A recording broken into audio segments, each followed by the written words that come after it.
The European Cricket League is brought to you by HCL Software, Dream 11, and Andalusia European Region for Sport. Week 2 started yesterday. C is for chaos, and it is Group C action right here. Belgian ball hit a bit of a stumbling block. They went down to the Swiss, who are up first thing this morning. One team will have to go at the end of the day. Can the Lightning continue their streak? I'm Mr. Maximo. This is the European Cricket League 2023, and it starts right now.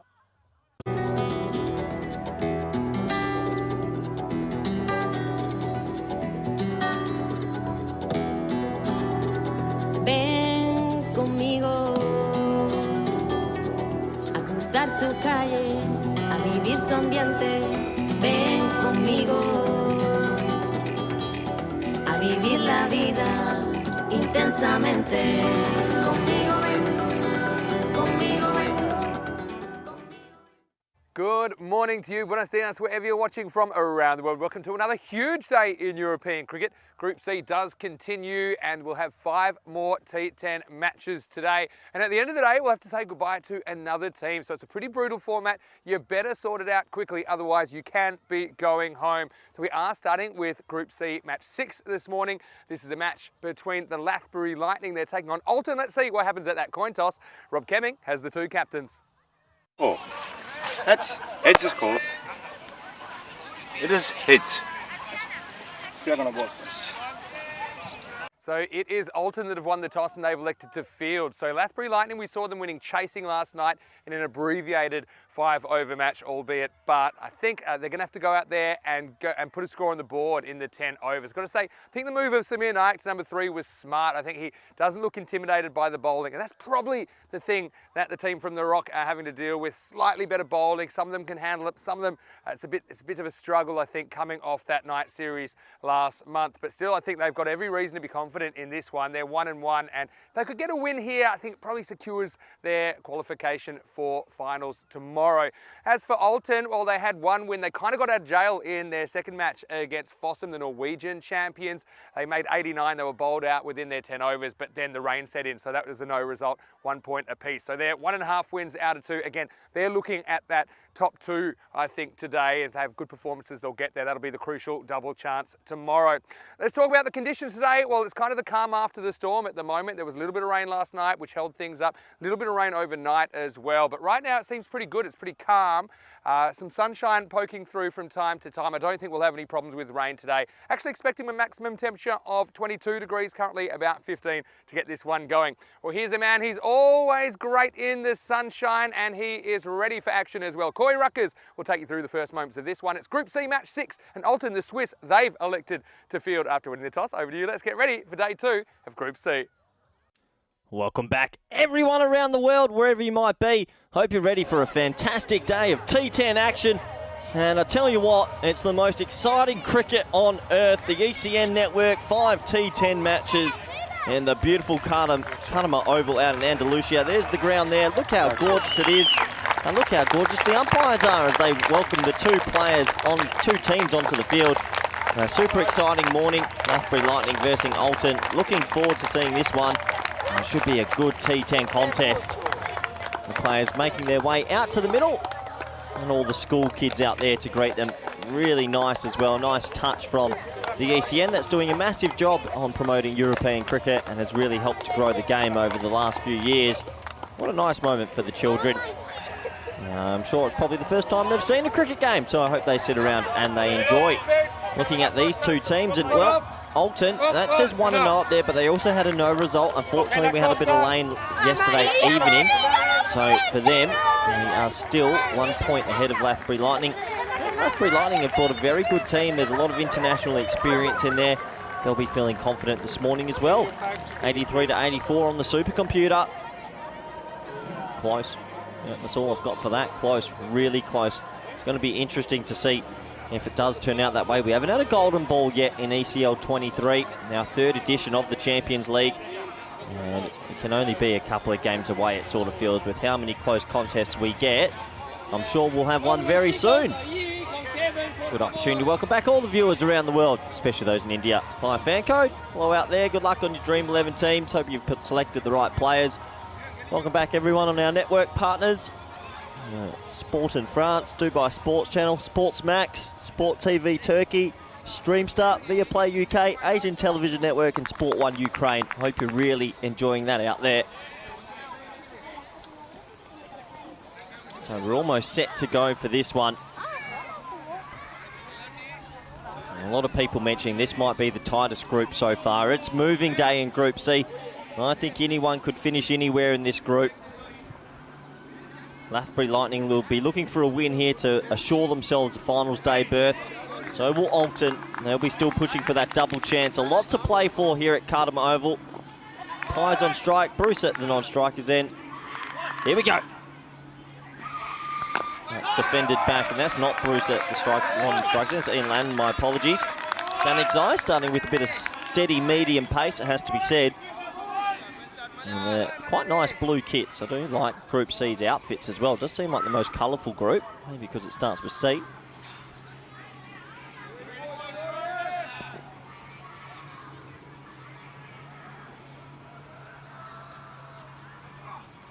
That's a wild shot. I think one thing for Avinash Pai, he's tried to overhit it so far in his tournament. And he's a really good timer of the ball. Just needs to keep his shape just a little bit. A nice start here for Stanix. Alton's a funny team as well. They've got a bunch of men together.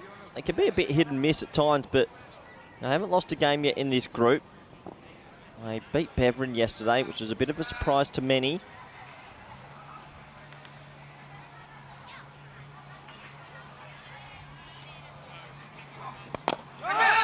Straight to mid-off, and they'll scamper through for a single. So that's the opening run on this Tuesday. Yeah, got that right. I just had to double check my co-commentator, Vinny Sandu, who will be joining us any moment now. First run of the day. There's some of the fellas from Lathbury Lightning. They'll be feeling nice and relaxed. Hopefully they've had a good evening's rest.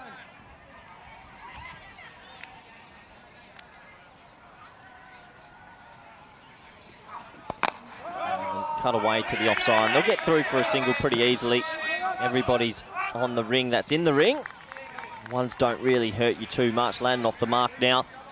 I hope everyone's doing well out there on the chat as well. Good morning or good afternoon, wherever you might be.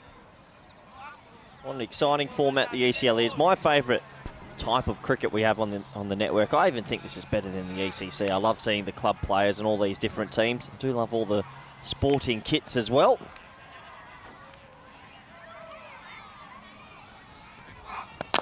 Hit down the ground, but there's a deep mid-on in place, so that should just be a one. And it is interesting to see they've got Johnson standing at first slip. Obviously, they feel like there's a chance of an edge early.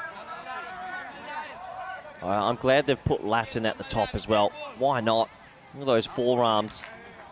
And when he hits it, it does stay hit.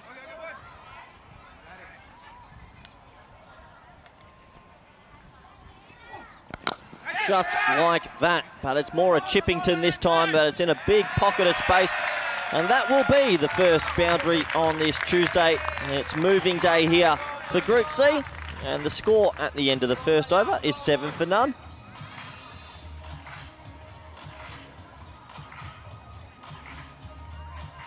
Does take us to the end of an eventful first over.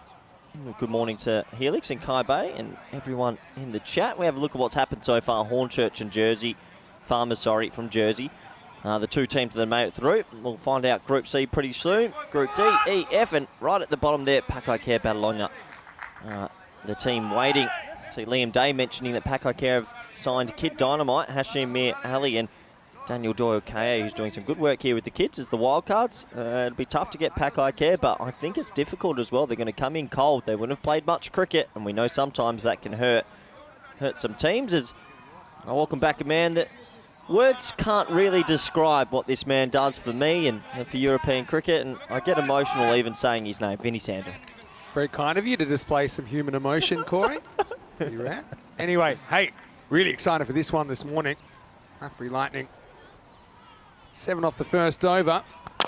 This is banged down the wicket, and I think it'll probably thread the needle. Oh, that's a good stop, isn't it? Really good work. That's Malia Stanik, key player for Alton. Makes the stop. Yeah, good fielding, because they had mid-off, deep mid-off really wide, so that's actually deep mid-on who fields this ball. And he does extremely well to get across and saves 2 runs.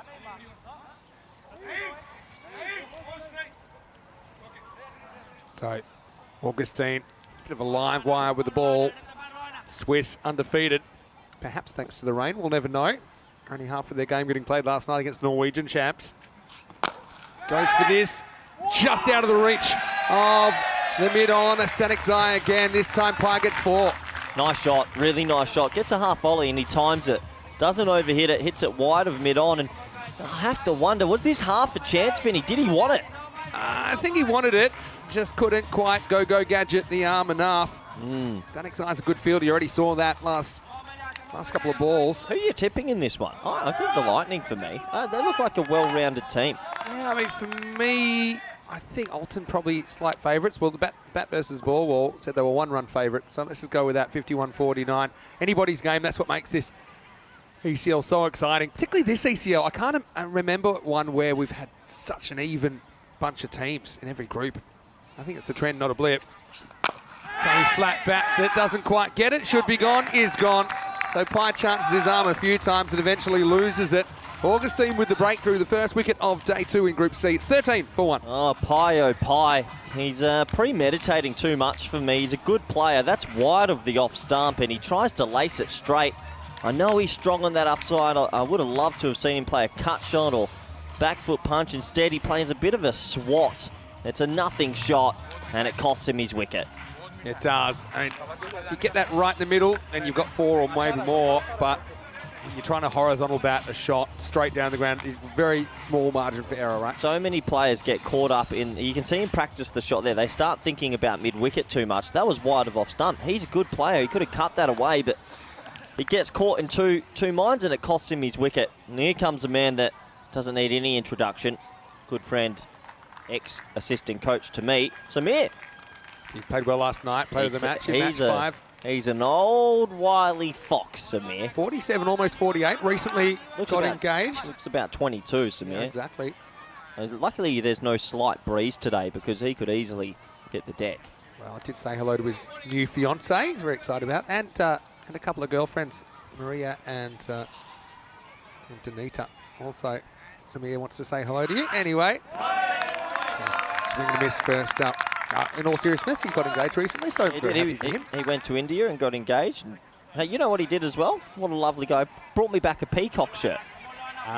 So he's come back with gifts. He came back with it. So he had that massive bat that didn't fit through the bat gauge. He sent me a video overnight of this. And I said, I think your bat gauge needs a bat gauge. Bat gauge. Augustine continues. This could be gone. Is there a little edge? Oh, he smashed it. I think I heard it. Did you hear that? I didn't hear anything. Oh, Samir. I'm a long way from the action. I can't wait to have a private chat with him later because I heard that through the effects mic. Spontaneous appeal. But it sounded like a feather edge well to done me. to Suleiman Said, sticking to his guns. I mean, if he didn't hear it, he didn't hear it. It's not like we can pick up any deflection. Oh, we can't tell by the replay, but I heard a noise. I did. I don't know if you did. I didn't hear a noise. Well, there you go. There's an element of doubt there for the umpire, so it has to go down as a good decision. I'm sure we can get the truth out of Samir a little bit later. To get the waterboarding equipment out. Like it. Aggressive. Maybe a bit of luck, we'll never know. Now he pulls. Does he get past the fielder? He doesn't. But he's off the mark, and that's the end of 2 overs. Pretty entertaining start to this one. It's 14-1. 14-1.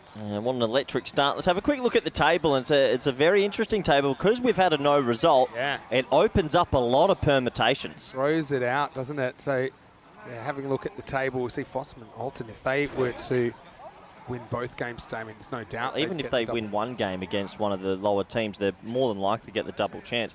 The Warriors for the Budapest team, Vinny, if they don't pull off a win today, sayonara. And a bit of talk in the comment section about them as well. Of course, no Zishan for them in this tournament, no Harsh Mandian. Yeah, he's gone back to India, Harsh, unfortunately. So and Zishan's away. But you can only work with the people you got. They're pretty experienced in this form of the game. Here's right-hand Stanek Zai, left arm around. Yeah, tries to flick it to the leg side, misses out. You know who I've been really impressed with? Fossum. Yeah. Fossum, they look like a good unit. And another thing as well, I was on the bus last night when the Beveren guys were going home. They were so down on themselves because they know they didn't play well yesterday. I expect to see big things from them today. That's where you find out a lot about a team. Your back's up against the wall.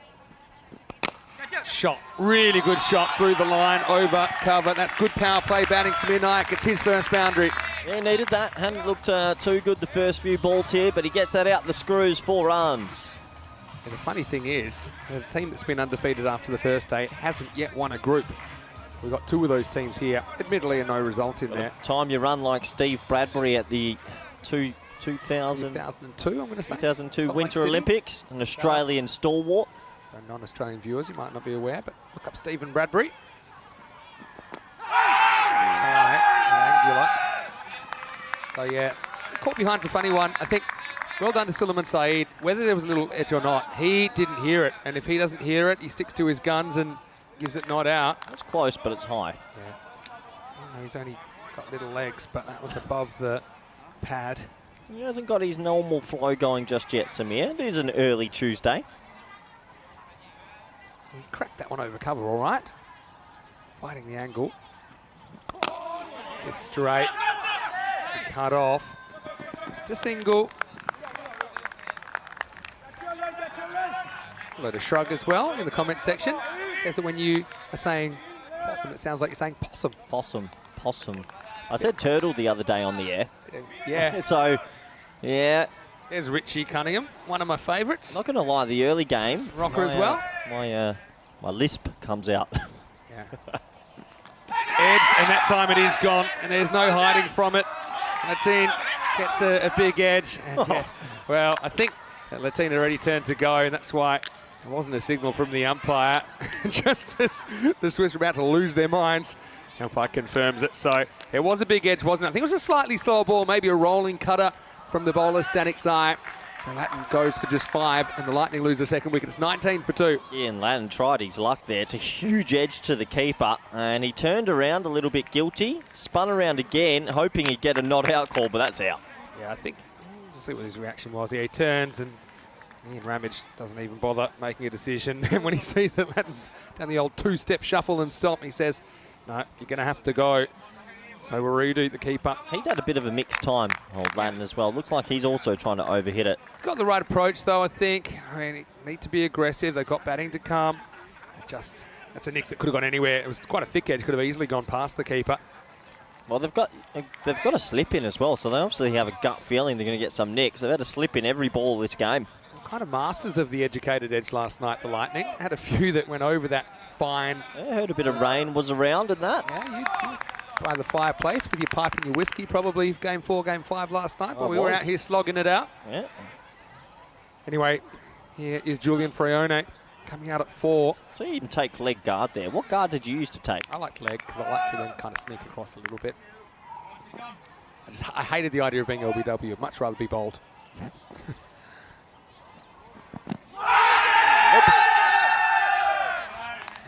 Maybe if the umpire fell down and had a coma, he might give that out, but that is missing leg stump by a long way.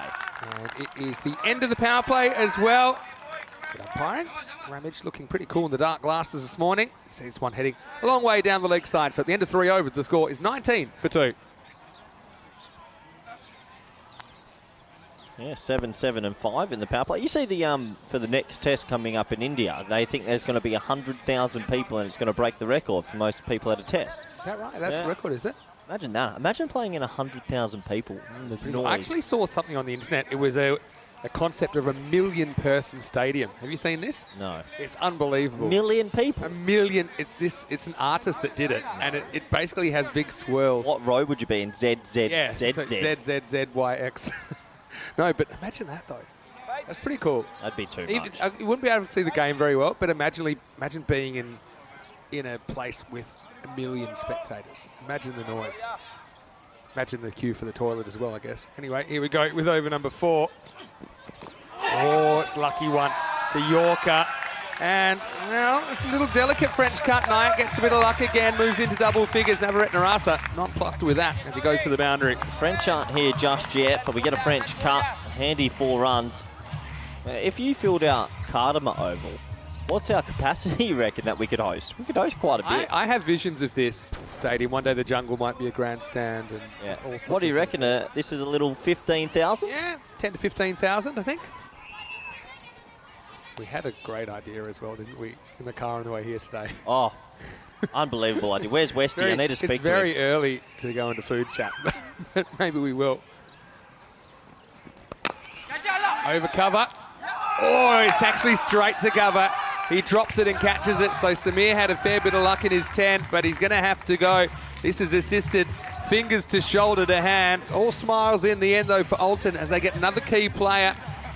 Samir Nayak goes for 10. It's 23 for 3. Yeah, he went straight through his hands into his pectoral muscle and ballooned back up. Samir never looked $1 million today. Just couldn't get his flow going. And another wicket has to go. Strikes it well, but you're always leaving things to the lap of the gods if you are going to go in the air. And that's Pradeep Ratnaraja takes the catch. There's a bit of panic. There's a certain technique to catching, but there's also sometimes where your instincts take over. He was just happy to get a second bite of the cherry. No luck for Samir Nayak, caught by Pradeep Ratnaraja, bowled Gauri Sanavarentnarasa for good. 10. Want me to try? No. No. Anyway, this has got to be a bit of a concern. 3 wickets so early. Why do they hold Kenroy Nesta so far back? They like him at a certain time in the innings. Vinny, it's a 10-over game. Yeah, but there's still people that don't, that like to bat in a place where if they get out, it doesn't matter so much. For me, though, I mean, the more balls he faces, the more dangerous Lightning look. It's a strange one. Sometimes players just kind of put shackles on themselves if they bat earlier, even in a 10-over match. Yeah, okay. Packard, the new batter for the Lightning. Plays this one with a straight bat and gets off the mark. Okay, so our idea... Is Westy listening? I don't know. Hello to Dan Weston as well. Daniel. Founder of the ECN. All-round good guy. We love our empanada shop. Yeah, Don Mundo. We do. We love Don Mundo. There's a great photo of us kissing the owner's hands the other night. We put that on the air. Soprano style. Oh, it was a good night. Frayone had to get off the mark. It's wide here. So here's the pitch. Here's the pitch. Can we have a stall in the fan zone, just down in the grass area, of empanadas on the Saturday, Don Mundo style, and we'll bring a couple of them down and they'll sell for the day. Please, Daniel, please. All right. You Imagine. said you'd go 1 an hour. How many chorizo would you have if they were here all day? I'd definitely be putting up double digits if they were minimum. here all the time. Yeah, I'd actually have one in the commentary box, like a personal empanada butler. This is off something. Might be off the pad. Yeah. Yeah, so it'll do. It's a bit of an annoying one for the keeper, Shahid Waridu. I would hope he could get to this, but it just snuck past him. Lightning need the runs they get them, 4-leg buys. Yeah, the orphans of cricket leg buys. They don't go to the bowler. They don't go to the batsman. They don't go to the keeper, but it's 4 runs. It's one of those things. Some people say, oh, why don't we get rid of leg buys? But I think they're just a part of the game. Also, it creates a judgment call. Well, so you reckon just get rid of leg buys? No, I don't think so. Some people... I do. Mark Warson. I don't mind I'll tell you why I don't think that's a good idea in a second. For practical reasons. Well, this is high, and someone's going to try and catch this. It's up, it's in the air. It's Nanasekaram, and he takes the catch. So, Frayone runs out of patience, kicks a 4, tries to muscle the next one over the offside, can't do it. And so the Lightning lose a 4th wicket. Some alarm bells ringing at 29 for 4. Yeah, he'll be disappointed to get out there, but I still think Kenroy Nesta getting up that order helps them in a long way, in a big way, sorry. He just never looked comfortable, and he skies it, and nice safe catch in the end. Yeah, nicely taken. That's Muralitha in there. Yeah, Murali, safe pair of hands. Quite comfortable conditions. We're expecting it to be a bit warmer today. 17 currently, we're up to. Touching on that, have you seen the weather coming up? Yeah, pretty You good. might never see me in a blazer again, Vinny. It's going to be 26-27. Julian Frayone caught by Muralitha and Nanasekaram. Bowled Gauri Navaratnarasa. This probably isn't a good game for me, considering the long last names. I'll try one. When you point to the next one. Who's that? That's Big Nesta. Very good. Yeah, K-Ness. Give me the easy ones. Now give me a difficult one soon, and I'll give it my best. Only when it pops I up. had the classic match on last night during the rain break. It was that Alton versus Bresh CC match. Good game. We were butchering a few there. Had the Yeah, sound look, up. it's not my strong suit. What a good over this is by Gowrie, though. Yeah. Round it out, Corey. Anyway. Wow. That is a lot. It's a lot of letters. Here we go. Last ball of the 4th, and it's K-Ness on strike. Bites back at him and keeps it out. So I need someone to have a heater. Will it be K-Ness? As we get to the end of 4 overs, the score is 29 for 4.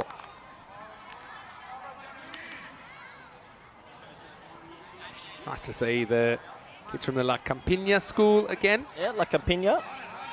And nice to see that happening in... Oh, we've got decimals now. Whoa! No, Wow. okay, Sports Now Interactive, you've gone too far. Hold on, what's this? It's just the run rate, but for some reason it's not but then, the whole numbers okay, listen, anymore. that's fine, but they have to... Don't push that one. We've got it this far. Just imagine the exact... Oh, there's the kids. Good to see them enjoying the cricket. Yeah, playing a bit of cricket, having a bit of lunch, and they'll get to meet the players. And You know, God, I every wanted to day get when them I on the field. walk down to the bar section, I walk past all their lunches. Have you ever seen Billy Madison? yeah, I thought about being that guy. it's not Uncle Fester. That's Richie Cunningham. Well, he looks young. He bowled really well in the night series recently as well. Very crafty. Hey, I like this crafty kid. cat. Yeah, He's very talented. this will be a handful for the Lightning bats. Jamal Stanik's side. It's good batting though. He does like to put a bit of pace on it. Gets a lot of bounce, so I think he's hard to come down and drive if you're not quite there. Well, Stanik's eyes, he comes out of the mould of like a Case Ahmed or a Rashid Khan. He's an over-the-top leg spinner, really high arm action, and it's quite quick. So he's tricky to get away, and he lands it consistently. Someone could reverse sweep really well as a right-hander. I think that would be a pretty good tactic. Just because he puts the ball. Slides on to Nesta, just a leg by coming up. You can see the bounce he extracts as well. So nice start from him, but it's so nice to see the school kids out here, Vinny. Yeah, definitely. Good on them. Are they here every day now? They should be, yeah. Looking forward to next week as well. We'll get a fair few other schools coming in. Later we'll have the El Sexmo school as well. Oh, this one sneaks over What'd you say, Vinny? the top of the stumps. El Sexmo coming on Thursday and Friday. Is that real? You're reading it. How would you say it? Yeah. I'll wait till they come. Lost in translation, Corey Ruckers, but it's okay. Gone. Really good bowling. Packard tried to take him on down the ground, played down the wrong line, and this guy looks like a weapon, doesn't he? Jamal Stanik's eye breaks through, and that's 5 down now in the first half of the innings. It's 31 for 5. Boy, I love this kid. He's very talented indeed, and that's great bowling. It really is. It's quick leg spin. He gets it through. It doesn't turn too much, that ball, but he sets him up with the balls previous. Another wicket to Alton. And Vinny, I'm going to bring something up that we need to start considering. Go. Lightning beat Budapest last night. Correct. So they're 2 points ahead. Now, if Budapest are to win a game and Lightning don't win, it goes to net run rate. Sure. They cannot get rolled out here and lose by a lot. Do not waste the position they're in. Definitely. You've got to have that awareness with only 4 matches in the... You can't get bowled out for a 50-60 here. You've got to somehow get a score 70-80. This kid can bat. I know he's a fan favourite for all associate cricket fans out there. Louis Bruce, I know you were telling me before, there's a lot of potential in him. Look at Louis. If he was a type of beer, he'd be a long neck, wouldn't he? He's pretty stretched out for a teenager. But he's also a lot of talent. Coming in at 7, so not opening today. Let's see how he handles the spin first up. Lockhole pushing, gets 1. Shrug makes a point. This could be the lowest score of the ECL so far this year. What is our lowest score so That's a far? good question. I think VOC got bowled out in their first game versus Funhome for 66. To look it up. But what I will say, though, is that... I'll come back to that in a second. Here's Nesta. Pushes, gets 1. It's really, really good over.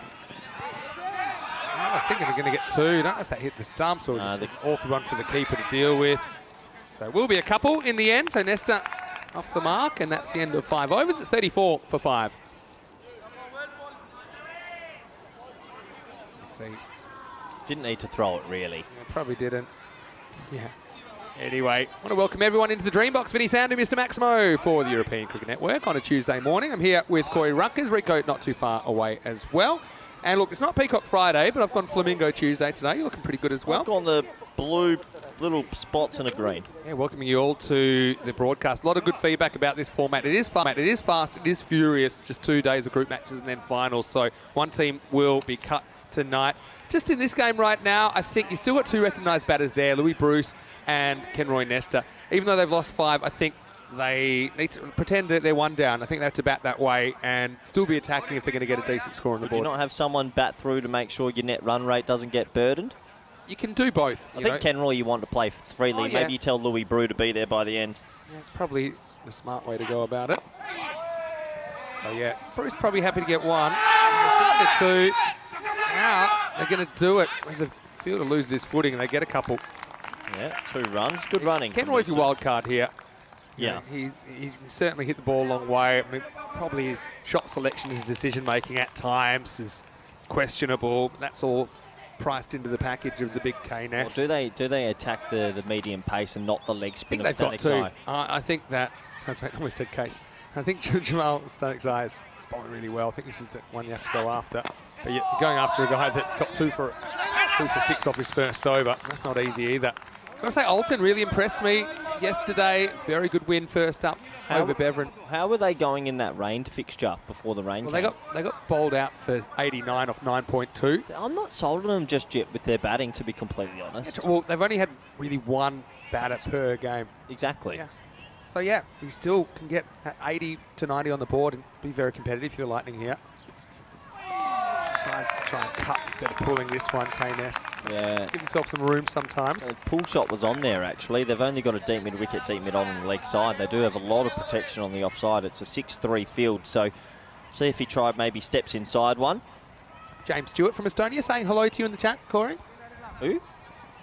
James Stewart from Estonia. Never heard of him. Noted. Short, muscled, perfect lob here at Wimbledon. Nesta gets 1. You ever been to Wimbledon? No, but I'd love to. I've been, actually. I camped out overnight and then got to watch Roger Federer on centre court. But actually, besides the centre court, all the little courts that you go to and watching in the middle, unbelievable experience. Looking up lower scores so far. 66 would be my guess. We've got 58, which was what Indo-Bulgarians made against Farmers. Might be beaten. In the air and gone. It's a little bit of a soft dismissal for Louis, really. Top of the bounce, just kind of punches it. No real intent there to play an attacking stroke. And you can see maybe he knew his role was just to push it around, so didn't really have that attacking streak in his innings. But yeah, he'll be disappointed with going down that way. Navarat Narasa gets a 3rd now, and it's 38 for 6. Yeah, I've watched him bat a few times, and he has this early press with his front foot. So that means when it's short, he's a bit late on it, really. And it happened yesterday versus Beverin. He looks good off the front foot. Anything back of a length, a few little technical errors, and it's cost him his wicket. Unfortunately for the young fella, he'll have to go. Yeah, Prathi Paraja, Ratnaraja and Gauri Navarat Narasa combine again for another wicket. Well, thanks for saying that, because I was going to jump in, but yeah, 3 wickets for the man. 58 is the lowest score, confirming that now in this ECL. That was, I said, in Group B. The Bulgarians making 58 and Farmers chasing it down in 5.5. Navarat Narasa, a 3-banger here. Fitzgerald trying to stop the bleeding.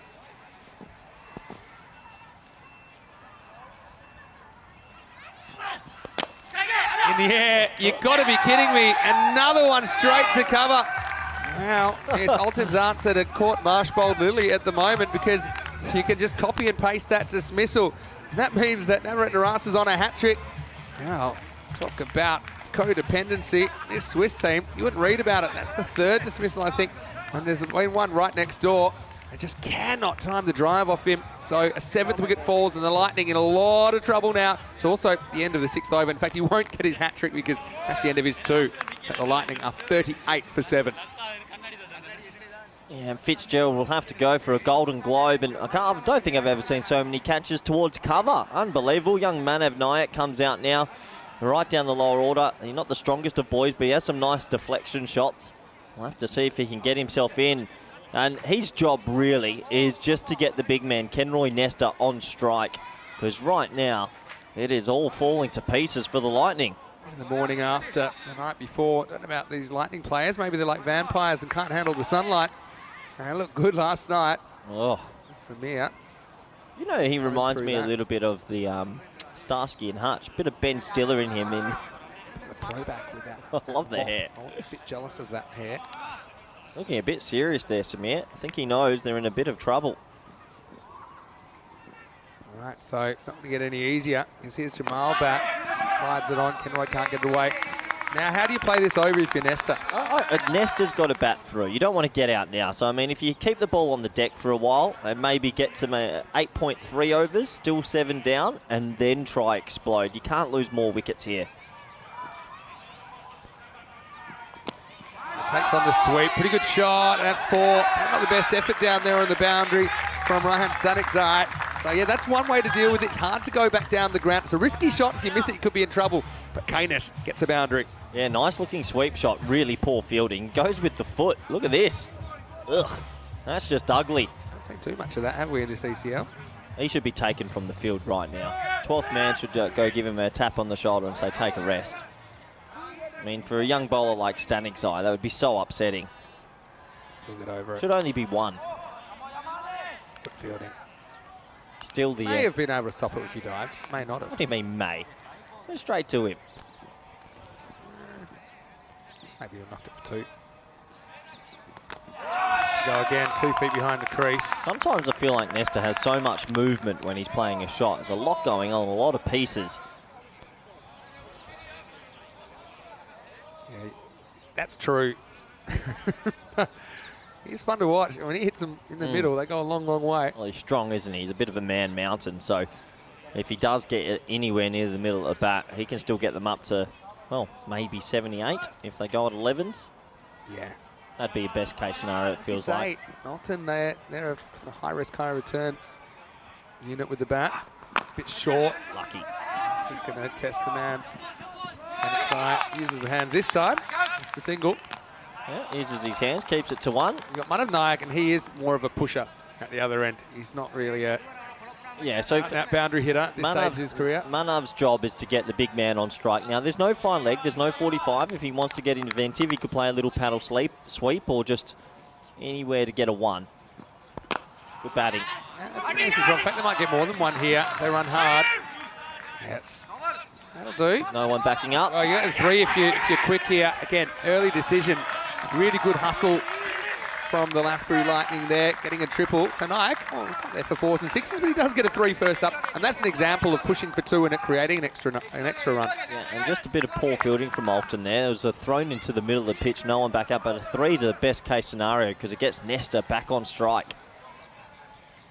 Nice ball for the spinner. Adds on, umpire has a look at it. Get through for a leg by. Pretty good spell from Jamal Stanikzai, 1 for 12 for him. Let's have a look at the LBW. I think the overspin he gets certainly keeps climbing. It's not that far away, but high. For me, it's just over the top, maybe a bit leg stumpish. It's the end of 7 overs. The score is 47 for 7.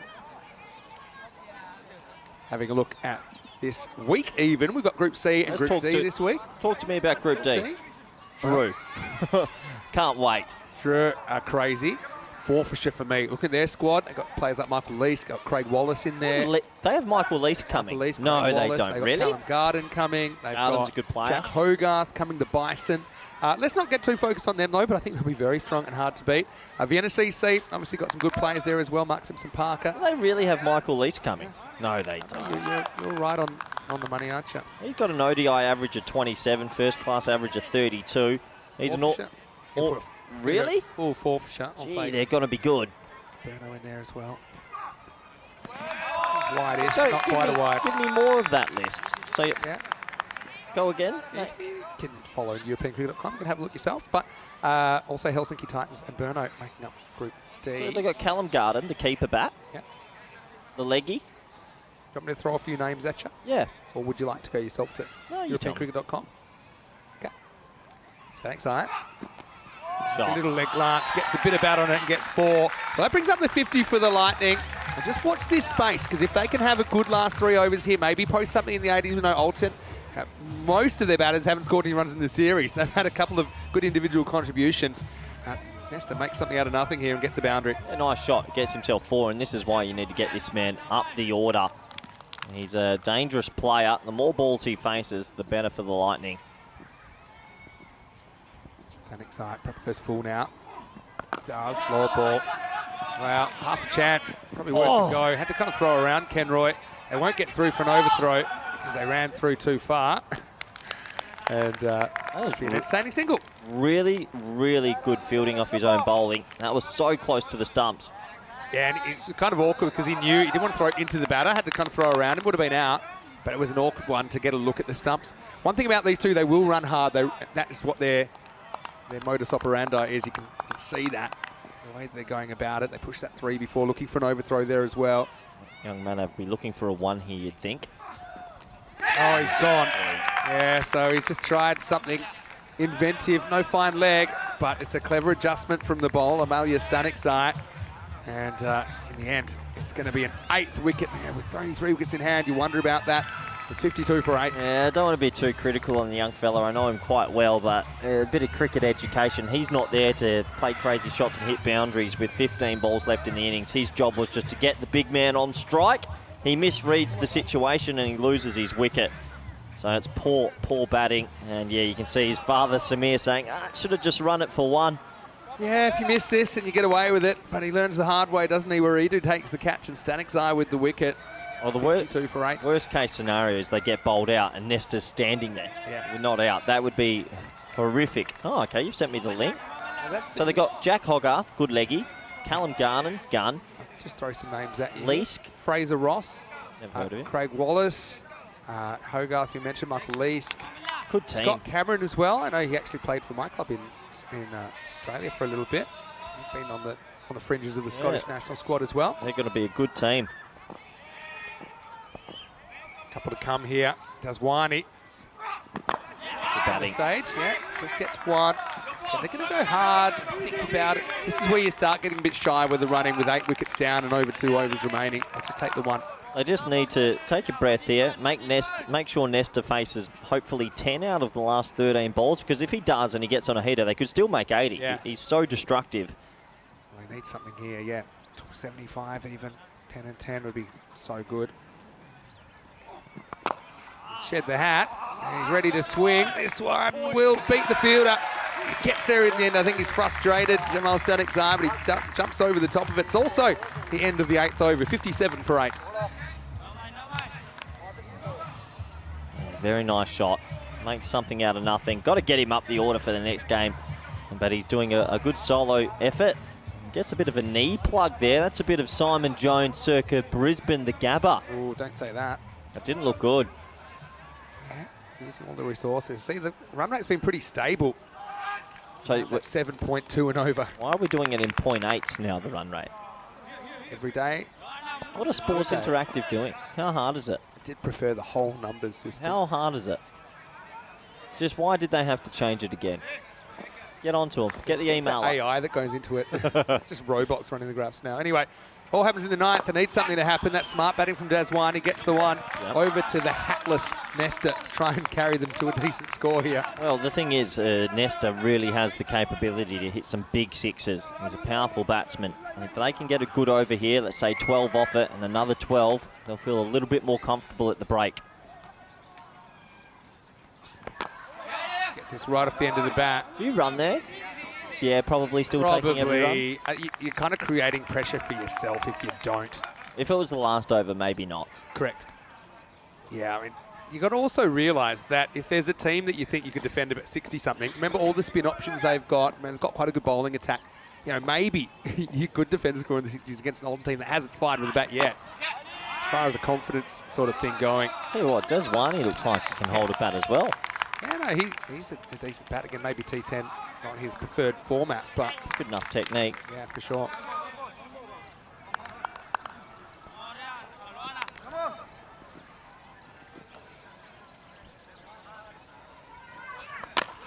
Steps, gets off the end of the bat. They'll probably go for 2 here. Daswani's ready for it. And it forces a fumble. I think 2 is fine there. Almost Good went- result for the Lightning. Almost went for 4. Yeah, I'm looking at all these lists you've sent in. Looking forward to seeing Drew in Group D as well. They've got powerful batting. Yeah, that'd be great.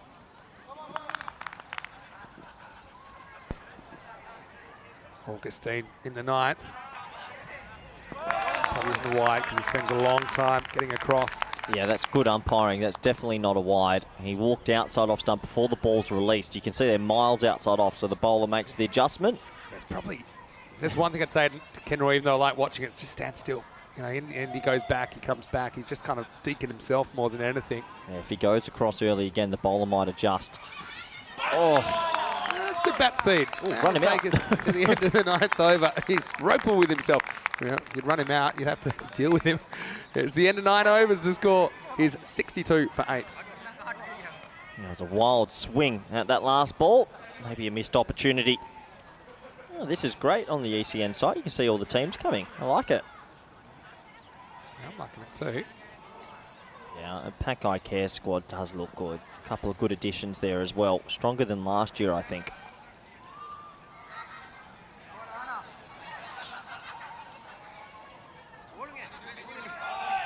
Anyway, we're almost ready for the last. 62 for 8. Hasn't been their best innings for the Lightning, but let's say 13 off this. Give them 75, maybe a couple early wickets. We know they've got some very good spinners. You never know.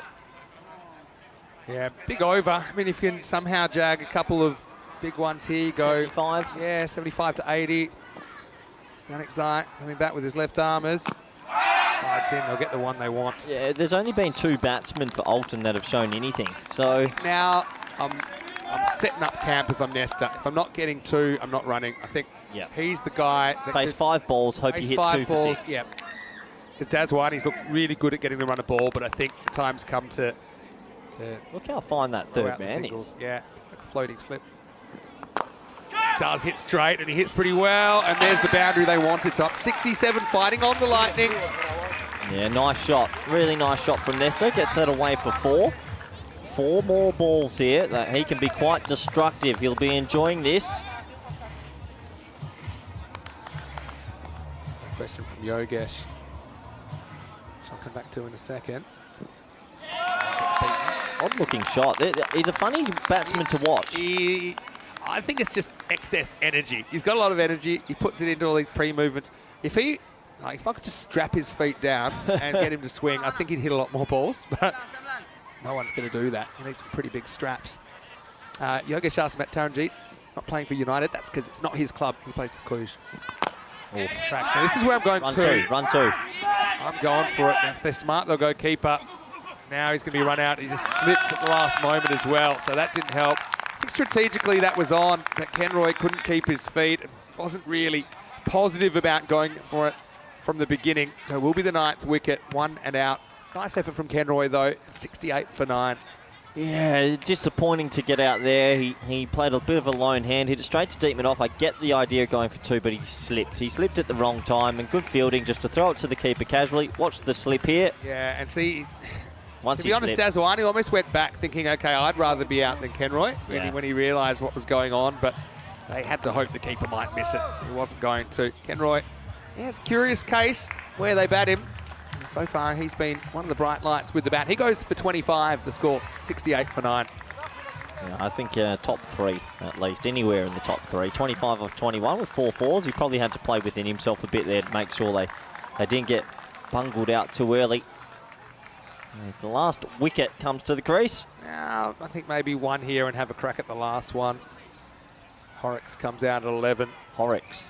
That sounds like a Harry Potter item. A good mixture for a sore throat, I think, if you're Horrocks. I'm enjoying the super fine third man. Yeah. That's super fine. That's taking it to a new degree. Just saying, you're not getting away with a little edge. Anyway, 2 to come. Called a wide, so bonus run. He wasn't really swinging at that either, was he? I still think this could be an interesting chase. I'm not sold on the batting yet of Alton. We've seen them last year. They're exciting to watch because they will swing like a rusty gate. I think they might struggle against the spin. They got about 8 nesters in a row. Still 2 to come then. Shot, really good looking shot. Oh, good fielding. Get 1, it's handled. So up to 70.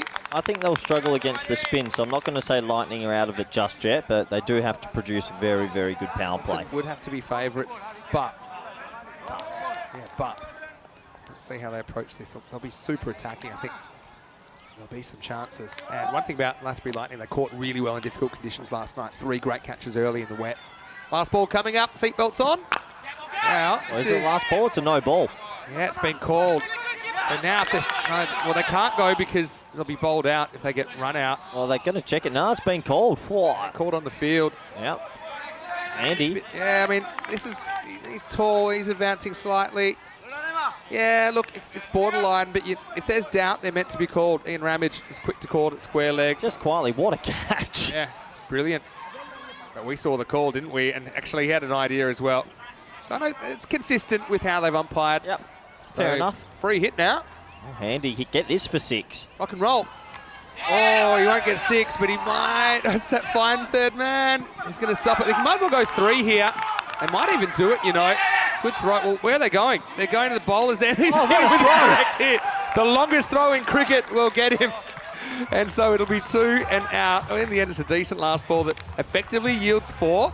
But if that hadn't hit the stumps, I don't know if it was going to be backed up. We might have had you 7. But in the end, it'll be 2 and out. They're bowled out off the last ball for 74. And just glossing over that. But the fine third man stops it with the boot, comes back and throws the equivalent of like a 3/4 court shot in basketball.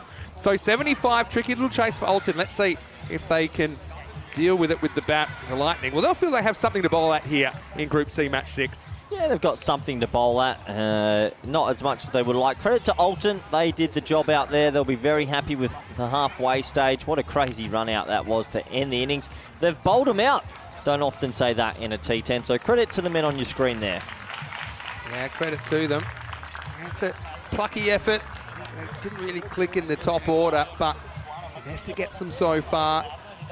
Obviously, I like the energy, even though things weren't really going for them. They certainly were scrambling for every run possible.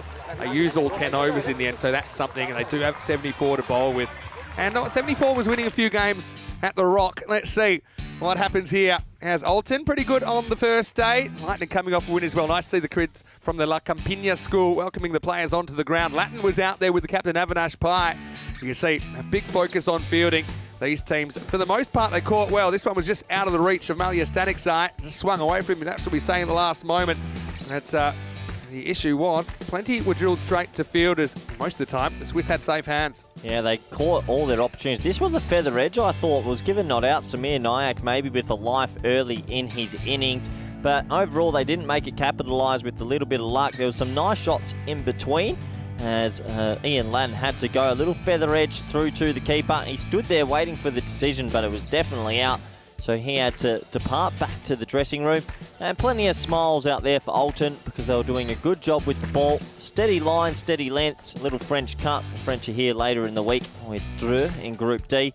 And here's one of the very first catches at cover off the pectoral muscle. This is 1 of 3 caught at cover. You don't often see that. In the end, he kept his nerve and held on to the ball with a big smile on his face, and Samir had to go. The middle overs definitely were controlled by Alton. They picked up wickets at the right time, and besides losing their line every now and then, they caught well, they took their wickets, and they were able to restrict Lightning. And the young man, the leg spinner Stanikzai, came into the attack. He's a very good young bowler, good to watch. Another catch to cover, as Louis Bruce definitely has to work on that technique off the back stool. Had to go. Kenroy Nesta was getting frustrated watching all the wickets because this was the very next ball. Another one goes. And Stanikzai, he tried to mop up at the end. A bit of foot fielding, missed it, went away for 4. And it was a lone hand from Kenroy Nesta. A lot of people are calling for him to get up the order, and I completely agree. Manav with a bit of a silly shot, it must be said. Not at that right time was that required. And you can see his father, Samir Nayak, a little bit displeased as well. Kenroy was doing his best though, hitting it to all parts. A little bit of Simon Jones there. Lucky that Stanikzai didn't have a serious injury. And it got us to the last over. There was one more boundary straight, a couple of crazy run-outs, and overall, a really, really good effort from Alton. And this was the end of Nesta, just losing his footing there. It was run out. This took us right to the end, where it was a run-out as they were going for the third. An unbelievable run-out, really. This was a no-ball caught. So the last ball turned into a free hit. This one, bit of foot fielding from short third man. Picks it up, heave-ho, and what a throw. Thanks for coming. That's a remarkable throw. I don't think anyone would have been taking that on the half volley. So a direct hit, run out 2 runs off the final ball. Overall, 74 for 10. They've bowled him out. Kenroy Nesta's the only name that should be mentioned. 25 or 21, coming in at 6. That is so low in the T10 format. I think he's got to be above Packard and Freyon for me. But let's see if they make adjustments later in the day. 9 extras also helped. 6-leg buys in there. That'll be frustrating for Alton. We have a look at the bowling figures, and everyone chipped in, but 4 for 10 for that man.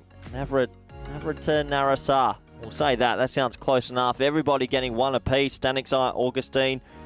The 2 Stanix Eyes. And, well, almost 3 Stanix Eyes it looked like. But everyone chipping in. I think for Alton, they'll be pretty happy at this halfway stage. 74 for 10. So, do join us back in the next 10 minutes for the all-exciting run chase. Thank you.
The European Cricket League is brought to you by HCL Software, Dream 11, and Andalusia European Region for Sport. Hello ECN fans, welcome back to the Carlton Oval. Beautiful sunny Tuesday, just past noon here on the Costa del Sol. We've got a game on our hands here in match 6 of Group C. Said it's C for chaos, C for competitive as well in Group C. 5 teams vying for 4 spots in finals day tomorrow. Quick turnaround here. It's the Swiss champions Alton coming out to bat, chasing 75 for victory. Lathbury Lightning were sent in by Alton. They managed 74, all out off the last ball. No one really getting going. Nesta 25 off 21, the only batter to pass 20. The only other batter to hit double figures, Samir Nayak with 10. Plenty of good performers with the ball, particularly Gary Sannavarat Narasa, 4 for 10 off his 2 overs.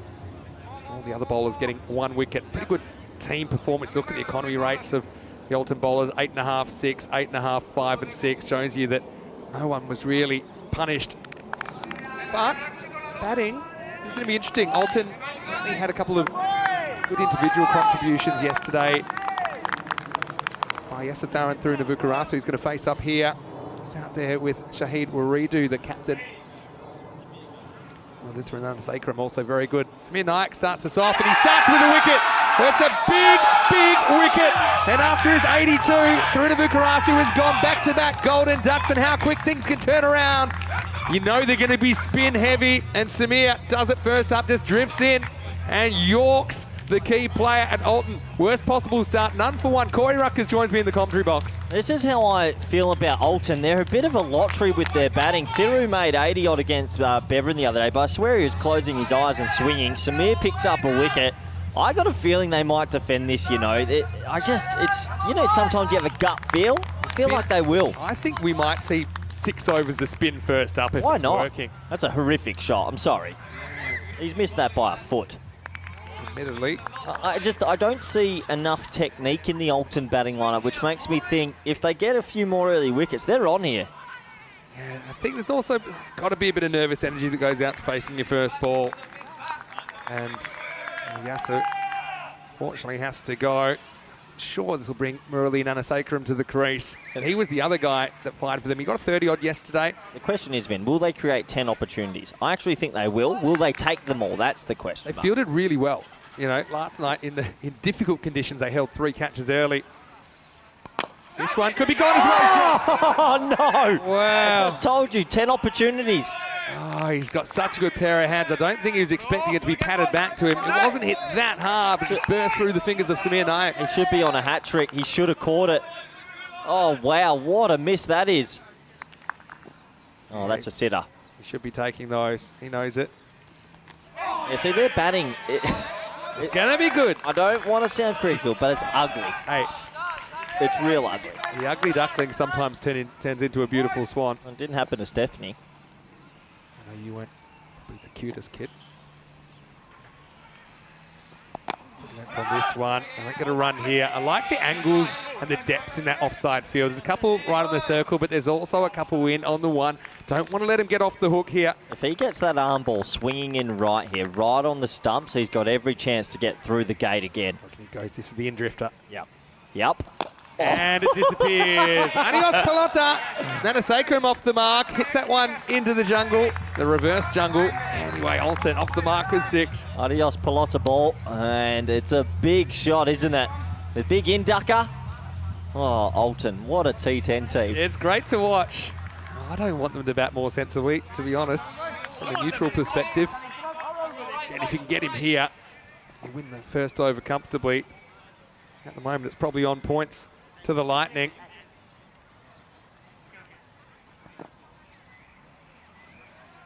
Can hear a pin drop here at the moment. Oh yeah, slow one. Clever bowling.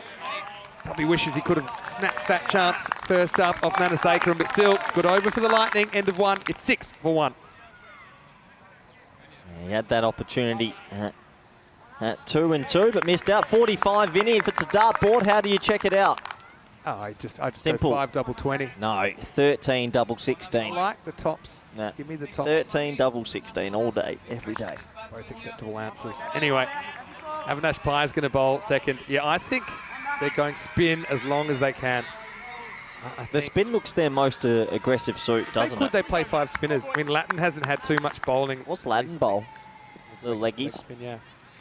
Anyway, this is Skip Avinash Pai. This one sneaks through. You just tell these guys up the top, they're probably more used to facing pace first up and swinging for the fences.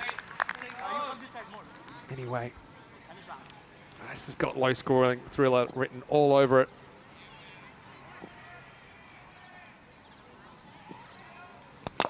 Oh, he's gone! He gets up and he fights gravity and he takes the catch. Pai is able to do what Samir Nayak couldn't do, and Warita, the skipper, goes a duck. One captain catches another, and Alton in early trouble, 6 for 2. Yeah, they're on here. You just feel it's going to be a low-scoring thriller. What a good catch from Pai. It was hit pretty firmly. He did that yesterday as well, took a really good caught and bowled, and he's probably saying to Samir Nayak, that's how you do it. Great catch, and I'm not sure if the umpire saw that because he was taking evasive action. He's still on the way up when he took it. Brilliant work from the skipper, and they mean business. Yeah, and you can imagine. And right now, Leia on top, 6 for 2. Alton, I don't know if they can do it. This is a really, really curious T10 match. Really is. I always felt when they made that 110 versus Bevan the other day, there was a hell of a lot of luck in it. Well, you make your own luck. You're foaming at the mouth, Vinny. You're that excited. Excited. And Dion Johnson comes on. Dion. The name of an NFL linebacker, doesn't he? But Yep, sounds like he's been in a few movies. I'm liking it. Interesting. It's the team from The Rock versus D. Johnson. Box office. Well done, Vinny. Well done. You happy with that one? Yeah, well, it's not Monday anymore, so we're all a bit more awake. Yeah, I reckon we should outlaw Mondays.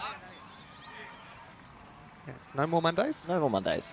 Take it off. Company rule. Take it off the calendar. All right, so the spin working early. Not really so accurate, that's the thing. Pai. What's this one go? Yeah, this field is already, it's crept up, hasn't it? Crept up to about 8 and over required, just over. Up about half a point. Go 6 overs a spin at the top and try get ahead. Why not? More for it. I love this form of the game. Nothing like it.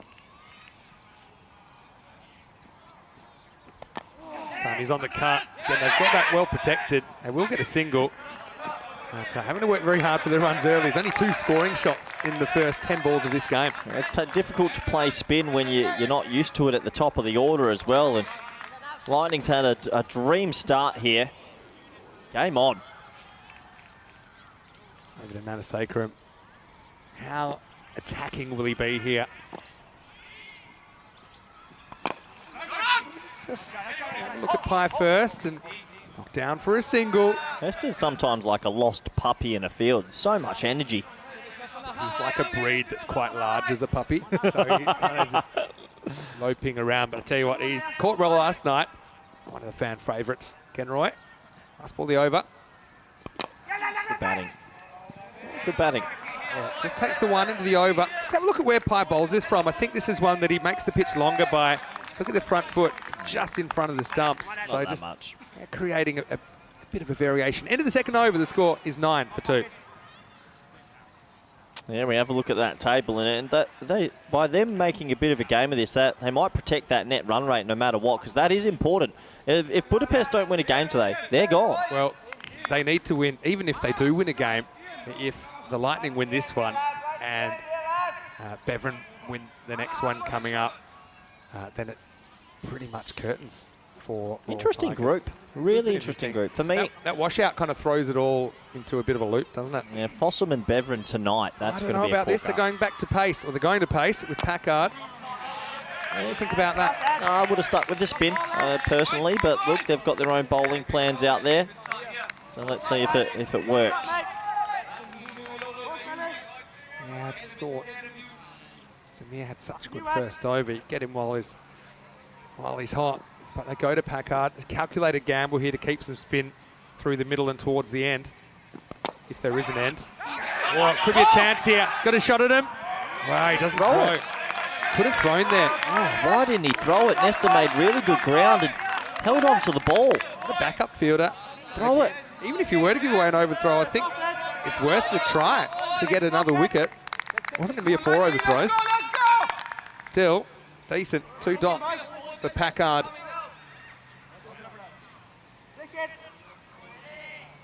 Charles likes the change. I suppose it means you don't get used to spin bowlers. Get a leg by. Oh, yeah. Group C. Yeah, Paper. It's going to be a low-scoring thriller. Just alternate with the bat. It's hard to put a finger on their style. But yeah, that's way too high. Climbing over the top, plus a long way forward. If they can dodge a boundary this over, they'd be so happy, Lightning. Now that shot there, I'm sorry. Oh, you say it. That's the Swiss V. It's just... It's a slog. the V for Victoria Cerveza, It's which a is rank slog. It isn't. There's no style in that at all. Yeah, that's the beauty of it, though. Sometimes they hit them, sometimes they don't. Ugh. You play with a straight back nick it, or you could just do that. They're going to have a lot of dot balls here if they bat like that. I think he's due. The Swiss V, good. Oh, keeping. It's a pretty good result for a ball that wide. That's only one. It's not a free hit coming up. So, Oh, the old Steve Harmison ball there. that was. It's, yeah, Daswani behind the stumps. Good footwork from him. Spotted it early. Reacted quickly. Packard. He's pretty happy he got away with that, just with a 1-run penalty. He will have to re-bowl it, though.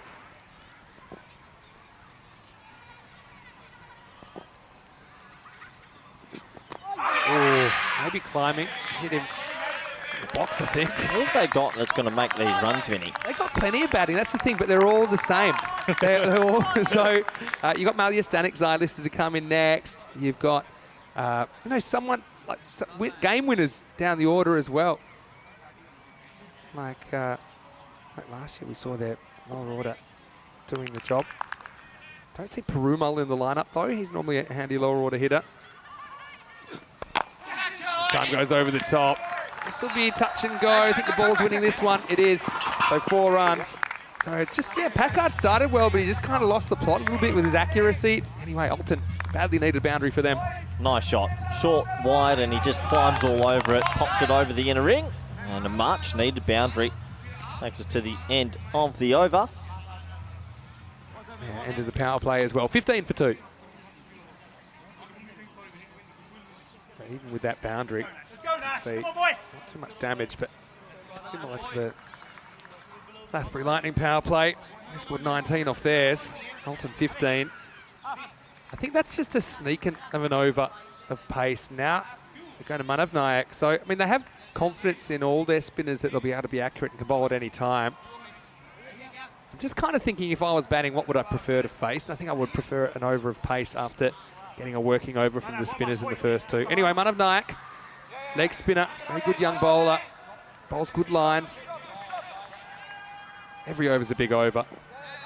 Walton could get a magical one. They'll be in charge of this game, but as it is, it's the Lightning, I think. They've almost worked it back to 50-50. He's over number 4. On this, another dot ball. And Manav's got a real strategy of hunting that offside tram line. Even if he bowls a wide or 2 that he just misses, he'd rather do that than get 2 straight. Various pace as well. 6 ball's always a quicker one. I wouldn't be surprised if he skies one here. He's 2 off 7 at the moment.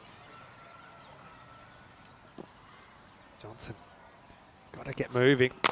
Goes after this, clonks it, should be gone. And taken. And the youngsters combine again. Louis Bruce on the long off boundary. Johnson stuck around a while, couldn't get too much going. So the team from the Rock removed D. Johnson in the end. And Manav Nayak gets the wicket. It's a 3rd down now and only the 4th over, 15 for 3. Brain dead batting happening to the Swiss team at the moment. He made 2 off 8. And Manav's just keeping it outside off. He hits it straight to deep mid off. And right now, they are looking all at sea, the Swiss team. See what happens when you try and play outside the Swiss feet. Look at them. Look at them in the dressing room. They're feeling the pinch here. Oh, yeah.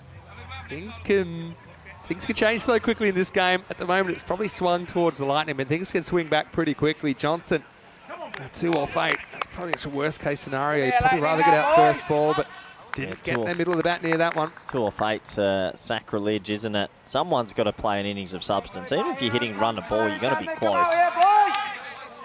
Ivan's got a good point. One of these balls early in this over would have been a wide, but he spoilt it. He went after it. And that's something we've talked about recently as well. Judging a wide and leaving it alone. New batter comes to the crease. It's no static side. Well bowled. These are all helping. Even there, you can just put... All right, coach. You can feel the tides turning. You're the Alton coach. You're in the dressing room. What are you saying to the guys? Hit the nets, boys. Get some practice under your belt. It's just a hard thing to turn around a feeling. It's a hard thing to turn around momentum. This one will be a wide. But you know what I mean? You can say all the right things, but it's just... You feel this game's getting away from Alton at the moment. You can still hit 4s along the ground and win this. Just be a bit smarter about your shot selection. Going all in Not on... like it's 14 and over or anything like that. Yeah. This probably would have been a wide, but it's just been clunked for one, assuming it's picked up nicely. It is. Yeah, so what's his bowling strategy here? Do you stick to spin while it's working, or do you gamble with another over of like a Packard or maybe Fitzgerald? I'd be more keen to get ahead in the game. I'd bring Samir back and see if he picks up another 1 or 2, then you're far ahead. Yeah. I wouldn't let a door back open. This is borderline, maybe almost a wide, but clunked for one. That's a good result for the Lightning. Yeah, interesting game we've got on our hands here. You can't accuse him of being too defensive most of the time. Field well protected too. Men guard that leg side boundary. Really good over from Money. No, he airmails the throw. It'll just be a single. And at the end of 4 overs, it's 19 for 3. Yeah, so interesting points game. Let's see who they decide to bring into the attack. Do they put the foot to the throat or do they go to the medium pace? And it's a good contest, this. And, well, look at all those W's. You don't often see so many W's on the scorecard. There's been a lot. We have 13 wickets so far. But the red line's where they got to get to. And it's not a big red line. It's actually 7.5 and over. But nowhere near it at the moment. Good decision. Good decision. So that's the payoff of not bowling in the third. You've still got him up your sleeve. Samir Nayak started things off with a wicket first ball. I don't know if there's a little edge on this. Yeah, I think so. Little underneath edge. Can't really blame the keeper for that one. It will be a run. Static side. That's away. And look, Nanasekharam's still there. He's one guy that has played some big innings in ECL. Half his ones were in one foul swoop off Samir in the first over. That's great bowling. Really good bowling. I honestly don't think they watched the ball very closely because you shouldn't be missing that. Right now, they're in a lot of trouble, Alton. Rate required. Ticks up over 9.5 now. It's gone up over 2 full points in the first 4.5 overs of this game. Oh yeah. Oh, bold. Oh, that's your boardroom right there. That's where you want to live. That's why it's good to bring him back. You get yourself more ahead in this game. He's above 10 and over now. He's going to bowl there again. He's going to keep doing it. Maybe he'll have one that's When's he going to go the Jerry ball and just flight it up? After this one. This one's just one. They're defending so well at the moment, the Lightning, aren't they? What do you reckon? This is the ball he goes shopping, a little target ball. That one was a bit slower than I thought it would have been. That was an arm ball still. Yeah. Swinging in. He always does one. He's going to go one really slow and dropping. Still a slight change of pace. I think he's such a clever bowler. There it is. There it is. Just cannot time him up, especially under pressure. Well, by bringing him back, they've just elevated themselves to ahead in the game, and I like it. I really do. It's good captaincy. 47-year-old that looks 27, getting the job done. And that's been Lightning. Last ball of the over. Turns into a low full toss. They want to go. Hesitation. Could be a chance at the keeper's end. I think he's just home. They'll have a look at it. It might be tight. Vinny did his bump up before he got in. Yeah. I think the batter hesitated, stumbled a bit in the turnaround. Field also hesitated with what to do with it. This will be an interesting replay. Quick work by Daswani. I've got him in. Tight. Yeah, it was tight, but... Let's have a look. There, that's one that shows he's in. I think that's grounded. Only just. Good dive. Yeah, great dive. So I think that'll be not out. Yeah, the dive gets a bit extra. Anyway, that takes us to the end of the 5th over. The score is 21 for 3. Welcoming all our viewers wherever you're watching from around the world. Great to have your company. And right now, Lightning on top. The team from the Rock, they made us some hard stuff, and you've got to say this would be a huge win for them, especially getting past the Royal Tigers last night. They'd be in good position. They even would have visions maybe of a top 2 finish here. They've got a lot of international experience. I think a lot of them have played for their nation, so there's no reason why they can't be a team to be reckoned with in this group. And if they get up for a win here, they deserve it. I think they're one of the more well-rounded teams with the ball, with the field, and in the bat. They bat deep. They've got plenty of bowling options, and they can field. Why can't they win it? Yeah, that's right. Probably need the batting to click. They can stick with spin, and Pye comes out. Another swing and a miss. I'm sorry, the batting's horrific. So bad. Now, what are we talking with? Over 10s, right? It's just wild slogging. Over 11 and over. This game can still turn. And, got to just free batting advice being handed out there. Bit of bat on ball. Lightning. Just one. And the harder you try, the harder it gets to get the ball in the middle sometimes. Just got to get bat on ball and watch it closely. They've really made a meal of this. Well, all sins will be papered over if they can get to this 75. Straight to the outfielder, just one. And ones aren't enough at the moment, as that run rate required creeps up towards 2 a ball. Yeah, if this is the middle order, there's definitely some alarm bells ringing. They have to get a boundary now.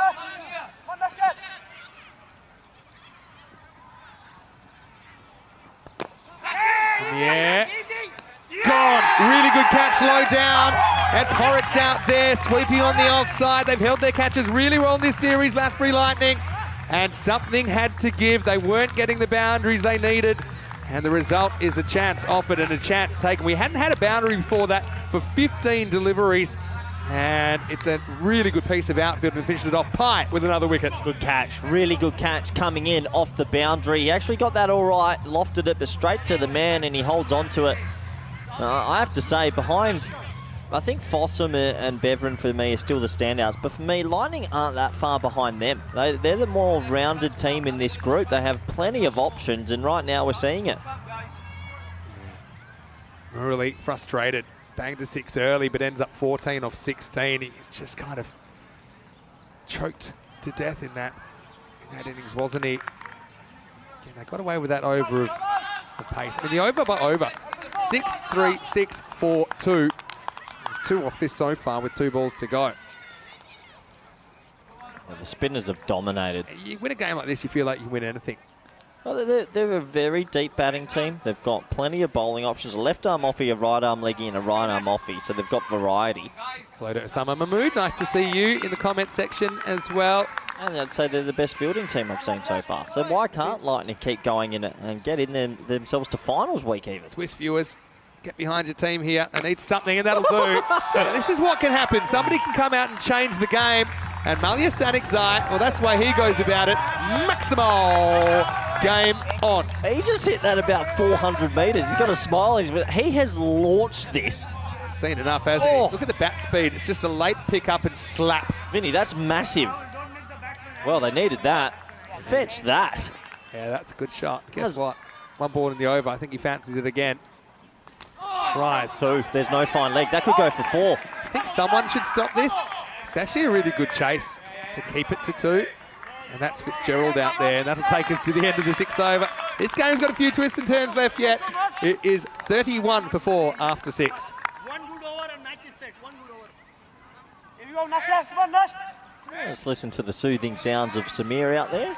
Well, it's up to the 3 Stanik's eyes in the middle. 4 Stanik's eyes in the team. Are they all brothers? Yeah, well, I think there's some relation. But you don't know. Perumal is one that they're missing in there, and he's been a match winner for them before down the order. Here comes maybe the last over of spin, we'll see. It's not out of sight. The run rate requires 11 and over. In a normal game, you'd say it's about par. Becomes a huge over. Manav Nayak. Hit down the ground, won't carry to Bruce. Just a single. Yeah, it's an interesting one. Really interesting game. My question's going to be who bowls the last 18 balls. That could really determine where this game goes. One batsman still has to get ticking. Good shot, good placement. It'll take some stopping. It's good effort, but it's going to be 4. Horrocks threw himself at that one. So yeah, that 1 or 2 boundaries and over does get you where you need to be. Alton, they're chasing 75, not 175. It's still game on here. Yeah, well, the man on your screen's Malyar Stanexai. He's the only one that's looked like timing the ball. And that's a gorgeous shot for 4. He's really racing now. He's getting him back into this game.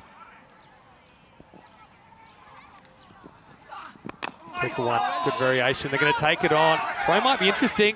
Had to throw off balance though, so they'll get through for a single. Good aggressive running. 38 of 21. They needed someone to come in with an injection of pace, and he's done that. 13 of 4. For Nam, I think the Stacks eyes are cousins, according to Osama Mahmood, Okay. as far as we believe. We might have big 3 balls to come here.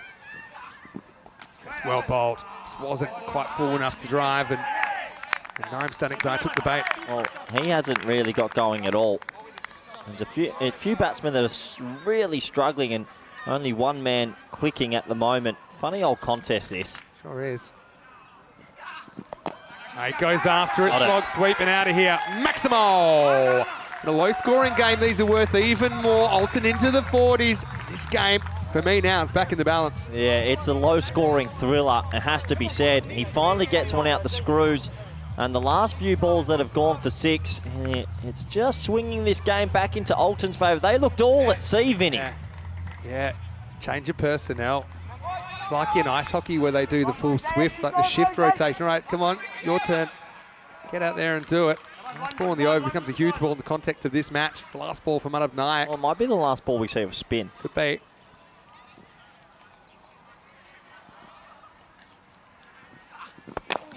Bowl pushes it up. Just be 1. Yeah, get to go to a 5th bowler as well. So end of 7 overs. Contest. It's 44 for 4. Yeah, I think in a usual standard, you'd say the batting team would usually win this, but I just have a feeling it's a bit of a 50-50 shot. This is what's coming up next, Vinny, and, well, Royal Tigers Budapest got to get a win. Regardless, yeah, Budapest certainly require a win after going 0-2 first day. Bevan 1-1. They were a bit disappointing, I suppose, by their standards in their first game, but they feel that, they were telling me yesterday, they feel like they were at 50%. So we expect to see them better. Big news sub as Akil struggling to hold a bat. So that's a big loss. Just had surgery 6 weeks ago on that shoulder. Yeah, and he's come back a bit fresh. He got told, do not play. There we go. That's the result. He is playing. So here's Louis Bruce. Bowled pretty well to death yesterday. Wants to bowl 8 and 10 here. Swing and a miss first up. The bat speed on some of these Norwegians is phenomenal. Swiss, sorry. He has swung so hard at that. Misplaced one very expensive country to another. But anyway, yeah, Louis is interesting. He's got a bit of a slower ball. Also can jam in the York. He's natural in-swing bowler, but ball's a bit banged up now. Wow, this is up and it's high and it's out of the ground. Maximo straight pulls the sight screen buster. Louis digs it in short and goes the journey. This was always the worry, the 5th bowler, and how would they play medium pace? And that's an incredible shot. I don't even know what you call this. It's like a pull. Did he mean it to go there? It's like a tennis, yeah, I think so. But again, had to get in the middle, otherwise it goes straight up in the air. How they play the 5th bowler determines this game. He's got to hit the stumps here. He's got to get full. Doesn't, tries it again. This time he gets away with it. This game's changing every ball at the moment. What a contest. 50's up as well for Alton. If there's a wicket, 25 off 15. Yeah, really odd sort of chase. I mean, Lightning would be devastated. They didn't put 100 on the board against this batting lineup. Correct. Let bygones be bygones. Bruce. That slower ball, loses it. Still wide. Yeah, every run's valuable here. We're on for a lot. Look, this is a tingle game. I've got tingles all over myself, and unfortunately it's your game as well, which upsets me. Happy about it. Be a low scoring golden ball if it is. They've got the golden kit on, don't they, the Lightning? Yeah, they do. How are the colours this week? I'm liking it. Bowled in. And Bruce gets the breakthrough. They needed to break the Stanexai partnership, and he does. I said he needs to hit the stumps. He's right on target. Potentially momentum shifting. Alton lose a fifth. It's 51 for 5. Yeah, he plays all round it. It's a poor shot. He walked down the wicket and tried to play a bit of a helicopter, it looked like. He plays all around a straight delivery, and the wicket will have to go. They said in the 80s, greed is good. I don't know if it applies in this instance. Chancing his arm. Louis tries a few tricks, then gets back to basics. Cracks into middle and leg. And it is game on. What's he do here? He walks down the wicket and tries to whip it. That's, I mean, Virat Kohli might be able to play that shot, but that's an incredible low percentage shot. He hits it and looks a millionaire, doesn't he? People get caught up in the moment, but walking down the crease and trying to do that, you're not Virat Kohli. Sometimes you can be. That's the beauty of ECN. Naim Stanek-Zayat. Well, eventually did get moving that innings, didn't he? It's going to be Raihan Stanek-Zayat comes out now. Now, he was sent out to open yesterday. He got a first baller and a second baller. Who are you tipping right now? Down the order. I think Lightning. I'm going to go Lightning by a run. I'm neutral, as you know. I just got a feeling Alton are going to get home here. Yeah? I just got a feeling the other you way. might go bang, bang. And I reckon they're 1 or 2 wickets away. no doubt. 5 out. That's just my cricket instincts telling me. 5. But I am wrong 50% of the time. Obviously, they only ever cheer for one thing, and that's a golden ball. Anyway, there's a reason they set him up to open yesterday. Didn't really come off. He's round the wicket to left-hander. And yeah, really high on confidence after a couple of globes. It's such a peculiar chase. This is the golden ball tiebreaker rules. Well, we do have our commentator sweepstakes. Hope not. And That's the only thing I don't want. if it I don't is, care who then wins, but I've don't done give well. me a golden ball. last golden ball we had here in Cardiff, France-Belgium in the internationals, was another one for me. It goes after this. This is miles in the air, but it's a chance, I think. Coming down and caught. What a very, very good catch that is. Horrocks has caught well.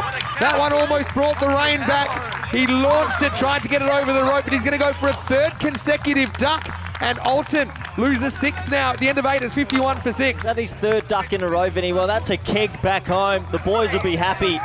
He has to go, and Alton, this peculiar run chase continues. They're faltering here. Really good catch by Horrocks, because he had so long to think about it. Could have written the first chapter of a novel while it was in the air. And then he had to just be sure he wasn't going to get carried over the line, because he was kind of edging back towards the end. But number one, you've got to catch it. And you see he has a little peek down as he takes it, sees he's got room to move in the peripheral vision. And a huge moment in the game as 2 wickets fall in that 8th over. It's 51 for 6. How many batsmen have gone dot out? Remarkable, really. And Lightning pull ahead in this one. Stanek-Zayat. First baller, second baller, second baller. Max O'Dowd in the chat. Hello, Max. Asking where the left-handed Max O'Dowd is. I think he's referring to Hatsadullah Hatsadullah Tarakel. He'll be up next. He'll be in match 2. Max in. Don't be jealous. He's looking Well, good. big enough for both of you. You can see that since the injection of Malia, Stanek-Zayat, that run rate's headed towards that red line. 16 wickets in this Now game. you're loving the graph. That's a good-looking graph. Anyway, they go to the 9th. Packard gets his second over. Starts with a wide. Can't be doing that This is the now. contest where Malia This is it. Stanek-Zayat could just go bang, bang, bang, and suddenly the game's on toast. Lightning's ahead right now, but this man's the only man with a chance. Fred Klaassen in the chat as well with Maxi watching, so I hope all the boys are getting around this game because we've got a low-scoring thriller at the Cardiff Dome. Dome now. I like it. Yes, Swing and miss. Every ball's huge at the moment. Some of the shots in this innings have been remarkably funny. What an odd chase. 75 only required. Chris is asking in the comment section, what's the lowest score defended? The lowest score ever defended is 60 Wow. by the Prague Tigers on their first day in the ECN as well. Ratnaraja at the non-strikers end now. Big swing and a miss. When in doubt, they swing. Oh, my word. Gotta say, it's great entertainment. Oh, terrific. 23 off 10. I mean, he could win it this over if he goes bang, bang, bang, Like, bang. it's like an ugly painting. I'm loving it. It's the beauty's in the eye of the beholder. All they have to do is get a bit of bat on ball. Prakash, hello to you. Big thanks for you for becoming a silver spanner. It's a great low-scoring battle. There it is, and that's fine as well. So this is clever from Packard. He's taking the pace off a little bit. He knows the batter's jumpy. He wants the pace on the ball. He's not giving it to him. Jumpy? He's more than jumpy, Vinny. And the bat speed flying through right now. What do you call that shot? It's like A heave. it's breaking the sound barrier with that bat speed, tell you that much. I still think, I wouldn't count them out of it yet because Malya Stanikzai, I don't see it. he's going to have to have a ball that's aimed at his bat, but it'll go a long way. There it is, he goes, and he goes How's he done out that? of the ground. Maximo does not compute. Stanikzai goes over extra cover for 6.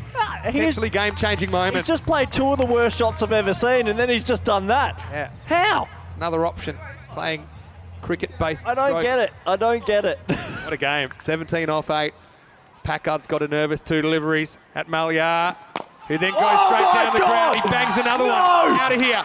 Maximo! It's a helicopter straight, Vinny. Back to back, and I told you this guy could be anything. He's still there. And that brings it right back in the mix. 11 off 7. It's the greatest shot ever. Oh my word! He helicoptered it over mid-off. It was the best of times. It was the blurst of times. That's the shot of the tournament. He It just all happens in the night. does he have a technique? I'm so confused. Be 5 after this. Packard. Pitch is like 40 metres long for him now. Full toss going in the air. Catch it. Is it a no ball? I don't know. Well, it's caught. They're going to have a look at it. So this is going to be an interesting one. Oh, this is close. My instinct is it is a no ball. So does mine. Based on what we saw earlier, we saw one given against Alton. Yeah, I think that's going to be called. I think based on the one earlier, it was I'm glad I'm not making the call. It is coming down a bit though. You see the angle the ball's I coming reckon down. this just determines the game almost. Oh, he's been given! Yeah. Well, Vinny! Just probably the difference between that one and the one earlier is half a step forward of where the other batter was. So it gets given. And so, yeah, one that could have gone the journey doesn't. And that is the end of the 9th over. What an over. They say it all happens in the 9th. Went wide, dot, dot, dot. Those dots were really entertaining. 6-6 wicket. And the score is 64 for 7. 11 are required off this last You over. have to wonder about the consistency because there was a ball on the second last delivery of the first innings that was called and it was exactly the same. Anyway, he played shot of the millennium about 2 balls ago. Lightning for me win this now. What? 10 for a golden ball. 3 in hand. That's a huge. Do you think it was a no-y? I think that In our rules? you could argue it both ways. I think if you actually look at it, if you're standing at the crease, I think it's below his waist. So I think just looking at that one in isolation, I think if you're leaning that it's fine. Anyway, here we go. All right, Louis Bruce. 2 new batsmen. Yeah, and Ratnaraja hasn't faced at all. He's facing up now. 10 for a golden ball. 10th over madness to come. Where he goes after, it would have been a wide. It's going to be a wicket. Surely can't drop this. He's dropped it. And they're only going to get 1. Why aren't they running? Run because they thought there's no way he could drop it. How silly's the non-striker for not running? Drama at the Carter Oval probably cost them a run there because they should have got 2. Not 2. But Doing? he chases a wide first up. Should have been caught as well. It's a goober. Wow, that's pressure. It's affecting everyone. Oh, the man who didn't run. This man, how do you say that last name? Well, it's been his game. I mean, he took 4 wickets, took 4 for 10. And for his next trick, he'll try and win the game for Alton. Can he bat? Vinny, can he bat? They can all bat. Expect the unexpected. Big swing and a miss. And now they're running when they shouldn't. And somehow, Daswani's missed the stumps. It was the blurst of times. It was the worst of times. What's he do? He didn't run when there's a 2, and then he runs when it's right to the keeper. Oh, Alton, never change. This is what I'm saying. Oh, this is chaos. He's got to get one out the screws, doesn't he? Every ball's huge. Misses again. This time they're going to go, and he's missed again. Well, someone moved the stumps. Daswani's put it in the same place twice, but it's only a bye. Changes the strike throw. 9 off 3 now. Need a boundary here. Don't think either of these 2 batsmen look like they're going to hit it. I think Lightning could be home. He's missing that by a long way. Stops running as well. So, you need a boundary to be in this contest. Is Ratnaraja the man to do it? 3 to come. Misses. That's fine, I think, as well. Steps across. I still think it's inside the tram line. Well, now 2 boundaries to tie it. Game over. If they don't score off this ball, if it's just one, then barring an extra, the Lightning are going to hold on here. They don't look like they're going to get close to the ball. Every time you think you know what's happening, Best case scenario is an edge for 4. Chance of a boundary this ball percentage? 1.1. Oh, edge. It's off the Called end of the it. bat for the game. Oh, he called it. Will stop it. And that's where you got to come for 2. You got to go for 2 to have any chance. They run him out. The game's pretty much over. The reason is because if you get 2, you can still tie it off the last ball. If you get 1, you need 7 to tie. Hey, there was the edge for 4 almost. He And it was going to be a big wide if you just stood still. Dazwani with a perfect cartwheel. 9 from the Lithuanian judges. But 6 for a golden ball. 6 for a golden ball. Why weren't they running? These guys are crazy. Got to know the situation. So 7 to win, but 6 to tie. Honestly, the way they're swinging, I doubt it, but you never know. Could this be golden ball 43 before your very eyes to start a Tuesday morning? What a game we've had. He swings so hard. I mean, if he gets it near the middle, just keep your eye on the ball. Tigers sweating on this result as well. 6 for a golden ball. He's bowled it. Leg side, it crashes into middle and left stump. Bruce gets 3 and the Lightning get the victory. Corey Ruckers has lost his mind next to me. He just lost his bearings, had no idea where on planet Earth he was. And that is a dramatic game. Alton, they're going to go down. Final score in match 6 of Group C. Lathbury Lightning 74. Alton 68. Corey Ruckers. What's he doing? Well, he's What hoping a that's shot. right. He didn't feel like he could get a swing on the ball. Again, you probably try and whip it for 6 down the leg side. Oh, But my word. Come the man. Oh, it's And the worst. Louis Bruce hits the timber. What a finish to this one. And Alton, they What are a the lead. ultimate anything team. Any shot, anytime, anywhere, and sometimes no shot at all. Oh, he pressed the wrong button on the PlayStation controller and he's decided to leave it. I'm out. That's the worst chase I've ever seen. Well, you said that a few weeks ago as well. Well done to the Lightning. They go 2-1 after that. There's Kenroy. He was really important, wasn't he, in the first half of this game? Oh, they're loving life right now. And Alton, what a difference 24 hours can make. 24 hours ago, they were beating the Belgians, Beveren, and now they could not chase 75. Credit to Lathbury Lightning. They might be getting a couple more spinners on the highway from the Rock because that was so effective. But they'll get a great ovation from this crowd here. Can't take anything away from them. They bowled, they fielded real well. They had a plan, and I think they executed it. As we go. You talk. My mind's Well, broken. it was a great start, wasn't it? There's a big fish to get, and they got him straight away through Navukarasu, went without scoring. And then there was this. Didn't come back to haunt them in the end, as Nanasekaram was dropped first ball. Then he smacked one out of the ground. But really, it was slim pickings, wasn't it, through the first half of this innings? Yeah, keep going, Vinny. Keep going. That was a great catch by Pye, who just had to fight the gravitational pull of the earth. And meanwhile, Horrocks, he fielded really well, had a couple of key moments. Really, it came down to a matter of who'd hold their nerve, and I just think that the team from the Rock, they did it better than Alton, who were feeling the heat a little bit. They brought Nyack back a bit later, as we saw. Bit of chaos. This was almost run out. Really good slide. Got Naib Stanek Zai home, but they kind of just dawdled through these overs. They were tied down by the spinners. That was a great catch by Horrocks. One of a couple that he took that were really good. Also dropped to Goober.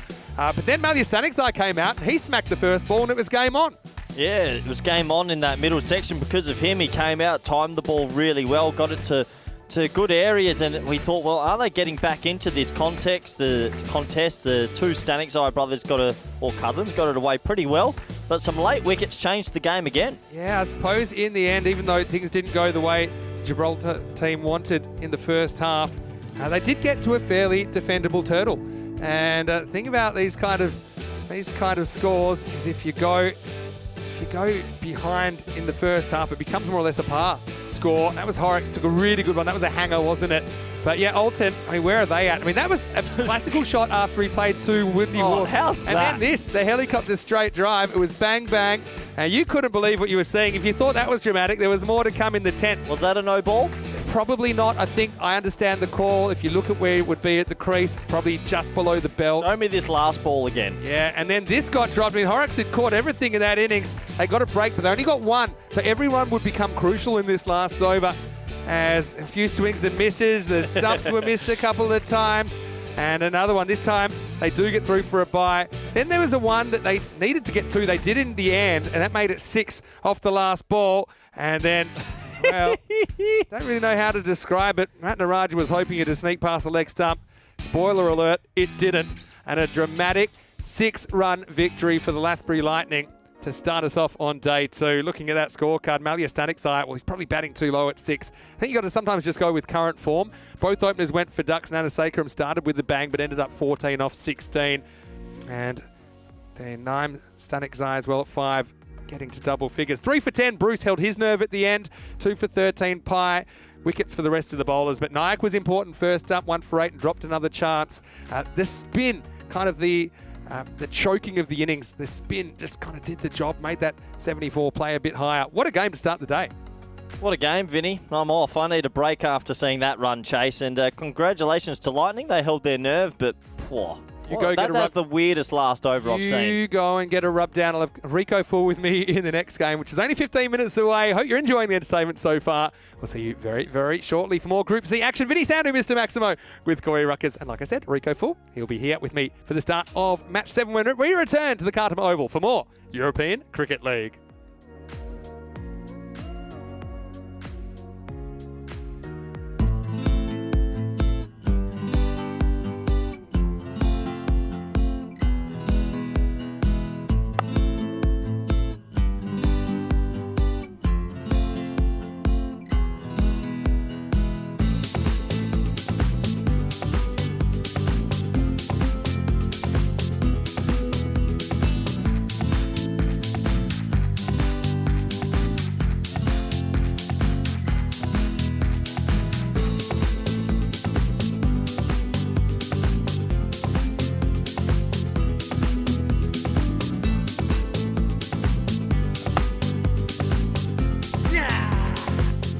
This is how we play cricket. On the Costa del Sol.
The European Cricket League is brought to you by HCL Software, Dream 11, and Andalusia European Region for Sport. Ven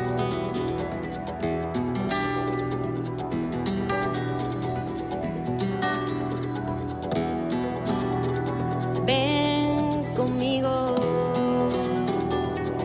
a cruzar su calle, a vivir su ambiente. Ven conmigo a vivir la vida intensamente. Conmigo ven, conmigo ven. Hello and welcome back to the Cartama Oval. Sun's out at the moment. That is really nice to see. Big thank you to the Andalusia European Region for Sport as well. And also a big thank you to the La Campiña School as well as MIT, Malaga Institute of Technology, who are here as part of our cricket school project today. Anyway, let's get ready to go. Rob Kemming has the coin. It is going to be a big one. Beverin taking on the Royal Tigers in match 7. Let's get ready for the coin toss. Okay, your call. ECN. ECN is cool. You will bat first. Okay, so Beverin going to bat first. Thank you very much, guys. I know you've got some work to do. And, well, sometime we'll be able to get here. Anyway, the kids having a great time. You guys having a good time today? Yeah! We're having a great time today. News from the toss then. Beverin, they've won the toss. And look, I think it's a really good opportunity for them to set the record straight. They did start with a loss yesterday. Royal Tigers, though, feels like a must win for them. I know they're missing a couple of key players from last year, but if they don't win this, they make it really tough to qualify. That's how it's looking. Anyway, guys, I hope you have a great day as part of the Cricket School Project. Uno, dos, tres. Vamos! Let's get ready for the second game of the day. I'll come with you. Okay, Rico Full will take you from here. Thank you very much to Mr. Maximo. It's loving having the kids from the schools around enjoying the cricket and having some fun as well. Well, talk about having fun. What about that last match? Well done to the Lapbury Lightning. What an exciting contest that was. They scored 74. They defended it, Alton. Getting just the 68. Brilliant stuff and well bowled from all of the Lapbury Lightning bowlers, particularly to young Louis Bruce there. Player of the match performance from him. 3 for 10. And if you thought that was a big game, this is a biggie as well. Beverin are taking on the Royal Tigers from Budapest. And the Royal Tigers from Budapest are desperately searching for a victory. They need something to happen for them, and they need something to happen pretty quick. Haven't really been able to perform at the moment. The issue's been with the bat, very much like Alton, really. There's a quick look at the sides there. And we heard from the coin toss that Beverin have elected to bat. Doesn't surprise me. I think someone like Samir Zakil is going to have to be key in this one. Beverin are favourites according to the bat versus ball 103 to 92. A very good morning to everybody. It's lovely to be back here with you. I hope you've enjoyed the action so far this morning. Well, we've seen a low scoring thriller. Maybe we're going to see a bit of a high scoring one here and now. It's one man who has been performing with the bat. The two Ahujas, they've been pretty good. So a picture there of Stan Ahuja behind the stumps. Captain Mark Ahuja will be hoping that the team can start to put some performances together here. One man who hasn't disappointed has been their opening bowler, and Abhitash Prashar. He's been good, and I think they know that for them to perform well, he needs to have a good match. Openers going with Tarakel, Hadisula Tarakel. He can hit it big if he can get it going. And the non-striker, Hakeem Kassar. And pass out there in the middle. Jerome Peters and Nilkesh Patel.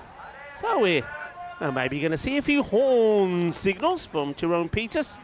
And the ball is hit big for 6. They're just waiting for us to get the thumbs up to get this one going.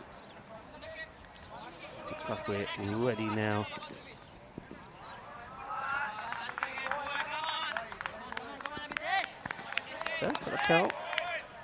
Strong, powerful left-hander.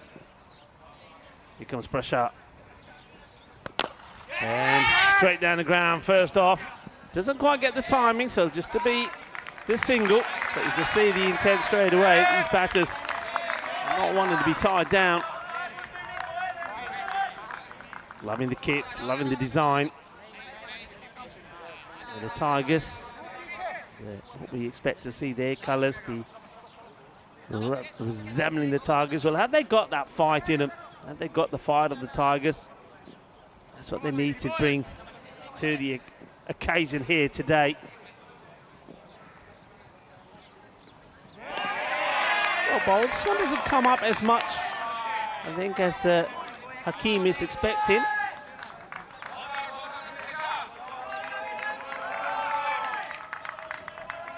Tigers making some noise. Look at this field to the right-handed. 3 and 6, 3 on the leg side. Long on is the man who is back. Third man. It's the second fielder on the boundary. On the pad, but far too high. Well, certainly been the day of the bowlers so far, hasn't it? Rathbury Lightning, it was 74 all out off the very last ball. But what an important knock. Kenra and Esther played 25 of 21. And then Alton just never got going. It was spin to win, really. Avinash Pai taking another 2 for including another sensational caught and bowled. Wow, that was sizzling when he took that catch, and that changed everything for me. And then Louis Bruce picking up player of the match performance with 3 for 10. It's hard over the top off the infield. And that's a chance that you take against these big hitters. Putting the squeeze on the offside, no protection back. If he gets enough of it, he's going to get the boundary, and he does. First boundary of the innings, and it comes from the bat of Hadisula Tarakhel. Moves to 5. 6 without loss.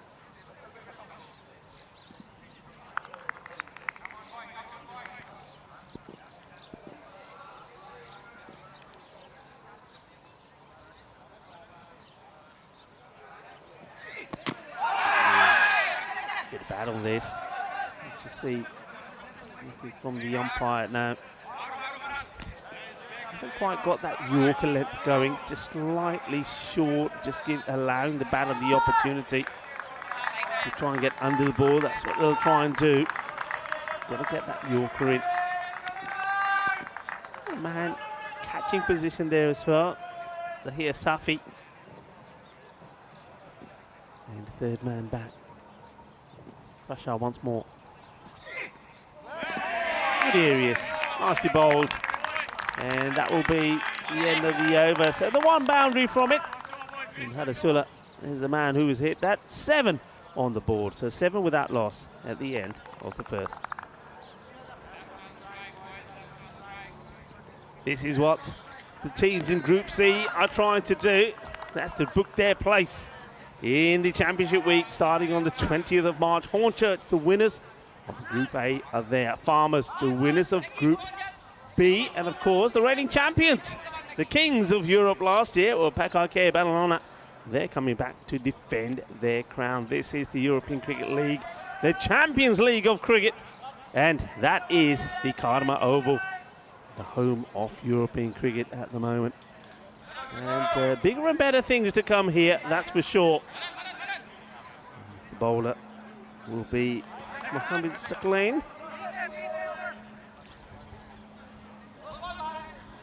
Let's see if he's able to keep the pressure on. That's one of the issues that they had yesterday, that apart from Abhitash Prashar, nobody else really performed. That's nicely bowled. It's a good start. Yorker length delivery had to be dug out. Good bit of cricket. Yeah, well bowled. The plane hasn't got the pace of Prashar, but the accuracy, and that's right up there. He's just losing his footing there. The left foot just sliding, so not able to be balanced enough to make the stop. Get the single. You can see the issues when you have the right and left combination in terms of the batters, the field having to change all the time. Always adds a little bit onto your time. Oh, I think he's lucky here to get away with this one. Yeah, I reckon this one does catch a bit of that line. This definitely should have been called a wide. But I don't think there was that much of a aggressive movement from the batter.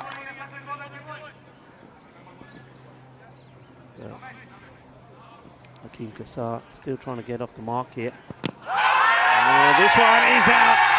And, well, the least favourite fruit of Kassar is plum, because I think that one is plum. He gets the ball right up there, and the finger has to go up. And it's going to be a 5-ball duck for Hakeem.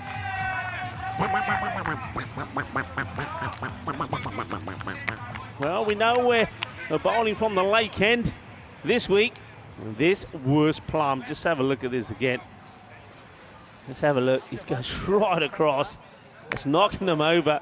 And the bowler himself, just a very polite inquiry. Everybody else is going wild. So to get the breakthrough, Hakeem Kassar. His poor form continues. No runs. The 5-ball duck. That's it. And it's those 5 balls that have been chewed up. That probably hurt Bevan more than anything else.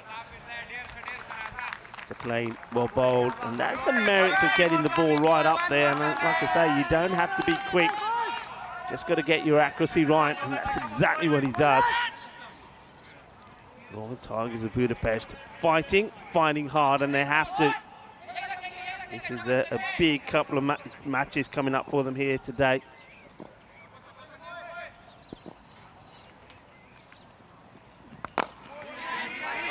Oh dear. Oh no. Please don't show this again. Abhishek cuts apart. Well, maybe showing that he's not as agile as he was in his younger days, as this one goes through him. It's valuable runs. Slightly overpitched that Yorker, but that's bad, isn't it? That's bad standards. He'll know better. And, that's got to hurt you. That one does go to the boundary. And new batter, Rashid. Abdul Rashid gets off the mark straight away. It's a plain. Aggressive stroke. No run. Good bit of fielding attacks. Keeps it to nothing. And that is the end of the over, and it's a fine time to welcome in to the commentary box Mr. Maximo, as we tell you the score at the end of 2 is 12 for 1. I've got good news for you, Rico. You're going to get an extra ball here, because it wasn't quite the end of the over. Isn't it? Fake news from Rico Full. Take that table down for now. This will be the end of the over, though, and it will end with the boundary. This time it's away from the protractor, and so Rashid, he's been dropped to 3 today, just to get the angles right, and he is able to on that occasion, and is the end of 2 now. Score 16 for 1. It's funny, Rashid batted through 10 overs yesterday, faced 16 balls, which I think is the lowest I've ever seen of someone that bats through 10 overs. Yeah. Well, how about this? Lathbury Lightning, top of the tree, admittedly with a game extra played over Fossum, who are below them. And Royal Tigers, you can see how this becomes a must-win for them. Otherwise, potentially they won't even be in it anymore by the time they play Alton in the 4th match of the day. Stay tuned, of course. Bottom team is out at the end of the day in Group C. The top 2 get the double chance, which is important. Prashar bowled a pretty good first over. He's coming back to bowl the 3rd now. Last over of the power play. Prashar to Tarek Hill. That's a bit of a wild swing. It's a bit of a nothing shot, really. We saw a lot of that from Alton earlier. Yeah, we did. We did. Hey, Max O'Dowd, who was the MVP of ECL 2019. He's in the chat right now. He's just saying that he's a big fan of Hasidullah Tarakel, who a lot of people say is a bit of a lookalike. The magnificent hair, the opening batting, the swashbuckling stroke maker that he is. Left-handed version, albeit. Tell you what, if you get short to Tarakel, you're going to go up the hill. And that's what you do. He's not going to bowl short. He's going to get it right up there, and what a delivery that is. And one thing I was saying in his first over, Prashar hasn't got one right up there, the Yorker leg delivery. That's where he's dangerous, because he's got some speed behind him. He's got some wheels, hasn't he? That is a class delivery. And well, Hasidullah just got snookered, not by Mr. Maximo, but by a few people in the chat as well. He's gone. He has to depart thanks to a super grisly delivery from Prashar. That's just knowing your opponent. That's a good Yorker. You can see he wasn't in a great position to play that. And Prashar breaks through. Royal Tigers had a horrendous day 1, to be fair. They walk away with big donut next to their name, but they're out firing. And Beverin, still a long way to go for them. They've lost both openers now, 16 for 2. Yeah, you can't take away how good a delivery that is. I mean, he's one man, I think, that's always come up top front for his side. I can't remember Abhitash Prashar having a bad game. He's always there, always on the money, so focused. He is so key to their success. So just taking a close look at that table, if Bevan win this, obviously the Royal Tigers don't, and that means that everyone is 3 points minimum ahead of Royal Tigers. So if they don't win this, Adios. they're gone, no matter what happens in the last game they play. So this is effectively a final before a final for Royal Tigers, and they're playing like it at the moment. Prashar to Momand. And, well, he lifts this up over the leg side. It's a big hit. 6 runs. Manos arriba, Vidro, porque eso es una 6. What a shot that is. Just goes with the angle, lifts it up and away. Maximo time in the power play still. This guy, it just looks so good. If he stays in for any length of time, he's such a natural hitter of the ball. That was well put away. Yeah, it just goes to show that, isn't it? It's all about the length. You get it slightly wrong, especially to these hard hitters and these guys from Belgium champions, Bevan, you're going to get punished. Just going to give you an alternative scenario, which is even more interesting, if not as interesting as the one I just said. The fact that Royal Tigers, they lose this, and that's the end of their ECL. They'll have a dead rubber later on today. Good comeback delivery. Yorker length gets dug out. Will they go for 2 here? They're going to take it on. It's very good running, isn't it? As the protractor was labouring to that ball, they get a couple. Ball never leaves the circle. So let's say that Royal Tigers do win this, and it's 2 points apiece with Bevan, and then it's a shootout for whoever can do better in the last game. And so look at their last games. So you've got Royal Tigers playing Alton, and you've got Bevan playing Fossum. So if Royal Tigers could beat Alton and Bevan lose to Fossum, then it's Bevan that will be going home in 5th place. So what a group. C for competitive, C for chaos. Prashar, he knows the importance of this match for his side. That's really well bowled, clever delivery. Just holds his back slightly as well, but gets the length right. Batter plays and misses, gets done by a good one. Well, they'd love 11 Prashars, wouldn't they? And he also bangs them with the bat. They got a golden last night in the 5-over smash, but still, bowled very well here. He's there to take wickets though as well, and Moman's the guy you better get sooner rather than later. It can really hurt you with the bat, and quick.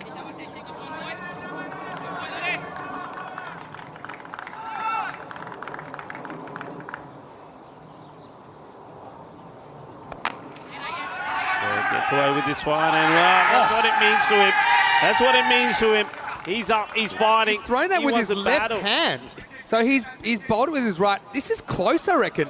Probably in, but... Yeah, he's in. He doesn't leave his... He goes back in his crease. Don't forget, he does bat left-handed with it. Watch this. Just. How How good was that throw left-handed? And his shoelace is undone. That's probably smart if his shoelace is in. Right, here he goes. Look at this. Yeah. He bowls it right-handed and then throws it back left-handed and hits middle stump. And I just saw that little shuffle. I was a bit nervous with the batter, but oh, what a way to finish the power play. 24 for 2. Yes, we have a look at the skyscrapers there when they haven't gone past the 10 mark.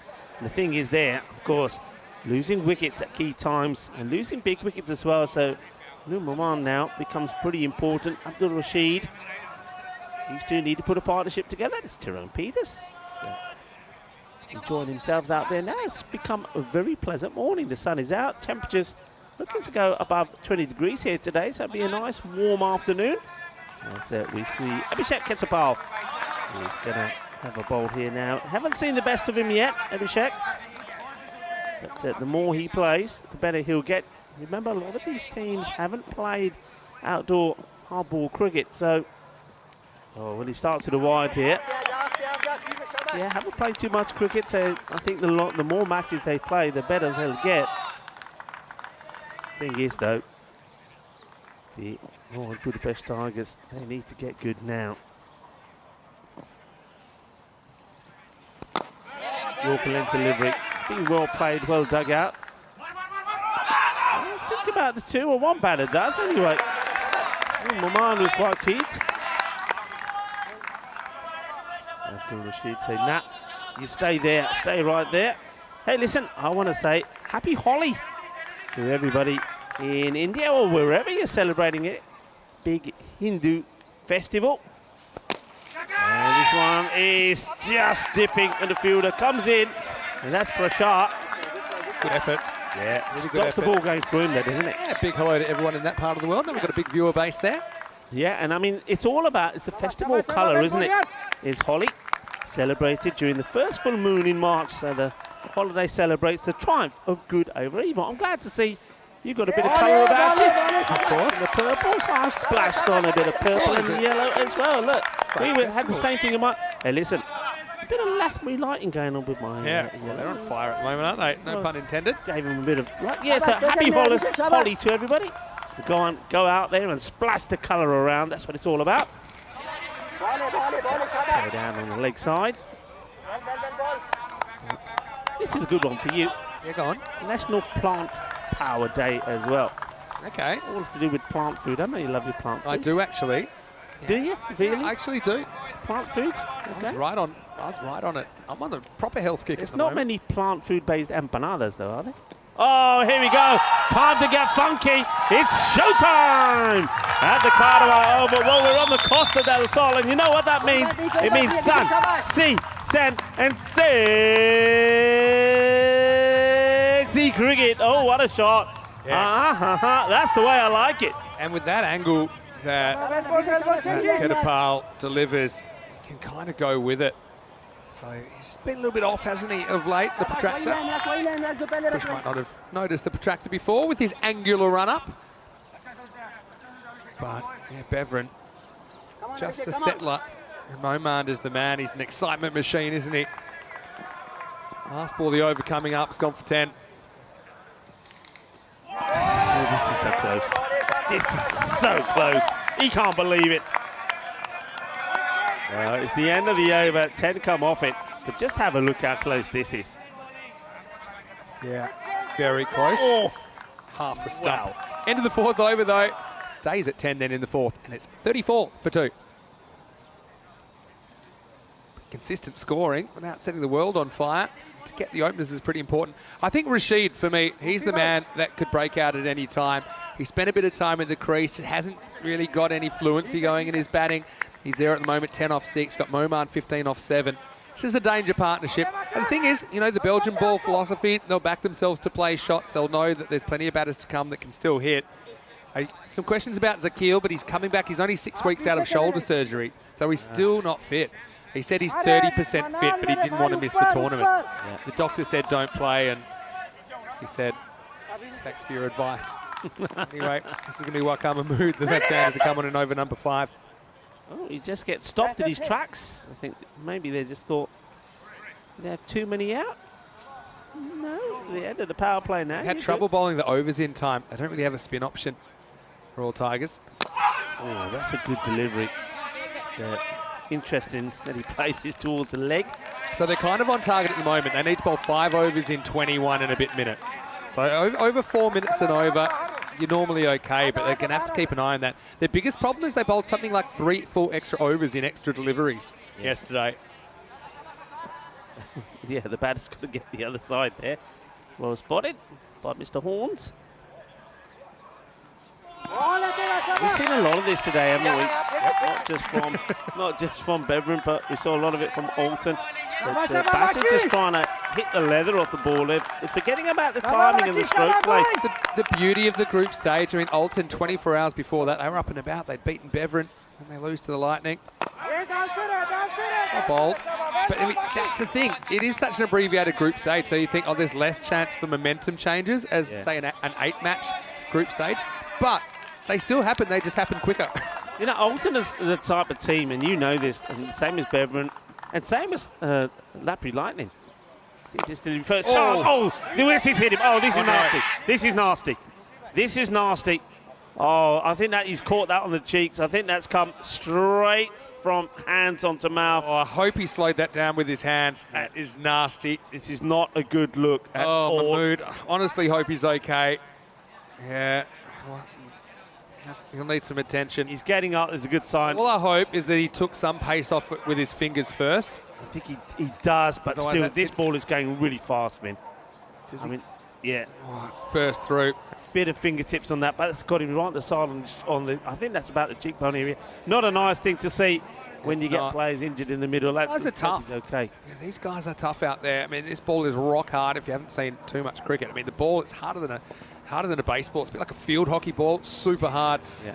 Oh, I'm so worried about him there because it looks in an area around the mouth, and obviously that can do significant damage. Yeah. Anyway, I want to say welcome to all of our viewers, whether you're watching on Fangird in the subcontinent or on ECN or one of our international broadcast partners. We certainly welcome you to the Khartoum Oval. Group C, it's been crazy, hasn't it? C for crazy. Maybe that's what it is. You're absolutely right. C for crazy. And what I was about to say before that incident is that if you look at all the teams that we've seen, and all of them have made low scores. I mean, for example, Alton could quite easily go and put 150 on the ball next time you see him. It's the way they play, and that's the one thing I'm saying. There's a lot of swing and missing, but that's the way these guys play. They'll go out there with one thing in mind, that's to smash sixes. But the curious thing with Malia Stanek, he's the example I'll use, is he swung and missed in that 9th over, and then he played a perfect elevated cover drive for 6. Then he played a little helicopter straight down. I was watching from the side where, of course, there's a lot of. You can do, it's one thing if you don't have those in the locker, but I think for me, it's easy to sit on TV or sit from here and watch it. I think you've got to understand the pressure of the moment, and when you're out there, you're not. Well, the best players can deal with it, but you're definitely not firing on all cylinders. You're playing a bit on instinct. When he went out there, Stanek, he was like, "What are you guys doing? Yeah. You know why you put it?" So he was pumped. And he played some lovely shots, and then he went through a phase where he swung and missed. And then, like you say, all of a sudden he thought, hang on a minute, I can play proper. And he played some glorious shots. But that's why we're going to see a lot of that in this group. I think Lappy Lightning, they're on the other side. We know they're depth with their batting. They'll go out there, and they could go out there and score 140. Yeah, they haven't clicked with the bat, but it shows you anything's chaseable, anything's defendable in this ECL, I think. And it's the beauty of the ECL. It's the Champions League of club cricket. And, well, maybe we can have a look at some of the groups still to come, because this is Group C. Okay, so after this, we'll be halfway through the group stage, but we'll have Group D coming up Thursday, Friday, Saturday, and I know that Forfarshire of Scotland, I mean, they've got a pretty stacked team, but again, some players that haven't played too much T10 cricket, but still very experienced players. Got Craig Wallace in there with a bunch of international experience. You got Druitt. We know that they're pretty entertaining to watch, to say the least. Vienna CC with Big D and Quinton Norris and MSP, Mark Simpson Parker. Helsinki Titans with players like Kulamabas Bart. Yeah. And Brno, who, Brno, that's a great story for them. We haven't touched on them too much in Group D, but they beat the Prague CC Kings in the Division 1 final in the Czech Republic, and in a pretty low-scoring thriller. I think it was 67 that they rolled the PCC Kings for. They kind of crept across the line the 17th or 18th over. That was against Aaron Ashokan against the Beast. So, they're a very good cricket team as well. So Group D will be great, and it's going to start in like 2 days' time. I don't know what these guys are made of. But what is he still out there? I tell you what, I mean, have a look at this. He was... What? Just amazing stuff. Oh, my word. All you footballers should be ashamed when you fall over, roll around and think you're being hurt. This is what men play cricket. I'm happy that it's not in his mouth. But anyway, I don't think the smelling salt's been any good on him. Comes back with a pretty good delivery, falling outside the off stump, edged into the ground to keep it. How tough is Raka Mahmood? This is just... I mean, he's got... I'm not sure what the injury is. I mean, it must have... That is hard as nails. That banged into his face. Yeah. I mean, there's definitely been some sangria there as well. Gets a bit of bad on this tactic. But look at him. He was one yesterday when they were under pressure in that night game there. He's really trying to make things happen for his side. Absolutely focused. I wonder if is he staying on here now? Is he going? Yeah, he's going to go off. Look at that. I mean, he said, I'm going to finish my over. You're not taking me off until I finish my over. He's going to go off here now. And it looks like that the 12th man will come on. That is brave. Give him a round of applause. Give him a round of applause, everybody. Come on your feet. Give him a round of applause, because that is real bravery. Comes back and well done. Give him a big hand. Yeah, Raka Mahmood, scary moment. He's probably a bit shaken up, you can understand that. But there's literally no tomorrow for Royal Tigers if they don't win this. Yeah. So you can see that. It's inevitable with the amount of balls we see hit back hard. I mean, he's 3/4 of a pitch, so about 15 metres away, and a ball hit as hard as anything bowled. So imagine getting a beamer from 3/4 of a pitch if you're batting with no protection. Anyway, Manan Gets a bowl in over number 6. This is skied in the air. Catching opportunity, swirling around. He has to find it, but he takes it. That's a really good catch. That's Marco Huja, the skipper, in the short cover. I mean, the wind has picked up in the last half an hour or so. That catch was a lot harder than it looked, but he takes it. So, well, inspirational stuff from the Tigers fighting for their tournament lives. It's 38 for 3. Yeah, well, let's say we may be wounded, but we're going to keep on fighting. This one, yeah, you're right. It's a great catch. That has gone up in the air, start to dart around a little bit. And Marco Huja keeps, look at the eyes. The eyes are focused. Once he's got it in his vision, he's not letting it go. That's a really good catch. Well taken. And the big wicket to get, because we know that Nur Maman, he can be dangerous. They remove him, 17. That's his 12th delivery. He's hit 2 sixes. That has to go. That's a big one to get. I just think that those little pauses, though, like that, can affect both sides as well. Oh, you know, affect the batting side. Definitely. It's a big man to get at this time. As Nur Maman departs before creating some fireworks. And now here is the man, Sabres Akil. We know what he is capable of when he's fully fit. He just said to me at the Sunset Beach Club, he's probably about 30%. He's just 6 weeks after shoulder surgery that was pretty serious. We didn't see the best of him last year in the ECS. But again, he's a player full of heart. Again, means so much to these guys. There was no way Samir wanted to miss this ECL. They call him Insana because he is Foco Loco. Just like that. How about this for a start? And, well, he says, you know what? This is what I do. And, well, Insana might be a little insane. Well, he gets off to a flyer with a little bit of the old scoop here. Showtime from him. It's kind of a trademark that it'll do something crazy first ball. I mean, it's not that it's not on. It's just, it's a hard shot to execute. So Zakil goes for a boundary. Manan can't really believe what just happened. Run rate languishing below 8 and over. Everyone will keep throwing the bat though. Doesn't matter if it comes off or not. So with that ball, I think it's going underneath where the big screen is. So now the ball comes out while they fish that one out. Manan, he's got a bit of hand damage as well. Now it's interesting because if you look at his hand, it's a white bandage. Now the batters are quite inclined to turn around and say, you know what? Nah, that's putting me off a bit because any bandage under his bowling hand. He's pretty close to the ball in his hand when he's delivering, so it can throw a lot of batters. At the moment, doesn't seem to be any complaints. Single, but yeah, if a batter was to say, hey, umps, I'm not liking this, this is putting me off, the umpire's going to say, right, okay. To be honest, I think if you're going to have tape on your bowling hand or arm, it has to have the express permission of the umpire and or the... I mean, it's not his bowling hand though, so there's that, but yeah, true. It's tough stuff, these cricketers, right? Almost squeezes his pass, the swing. The batter. Zakil gets another one to his name. Now Rashid now, he's going to start playing some shots, isn't he? Been there a little while. 9 deliveries for 13. Yeah, it's so funny. I mean, he dominated in the ECS, but just hasn't found his mojo yet in this tournament. Yeah, he's disappointed with himself there. Makes that early movement, but it's well bowled. Take nothing away from Manan. I mean, he's gone just for 7 in the over, and one of them was the old scoop shot from Zakir. So 6 overs down now, and it's 45 for 3. 6 over check-in time. Ideally want to at least double your score from here, 90 plus. Remember, the Belgians have a pretty strong bowling attack. Kind of got him out of jail against the Lathbury Lightning yesterday. But against the Tigers, who knows? I mean, Tigers got a couple of players yet to fire. I think Zahir Safi is coming off a king pair yesterday. Looks who's back. Wakar Mahmood's coming back, and I think I want a second over out of him. In fact, he might be coming straight back into bowl. Because he wasn't off 8 minutes, if he was just off the 1 over, if it's less than 8 minutes, then you don't have to incur penalty time, I think.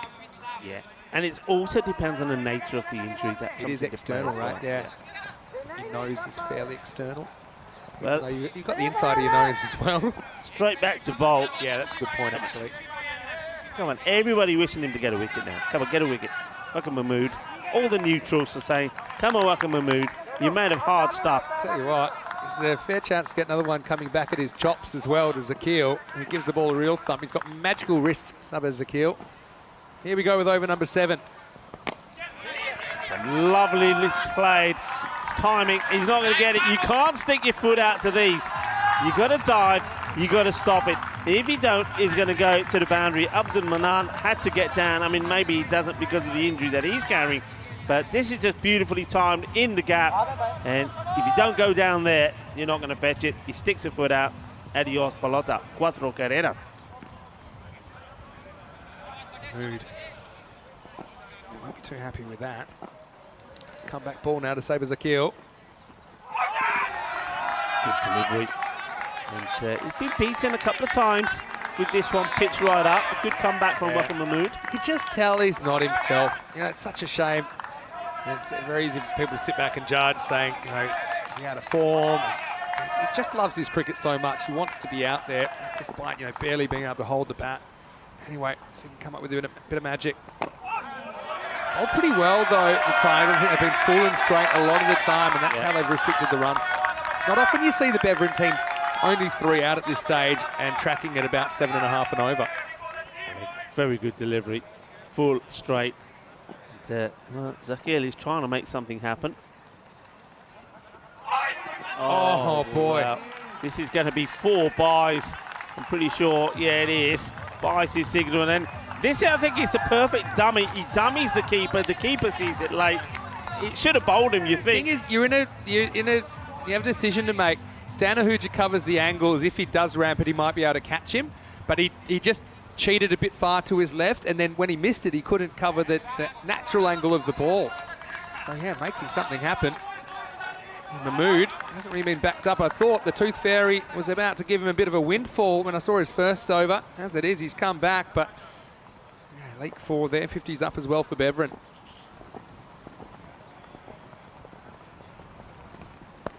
Oh, well, I get the feeling that when this one is hit back at him, he's probably thinking, oh, no, not again. But fortunately, he gets over his head this time. You can see he's thinking, what is going on here today? Yeah, I mean, if I'm Mahmood, I'm not getting anywhere near that either. Good work on the boundary, though. Good stop. I see someone bowling in a helmet. It's Mahmood right now. Hit towards. Out on the boundary, does pretty well, but not able to take it cleanly first time. Very good running from the 2 batters. Yeah. They take 2 at the end of the over. So 7 overs completed down the score, 56 for 3. Hope you're enjoying the action here on the European Cricket Network. If you are, we'd love to get you involved in the comment section, of course, or you can follow on social media. I'm pretty sure we'll post the whole last 2 overs of that last game. You can check that out at European Cricket. Plenty going on. Also, thanks for all the messages. Must admit, I spent a bit of time staring at the back of my eyelids last night, but you can get me at Mr. Maximo on Instagram especially, and at Rico Full, and yeah, looking pretty cool. Your Dr. Full white jacket. He's got the prescription for boredom. Let's watch some of this ECN T10 cricket. All right, here's Abdul Manan in over number 8. Oh. Backwards squeeze, bounces over Stanahuja for a single. I've been impressed with the way that the Royal Tigers of Budapest have come out in this match. They've done some talking. You can tell that they've got together as a team. There's been some hard talk. The bowlers have responded by bowling good lines so far.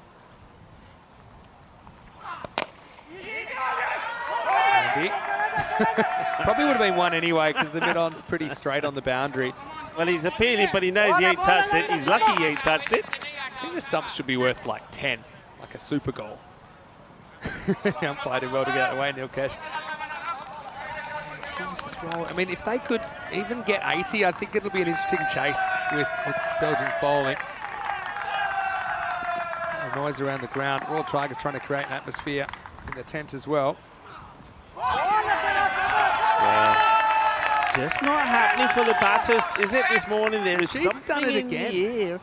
You know, he's come in, he's hardly faced too many at all. Okay, came in at 3 today. It's really strange. I think part of the reason is that he's often just getting once. And so he spends the time at the other end. This one was a full toss. I mean, he will get 4 runs from it because there's nobody out there in the mid-wicket area. He's got the man at square-legged mid-wicket inside the circle. So, but again, just not timing it well. Yeah, they're erring on the side of full. Probably check this one, but I think for me, it's coming down. It hits about thigh high. Good call by Tyrone Peters. Just 4 runs, but yeah, handy boundary. But yeah, the bowling's been pretty simple, hasn't it, from Royal Tigers? Just kept it full in the block hole. That time he just overcooked it, Manan. Better shot. Field is placed well for it. Yeah, and one thing that everyone will know is that it won't get any easier because we're just going to keep doing the same old same, putting out there. So it's almost like one of those where you think, is the next batter waiting to come out there, and he's the guy that can go boom, boom, boom. Yeah. You know, so they're eating up a lot of deliveries here. The thing about the wind is pretty much right in the batter's face. So to go straight down the ground isn't as easy today. This is what you do instead. They start to go backwards a bit more, and that's all through with the wind. That was a slower ball though from Manan. Takes us to the end of the 8th over. Tigers on top at the moment, 62 for 3. The Tigers, this is a must-win match for them. It keeps their dream alive. And they're looking for this victory big time. You can see, Everett, it's going the wrong way. It's going the wrong way. They've got to have a big finish here in these last 12 balls. Pretty consistent, but underwhelmingly consistent. Well, you need to bowl in a helmet. I do have one here, but as you can see, this one is the Indo-Bulgarian helmet. The Bulgarian Express, which way can you see it? The Bulgarian Express in the nets did a number on this one. So this one won't be any good. That's a bit of grizzly action there, isn't it? About that. It's actually hilarious what happened to this helmet. If you just joined us, we'll tell you exactly in a minute. Gets a ball. Back into the attack. Gets sliced out, and you can see the Royal Tigers of Budapest, they're feeling confident here. Easy, easy, easy. They're starting to work as a team. They're gelling well, supporting the bowlers well. Everything seems to be going their way at the moment. Beveran, they're the team struggling. It's Sakio now. Get something happening here. He needs to go big. Wonder if he's going kind of funky because it puts less toll on his body. Be one reason. He's hit hard and he's not going to be stopped. Well, he seems okay after hitting that one. He's played that shot really well, hasn't he, in that area? Even this, I mean, he's trying to go straight and then he just kind of goes inside out on it. He hits the ball in unusual areas. Subbers a kill. And you got to be careful with the glove punches with him as well. Yeah, so that's one that he kind of aims at cover, but then last minute he lets it come to him and he just breaks those wrists inside out. Really good cricket shot. Okay, well, this one is up in the air too. Oh, be careful. Oh, that's a really good catch. That is such a good catch there taken, because for one moment I thought they were going to crash into each other, and it is Safi who takes the catch. Just have a look at this. We've already seen one incident where the ball caused the incident to Mahmood. This time I thought the two fielders were going to create a bit of a sandwich here. Great catch under so much pressure. We're going to have to start kidding these guys out like American footballers, I think. This one had hospital pass written all over it. Zakil runs back to the shed for 16. Again, he dives back into his crease, it goes up, but the wind is blowing it towards the boundary. You can see just last moment Delda, and he heard the footsteps of Safi, who takes a really good catch. And the last thing they need is another injury at this stage, Royal Tigers. But Samir, again, not quite himself in this ECL. And he does contribute 16 to the total, 67 for 4. So bring Ashkula Saeed to the crease. Yes, Saeed comes in and, well, he's got to do one thing, and that's hit big. The ball. It's his time. He's got to be full length, Yorker length. That's what he's looking for here to Saeed. Very short, gets away with it, no run. Follows the batter. Good option, really. Classic Fuller just looking to create a bit of space. But come on, after this ball, you can tell everybody the story. Okay. Oh, yeah. Oh, that's it. That's the perfect delivery. Oh, yeah. That is a grisly delivery. Knocks the stumps over. I think he nutmegs the bowler here, you know. I think this goes for the batter. I think this goes through the batter's leg. Well, yeah, polish that head. We like it. And, well, polish it, and he delivers. What a good ball this is. And Asifullah Saeed, he'll go for 2 deliveries. This is more the protractor we know, isn't it? Yeah, I think you're right. It just misses that heel and bangs into leg stump. That's his legs. Watch this.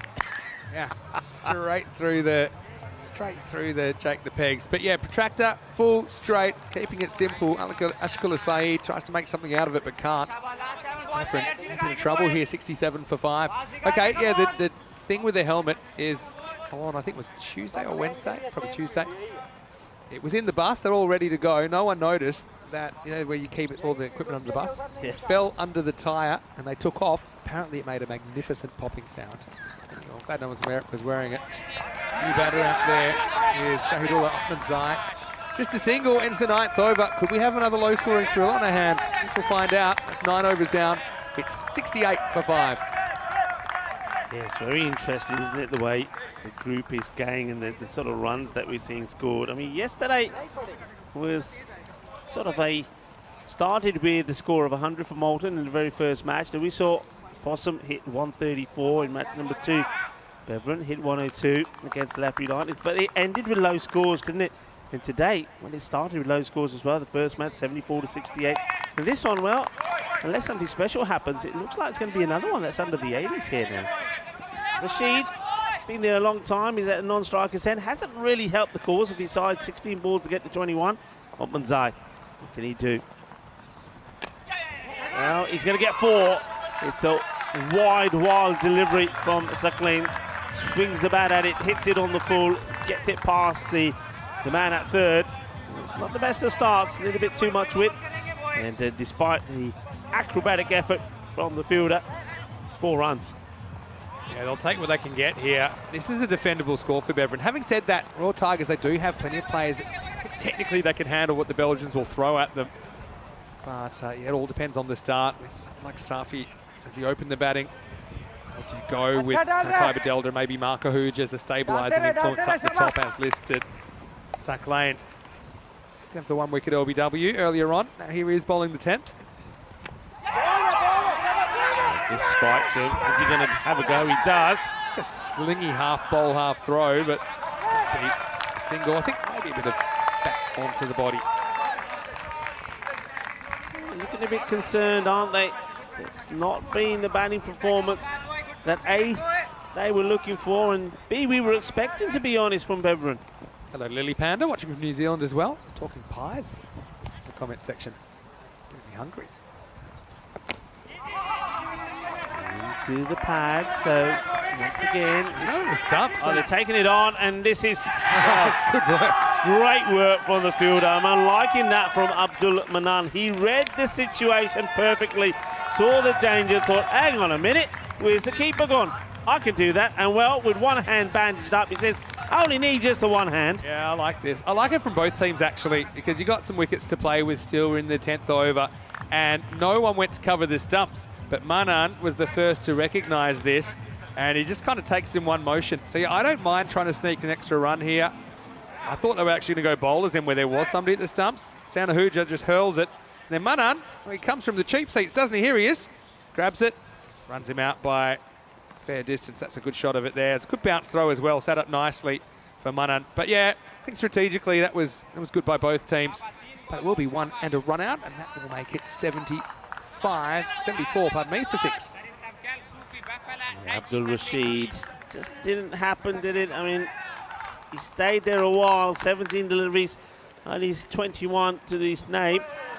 This will help. It's going to be 4 runs, so it doesn't matter how you get them. There's that ball, well, it keeps going, going, and going. That's how fast the outfield is. So trying to get to that 80-plus score. And a bit unlucky here, the batter. That is right on the money. Gets an inside edge, and that's the French cut for 4 runs. Yeah, you need the luck. It's hard to win without the luck, especially in ECL where there's 4 games and things can change pretty quickly. You got him worried now. Look, he's thinking, well, I've just seen that helmet in the commentary box, and it's the same one of these, so that's the I'm just going to three-dimensional reinforce version that this one. he's got out there. Zahidullah Safi. I still can't. I mean, yeah, that must have made a horrendous sound. Apparently made a massive pop. I bet the driver thought something nasty happened didn't even stop. to the bus. Yeah, of course, a big shout out to our coach partner, Mateos. Mateos buses stronger than a cricket helmet. Yeah. Anyway, Suck lane, just slide in here. Got that finally pretty fine, but a bit of a lottery when they go off the inside edge. 2 to come, 78 on the board. Really full, but it's great. They will try and go for 2. They have to really. Bowler was expecting at the other end. That's good running. I think you've got to put pressure on the fielders at this stage. They do get to the 80. Royal Tigers, they're batting for their tournament lives after the break, so don't go anywhere. They'll have something in the 80s to chase down. Everyone remain calm and alert. Here is the last ball of the first half. Or not. Oh, yeah. It's not. Yeah, you got to run. Ball watching. Don't know why he's ball watching. Get to the other end. You've got to stop saying that. And you can't say, I'm banning you from saying, when the ball's in the air, saying, well, he's definitely out. He's not dropping this. You can't do that. And what happened? He dropped it. Who was hit? Who did you? There's a long and proud list of people that I've jinxed. They like it, I think. That's a big time jinx. After the catches they took to drop that one, I'm with you, Lapri Lightning. Don't worry, I'll sort him out for you. You still won, it was okay. Last ball. Oh, no. Go on, have another one.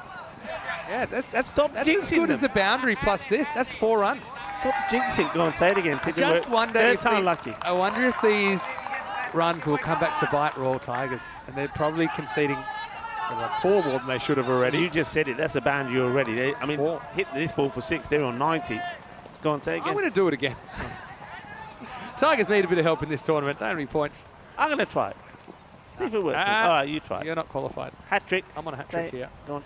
All right, everyone, seat belts on. Here's the last ball of the 10 overs. Oh, he's bowled him, and it's almost too wide. But still, they get 4 off the last ball effectively. Beverin, 84 off their 10. Raw Tigers, 85.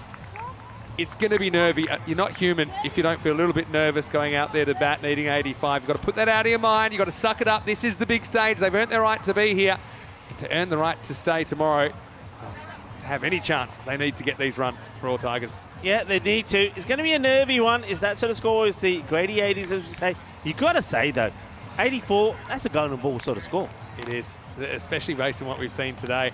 Tricky wind as well for the batters. They wanted to get funky a bit more than usual. I think partly because that wind is blowing right behind the bowler. So with that comes some risk. When you go back to your instincts, you try and hit down the ground, not super easy. You've got to say the Royal Tigers, they bowled really well for me. And it's not often you see the Beverin side with not too many wickets down, but not too many runs either. There's Hercules. Tarakel came out.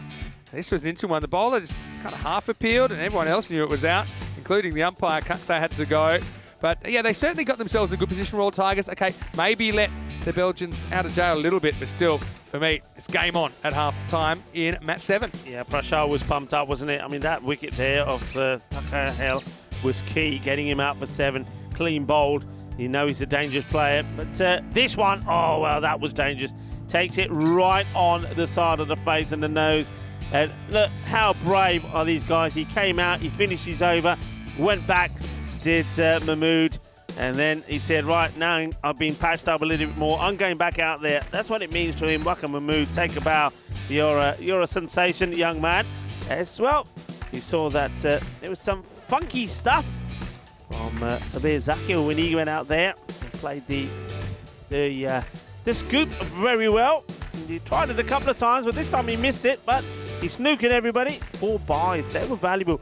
Boundaries were hard to come by, and whenever you got them, well, you make the most of it. This was another one that came out of the middle of the bat, but he needed to get the Yorker, and you just knew it.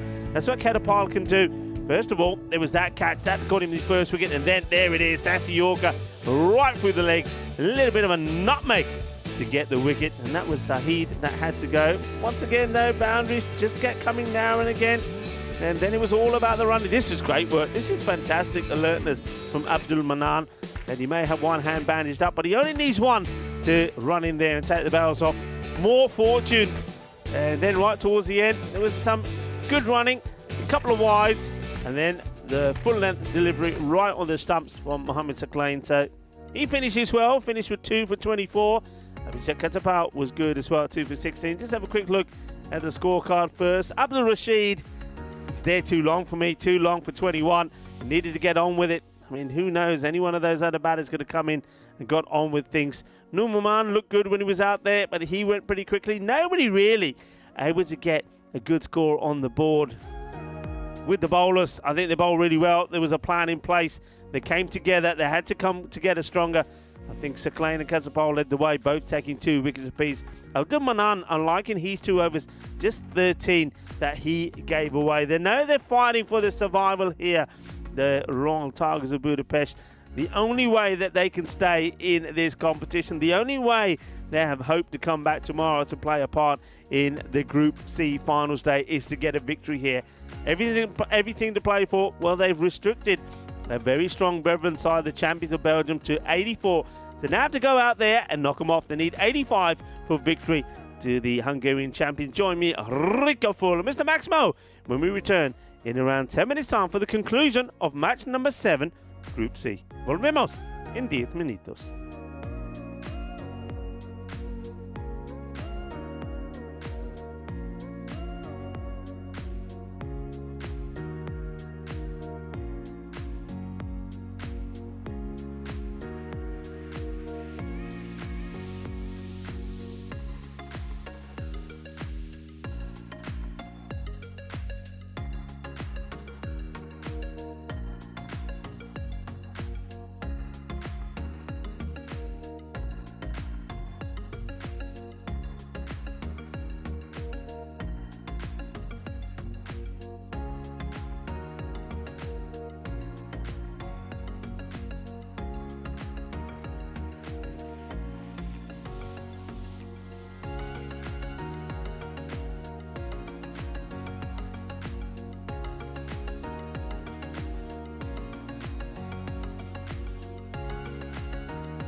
The European Cricket League is brought to you by HCL Software, Dream 11, and Andalusia European Region for Sport.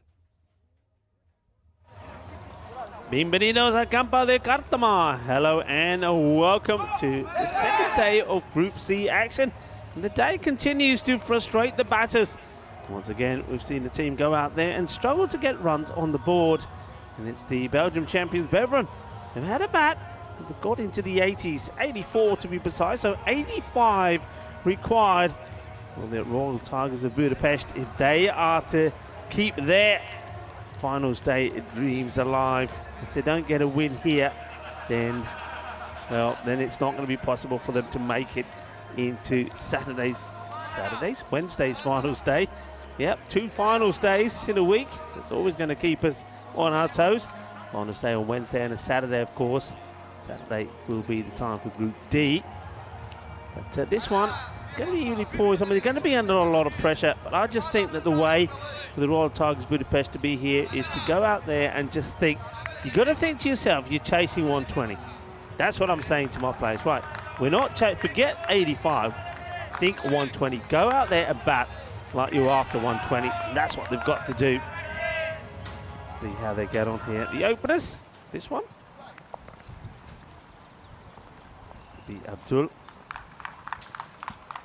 Going to make Abdul Rahman see if he can get the start that they need. As he clips away, gets plant that foot right in front, gets away with it. Asifullah Saeed, like this man's bowling. I think he's got a bit of pace about him. Let's see how the Tigers handle him.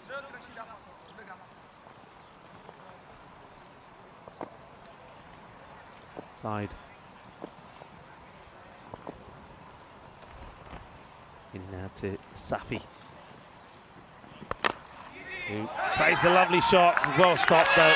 Really good from the fielder. But this is what I mean. You've got to get down, and Abdul Bashir does exactly that. Gets down, doesn't allow that ball to get past him. He knows once it's past him, it's done. It's a done deal. It's 4 runs. And, good bit of fielding. No run there at all. Disappointed the batter not to have got anything from that one.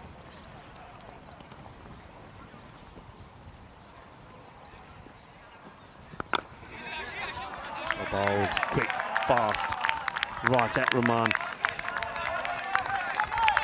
The only way you stay in this game, I suppose, if you're Beveren, is to get a very good tight power play in. Every time that required rate is not reached, it goes up a tad. And if at the end of 3 overs they can take that to around about 10 required, then they'll feel that they're back in the game. They've got the bowling attack as well to help them achieve this defence. Said supporting that groovy headband. Once again, they take on the single, and you can see there's no throw there at all. And we know why. Remember, he just had that shoulder operated on. Sabir Zakir, he's not going to throw anything unless probably he has to. And he's quite happy for them to take a single. That was on anyway. The batters decided they were going. And now there's a slight change. So he's moving himself to backward point where he believes he probably not going to be required to throw. I don't know if it makes much difference. In fact, he puts himself in a position where he's probably going to have to be diving about a little. Let's see how that works out for him. Asifullah Saeed once more. And that's a really good delivery. I'm liking this shout. The umpires think saying it's going down the leg. You know, I like to see it again because I think the leg actually, I want to see this again. I want to see the impact before the leg moves. Okay, yeah, good call. Good call. He's definitely missing. Definitely worth an appeal.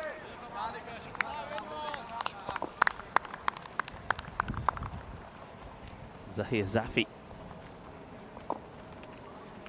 survives that one.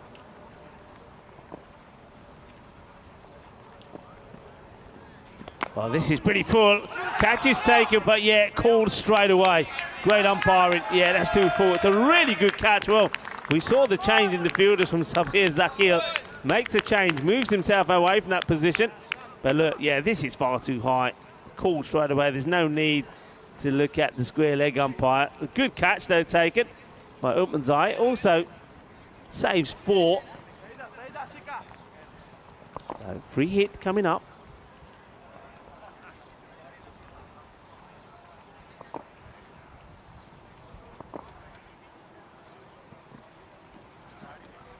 Well bowled.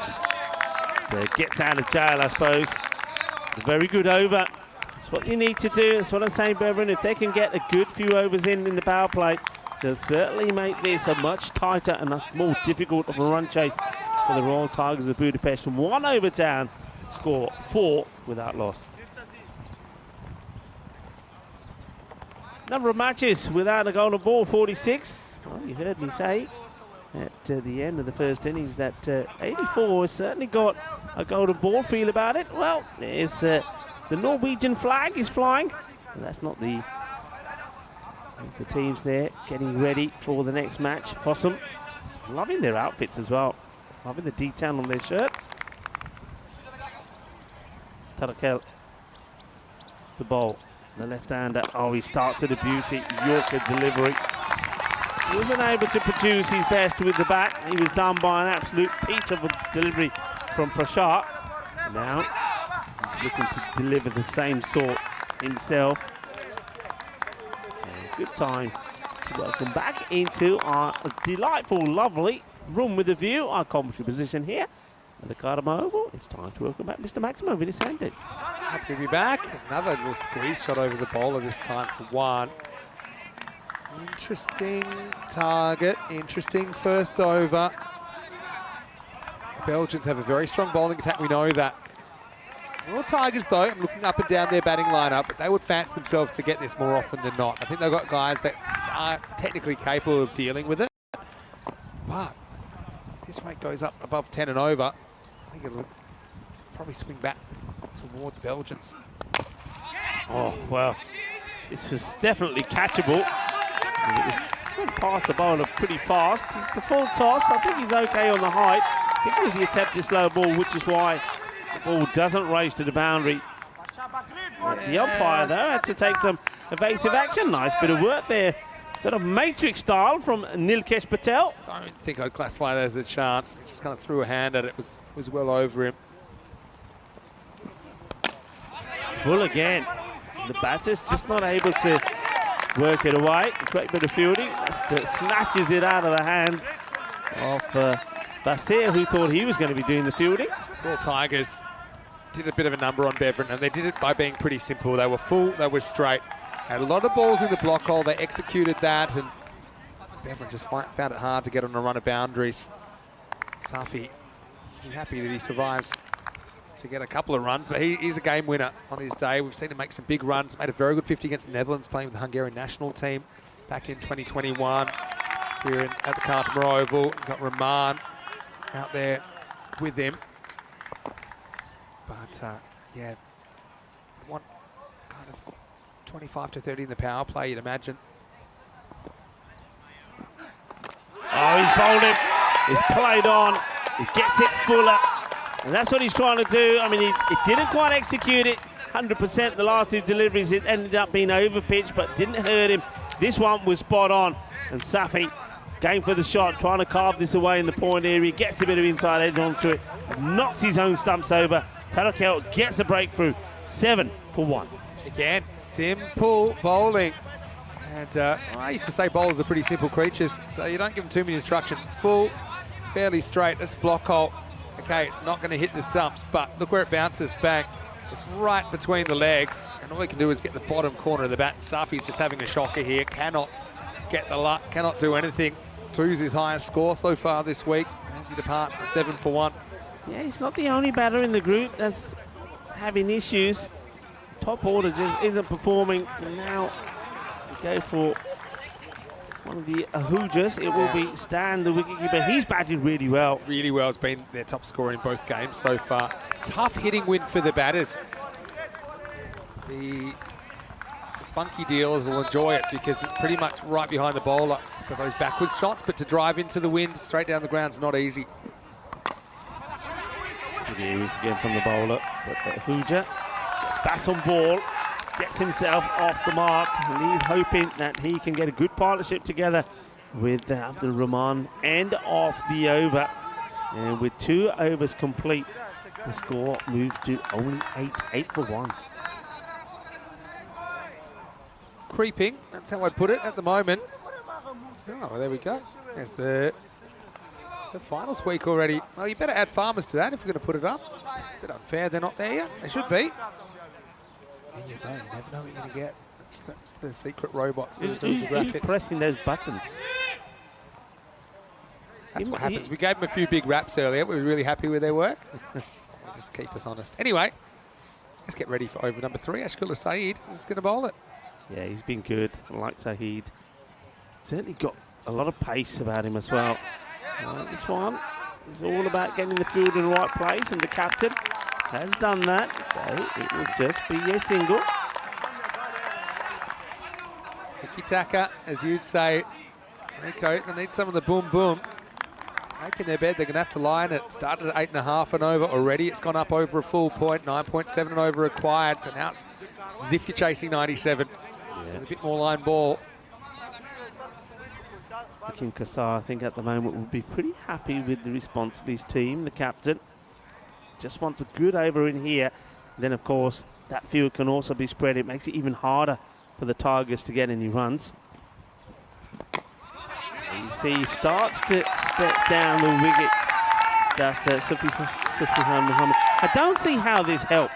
I just don't, because you're walking into it. Rahman, beg your pardon. He's walking down. He's not going to be able to get. And that ball's coming to you pretty quick. If you're walking down, it's coming to you even quicker. Yeah. Your best bet is to go back and try to guide it away. And I get the feeling here, this could be a short delivery. He's thinking, okay, if you're coming down the track to me, I'm going to give you something to sniff. Yeah, nervy start, isn't it, really, from the Tigers? To the block, taking him on. Great one-hand pickup. Then the batter does get home, but that's good cricket all round. I'm liking that. It's a good delivery in the block hole. The batter plays it well. The fielder coming in, one-handed pickup, shy at the stumps. Quality action here at the Cardamom Oval. This is the Champions League of cricket, and you'd expect high standards. We've certainly seen it. Quality standards, now biting dramatic matches. So far, day 2 of Group C. Actually cool, that previous ACL winner with VOC Rotterdam in 2019. For the slow delivery. Once again, now, this has been the story for the Tigers so far. Even when they're getting bad onto ball on some loose deliveries, they're finding the fielders. Quite easily on other days would have gone to the boundary for 4 runs. Hello to Zishan, who's in the comment section right now. That's Zishan come from Malta. He's watching with Glenn Tavilla. And looking forward to putting on a show next year. Now, goes as we did win the ECS. That was the word we heard. So, the winner of that ECS will represent Malta. We'll have to wait for the formal nomination, but it would be exciting. Slower delivery, gets worked away. A little bit disappointed, the batter once again. I think he's disappointed that he wasn't expecting the delivery. He's made his mind that he's going to be a different type of ball. He's ready to play a different type of shot. In the end, gets one that he could be a bit more aggressive on, doesn't. So the intent wasn't there, because I think he'd already chosen what he was going to be playing. For me, Prashar's guy got to get out there sooner rather than later. I think that Rahman hasn't really clicked. He better start playing some shots soon. Won't be playing a shot this ball, because it's down to Hooja to face the last in the power play. Lovely shot. And this is his go-to shot, really, Stan Hooja. You don't give him some width. We've seen him play some nice shots.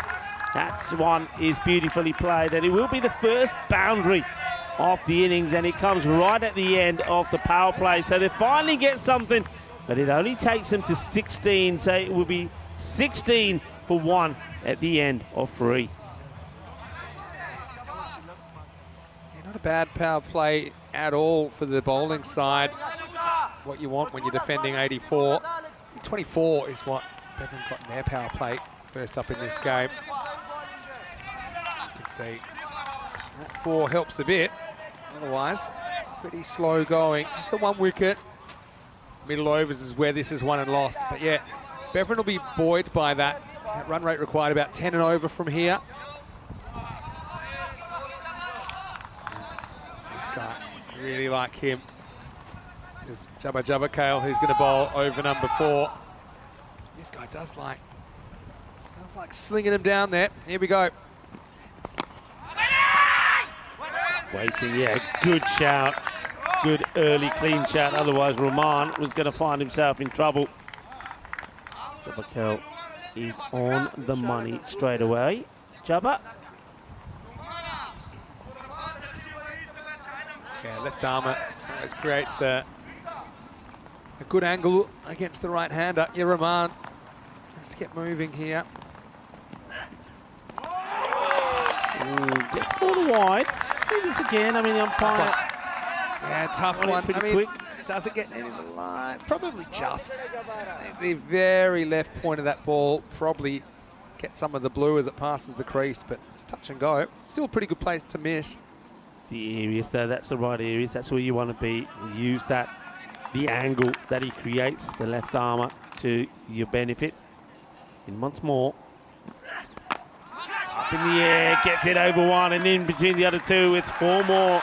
So Abdul Rahman gets his first boundary as well. So the Royal Tigers of Budapest finally get moving. Steadier, isn't it? Again, they go up and over in that quarter. There's Noman who is coming around to his left, couldn't quite make the stop. And whoop, a love tap from the bat on the bowler. And Rahman does hit double digits. This is 50-50 for me at the moment.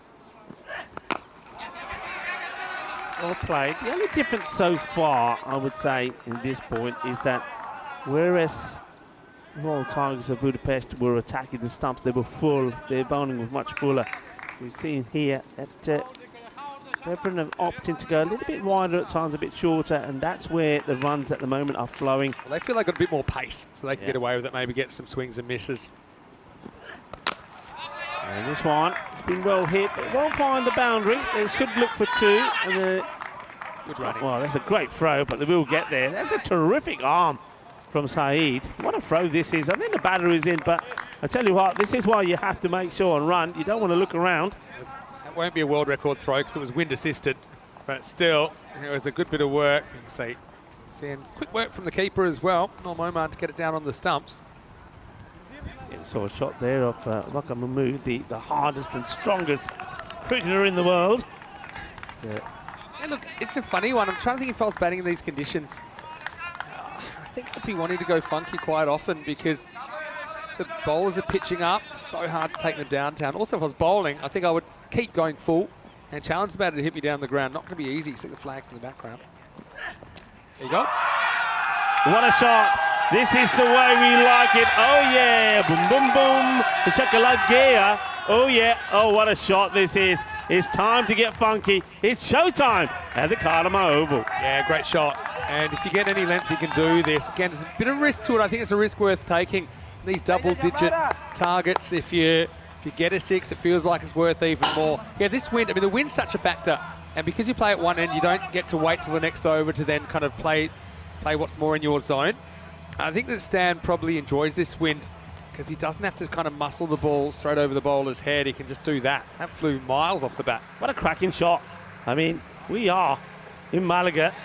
We are on the Costa del Sol, and it's all about the sun, the sea, the sand, and the sexy cricket. And this was sexy cricket. This is a great shot. Yeah, and it's not hitting the stump, so it's not that risky in the end. Back to the live action. Here we go. Just losing shape. Doesn't have to do that. Didn't have to do that. He's got what he wanted at the over. They've got started. He's looking good at the moment. 15 now of 7 deliveries. Got a partner out there that's steadying himself as well. So doesn't have to play that shot. And right now they're where they want to be. 30 for 1 at the end of 4. Let's see where they're at. That certainly helped, didn't it? 14 came off that over. That red line, if they finish above it, then they'll win the game. If they don't, they won't. Simple as that. If they finish right on it, we'll have a golden ball. But the Royal Tigers certainly on the uptick. And I think this is where yeah, with that wind, it gives you a bit of confidence as a bowler to hit the block hole. It's just difficult to be driven back over your head. Change bowler, Shahidul Upman side of bowl. Answer the question, direct hit, he would have been gone. Well, he had time. He aims, fires, missing, and that was Jabba. Big moment in the game. Kastana Hooja would have been run out here. Bit of hesitation. Right, he had probably 2 stumps to aim at, the keeper. Got rid of it quickly, just not on target. See, it's definitely in their mind. They rather than going straight, they want to go even to that leg side. The wind is pretty much coming kind of left to right on screen and behind the bowler, so kind of from cover to fine leg. So Stan's hoping that he can get any bat on that, and the wind will kind of vortex it to the fine leg boundary, but not easy to pull off. That wasn't quite there lengthwise. I think that's the better option. If the shot's not on, take the single, plenty of gaps, and wait for it. And he's a good batter. He will get deliveries that he'll be able to put away to the boundary. Just got to calm down a little. Stan Hooja getting a few raps in the comment section. So he should. I mean, he's coming under pressure. He's mostly made good decisions. Gone. And, well, he might as well keep walking. He walks into the shot, gets the edge. Upman's eye picks up the wicket. A nice, easy catch taken by Nur Mahmand. And that will be the end of Abdur Rahman. He'll go for 11 off ball number 14. Yeah, so regulation caught behind. One leaving. Abdur Rahman. Be his second wicket to fall, 32 for 2. You know, I was just thinking if I was coaching, I'd be considering a tactical switch here. I would probably be proactive in the game, so I actually don't mind that wicket because I think you've got Prashar there, and again, you don't want to put more pressure on Stan Hooja. Okay, you can say to Rahman, just throw the bat, but that also can backfire and waste deliveries. So as it was kind of creeping towards 10, I think that I'd want to get Prashar out there. As it is, they haven't gone for Prashar anyway, they've gone for Kai Badelda. So, again, personnel decisions, all important. Rahman opens, he makes 11. It's 32 for 2. Yeah, Kai Badelda, he is their normal opener, I would say, in this sort of situation. Hasn't really clicked, so he's come down a few. So this is a big moment for him. It's a bit of a risk as well, because you would think you'd go with somebody like Habitash Prashar, because he is a man who is in some bit of form. Also gives you that flexibility because he's left-handed. Creates a few issues as well. Left hand, right hand. Deldar, though, we know he's a quality player. Can he perform when it matters for his side? This past the bowler probably shouldn't have, but Delda's off the mark. And now it's a case of the ball to go here, and I think this is now a pressure delivery for Stan Hooja, because this over has only just rewarded them with 2 runs. I think that when he's searching for a boundary, he's probably going to get funky. If he's going to go looking for trouble, or does he just play this one out? Interesting ball coming up. Oh, on the lid. It's right on the lid. He ducks into it rather than go for it. I think he's caught him on maybe the back of the lid there. Oh, well, this is why we always say, the European Cricket Network, we always say, please, batters, wear a lid. And I reckon he's shaken up there a little bit. Yeah, he's saying he wants a bit of water. Give me a bit of water. He came back at him, so yeah, you'll see here. I hope that's mostly helmet or all helmet. That's a scary place to get hit. We've seen some awful incidents, and I think Tyrone Peters is doing the right thing, just checking out if he's all right. He'll want to keep batting. And also, the question is structurally, how's that helmet? Because after taking a blow like that, so they're checking that out at the moment. But yeah, it's a scary moment, and it will be the end of the 5 overs. And the score is 33 for 2. Stan Hooja gets checked out. We want to welcome you into the dream box. Fitty sound to Mr. Maximo here for ECN. Very happy Tuesday to you. Here with Rico Fool, and yeah, a lot of people being festive around the world today, right, Rico? So we're certainly are. Look, it's all about the colour. It's a Holi Festival of Colour, where it's good wins over evil, and we've got a bit of colour. Should be going the old coloured powder, right? Yeah, it's all about it. I like in this shirt. Don't need to do that with me. There's a little bit of peacock about you today as well. Flamingo Tuesday. So it's kind of the little brother of Peacock Friday today. I see. Okay. Good news is, Stan Hooja still up, and he's on strikes in right now because the start of a new over. Kapsar, the captain, to bowl. That one's definitely seen back towards Stan. There's been a few helmet bangers in this. Louis Bruce got hit twice yesterday. It's been a good group for protective equipment, helmets and boxes. Yeah, boxes, definitely. Yesterday, we saw enough of that. And we often talk about whether umpires, I mean, we had Nilkesh Patel having to dodge one in this match. We often talk about umpires if they should wear protection. Well, we think they should wear boxes as well, because Ian Rubbage, he was in a bit of trouble yesterday with a throw. He's this is in the body. Dodgy one. Might got one in the back if he throws. Yeah, I did say they invented the cricket box 100 years before the cricket helmet, so men had their priorities right. But Huxley's probably the off-pace option that Beveren go for. Can bowl off spin. He's just kind of rolling out his slow mediums here. Just creeping behind Royal Tigers. Oh, well, that'll help, because that was short and he was there to be hit, and he's hit hard. And that's what you need, and that'll put a smile on Stan Haruja's face, because all of a sudden you got another batter that's hit one clean, sweet, out of the middle of their bat, 4 runs. Yeah, really good shot, top of the bounce. Big gap over cover, that's kind of cutting into the wind, but if you're going to hit in the wind, hit flat. And that one does cut through the breeze. Nice shot.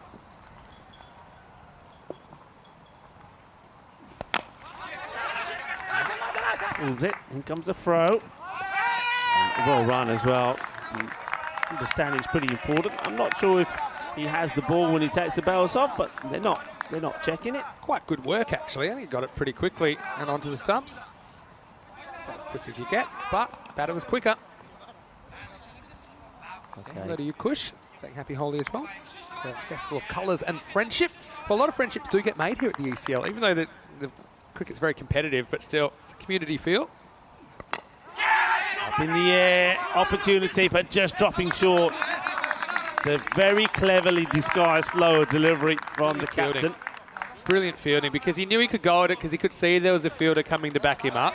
There's kind of unspoken communication here. No one can go for this, because he knows, even if he doesn't field it right, you can see he's got backup there. So he tried to make something out of nothing.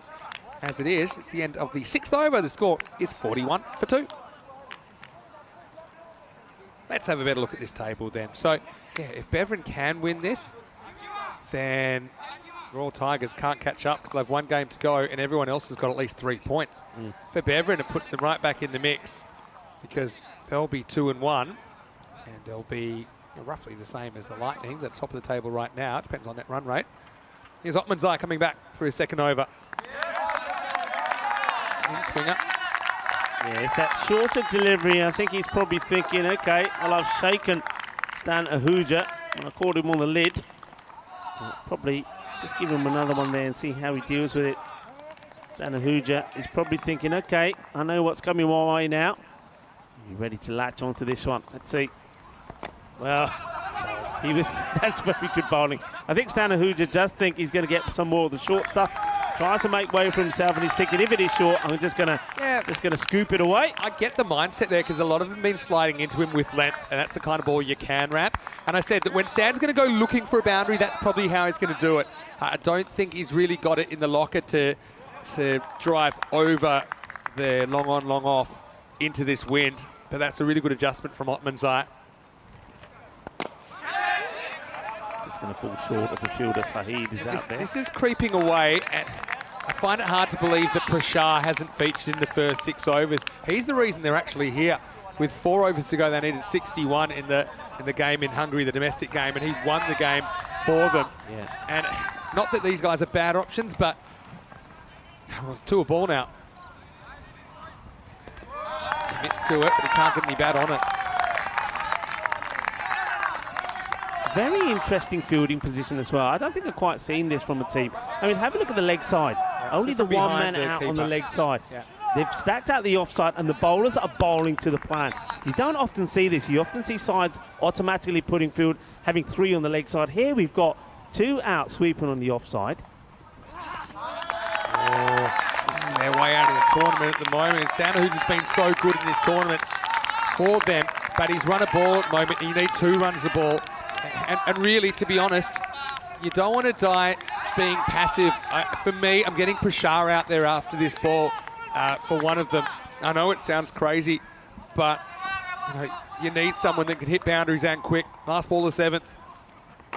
Yeah, this one had to go to the boundary. It doesn't. It's well bowled. But I think the other thing, just going back to that field, what they've created with that field is they're basically saying to the batters, right, you've got the whole of that leg side, you've got the whole of mid-wicket up to long on who's very straight. Go for it.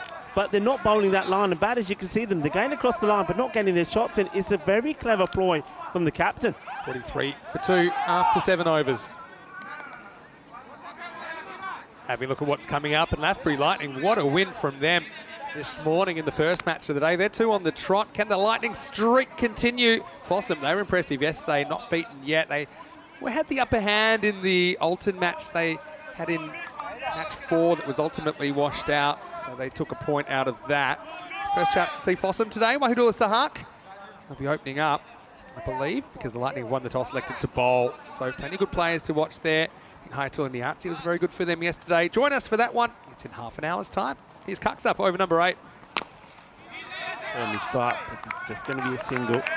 Yeah, are you with me on this? I mean, it's super harsh, I know, to drag one of these guys, but I just feel you can perceive it slipping away. These guys haven't been able to get those boundaries. This might help though. Yeah, well, this one will go all the way.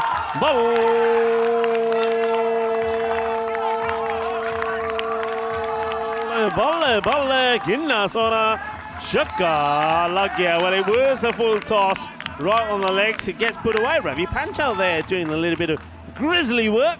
Yeah, had to wait for a bowler error, to cash in though. Yeah. I mean, you need a batter at the moment that can create something out of nothing and get away with it. Cuxar goes the journey. Can this be the big over the Tigers need? This is a... Oh, well. It still is rolling. It's going to be leg byes. 4 of them. And this is a couple of things. Okay, number one, it was a great effort from the keeper to get a hand on it, Norm Omar. But Zakil, with that injured shoulder, he didn't want to get down to his right. He's got that really sore shoulder. He thinks he can just boot it back into play. But it's a swing and a miss from Saber. Handy runs. Is this the start of something for the Tigers, who are playing for their tournament life? They keep it at about 2 a ball at the moment. So, well, he's going for that shot. The dot ball, that's big. But yeah, I mean, look, 8 runs have come off this already, courtesy of those 4 leg bars. They're needed around 14 and over. So he's looking for another big shot. So there is a downside to retiring somebody out that could spark a collapse. But I mean, for me, that's a risk I'd be willing to take. Oh, he's got it again.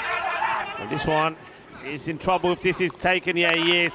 He's going to be run out. Well, maybe we'll get our wish, but not in the circumstances we wanted. I think this is another one Stana Huja gets. This time it's on the side of the helmet.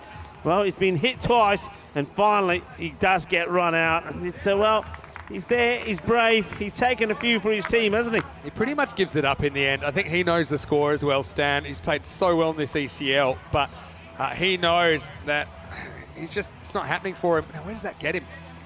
Gets him, I think, right in the grill. And he's almost behind the stumps when he takes off. And I think he looks at it and he says, you know what? If I'm gone here, maybe it's a blessing in disguise. Maybe we can get somebody to the crease that can have a barnstorm. It will be Prashar to come out at 5. Well, another 20 plus for Stan. That's 3 out of 3 for him in this series. But as he departs, it's 54 for 3. Prashar is the man that can make things happen. And no run, of course, from that one as well. Run out.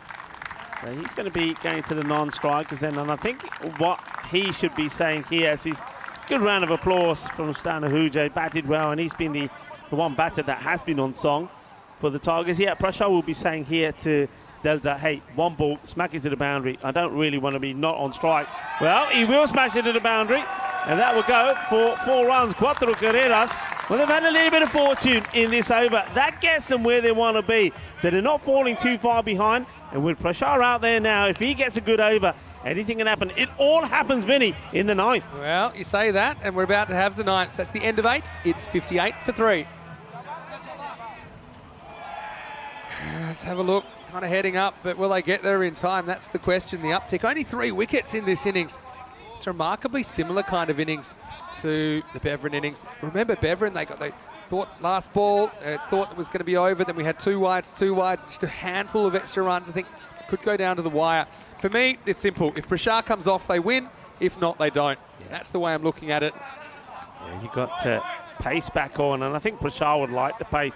It's the way he plays. Left-hander. So it's the first time they're bowling to a left-hander as well. That's why I was calling for it. Game on here. 27 required in 12 deliveries. Yeah, so it's not going to be easy. He's come out under immense pressure, Abitesh, but he was good under pressure in the domestic league last year when ECL qualification was on the line. Jabba Kale, he'll be bringing the heat. So left-hander to left-hander to start the night. Biggest over of the game so far. And for the Royal Tigers, it's the biggest over of their tournament.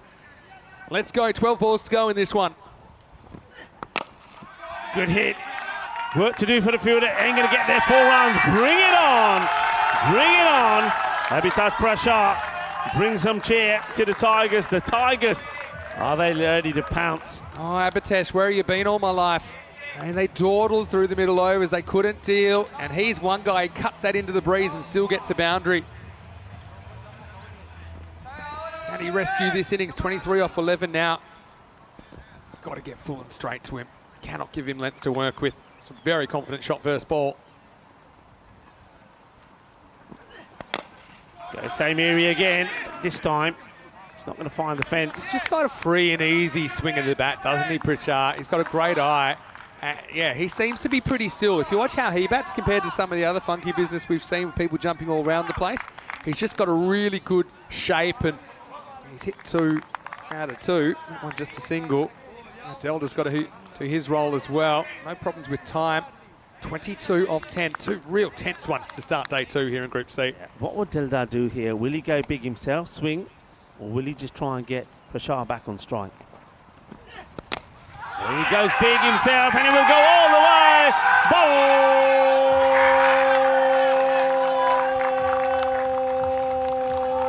Bolle, brrr, shaka, logya. Great shot. They had the length to work with. Again, cuts it into the breeze, but doesn't matter. Maximo time. And that one brings it back to a true 50-50, I think. And Jabakale's got to find the block hole here. Again, they feel like they're 1 wicket away from breaking this wide open, Beverin. It's a big game for them as well, because if they lose this, then they risk an exit tonight, which would have been unthinkable. Everyone's watching very, very intently. Lot of interest. I'll tell you why. Oh, that's a good delivery. Where's it going? Well, it's been stopped. Well, when he had to throw himself at it, he makes a stop. Don't forget the one he tried to stop with his feet. I know. I felt that for Sabir Zakil. He knew he couldn't throw the boot at that one. He just almost on 2 knees praying the ball would stick to him. It did. Look, they're watching with intent because they know there, the Lapbury Lightning, that if this doesn't go the way of the Tigers, they are through to final stage tomorrow. That is big. That is big. So they're watching, all of them standing and watching, thinking, hey, this is a big match here. Can Beverin do them a favour, or Royal Tigers of Budapest?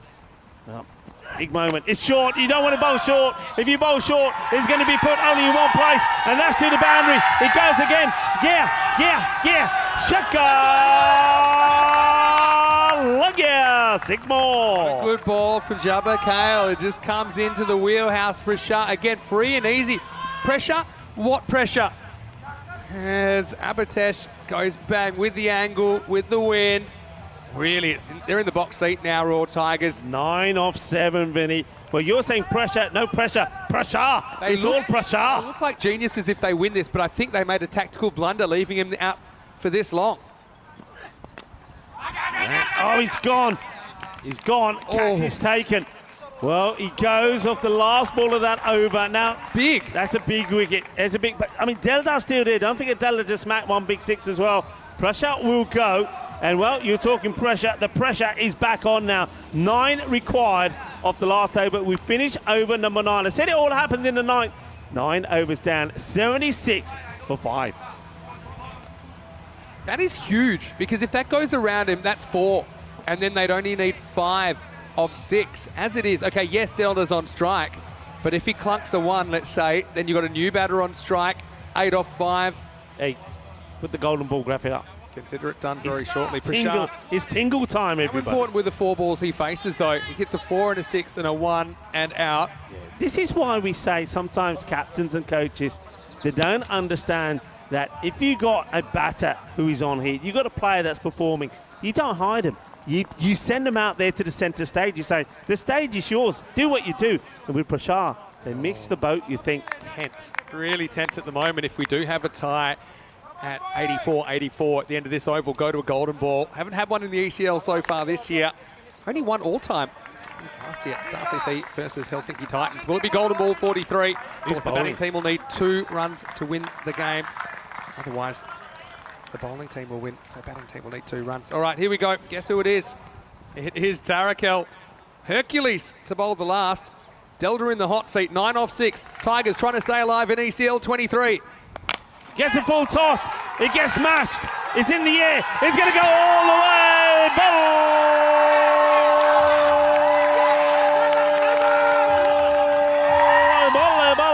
And that is a 7-up as well. It's a man new. He goes all the way. That is 7. Oh my word. They've gone from 9 required to now just 2. Called for height, and now you got a free hit at winning the game. That's a disastrous start for Tarakel, and you can see how much it means to Khyber Delta in the middle order. So yeah, you got a free hit. You can just sky this and probably run 2 and win the game. Tarakel. Oh, he's got to field it himself. He does. There's going to be a run out here, surely.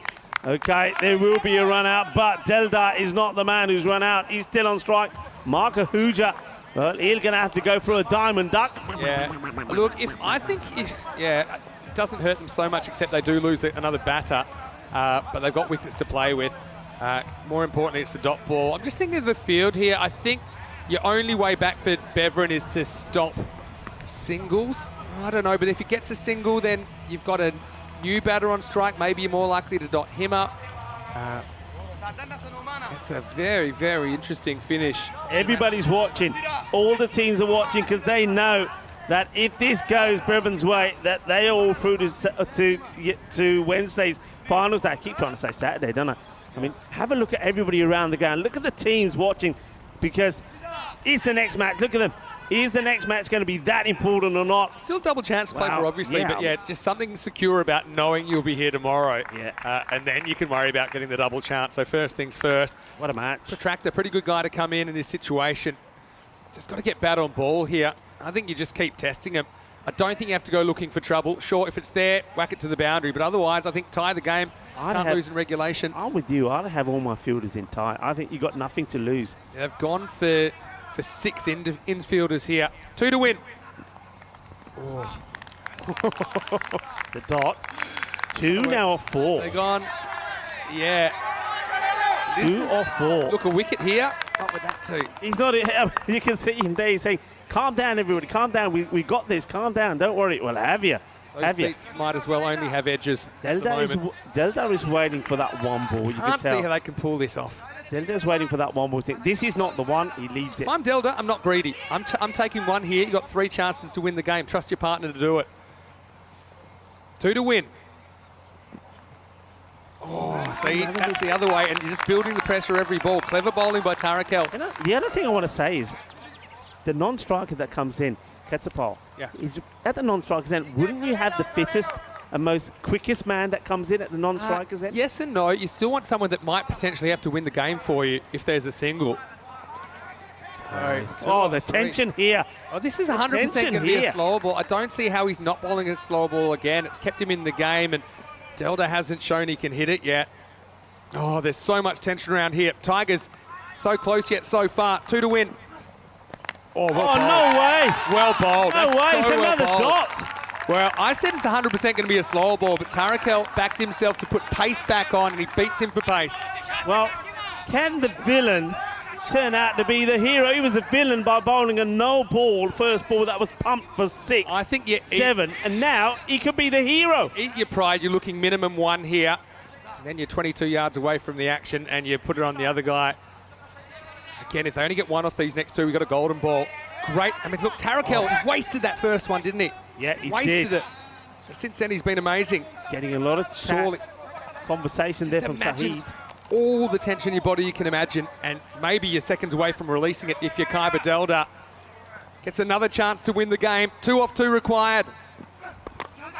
Gets it right in the block hole. They'll take 1. Scores tied with a ball to go. Scores are tied with a ball to go. They've pushed it, haven't they, Beverin? They push it all the way to the last. Scores tied at 84. If there's no score off this ball, we have our first golden ball of ECL 23. What a match. And then went to Zakil, who can't throw. He had to run it back in. Gets a pole. Can he be the hero for their side?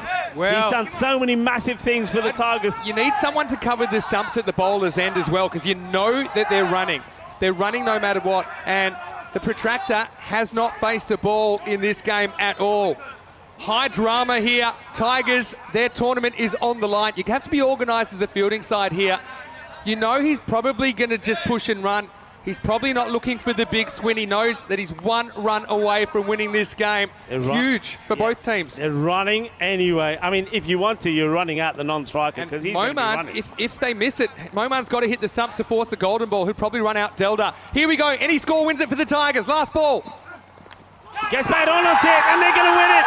Oh, it's a cruel bounce with bounces over the keeper. It goes to the boundary for 4, and they are still alive. The Royal Tigers of Budapest, they get a victory off the very last ball, and they will live to fight another day. And they feel it, but it all happened with that first ball, you have to say, from Tarakel, which was a bad full toss that got hit for 7. But then, well, then he joined the dots up, didn't he? He got a single off the 9th, tied the scores, and then he went for the same option again. Quetzalcoatl got a bit of bat onto it, onto the ground, over the keeper. 4 it went for. What a match. And again, another slow-scoring thriller here at the Cardamar Oval. Oh, got it by skinny of teeth there. And if that gets blocked by the keeper, it's probably going to be run out. That is just luck factor. He banged it into the artificial surface. It went over Moman, who had a pretty good game behind the stumps. So the Tigers stay alive. And then basically now, both of these teams on 2 points. That means that if Beveren lose again and the Tigers win, it'll be Beveren that are out. And we know the Royal Tigers play Alton later. Beveren play Fossum later, and Fossum have been really good so far in Group C. That's what a finish. Tarakel, it was the best at times, it was the worst at times once again for the 10th over bowler. But the Royal Tigers, if they were a Bee Gees song in 1980, they'd be staying alive, and they still could make it through to tomorrow. Yeah, I mean, that's quite amazing. I mean, that's going down on the, I think Quetzalcoatl saying, hey, give me the 4 at least. They're giving him the single. I'm pretty sure the ball went to the boundary before they ran that one. Well, what a finish, what a thriller. And there's going to be smiles on the faces of the Tigers. Well, the Tigers, they're not done yet. You know they're fighters. And the Tigers, they were roaring at the end of this one. And, well, yeah, look at this. This is what it means. This is the European Cricket League. It's the Champions League of cricket. The best teams in Europe coming together to do battle here in Andalusia. And the Royal Tigers, they were 1 ball away from being knocked out of this year's competition. But they hung on. And they had to weather the early storm, though. But Stan Ahuja, well, he was the first man to steady the ship, played some really good shots, and he took a few blows for his side as well. We did. You say it's brave, but also, I mean, the introduction for Shah kind of changed this game, and then Delta finish it off, and then Quetzalcoatl really finish it off. But early on, they certainly made things hard for themselves. That was Rahman, who kind of laboured, couldn't quite go run a ball pace.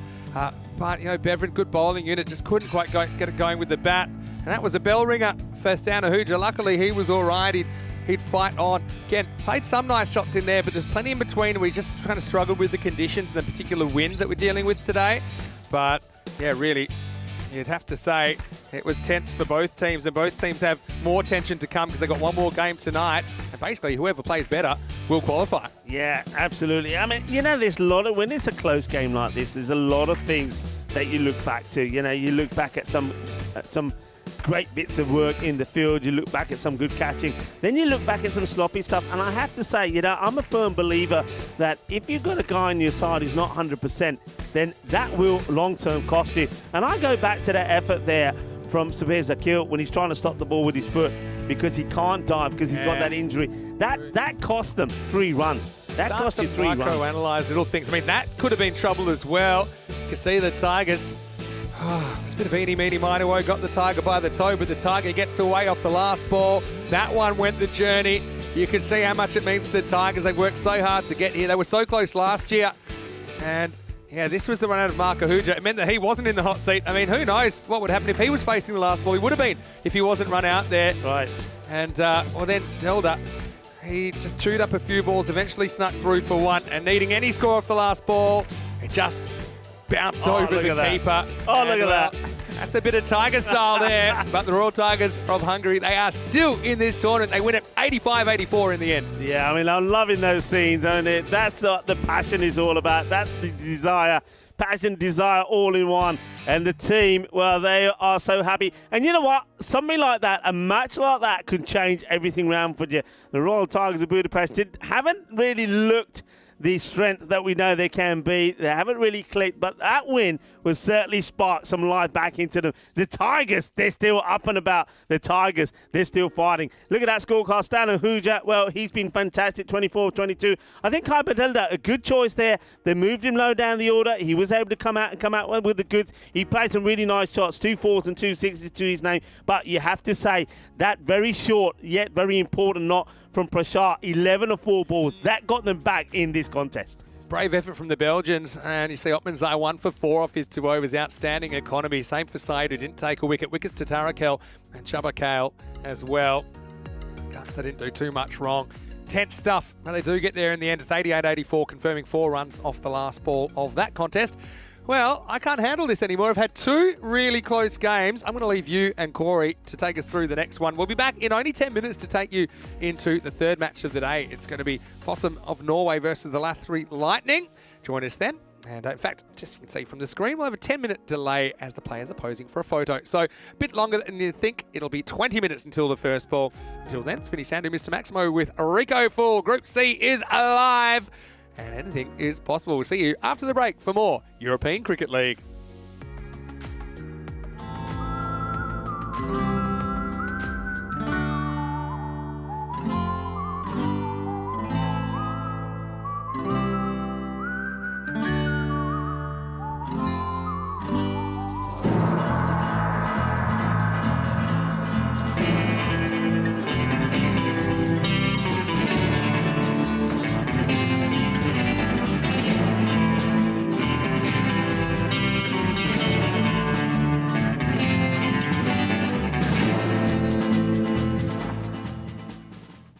This is how we play cricket. On the coast of our soul.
The European Cricket League is brought to you by HCL Software, Dream 11, and Andalusia European Region for Sport. Ven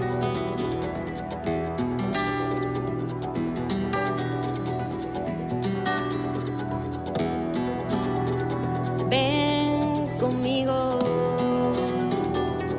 a cruzar su calle, a vivir su ambiente. Ven conmigo.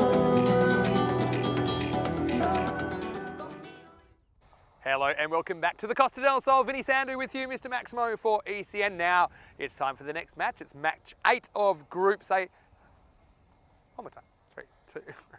Hello and welcome back to the Cartama Oval on the beautiful Costa del Sol. Vinny Sandu here, Mr. Maximo for ECN. Very exciting day so far now. We're rolling into the middle match of the day. It's match 8 in Group C. We're going to see Fossum from Norway, their first appearance today. They're taking on the Lathbury Lightning. Let's see what happens at the coin toss. Rob Kemming is with the two captains.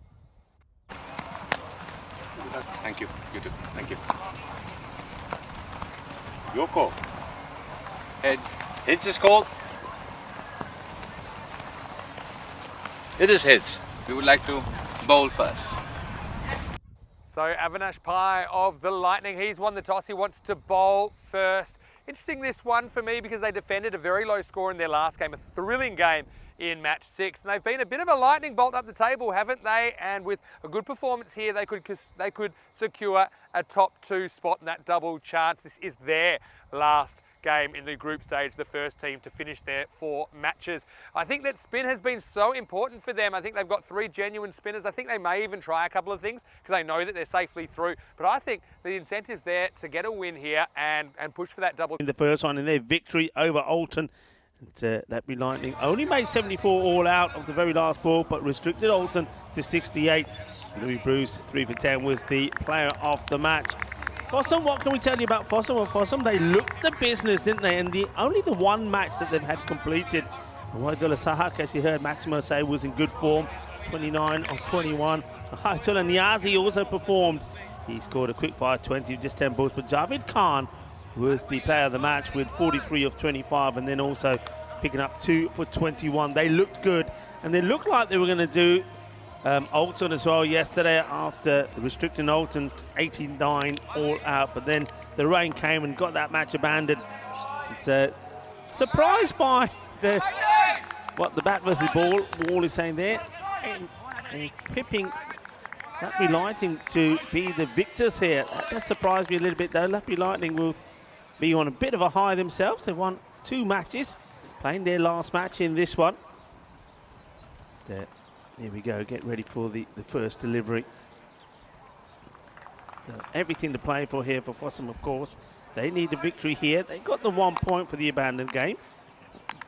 Numan Butt will be the striker with Waidula Sahak, the non-strikers then. And to bowl the first ball will be Edmund Packard. Rico Full here, and alongside me, my good friend, fellow commentator, Corey Ruckus. Corey, welcome back. Hello, Rico. And it's almost hit the helmet first ball. That would have been exciting. And well, what an open Group C is. This could go either way, any way for all the teams out there. And I don't think it's easy to tell who's going to win this group. Every team has shown glimpses of how good they can be. My gut feel with this one, though, the winner of this one almost guarantees the double chance. Yeah. Here comes Packard. Good areas. But it's not often we get a group like this, though, is it? Usually there's always teams that race off ahead and some that don't get a win. But I think with that shortened 5-over game and then this rained out fixture and a couple of upsets, all of a sudden, anything can happen this afternoon. It's one thing that we said, though, with this new format, with just the 3 matches. You know, that's all you get, the 3 days, I should say. That you don't have the whole week. So if you do get one bad performance and you get a match which has been washed out, all of a sudden you've got to perform. Yeah, you do. You do. You can't slip up too much, and this is why it's wide open. I'm looking at the table on my little screen in front of me. Though these 2 teams are at the top of the table, and it does feel if you get a win here, you've got that double chance sewn up.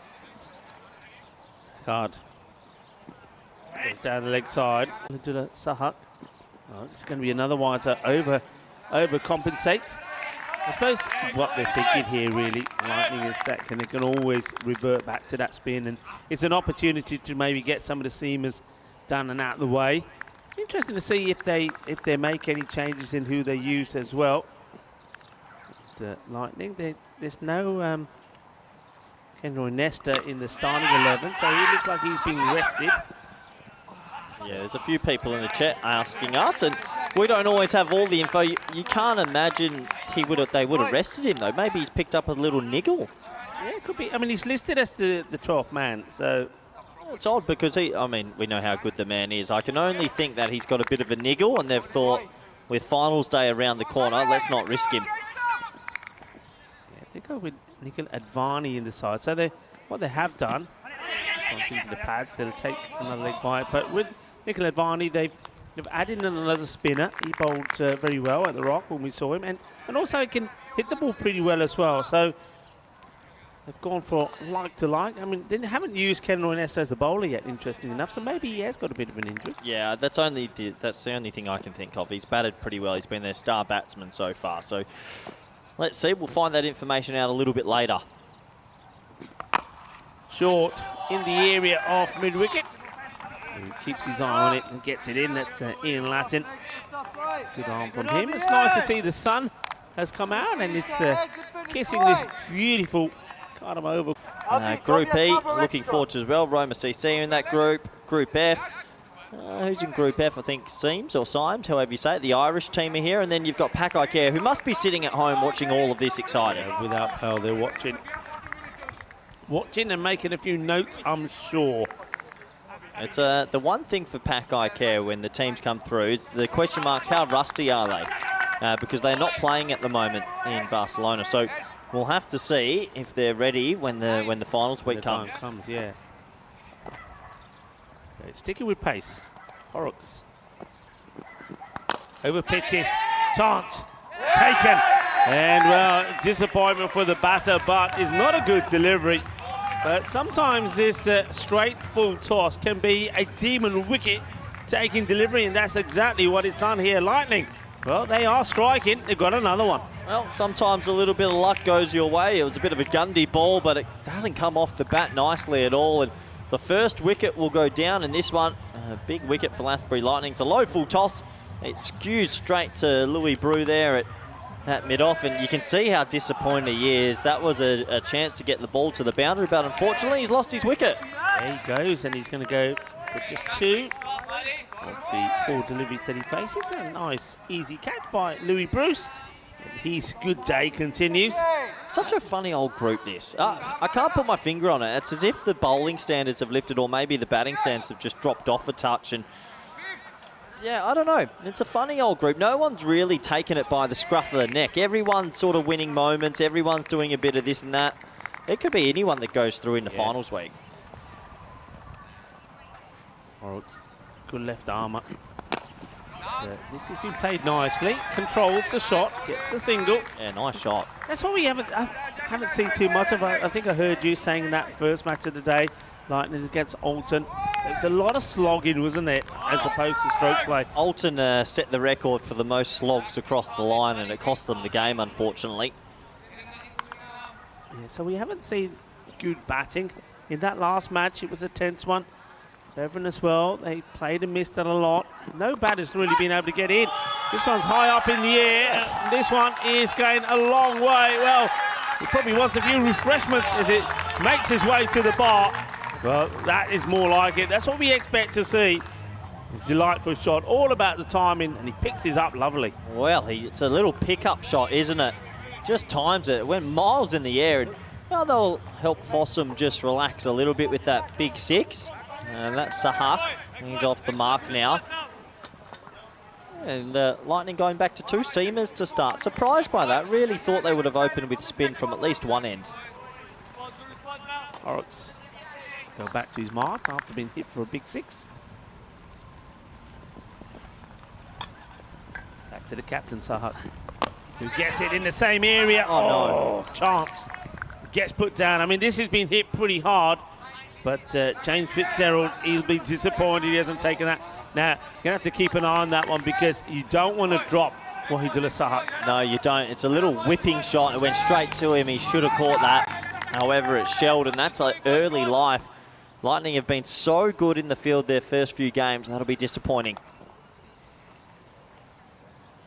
A bit too wide. Taken nicely by Rahul Daswani, who's behind the stumps.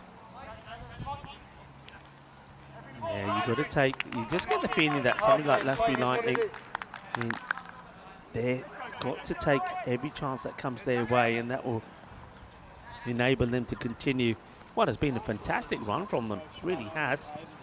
Horrocks once more. Slower delivery. Khan plays this nicely. Joe Khan, he did impress. The match performance. He's 43. Was beautifully played. 43 of 25, and then he was good with the ball as well. 2 for 21. So full toss, and this time it's just been guided away. That would be one bounce for. Just spraying on the leg side. Well, we saw one wicket from a full toss. That was Newman Butt, but this one is down the leg side, and he just helps it on his way.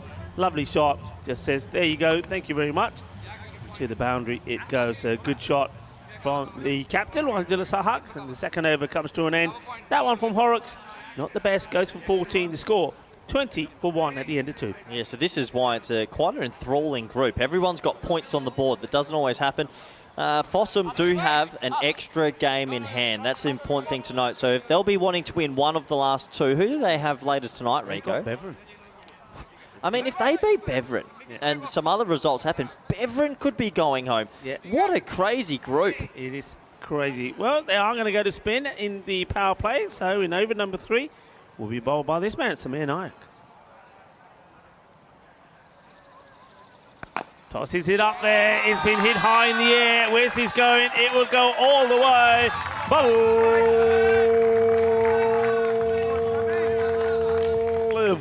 Balle, Guinness on a Shakalagya. Yeah, surprised to see Samir toss the first one up. Usually he bowls these little arm balls and it costs him 6 runs. Nice shot. This one out and take the singles at these 2. Where's this Javed Khan from? Because I can just tell from his technique and the way he hits it. He's a cricketer. He's a cricketer. He looks like he's played decent level. Sahak. On strike. And he'll go after this one. Oh, what a delightful shot this is. Well, we've been missing some of this in the last couple of matches where the batters come on top. And this is a beautiful shot. Ah, this is a glorious shot through the covers, 4 runs. Yeah, nice shot. What do you know his middle name by chance? I found a Javed Khan, but I don't know if that can be him. I'm just looking on Cricinfo, trying to find some information. Sure, maybe somebody on our chat will know of him. Maybe Rhino, if you're around. Rhino knows a lot about somebody playing. Oh, this could be out. It will be out. The finger goes up, and it's a straight delivery. It looked like he's played all around this, and the captain, Wahidullah Sahak, seems to be surprised. Let's see this again. It just looked like a straight delivery that he walks around and gets hit in front. Yeah, it's the arm ball from Samir, who comes back well.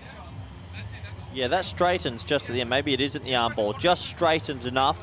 And that looks like it's out for me. Good decision. He played all across it, didn't he, Rico? And he's lost his wicket. Yeah, the only thing I'm looking at is whether it was going to drift down the leg. But as you say, you think it's come back. And it doesn't, remember, it doesn't have to hit middle. So let's see again, you see where the leg stick is here, there. It is going angle across him, but it does look like it does come back. So, yeah, I think I've got no issues with that one. So they get the breakthrough. So Wahidullah Sahak, that's a big fish to get. And we saw him play some couple of lovely shots.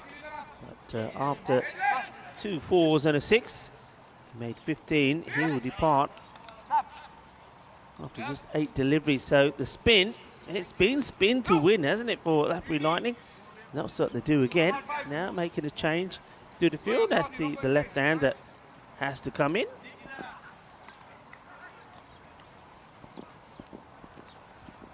So Samir Nayak wants his field set and taking the time to do it. So it's right. So okay, big strong field set to the lefty. Well, was there a bit of bat on this? Not so sure. Difficult to tell. It was a quicker one from Samir, who's come back well in this over. Niazi's the batter. We know he doesn't like to hang around. Samir, looking to finish his over well. 11 off it so far, but has got that prize wicket. And that's well bowled again. So end of the over, and it just seems to have issues to the opponents that play the Latbury Lightnings with the spin attack. And I'll be very inclined just to keep that spin going here now. A good over. 11 comes off it, but he gets the prize wicket off Wahidullah Sahak, the captain of Fossum, at the end of the end of the power play, I should say. It's 31 for 2. Yeah, very nice power play for both teams. I think they'll both be feeling pretty comfortable with their position. In comes young Manav Nayak, the son of Samir. Bowls leg spin compared to his father's left arm off spin. This will be a good test. Javid Khan's on strike, who I've said a few times looks like a bit of a player. Trying to find some more information on him because he's got a lovely technique and hits the ball well. I think Fossum would have watched Latbury Lightning batting a few times. They'll be happy with maybe 110. I don't think they need to go much more than that. Yeah. We'll have to wait and see. It looks like the batter wants to do away with his helmet. Probably realises that there's going to be plenty of spin to come his way. So Javid Khan. Yeah, I can understand that. Some players do enjoy a hat better than a helmet once the spinners are on. 12th man doing his duties well there. So here we go. Young Manav Nayak, lovely young man, a good cricketer as well. Got a very promising, bright future. Guided away, good movement from the young man as well. Gets the ball in the right ears to start off with. Yeah, so Manav had 3 backward points there. He always bowls it wide off stump to the right-hander. Would have been tight maybe if direct here. No, he's safe. This will be a test for young Manav, bowling to the left-handed batsman here. Niazi. I'm sure he'll be trying to tee it up. Interesting to see him come around the wicket straight away. Yeah, he's very confident young man, isn't he? He's watching his field, setting his field, moving players around. So here he goes to Niazi. Niazi goes after him and he hits this pretty well straight. It will get cut off. Good fielding. Nice work. Louis Bruce already taken one fine catch in this match. That's the work. You see him bowling, no doubt, probably towards the end of the innings. That's where he does his work pretty well. The match, the last time we got that win against Alton, picking up 3 for 10. Floats it up once more. And the young man, great work, well fielded. Been the key to their success, Rico. They've got 6 overs of spin. Samir, Manav and Avanesh Pai will bowl his offies, and it's really worked well for them in this Group C.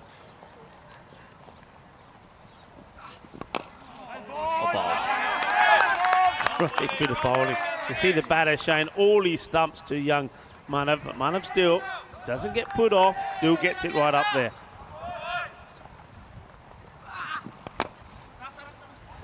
Good shot all along the ground, but no mistake for the fielder. So nice little contest developing here between the spin and Javid Khan. Yeah, the last 10 or so deliveries after Samir got hit for a 6 and a 4, they've really pegged it back here. This is good for Lightning. They'll be happy with this start now.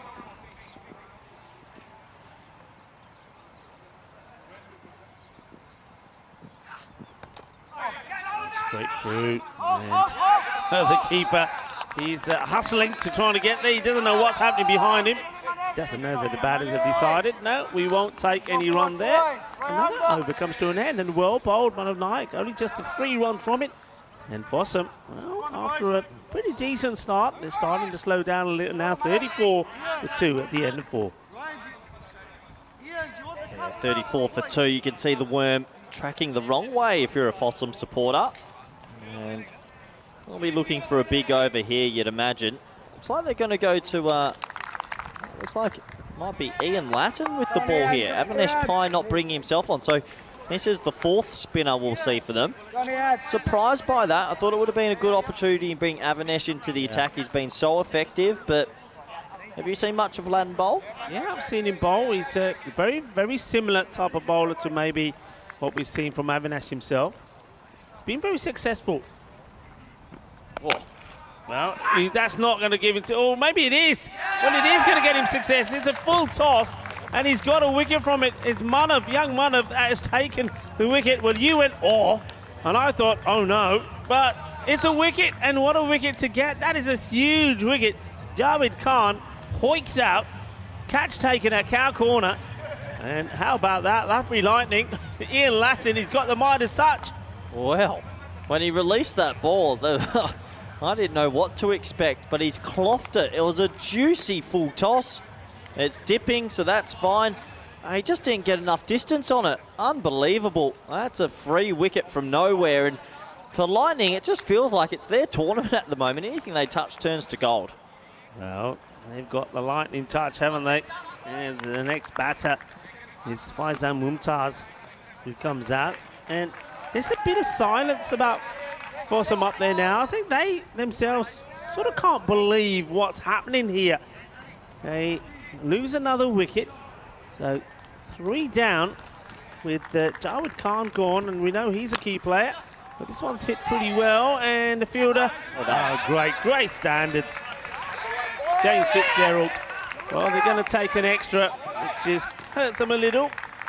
That's the thing, though, I think, with the Latbury Lightning. When you've got this spin attack, you're relying on the fielders to be spot on and take the catches.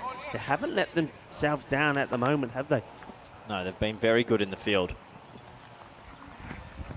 Oh, well, I don't know if there's bat there or whether that's the sound of the bat on the surface. But Latin taking this opportunity to shine. Well, Latbury Lightning, they have been shining. It goes right across. This is a bit of a top edge. Where's this going to land? Well, look at the... Oh, look at Latin. Oh, that's amazing. If this hits the stump, that would be the best runner ever in the world. That would have been the best ever. Oh, well. First of all, look at the distance covered by Latin to get to the ball. And then he says, you know what? I'll have a go. This doesn't miss by much. Yeah, it's unbelievable. Landed in a huge pocket of space, and Latin went and collected it. Oh, well. That would have been one of the best run-outs we've ever seen, Rico. That's it. Flatter, but he gets under this one. Where's this one going? It will go all the way. There's nothing that Fitzgerald can do about that one. Manos arriba, arbitro. Porque eso es 6 carreras. Yeah, he gets this one away for 6, and it has to be said, Latin's over, even though he's picked up a wicket, probably a little bit looser than the other 3 spinners. And Fossum are definitely trying to take him down. Good shot. That's 6. They needed something. Latin, can he finish well? Goes outside the off this time, and he does. It's a dot ball to finish. 10 come off it, but he does pick up the wicket, and at the halfway point, 44 for 3. Yeah, what an exciting time it is to be at the ECN. And, well, Rico, it's Group C. How are you reading it at the moment? Because I keep looking at this table. It's confusing. it's all about the spin, isn't it? For me, it's all about the spin. And I think Latbury Lightning, they're the one team that haven't. If you have a look at some of the other teams, I mean, we've seen them. We're the spinners. Yeah. Yeah, well, they don't actually have many. Latbury Lightning are the only team with the spinners, and they're deploying them well. So the hard hitters at the moment haven't been able to take them on. It's very exciting. But yeah, you're right. The group is wide open. Anybody can do it. Even the team that was almost out of it, the Royal Tigers of Budapest have got a chance. Back to the... Oh, that's been hit pretty well. And that will go all the way. Bolle. Ginna Sona. Boom. Shaka Lagia. Well, Samir comes back into the attack, and he gets attacked. Hayatullah Niazi gets his first boundary. Yeah, what a nice shot that is. Yeah, what's remarkable about this group as well, Rico, Royal Tigers Budapest could win their game later today and sneak into second. I mean, people are still fighting for double chances. Relegation as that is crunched into the leg side for a single. In a crazy turn, if Fossum were to lose their 2 games today and Tigers win 1 and Beverin 1, Fossum could end up 4th, or I don't even know, maybe they could end up 5th. This is a crazy group. We've never seen it like this before. Yeah, every match is a big match. Goes wide. And just asking the question, but I think the foot's down all the time. Yeah, it's a ricochet off the keeper into the stumps, but pretty certain he... Off the pads, onto the... Good job, he had his foot down.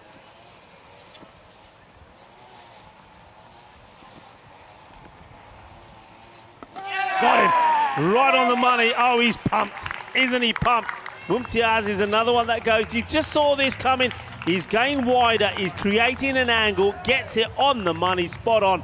Very good. Sharp, intelligent bowling. Another one bites the dust. Chak de hotte style. Dande tor ke band ke rakh dete. Yeah, for me, Samir Nayak's been the star bowler of Group C. He has it on a string, it feels like, and he's taking 2 wickets a game. And he's a good sportsman. Look at that, Rico, just tying the shoe. Would you tie it together with the other one? Well, look, I'm glad he's a good sportsman because don't forget, I mean, we have a lot of people that tune in from the United States.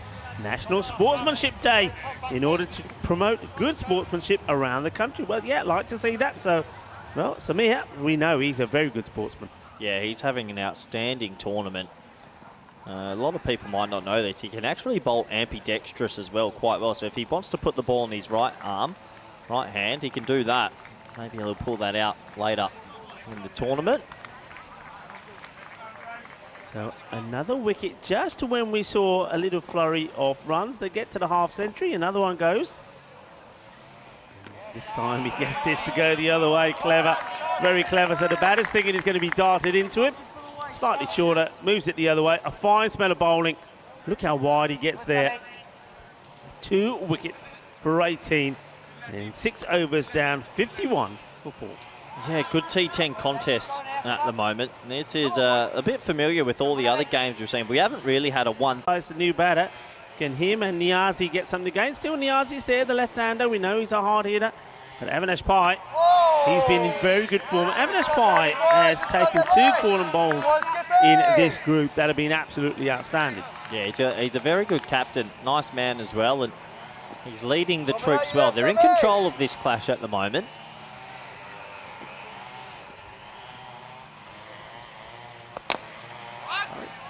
Nice looking shot because he controls that. I like that. He'll believe that he can defend that.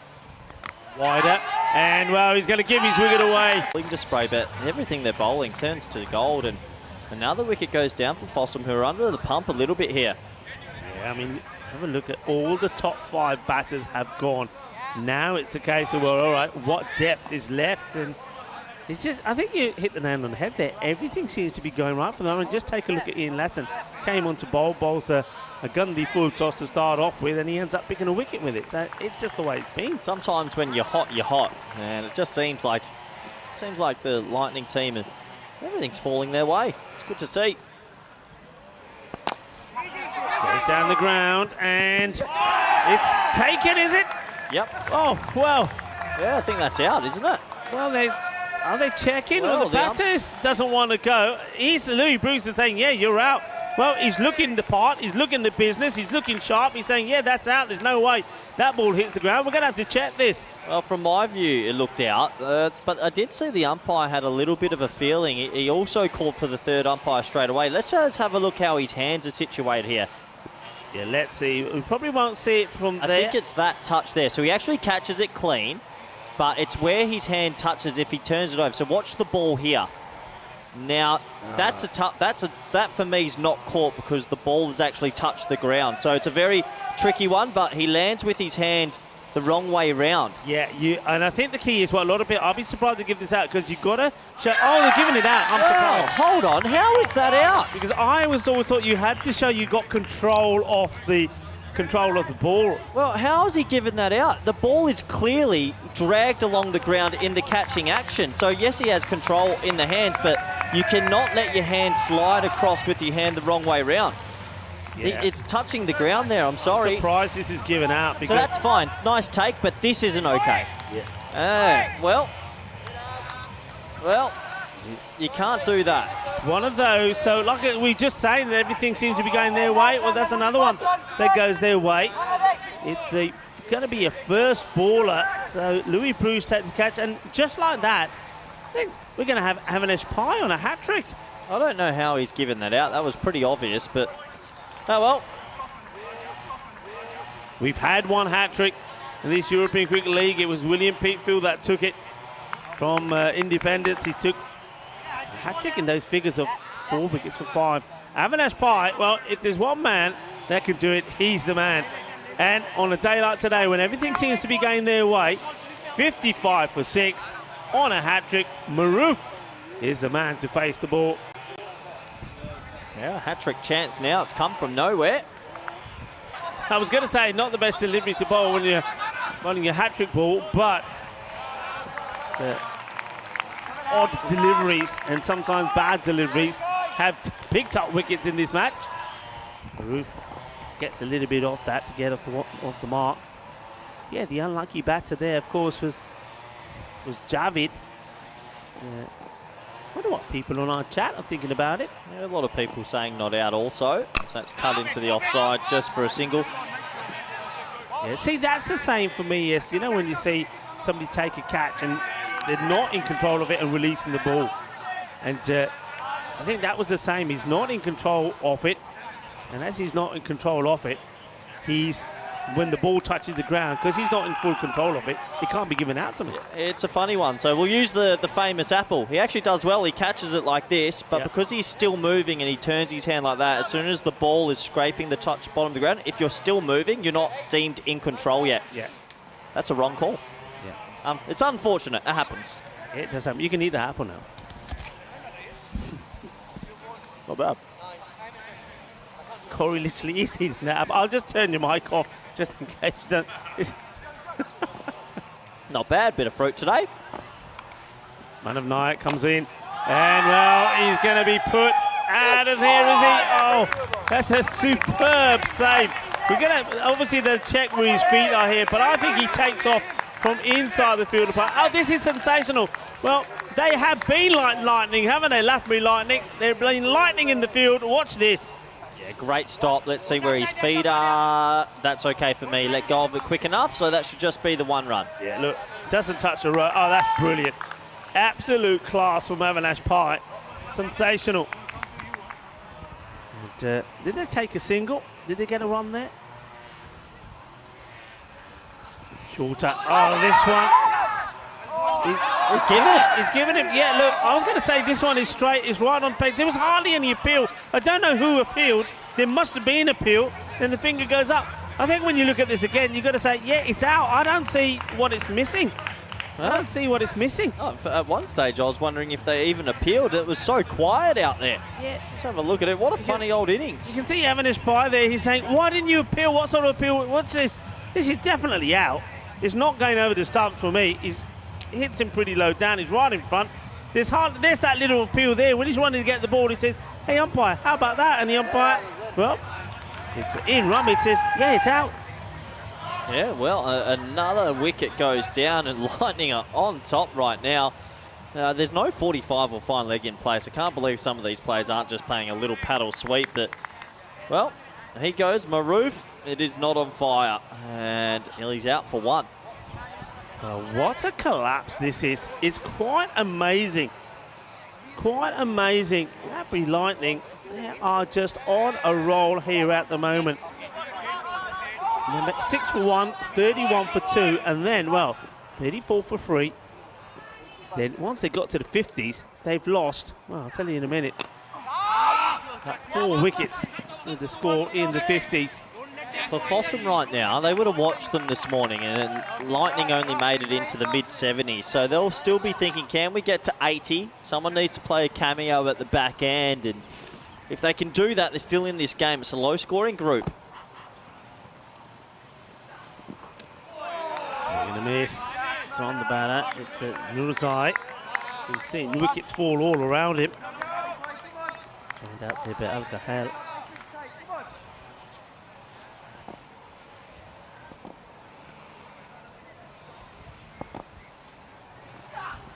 Not a good delivery down the leg side, will be called a wide. Not sure if he was looking for that stump in there. Good work from Raul Daswani though. Got a paddle sweeper. There is no one even close to backward square leg, fine leg anywhere. Be brave. Get any battle and it goes for 4. Just taking his time. Come on, Butcher, I like that. Come on, son. Come on, kid. Well, yeah, it's not doing bad for a kid. Big swing. Gets a single from it. So in the 60s here now. Once again, are we going to get another 80s sort of dramatic game here? Feels like we will. It really does. Lightning, if they bat well in the power play, though, they could kill the game. Pretty well. But once again, I'm liking the field that's been set. I mean, because the batters aren't, as you say, looking to play any shots sort of behind the keeper in that big open space, sort of fine leg area, they can put the bodies out in that sort of triangle, if you like, and at the moment it's working the treat. End of the over, and the score now with 8 overs gone is 62 for 7. Yeah, it just feels this group's a combination of better bowling, better fielding, and a little bit less cricket sense with the shot making. A lot of heaves and slogs across the line, whereas in Group A, Group B, we saw a lot of good shots through the offside. 2 overs left. They'll be telling themselves that if they can go 10 and 10, 82, Rico, they can defend 82. This group's been low scoring, as we've touched on.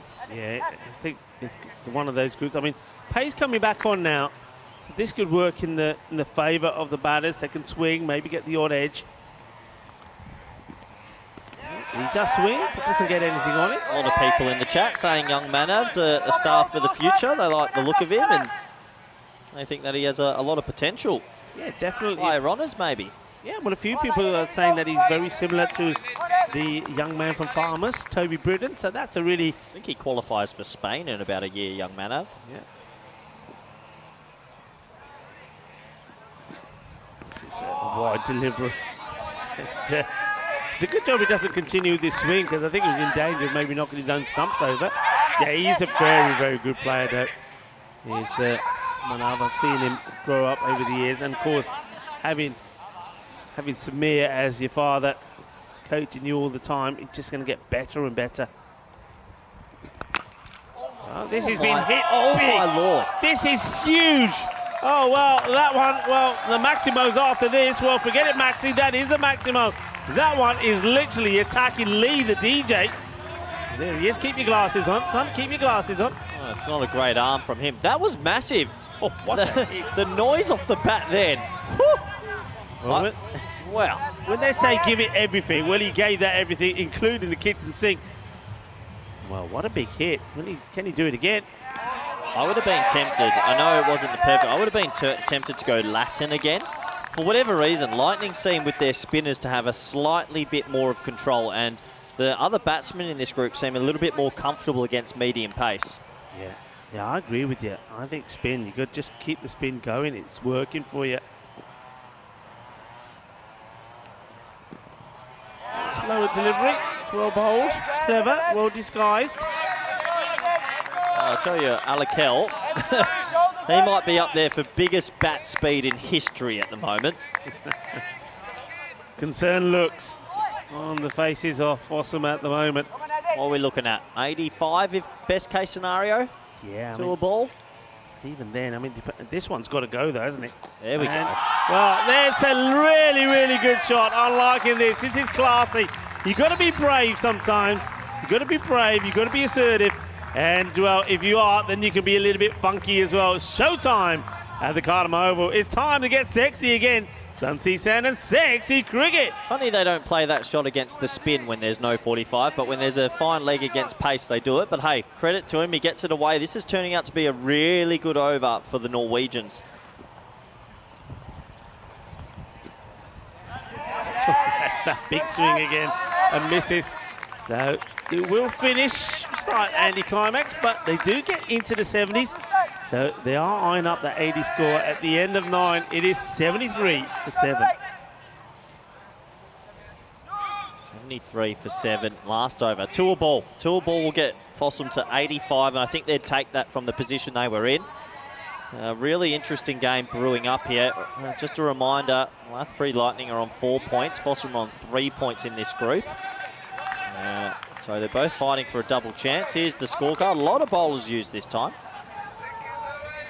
Yeah, a lot of bowlers used, but interesting. Look, Avinash Pai only bowling the one. only bowled the one. I'd sort of get, maybe they're thinking let's give more people a go, but on the other side, if you win this, you have a double chance. I'm not too sure I would have risked it. Louis Bruce. Oh, it's hitting it hard, but it's up in the air. It's a chance, and it's so well taken. Ian Latin has got such safe hands. Not an easy one. That wind is pretty strong. You can see from the way Latin is chasing after this. He's moving a lot as that ball is swirling in the air, gets himself into position, takes the catch.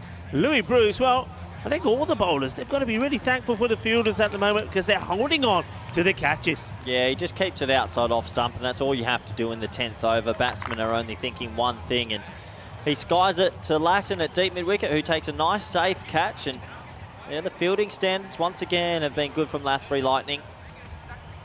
And for Naraze, 3 off 6, never looked like he could get going there. No, he didn't. He will go.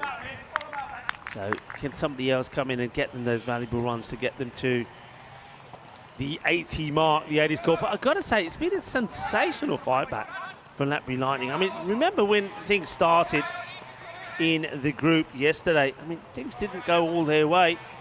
But the way they've come back has been absolutely brilliant. Bevan was the team that they played. Well bowled, right on the money. Yorker length delivery. Take the single. Yeah, they played Bevan first up in match number 3. Bevan 102 for 7. And Lathbury Lightning 86 for 7. That's pretty close as well. It's a low-scoring affair as well. Scoring. And I think, again, we saw that Bevan also did struggle with the slower bowlers. It's been one of those days today. Look, scores today, 74 to 68 in favour of Lathbury Lightning. 84 to 88 in favour of Royal Tigers of Budapest. That was the last ball victory. And here again, it looks like this is going to be a score round about, well, are they going to get to the 80s, the question? They've got to get to the grady 80s, surely. That's got to be their aim. They just haven't really flowed in this innings.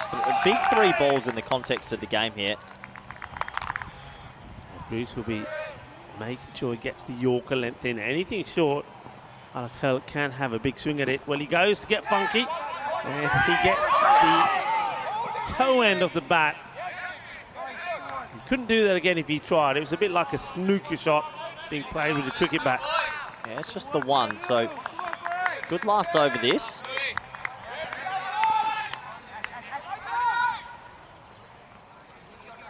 Yeah, he's not happy with himself, is he? Okay, he's got to get back to the other end if he can, and he will. This one's well bowled. It's sort of a leg stick Yorker that gets dug out by Bruce. They'll take a single. Okay, can they finish with a bang? Can they finish with a boundary, which will get them into the 80s? Yeah, they're going to need to. They're really going to need to. 76, great job at the moment for the men in yellow. Last ball of the innings. It's sliced up in the air. The fielder takes a catch. Easy as that. As Louis Bruce, he finishes the over and finishes the innings. Well, he's picked up 2 for 3, and it will be 76 for 9, and that is not what we were expected. And a fantastic display once again from Lathbury Lightning out there in the middle. And you can see Evan Espai is getting all of his troops round. And he's captained so well. He's getting them round and say, one thing he'll be saying to his boys here, say, look, that's a fantastic performance. It's a marvellous performance. But he'll also be saying, look, but it's not done yet. It's only halfway. We've still got to stay focused. And now we've got to put into effect the other part of the plan. Yeah, absolutely. This is how we started. There was a wicket early caught by Louis Bruce at mid-off. And, well, some of the bowling wasn't perfect, but they seemed to pick up wickets anyway. This was a nice pick-up shot that went for 6. Sahak and his teammate Khan, they looked the goods early. And at the start, felt like Fossum were going to put on a big score. Yeah, it certainly did do. I mean, the first over didn't go to plan, but the second over, plenty of runs from it. And Horrocks just didn't get it right. But then renewed spin. I mean, Samir came on. He went for 2 boundaries, but he came back with a victory with the wicket. This one was LBW. The batter wasn't too pleased, thinks it was maybe going down leg, but it does come back on him. And then this, it was a Gundy ball. Should have been put away. Instead, it was put straight into the hands of the fielder. And Manav taking the catch. That was the story. There was plenty of deliveries to be put away. And though some were, like that one, there were many that weren't. Yeah, absolutely. And it was one of those innings where it just felt everything was going right for Lightning, despite the few boundaries. It was like boundary, wicket, boundary, wicket. They just kept taking wickets, Rico. And when you do that, you can stay in control. They tried their best to hit the gaps, but even a ball like that picking up a wicket shouldn't happen. No, it shouldn't. And that's exactly sums it up. There's the camp there putting their hands over their eyes, saying, we can't believe this. But that was the way it went. I mean, here we go. But the catching, the thing is, you've got to take down. This one was the one that surprised us. He does when he still hasn't got the ball under control. He puts the ball on the ground, even though it's still in his hand. Really, in our opinion, that shouldn't be out. So just everything seems to be going the way of the Lightnings. This one was blunt. There was a very polite inquiry. And, well, you have to appeal to get it. He appealed, and he got the decision. Yeah, he did get the decision. This took us right to the back end of the innings. A cute little ramp shot. We don't see enough of it, I think, in this T10 format. It's very effective. And it took us to the last over. Louis Brew came up. Call him the janitor. Seems to always pick up wickets in the 10th. Yeah, and Ian Latton doesn't let him down, taking the catch. And it was another fine catch taken towards the end of the innings as well. So Louis Bruce picks up another couple of wickets. And when we have a look at this scorecard, yeah, we'll see exactly what we're talking about. I mean, no, but you can't say any batter was guilty of chewing up deliveries, but they sort of got in and got out, and that tells you the story there. Just a weird innings. I mean, you've got 5 scores between 10 and 15. So no one playing an innings of substance. 7 extras helps as well. 76 for 9. I don't even know what par is anymore in this group. Maybe it's good enough, but hey, look, they used a lot of bowlers this time. They went to 7 bowlers. There's 2 apiece for Pai, Bruce, and Samir again. 1 for Horrocks, 1 for Manav, 1 for Ian Latton. So group effort, group teamwork. They're favourites to win this. Hey, and if they win this, they will get a double chance. Exactly, yeah, that's going to be an outstanding. I mean, but then just one thing to think about, Lathbury Lightning themselves. Remember, they were able to defend 74 in the first match of the day. So that's the reason I think M&S Pai got his troops around there and said, hey, this is not done yet, because no, it's not. Fossum, they're going to come out and they're going to come out attacking. It's the only way that they can win this match. But at the moment, you've got to say, it's the Lathbury Lightning that hold the upper hand. They've restricted Fossum to 76. They need 77 for victory. Join me, Rico Full and Corey Ruckers, when we come back in around about 10 minutes. Volvemos en 10 minutos.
The European Cricket League is brought to you by HCL Software, Dream 11, and Andalusia European Region for Sport.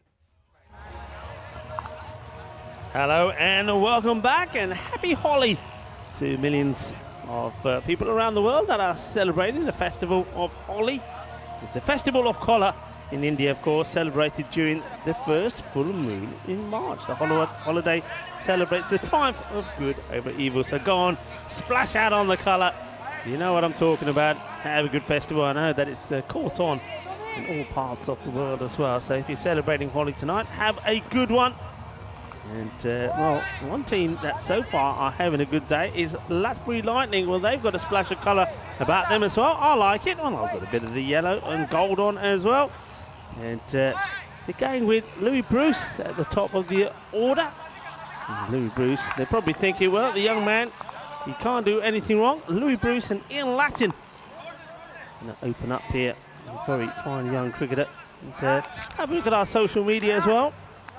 Facebook and Instagram. I had an opportunity to have a bit of a chat with Louis Bruce and Amanesh Pai after their last victory. Can he be the hero for them again? And this time it's going to be Niazi who's going to try and get the early breakthrough for Fossum, the Norwegian champions. Everything to play for here, so just to recap, you can see there the target, 77. After, once again, a fantastic bowling display from the Latbury Lightning. Once again, their spin came into play, and well, don't change what's working. Spin to begin, then go with Bruce at the end, picking up the wickets. Now Bruce hoping to get some runs on the ball with the bat.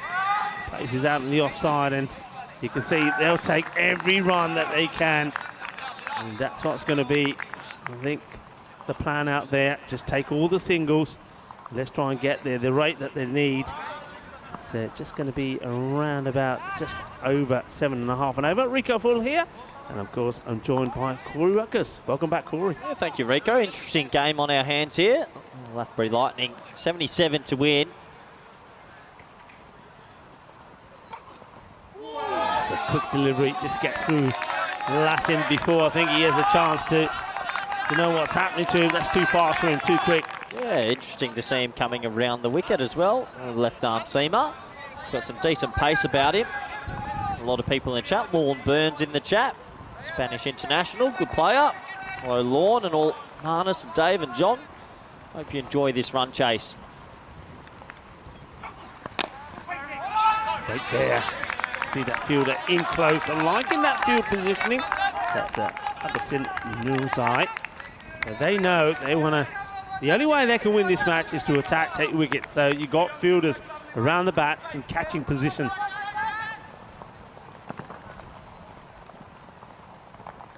As he quick once again. Oh well, they want to take it on now. A bit of hesitation, a good throw would have him in trouble. Well, direct hit would have had him for sure. Just had to throw it to the keeper, it felt. Keeper's just saying that, Jawad Sadat. Yeah, they run on the missed field, but a good throw to the keeper, and I think he'd strangled him down. That would have been out.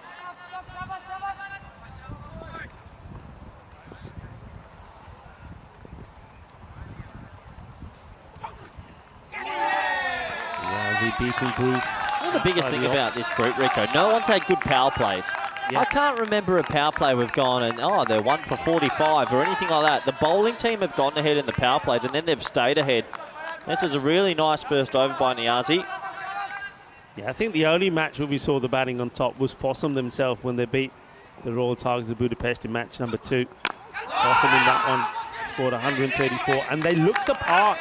You know, the batsmen like Javed Khan, we saw the best of him there. Walid Sahak, their captain was good. Abdullah Niazi as well, but I mean, fair play to them. They've only played that one match. The second match we didn't get to see him bat at all because the rain came and spoiled it. So they haven't had too much match practice out there, but I think the spin just bamboozled them. 47 matches since the Golden Ball. We got pretty close to that a couple of times. Got close to it in the last match. Yeah, we've been close. It's brewing, isn't it? We're almost at the 50 mark, but maybe we'll get one soon. There's a couple of the Budapest players out there enjoying a bit of a lie down. Yeah, well, all sorts of things happening there. massage, etc., etc. Yeah, they know they've got a big match coming up. They're up against Alton. Alton are looking to bounce back after they were beaten by Latbury Lightning when they couldn't get to the 75 required for victory against them. Uppish, but through the gap, 4 runs. And, well, sometimes they go to hand, and sometimes they go to the boundary. There's 4 runs. Yeah, nice shot. Nice shot. Little bit of width. He just goes with it, and it lands in the gap for 4. We haven't seen the best of Latin so far in this series with the bat. Maybe today's his day.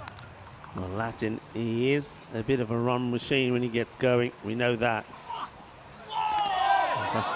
Goes for the shot. It looks good, doesn't it? Looks pretty impressive. But Sahat just beats him outside the off there. Toss them up for this. You can hear them a lot out there. They're pretty pumped up.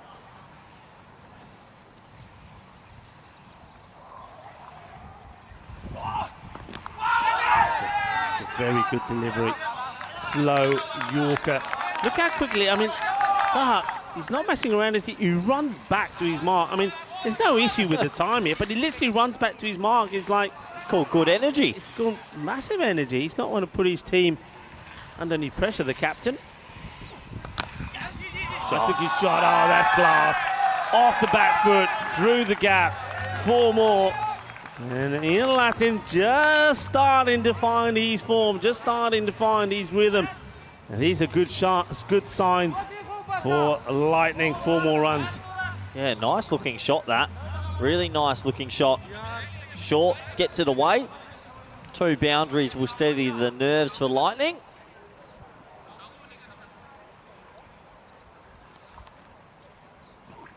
Goes for the Yorker once more. Good bit of cricket. Yeah, liking that. A little nod of appreciation from Ian Latin as well. It is National Sportsmanship Day in the US and around the world as well, so it's good to see a bit of sportsmanship out there.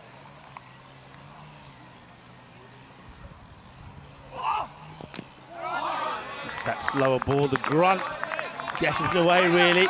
Does well, and I like the energy from the captain here. Look, he's not messing around. He says, right, okay, next bowler, in you come, keep it going, keep it quick. I think he realises here the last thing you want to do in a tight game like this, they're looking to take it down to the wire, is to give any points away because of time. Absolutely, and at the end of 2 overs, the score's now 10 for none. So it looks like they're going to go back to Niazi, the left arm seamer, their spearhead to close the power play. A very dangerous left arm ball. This is the table, and it's chaos. It's all over the place. It's all over the place. Anyone could finish anywhere here. Anyone could finish anywhere. I mean, Latbury Lightning, I mean, one thing we know about them, they get a win here, then they know that they will make one of those top spots without fail. Oh, what a delivery. What a delivery, and that is so close to uprooting that off peg of Bruce. Oh, wow, what a ball.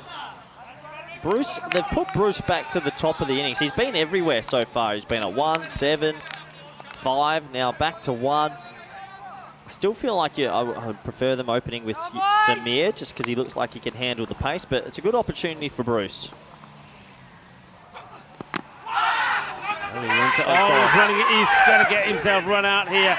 And, yeah, he will go, and he wants it. But, of course, you see Ian Landon saying, no, I don't want it. And Bruce, just I think he was just running out of fire's way, isn't he? Running out of harm's way. He didn't look too comfortable out there. And, well, he's running without even looking at his partner. Yeah, I just think this level of bowling maybe a bit of a step up for Bruce. He's late on everything. That hits him in the leg, and he just kept on running. I don't think I've seen much of that before. So he's out, run out. Could be a blessing in disguise for Latbury Lightning because he was 1 off 6. Yeah, he's going to make his way back. He's a little bit disappointed, of course. Hasn't been able to get going. 1 off 5, sorry, yeah. It brings out Samir and... Oh, no, that's young Manna. Sorry, that's the younger one. Oh, okay. I get the fit. What's going on here, Rico? I get the feeling they're thinking, you know, let Ian be the aggressor and let somebody like Bruce, who's gone, and that Manna just be somebody who just strokes around. That can backfire. You don't want to put yourself too far behind. That rate, I just tell you that rate now, it's gone to about over 8.5. If you play too cautious, it'll go up to 11 and 12. Then you find yourself in the back foot. You've got to go with either Samir here or one of the or Avanesh Pike for me. Oh, there. Well, I have no idea what Lathbury Lightning are doing here. They've sent out the kids to go and handle some pace. Oh, that was quick on him. I get it, the young kids have talent, but I would have rather to have seen Samir, Nayak and Avanesh Pai opening at 3. I think you got to go with your normal lineup. How's he? Entering the Yorker. Just a little bit too wide. They've got the field set. Gets the captain himself, Wahidullah Sahab. That'll do the fielding. Yeah, I must admit, in theory, I know maybe what they're trying to do, but I think there's other options. Julian Perrone, for example, Julian Perrone, for this sort of score, he would be my ideal opener. I've seen him do this at the Rock, so I would go with Perrone. I mean, they've made some strange choices. Chance, if it's a hit, he'd be in trouble. Doesn't hit, gets there. And fighting for every single run at the moment, Lathbury Lightning. They just need to steady things down a bit. You just get the feeling that if Latin gets going, plays a few more shots, a few more boundary shots, that will calm their nerves. But at the moment, they're putting pressure on themselves. A ball to go in this second over. Well, maybe they want to try control the middle overs a little bit better with some senior players. That's all I can think of. Yeah. Maybe they want to control that middle period. Last ball for Niazi. Yeah, the second over from Niazi, and it's a good one, right on the money. And it will be a dot. What a spell of bowling. Well, when you've only scored a low score, when you've only got 76 on the board, well, you need a bowler to do this. 2 overs, just 4 runs. Yeah, brilliant spell from the left arm seamer. We look at the power plays, and 31 for 2 plays, 12 for 1, but this is where it started to go bad for Fossum in the middle overs. So, interesting contest still. Lightning just need one batsman to click, get themselves in, play a few aggressive shots, and they'll be right in for it. Yeah, look, hello to Prakash Mishra. He's on the chat. Hello, Prakash. And looking sensational in green as well. Of course, Prakash, you know him from Indo-Bulgarian. I hope you're well. And, also, hello to Dave. And a lot of other people on the chat. Kush from Butt is there as well. Hello, Kush. Just returning your high from earlier. Johnny Gray. We're going to have another low-scoring thriller. Suraj there as well. Hello to everybody. Yeah, it does feel like it, doesn't it? Oh, what a weird field. I don't think there's a... Rico, my eyes deceive me. Is there no one at mid-on? There is nobody at mid-on. What is going on? There is nobody... Where's the extra person? You've got 2 men. You've got a... Okay, so you've got a deep backward square, a deep mid-wicket, and there is no one at mid-on in the ring or on the boundary. This is going to be 4 runs. And the thing is here, so even though that field is probably set just for this, and when it still goes to the boundary, it's got to hurt you. Yeah, you've got to have third man fine. I think I've said it a million times already. That should have just been a single, but he's too wide. But this is the weirdest field I think I've ever seen. There's no mid-on. No mid-on at the ring and no deep mid-on. Mid-wickets. Tell you what, if I'm a batsman here... Yeah, you're going for it. Of course you are. And this is a tremendous hit. And this is what I'm talking about. Well, he may have got lucky with the 4. There's no luck with this one. This is pure class. Boom. Shaka Lagya. And Ian Latin is in the house. Yeah, that's the nicest shot he's played all week. A really nice shot through the offside. And that helps them. They're back in control now of this chase. Yeah, that's the over. That's the couple of deliveries they needed. Couple of boundaries, settle the nerves. Good Yorker. Gets well dug out. Latin focused. Focused to stay. Focused to deliver. Yeah, well, if he bats another 13, 14 balls, you imagine he'd see them home. He's very powerful and very destructive. And this is out on this one. Slightly slower maybe, but Latin, bit of a false shot. So, after a couple of boundaries, couple of dot balls. Yeah, he's 20 off 14. And when he hits it, he does stay here. He's one of the strongest members in Group C, it has to be said. Interesting contest still. Abdul Rahim Zai wants to get the breakthrough. So just gets respected by Latin. He's not tempted to play the hook or the pull. But happy with what he's done in the over so far. The real question will be, how do they go at the other end? Will they be able to keep young Manav Nayak controlled, or will he do something to get the singles to get Latin on strike?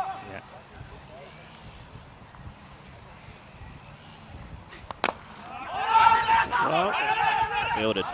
Well fielded. So Latin does what he wants to do, trying to get back on strike, but it's not going to happen. So it's interesting. So they're going to, now this will be interesting how they set the field here to Manav Nayak. I mean, he's a very confident young man. You can see there, he's got a big smile on his face. And of course, we know Manav and his father, Samir Nayak, very well. They also do some fine work for the European Cricket Network as well at times. So two good players, lovely gentleman. Well, one of them is barely a gentleman. He's a kid. He's Manav, but he's a very talented young man. And now he's got a lot of weight on his shoulders here. Let's see how he does. Javid trying to go short, and it's a chance, and it gets taken. Well, they fed him, bounced him, and they thought he'd go after it. He does, but he hasn't got. That's the difference, you see. If Latin is playing this shot, this ball is still travelling. But Manav, he's still got a bit of growing to do. He's still got to put on a bit of muscle, and not able to find the boundary. Every year I come back and I think he's getting smaller. He just taps it straight to backward point. And, well, nice safe catch. It's a bit blustery around here, and he has to go. So it'll be interesting to see who comes in next for them. And the experiment with the two young fellas at the top hasn't paid off. And he is dismissed, young Manav. He'll be disappointed he didn't put his hands through that delivery. A couple of people in the chat saying there's a few black clouds around, but no, the weather looks pretty good. It might be a little bit darkish, but should be fine for weather, especially later in the week. It's going to be extremely hot here. Still no Avinash Pai. Interesting, the captain there, and Samir Nayak. It looks like it'll be Julian Freyon coming out. Yeah, Freyon comes out. I mean, he's a man that I said that I personally would have had him opening the innings because he's not a natural aggressor, but he does play very correct, so he could give Ian Latin a good amount of support. But I don't know. I mean, you're just saving Avinash Pai and Samir, but for what? That's the question. For what? Oh, well, this one comes back a long way, Javid. And he's a player that you were trying to find some details on him, saying he's a good cricketer. He has that unusual action when he bowls, but he gets the ball. His accuracy is really good. Well, I like the batting style of him, and the bowling style is a little bit interesting. There's the two men on our screen that we're talking about. Surprised to not see them coming. I think they must be wanting to save them for the end and maybe close the chase. Still an odd field as well. There is three men on the leg, short fine leg, deep back square, deep mid wicket, and no mid on. Unreal. Oh, wow, he's so unlucky. Gets the edge with the grunted, slower, short ball. And the wicketkeeper, Jawad Sadat, sits there on his knees. He can't get to it. It gets over his head. Goes to the boundary for 4 runs. That's going to hurt Fossum. Yeah, it's an edge, and it's a ballooning sort of edge. It doesn't fly. It just balloons over him. It's a good effort. Was he a little bit late? Who knows? Does third man go finer? Who knows? Tough game. Yeah, tough game indeed. But, I mean, you said it, that your third man should be... I mean, when you got this field, the third man can be finer. They're leaving him out there, so opportunity is still there for more runs in that area. I guess the big thing is, Rico, as well, while Ian Lattin's still there, they'll feel calm because that man can go boom, boom, boom, game over. Yeah. So they'll still be okay at the moment. I don't seem too worried in the dugout. A little bit sleepy. Yeah, just taking it all in their stride. Yeah, this is the man. This is the wicket. And goes down the ground, and this one will go all the way.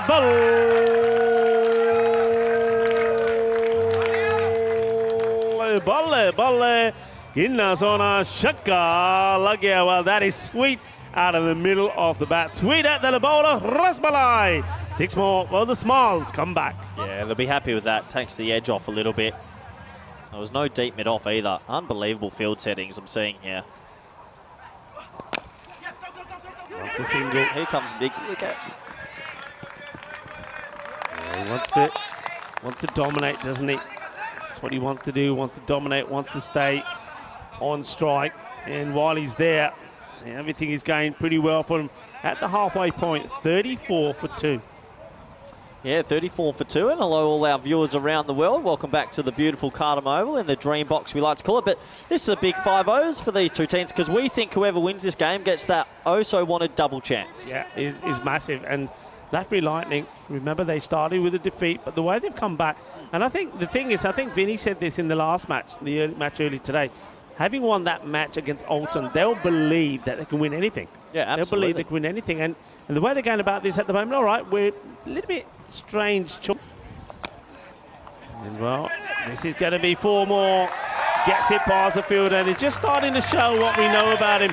He's not limited just to a number of shots. He can play shots all around the ground. They're looking pretty comfortable there now. Yeah, they are. And once again, an off spinner is bowling to a field with it's a horrific field settings right now from Fossum.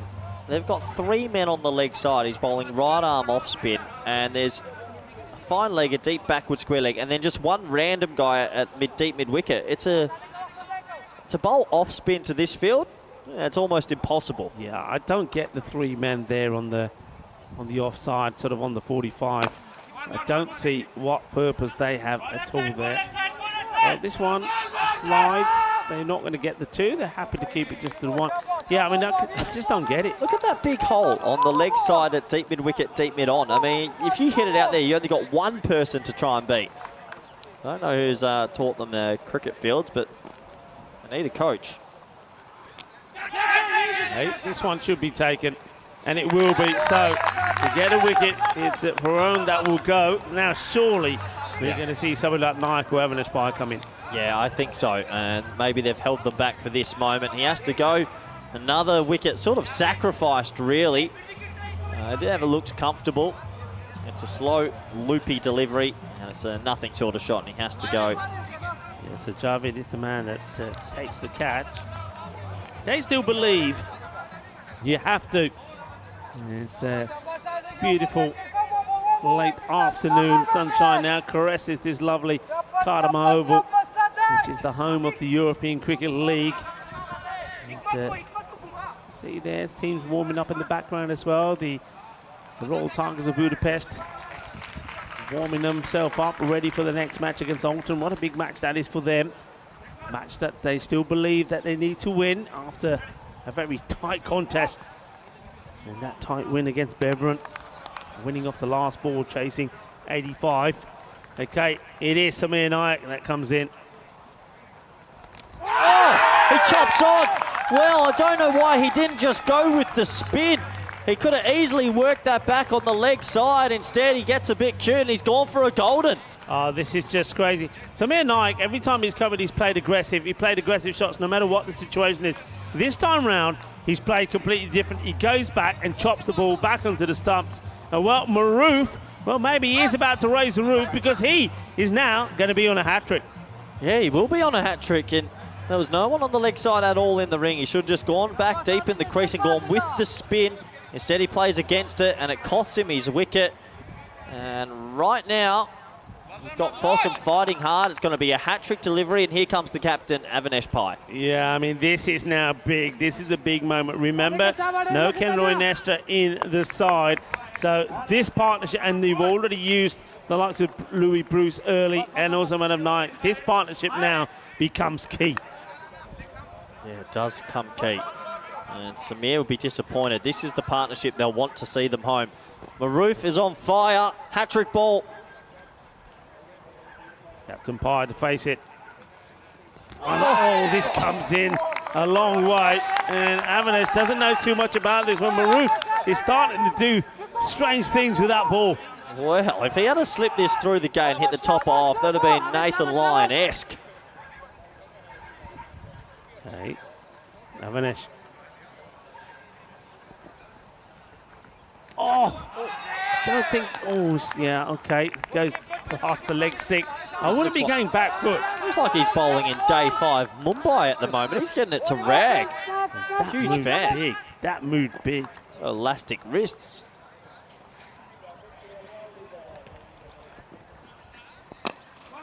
Fuller, he darts that one in. That's a quicker delivery. Well bowled, clever delivery, looking for the LBW decision, but well watched by Avinash Pai as well. And, well, what an over that is. So 2 wickets fall in the over.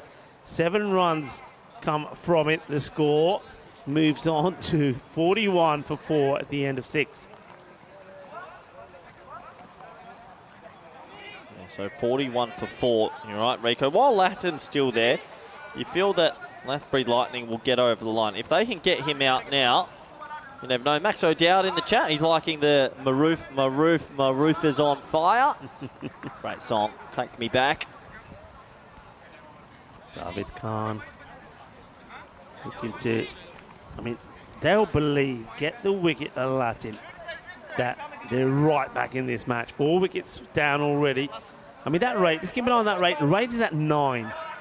So Latin is the prize. And Latin so far has played aggressively. He hasn't been bogged down by anyone. But he obviously start to feel now, with the likes of Avinash Pai, who's on strike, he's captain, that if Pai goes, that they could be in a spot of trouble. Keeper standing a long way back here as well. I can't get how they're getting away with this field. It's hard to describe. I wish everyone could see it. Try to paint you a picture. You've got like a fly third man, backward point, deep extra cover, mid-off in the ring. So that's 6 on the off. So that means on the leg side, you've got a random mid-wicket standing there and a super wide mid-on, and that's it. It's unreal. No run. Every dot is being applauded. This is where we say dot balls are gold dust. One more wicket will maybe start to open up an end as well, because Avinash and Latin are probably their more accomplished players. Yeah. I still can't believe this field on the offside here. Oh, this is catchable. Big moment, huge moment. And it's taken. No mistake at all from you-know-who. Maroof, well, he is on fire now, isn't he? Well, he's doing it with the ball, he's doing it with the catching. And it is the end of Avinash Pai, and I've got to say, from the captain, that is a really soft dismissal. And I think that pressure's been built up by not selecting the right order to bat. Yeah, Lathbury are making a couple of odd decisions, and that's a really poor shot from the captain. It wasn't there, and he has to go. I mean, if they got a little bit inventive, you can basically block a ball on the leg side and get 2. Interesting game here. It's been an interesting group, it has to be said. It's been low scoring, some odd decisions, but it's been tight, and these teams are tight once again. Yeah, well, now, of course, I think if you are Fossum, you're targeting all the new batters. Try to set the field accordingly. This field on the offside just reminds me of, like, you know, their football formations when they show you pictures of they're playing a 3-4-5 or whatever it is. It reminds me a bit like that. I still can't believe the field on the leg side. That doesn't matter, does it? They've picked up 5 wickets. Packard, he's at the crease now. Edge, he's going to get lucky. And yeah, he's going to get 4 runs. Oh, that is massive. That is massive in the context of the match. Once again, the keeper, it goes over him. Maybe that's why the keeper is standing a little bit further back, but still can't take the catch. And Javed, he bangs it in, gets the edge, but gets no luck. It's been their most productive shot so far. I reckon that's maybe 3 or 4 thin edges that have actually flown for 4. Handy boundary, and that gets Packard going straight away. 32 off 20. I've got a bit of a tingle in this one, Rico. Yeah, tingle. Well, we wanted to reset the golden ball counting before it gets to 50. Javed, will he go full? Drags this across, chases on. They've got to go 2 here. That's brilliant fielding. It's a great bit of fielding, but I still think you try and go 2. But maybe there, I think the fielder, the throw is right, is to the end that Latin would have been running to, so it would have been risky. Yeah, Latin's the key now, isn't it? He keeps going through the innings. They probably get there. If they get him out, you have to say Fossum are back ahead. Yeah. He wants the single. He's not going to get it. And, well, that's a big dot just there. It is the end of the over. And 7 overs being completed now. Another good bowling spell from Javed. He just goes for 17. The score at the end of 7, 46 for 5. This is what's coming up next. Yeah, this is what's coming up next. You've got Royal Tigers Budapest, who are back alive after beating Beveren in the previous game. Alton 1-1-1. We don't often see that with a no result yesterday due to the weather. All to play for in this group. Teams can still, Royal Tigers Budapest, if they don't win, they then need Beveren to lose tonight, and it will go down to net run rate. So Royal Tigers playing for their tournament life. It's all happening in Group C. Here comes, it looks like Maroof again with only 3 men on the leg side bowling. Big off spin. Unreal. Yeah, he's getting big turn, Maroof.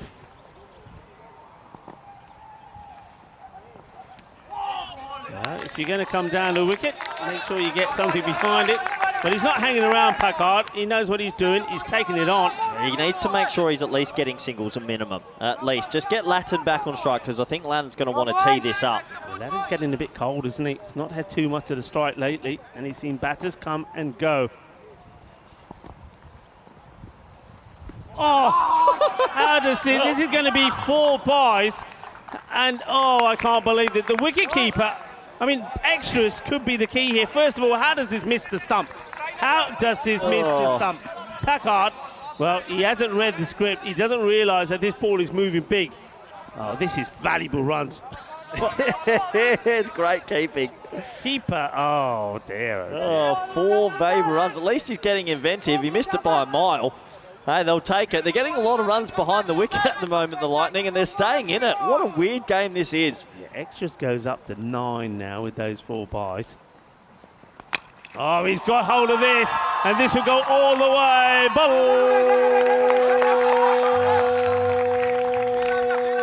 Bolle. Manos arriba, arbitra, porque eso es una 6, una grande, grandísimo. Yeah, he goes with the spin. It's the right option, and he horns it. 6 runs. It was in the slot. It deserved to go, and it did go. Maroof's got to start it a bit wider. He might go again here, Packard.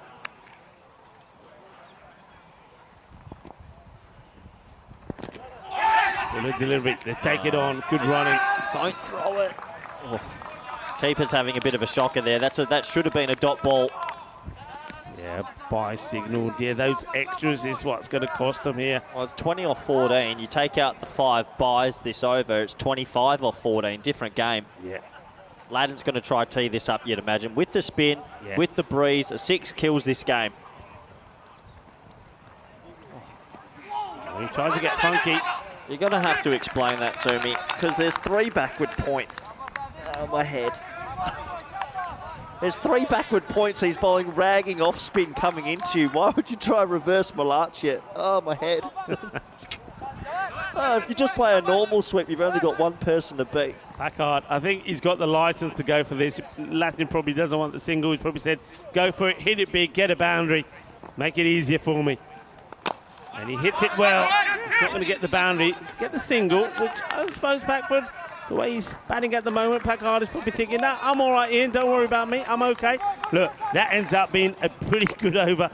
And the score at the end of 8 moves on to now 59. So where are we at here? So 59, 5 wickets down, 19, oh no, hang on a minute, let's wait for it up there. 18 required of 12 deliveries. Well, it's all starting to come together. They're starting to get past the red line. But they've made hard work of it. But you still just get the feeling that Fossum are 1 wicket away from getting themselves right back in this match. Yeah, let's have a look what they're doing with this field now. Looks like they've called mid-on in the ring. So no one back on the leg side. Okay, Brave, got to keep it very wide of off stump. Good hell. Oh, well, it's been whacked.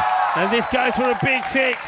And that's exactly what they needed. So Packard, he's packing a punch, isn't he? He's packing a punch.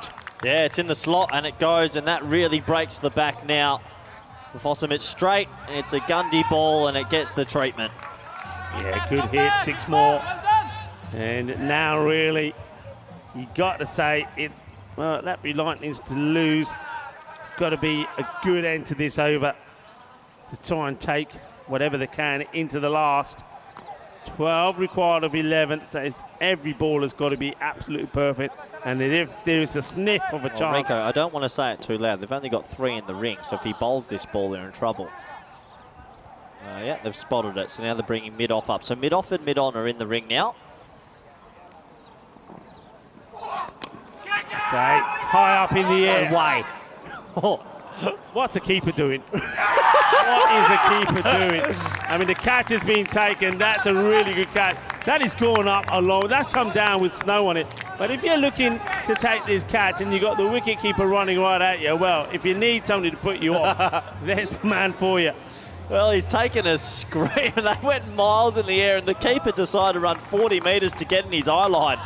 Oh, brilliant. That just went so high. He ends up taking it, and you can see the keeper there. Oh, brilliant. Jawad Sadat probably hasn't had... Good innings. Yeah, I mean, look, that's the perfect innings, 18 of just 9. He puts his team right in pole position. But like I said, I mean, all right, 6 of the first ball, but what happens in the next 5 was important. Well, the first one of the 5 is a wicket, and it's a dot. So can he get 4 more good balls in here and take it to the last over? That's what we're looking to see. Take it to the last over. Fitzgerald comes out into the firing line. Yeah, so Fitzgerald's time to shine. Well, I think he'd be pretty happy if he can just get a single here and get Latin on strike. They're still ahead in this game. Lightning, Fossomar giving up though. Yeah, it's a great catch from Maroof, you have to say. He's been pretty good for them so far. Okay, here comes Al Kahel. Delivery, but a lovely shot. And, well, somehow they do it in synchronised diving style. They make the stop. The only way that Fossum can win this game is they've got to get Latin out. You have to get him out. If he's there at the end, they win the game. So a magical delivery, a bit of brilliance in the field. They've kept mid-off and mid-on in at the moment. So they're going to try to tempt him to go over the top.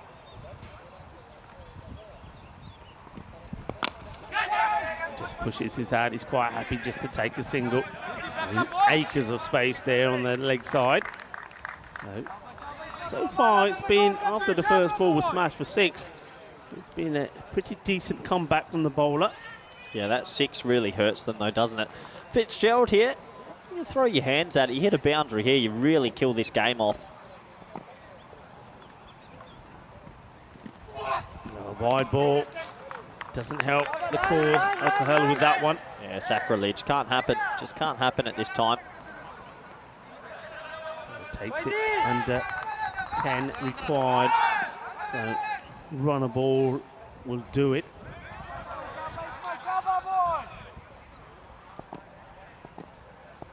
Gerald, I think he's just eyeing up one shot. He knows it. Get one out of the middle. Oh, that's gonna be, that is poor bowling. What he's just trying to bowl like the speed of light, and he has no control, and it's costing them massively here. Yeah, just bowl it outside off stump. Yeah, that's not good at all, is it? I mean, they fought hard for some here. They have fought hard, but extras just bowling wides there towards the end there. It's not helping at all. Yeah, 8 off 8. You can hear him grunt when he gets to the crease. He's trying to bowl it too quick.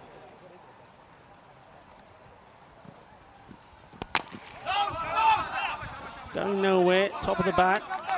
Who's got the last, do you think, Rico? Who's going to bowl the last one? Who's on that list that hasn't got bowled one? Interesting one. I mean, Javed Khan has bowled both these, and Abraham Zai has still got one to bowl, so... I reckon Latin's just said to Fitzgerald, hey, look, a 1 doesn't really help too much. Back yourself. Hit a 6 this ball, we probably win the game, and then I can keep the strike. So, bit of a free swing this one for Fitzgerald. Back your ability, deep in the box, and see if you can hit it to the moon.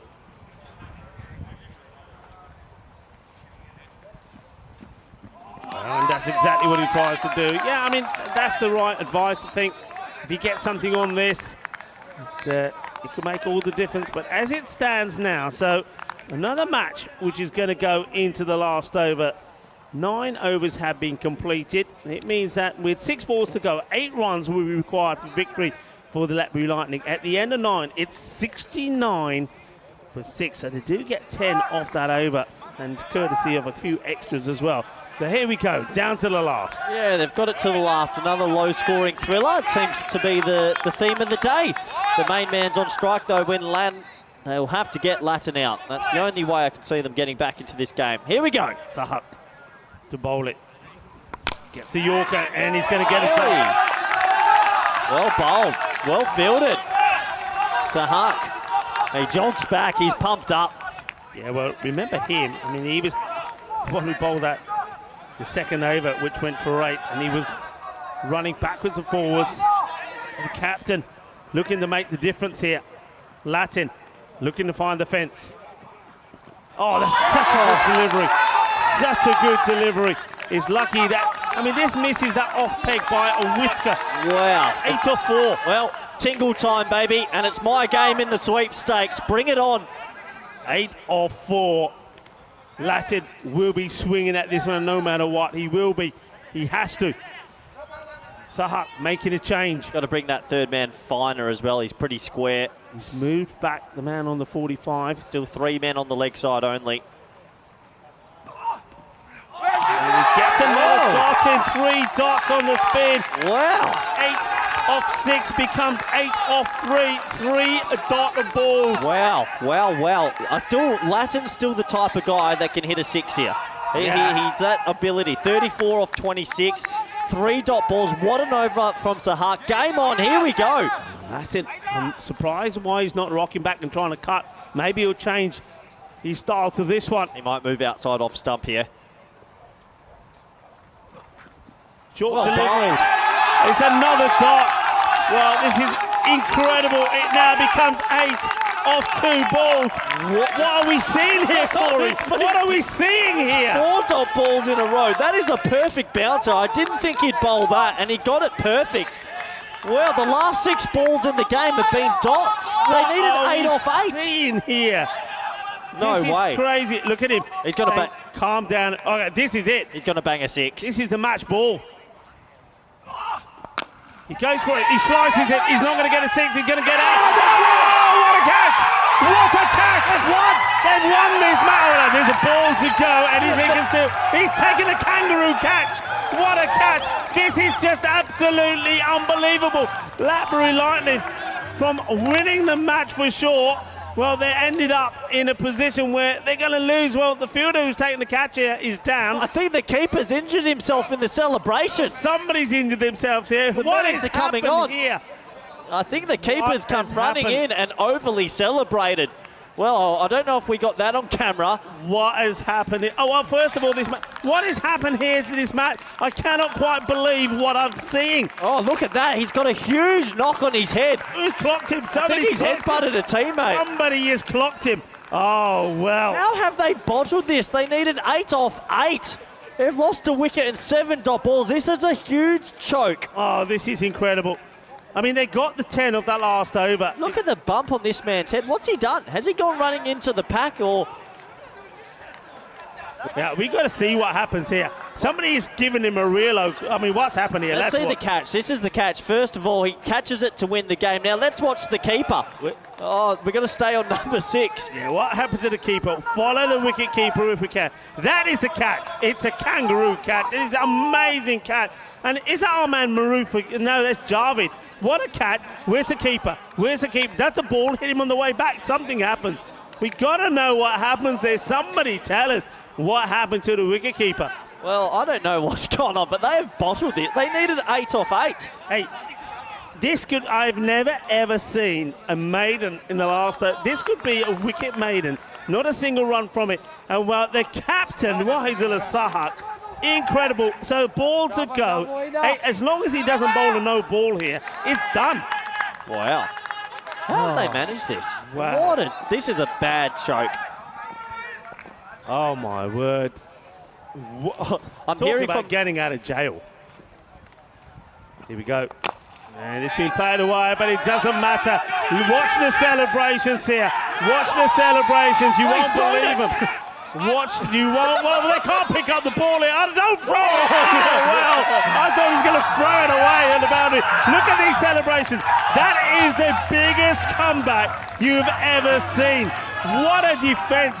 How they win this match. I mean, they were never in it. All the way to... Oh, no, don't do it. He said, keep me out of it, says the keeper.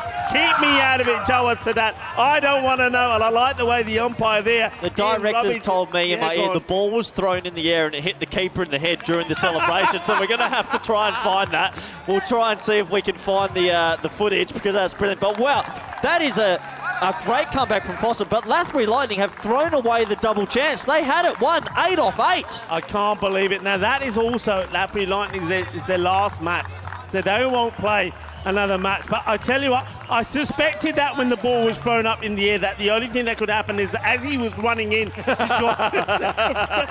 the ball's clocked him on the head. But look, What a victory. But first of all, from the captain, Wahidullah Sahat, what an over. What an over that was, that final over. And it finishes, well, we're waiting to see what it finishes on, because I don't think anybody could work out what was happening there at the end. I suspect they got the one. Here we go. So here's the catch. Now just watch the ball. It gets thrown in the air, we think. That was an amazing catch. Here we go. Here goes the throw in the air. Now where's the keeper coming from? He's thrown it straight up. There he is, watch. Oh, he's clocked it. There he is, he's clocked it. Oh, you got to be careful in this T10 format. You and I have seen that a few times. Yeah. Well, hey, what a man. I can't believe what we've seen here. I mean, Fossum, that's a bad loss. That is an incredible turnaround, but yeah, you got to say, that is a bad loss. How did that happen? How did that, I mean, the coach there, he's hugging everybody. He's probably can't believe what's happened. Look, I mean, that's just amazing scenes. Amazing scenes. We've seen everything in this match. And, well, that Relive, well, what can you say about them? It changes the group dynamics, because now Fossum have 5 points and have probably got the double chance sewn up. And Lathbury Lightning, if results don't go their way tonight, they'll probably slip out of a double chance place. It's a really big mess up at the end, but that's the sport. That's the beauty of T10 cricket. That's the way it goes. Come on, cue up these highlights, because there was plenty of them. The thing is, we kept on saying, didn't we? And we said that if Latin stay there right towards the end, they would win the game. Well, he did stay there right towards the end, but because of an unbelievable final over. Yeah, unbelievable final over. But you got to say, and I know that we were both thinking the same thing, I think that Relive did not help the cause by mixing up the batting order. No, they mixed it up too much for me. They had some kids at the top instead of their main players, and yes, they tried their best, but they chewed up a few deliveries. While Latin was there, you still felt like they get close to these runs. They got a lot of edges away for 4, and they had a lot of luck along the way. But while he was there, he was playing some gorgeous strokes, and you thought they would get the runs. Yeah, you did think, because, I mean, the other thing was that, okay, he was out there and he was doing it solo, but then I think we saw a very important innings from Edmund Packard. He came out there, didn't stay there too long, but he got valuable runs, took all the pressure off Latin. I think also the big moment, of course, there was, of course, Samir Nayak coming out, getting out first ball. But this is what I'm talking about. I think Packard just going out there, swinging the bat, just helped the course a bit. I mean, that one was just amazing. I mean, extras alone probably could have cost Fossum the match, but that big hit there was important. And you can see at this moment of time, here's another one. That goes to the fence as well. Everything looking hunky-dory. Yeah, that catch swayed it. Yeah, amazing catch. It got us to the last over with 4 dot balls in a row. Then this catch killed it. He throws it in the air. Do we see the keeper? Fingers crossed. Oh, it was pretty funny. What a catch that is, though. What a catch that is from Jarvid Khan. He throws it straight up. Watch the keeper coming in the picture. Keep it going, keep it going. Watch the keeper. Oh, there it goes. Oh, he cops right on the head. And, well, I like the way at the end he said... Even this, look at this last ball. Just hold on to the ball. Yeah, look here. And he throws it at the start. Can you imagine if he misses and it goes all the way to the... And they kept running, would have been phenomenal. Running. What a game. Victory. What a day. What a weird day of ECN cricket. There's the keeper walking I love the way that Ian Rummy did saying, hey, you are not going anywhere near that lot. Get over there, get your head looked at. Yeah, what fair play from Ian Rummy and liking the work from the match officials. But what a match you've seen. Ian Latin, he ends up, well, he batted well. It's just that last over, he lost his touch. Yeah, I mean, what a match that is. I can't quite believe what we've seen there. It is, I said at one point, this is now Lathbury Lightning's to lose. They do lose it. But look, that last over from Wahidullah Sahat, the captain, just the 1 run from it. I think you could get man of the match for that over. Oh. He defended 8 and he made it look easy. Yeah, what an over. Look, only goes for 9 runs, picks up the wicket. There was the run out there as well. Well, folks, we have just seen an absolute humdinger of a match. It is, well, Group C, Day 2. It's all about low-scoring thrillers. And, well, I said at the time, don't forget Lathbury Lightning, they were a team that defended 74 themselves. And now, well, you see Fossum defended 76. Lathbury Lightning was 70 for 8. What a match. Incredible. Well, if you're loving the action, it ain't done yet. We've still got 2 more matches coming your way. Starting with this one, match number 9 in Group C. It is going to be the Royal Tigers of Budapest taking on Alton. Can Alton bounce back from the defeat earlier today? Well, you're going to take a well-earned rest now. Time to get your blood pressure sorted, and I'll battle on. And Mr. Maximo, Vinny Sandu will be here with me. You can see in just under, or just over, I should say, 10 minutes time. Well, get yourself a strong cup of tea, sort yourself out, have a lie down for a few minutes, and come back and join the action as it continues here at the Cardamom Oval.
The European Cricket League is brought to you by HCL Software, Dream 11, and Andalusia European Region for Sport.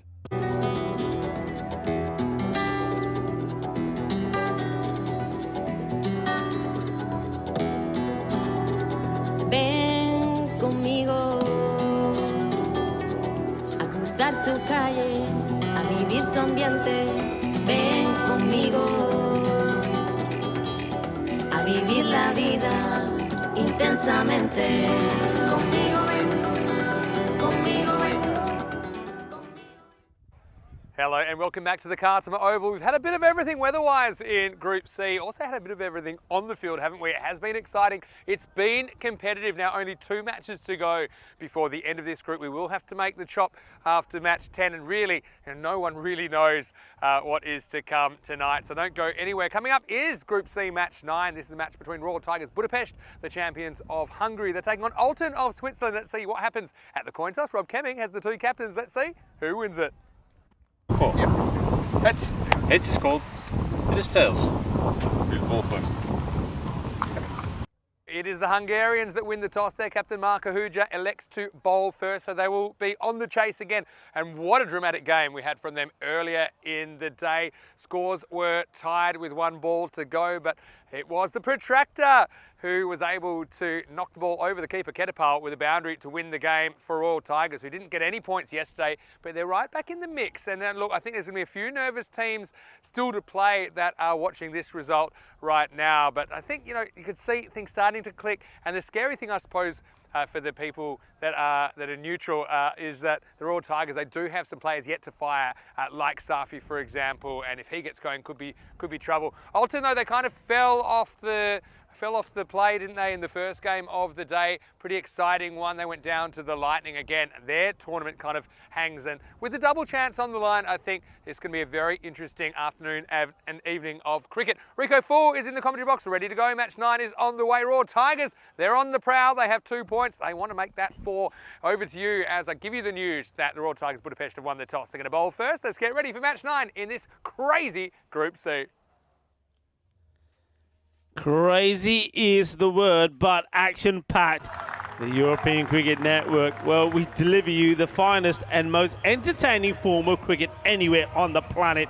And right now, where we are on the planet is there, the Khartoum Oval, which is the home of European cricket, the home of this European Cricket League, the Champions League of cricket, as the umpires Nilkesh Patel and Tyrone Peters lead the teams out into the middle. And as you saw from Mr. Maxwell, looking very dashing today on Holly, and he certainly got a splash of colour about him. The Royal Tigers of Budapest electing to take the field. So Alton batting first, and they'll be hoping that they can get going. They've got some good batters in their lineup, and they're hoping that somebody who performed yesterday, Yasser Theran, can get going. He was in devastating form when he made 82 of 39, but nobody else really has been able to deliver with the bat for them, and that's what they've got to hope that somebody can. And Anakasaram is another guy that can turn on the style if he can get going. What does the bat versus ball rule say about this? I thought the last time it predicted the scores it was a bit low, and now I'm going to say, yeah, that's about right, because that's the sort of day that we've had. It's picking the Royal Tigers of Budapest to be favoured 80 to 77. Okay, well, let's see how that works out. Well, he's pretty happy at the moment. A lovely smile about him, Zahir Safi. Looking to make things work, and hopefully they can get another victory here. And remember, the last match that they played, they were, well, staring down the jaws of elimination. They had to beat Beveren, and they did, in what was another low-scoring match. Beveren made 84. And the Royal Tigers of Budapest, it went down to the very last ball when it was Abhishek Ketapal that got the winning runs, hit the boundary by hitting the ball into the deck over the keeper to get the win for his side and keep them very much alive in this competition. Well, those men there, they were expecting more from their boys. They haven't quite delivered. Can they deliver here now? It's going to be, well, Malhet Stanikzai. Going with him opening. He's a hard hitter. He was one man that did produce a little something with the bat earlier today.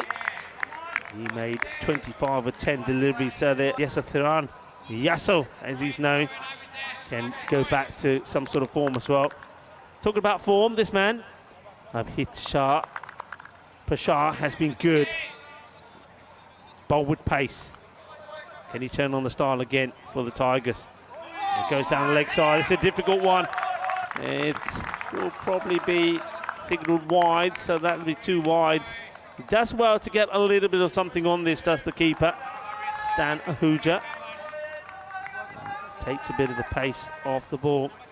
Welcome back to everybody on the chat. I hope you've had time to get your breath back and have a bit of a breather. What a match that last one was. In fact, all 3 matches today, day 2, Group C, have been absolutely amazing. Prashar once more. Stanik's eye smashes it big, and that's 6 runs.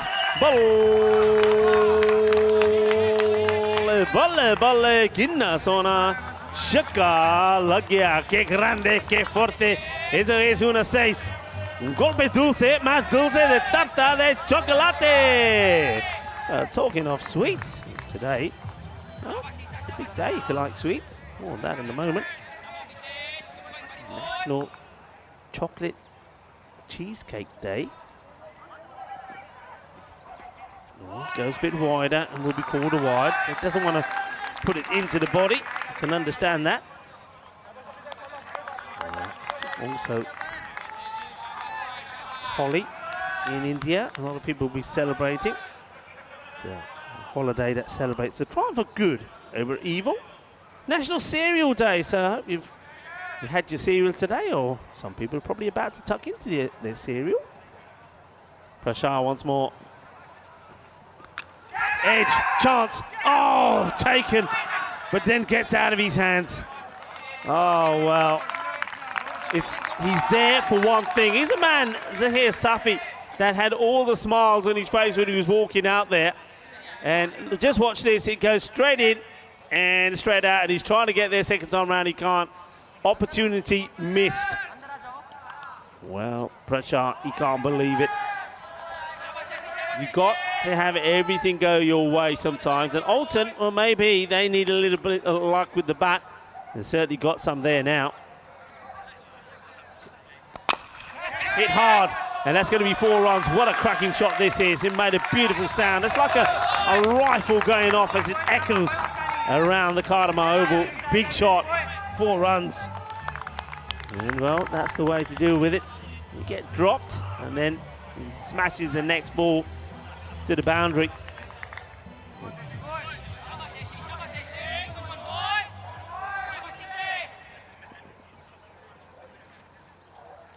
Well, Stanek Zai was the one man that did produce something in the last match, and he's looking to do the same here now.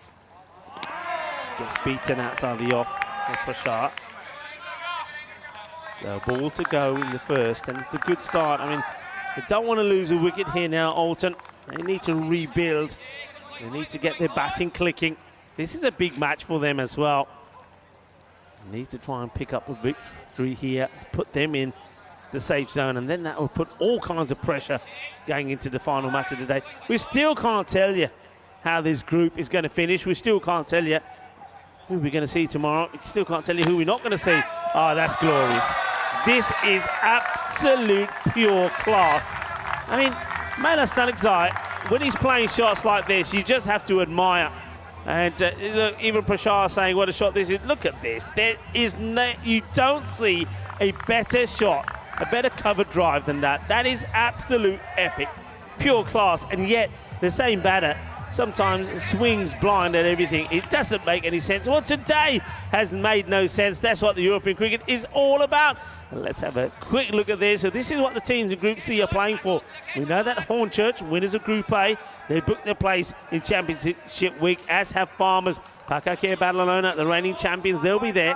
Who will join them from Group C? Well, maybe this man is looking quite dashing. Mr. Maximo comes back in the box. What do you think? Who's going to join him? Here is what I make of it. Got no idea. Get out all the calculators and the permutation supercomputers. Anything is possible still in Group C with 2 matches to go. Vukarasu coming off a couple of goldens. He'll be happy to get that one away. Sparkling 82 in the first match of the series from him. I like the move of Malya Stanikzai. It's like putting all your chips on the table, pushing him in the middle and saying, all right, let's go. When you got somebody who can hit the ball like that and play the helicopter shot the way he did in the last match, there's no point keeping him below down. Use him in the power play. Yeah, why not? It's a bit of a calculated gamble, though. It's a clean. Well bowled. So, yeah, I'm just going to touch on where Zahir Safi's fielding. This is something that teams are learning, and just by experimentation, trial and error. There's a fielder right pretty much at a first slip or a second slip, but right back on the circle. And he's there for two reasons, to save runs and to take catches. And you saw him put down a pretty tough one in the first over. But yeah, a lot of teams are adopting that because it's not just a defensive position, it's also an attacking position. You kind of don't mind if they get more bat on it and get a boundary, but really gets your goat if a little edge gets past the keeper and goes for 4. Yeah, the thing is though, I mean, as you said, he got a chance and he put it down. That's going to get your goat as well. You've got it. He's there for one thing and to take it, and you usually have a guy who's got good safe hands. Because the edges carry further because people are swinging harder. Yeah. So it's rare it doesn't carry. And that's just a bit of innovation. Here he is right now. Hey, what was the atmosphere like towards the end of last game? Come on, who could have called that finish? It's tense. It's really tense. Let's have a look at the bowler running in and happy to get away with a single. Yeah, it's been tense all day. I mean, all the teams have no idea what's going on either. And there's all sorts of numbers flying through your head. I think at the end of the day, you've got to go out there and just try and play your best cricket and win, and then let the dust settle and see where you end up. Sack lane. Sliced away into the gap. Don't think it'll go for 4. 2 if they go quickly. A bit of an assist from Manan. But yeah, anything's possible. And you saw that Lathbury Lightning, 6 consecutive up balls, maybe more than that in the end. More than that in the end. Yeah. And like I say, people think it's easy to go run a ball. If you think that's easy, grab a bat, get in the middle of the Cardimer Oval, have a bowler steaming into you with the wind at his back as you're facing a gale. Yeah. And try and get pat on ball. It isn't so easy, and the more you miss, the more it seems like you're batting with a thinner and thinner bat. Yeah, Dean just fell off the pace in the end, but give credit to the bowler. Anyway, I'm a bit worried about Shahid Waridu in his head because he got a bump. Last ball of the over. Shot as he just slices this one over cover. Maximal! Well, every time this guy's made 1 run, he's made 82. So just remember that. Vukarasu finishes the second with a bang, and it's 28 for no loss after 2. Yasso is back, and he's back with a bang as that one crashes into the boundary fence. All right, let's try and make sense of this table. Hope it stays up a while. Okay, so if Royal Tigers lose, then Beverin could lose by a certain amount and still qualify. If Royal Tigers win, then Beverin have to win. And if they do, then it'll be Alton that miss out. So there's a lot going on. But yeah, it's a very exciting group. The easiest way is to say, stay with us, stay tuned, because there's plenty of action coming. And by the end of tonight, we'll be able to tell you for sure. But yeah, I mean, what a day this has been. I mean, it's just been tense. It's been dramatic. There's been a frenzy of action. This is what European cricket is all about. Okay, the man who also took a bump earlier comes in the bowl. He's got something about him, like a Mahmood. He really has. I mean, look, he's bandaged up. I don't know if we managed to record and save what happened to him earlier. Maybe Spring Productions may be able to bring it up for us. But he took one on the head. Well, I didn't think it hit him on the nose, but obviously it done damage to his nose as well. But he's out there. He's brave. He's strong. It wasn't his mouth. I thought it was his mouth straight up. This one's full. Knocked down for 1. So yeah, just looking at this, Lathbury Lightning finished 2 and 2. They're currently second. It's unlikely, but it's possible they could still hold on to second. If Royal Tigers win this game, Beverin win the last, and they still have the best net run rate, which is pretty unlikely. Anyway, there's something that is likely to be out of the ground. Maximal! Now, he was a one-man band in match 1, wasn't he? Won a game off his own bat right now, spelling danger for the Tigers. He hits the ball so well. I don't know anybody who hits the ball cleaner than him. He absolutely smashes it. And this one, well, it almost bounces and goes into the well. What a big hit. Bit of an update with Lathbury Lightning. A few people saying, you know, if they played Nestor would have made a difference. He's nursing a bit of a slight injury, so that's why he didn't play that game. So they knew they'd secured qualification. Obviously, they would have liked the double chance and take an opportunity to try a couple of things, you know, with the batting order and whatnot. Still not impossible they would finish second. Unlikely, though. More likely we'll see them in the 3 versus 4, but Kenroy should be right to play tomorrow. It's all on the line. Slow ball, and this is hanging a long time. Has to be caught. Big moment in the game, and it is caught. Oh, I was halfway through saying it was drop. Lane knocked it up for the second time. We see it juggle, but he gets it just in the nick of time, and Yasso has to go. Life doesn't always give you second chances, Rico, but that time it did, and Lane grasped it. It's 35 for 1. Oh, what a moment. What a big smile. Well, that would be another one that will go on the social media. Well, you know what they say is if you're going to drop it upwards. Well, this goes up a long way. And look at that. One-hand jalebi finish. Well, he started with a nibble. He ended with a big bite. The jalebi catch. And isn't he relieved? Oh, we loved it up here. What a catch. What a moment. Oh, wow. It's lucky but unlucky at the same time through to Bukarasu. 15 off 5. If they dropped him, that could have been a real momentum swing at the Tigers. Just hanging on, literally. 35 on the board. So many highlights today, not just close finishes, but the cricket in between's been crazy. Crazy for Group C. Unbelievable stuff we've seen here today. Okay, well, Mahmood gets a wicket. He played, and a bit of a misfield and come back for 2.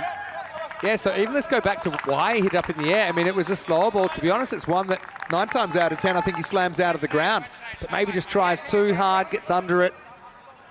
And Lane grasped it. He didn't quite grasp it, he almost grasped it. Last ball of the power play. Oh, pretty high. It's going to be called. So just when you think you're out of the power play, always draw you back in. So free hit coming up. Yeah, Nanasakaram is the new batter that's out there. Yeah, no doubt about this. So even though he's out his crease, I think even if he's standing upright in his crease, that's still going to be above the waist. So free hit, the license to go big. And I tell you what, Stanek Zai, he can go big. Free hit, that's so high, and I think that is gone. Maximal. Like I said, gave him another chance, and Alton were up to it. Stanek Zai's the danger man. End of the power play as well. Alton get a bit of a bonus there. 45 for 1 after 3. Yeah, he launches at it. It goes a long way up, comes down with a little bit of Nievi on it. Well, Corey was saying it's been a strange day. The power plays have been really low. He's expecting to see scores of around about 45. Well, there you go, Corey. 45 for 1 after 3. It's like when you're holding an ace in a poker game, whether you keep it in your back pocket or you just throw it out on the table and say, right, let's roll. That's what they've done with Malia Stanek Zai here, who's always looked dangerous, hasn't he? Open with him, I like it. He's 22 off 12. Really, Nanasakaram comes out there as well. Just faced the 2 balls so far. Tigers need to break this partnership, and quick. Manan comes out to bowl the 4th. Starts with a wide. I want to say a quick hello to Danny Hudacek, who's in the comment section right now. Dobry den, Danny. And he's also in a lesson with Sophie. So hello, Sophie. Hope you're enjoying it. And what better way to get an English lesson than watching ECN? But what I will say is make sure Corey's not on the air. Anyway, this is going to be 6 more. Says Carreras Mas. Nanasakaram gets something outside his front knee, swings it away over fine leg, and that also brings up the 50 for the Swiss champions. Yeah, delightful shot. And it goes all the way for 6. Just watch this. Here we go. Boom. Boom blasting. Shaka Lagia. And the captain, Shahid Waragu, is happy about that as well. He's sitting there applauding. I've heard a lot about Alton. A lot of people have been telling me about Alton, saying watch out for them. And they showed us a little bit in the first match, and then they fizzled away. Well, maybe it's time for them to come good again when it matters. Tries it again. Doesn't get too much of it this time. This will be a single. So, a shrug, saying first 2 groups have shown it doesn't really matter what place you finish. As long as you make finals day, you can win it. That is true to an extent, but I think small sample size. I think it's a lot more difficult to win it third and fourth. You have to win 3 games instead of 2. So you've got to hand it to Hornchurch for winning it from fourth. I think, obviously, you'd much rather have that double chance because, as we've seen in this group, any one particular game can go any particular way. Also want to say hello to Arun Kumar, who's watching from Romania. Hello, Arun. Arun. You here this time. Of course, United qualifying, not Cluj, for the first time from Romania. That ball gets a big round of applause. Well, Tyrone Peters wants to do a bit of foot skill. It goes wrong, so he says, all right, I'll give it up.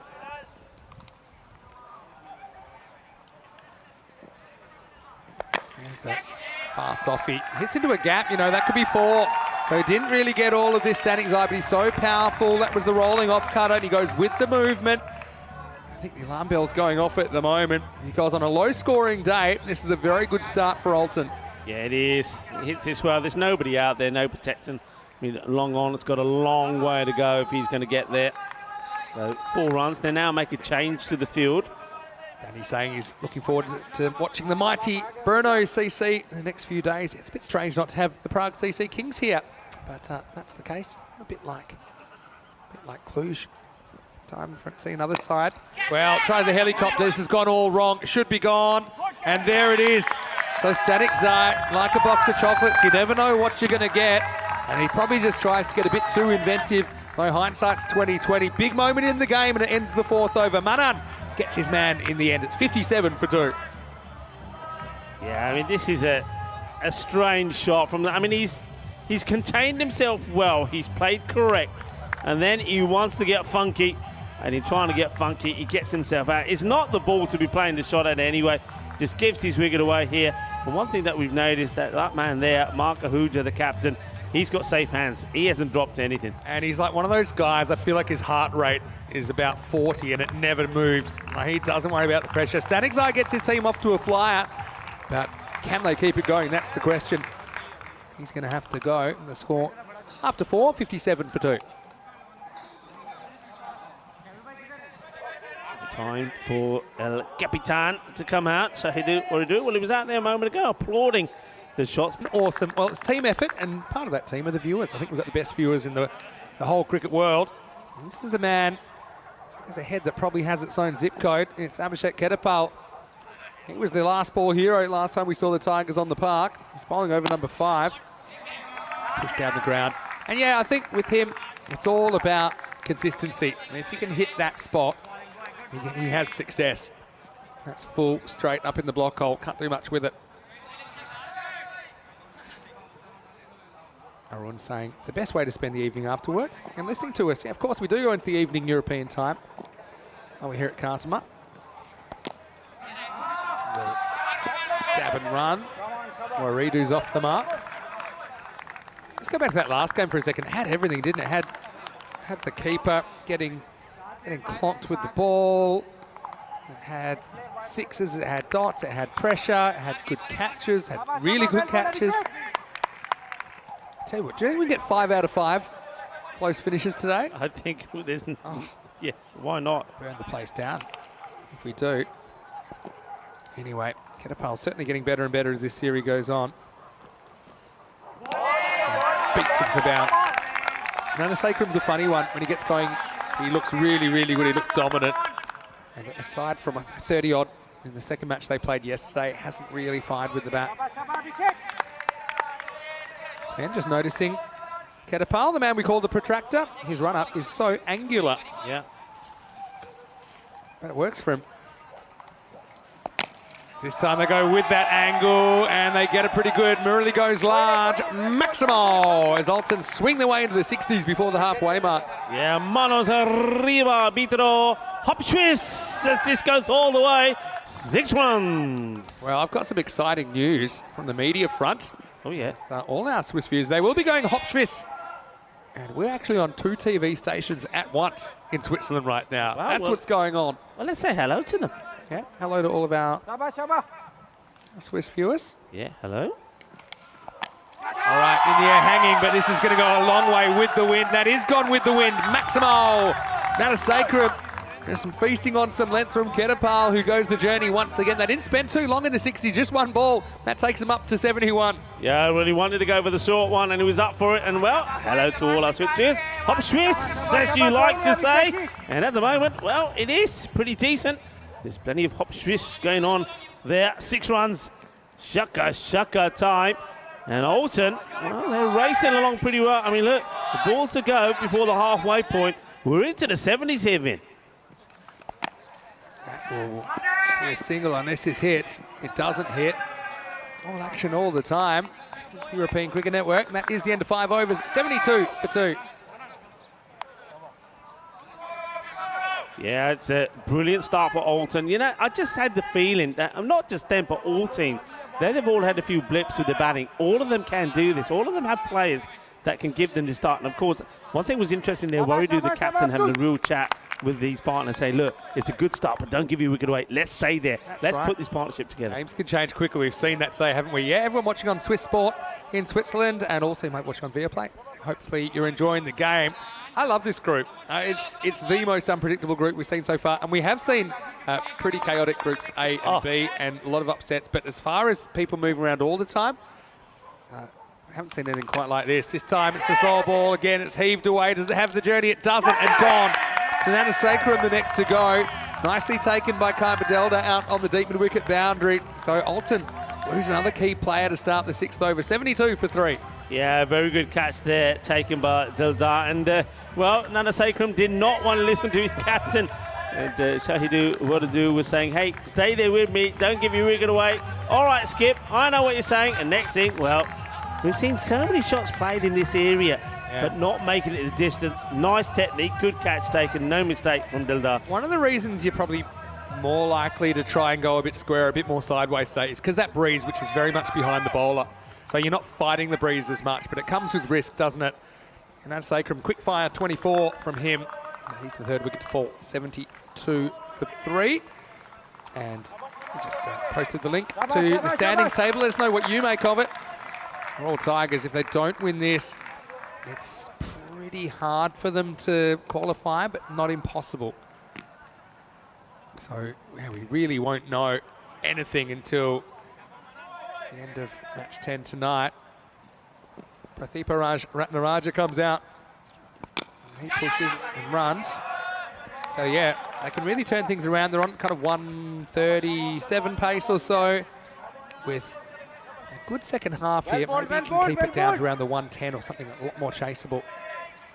What's been quite a low-scoring day. Yeah, I don't think I've ever seen a day with 3 tense matches that we've had today. So close. Every single match has been so close. I don't remember a day like it. Yeah, I love it. It's only just beginning. Sun's not set. How's this for a full range of motion? It's the proper 360 degrees job. Now that is the kitchen sink and the pantry and the microwave and everything else.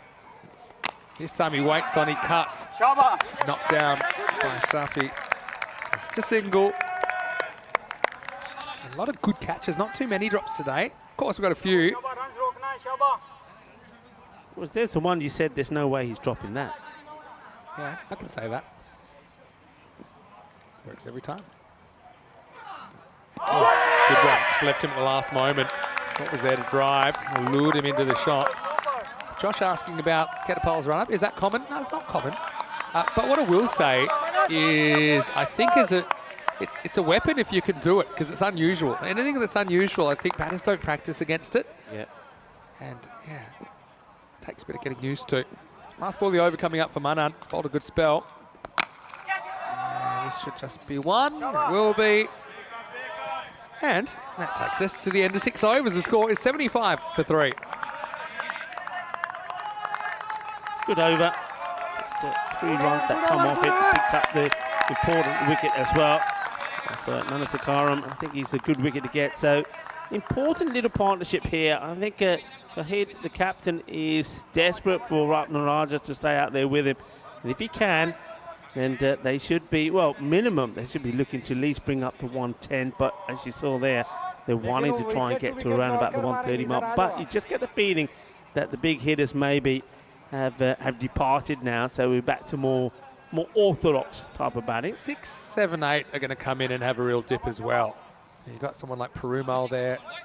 Dion Johnson, who's been batting higher earlier, but couldn't really get going. Beats him for pace, off the hip for a leg bite. So you look at the next 3. You've got 3 batters they'd be pretty comfortable to have out there. Nome Static side, Dion Johnson and Jayakanthan Perumal. Then 9, 10, 11, I think you're getting down to the tail. But there's no excuse to be too defensive here. 6 over check-in. I mean, 10s gets you 116. That's a minimum. Some muscle this down the ground. Just a single. Yeah, big thank you to Kush as well for your contributions in the comments section. And if you're asking about the Tigers, any differences between last year and this year? Obviously, Zishan Kukakel is a big out. He's in Pakistan at the moment. Hasn't travelled back there for a long time. So he's there. Obviously, Harsh Manjan not in the lineup either. Pitched up and dispatched. And that is going to go all the way, I think. Well, I'll have to have a look. I think it does. Yeah, my instinct was it goes all the way. It's given 4. Oh, okay. Yeah, it was a long way from us. Let's have a look. It wasn't game to call it. It is 4. Just. What throw? Can't hit us. It'll do, though. That's a pretty good shot because it's kind of fighting the wind, which comes and goes. Yeah, Ketapal, for the most part, when he's got the Yorker right, doesn't get hurt. When he bowls more of a length like that, it's a bit more of a mixed bag.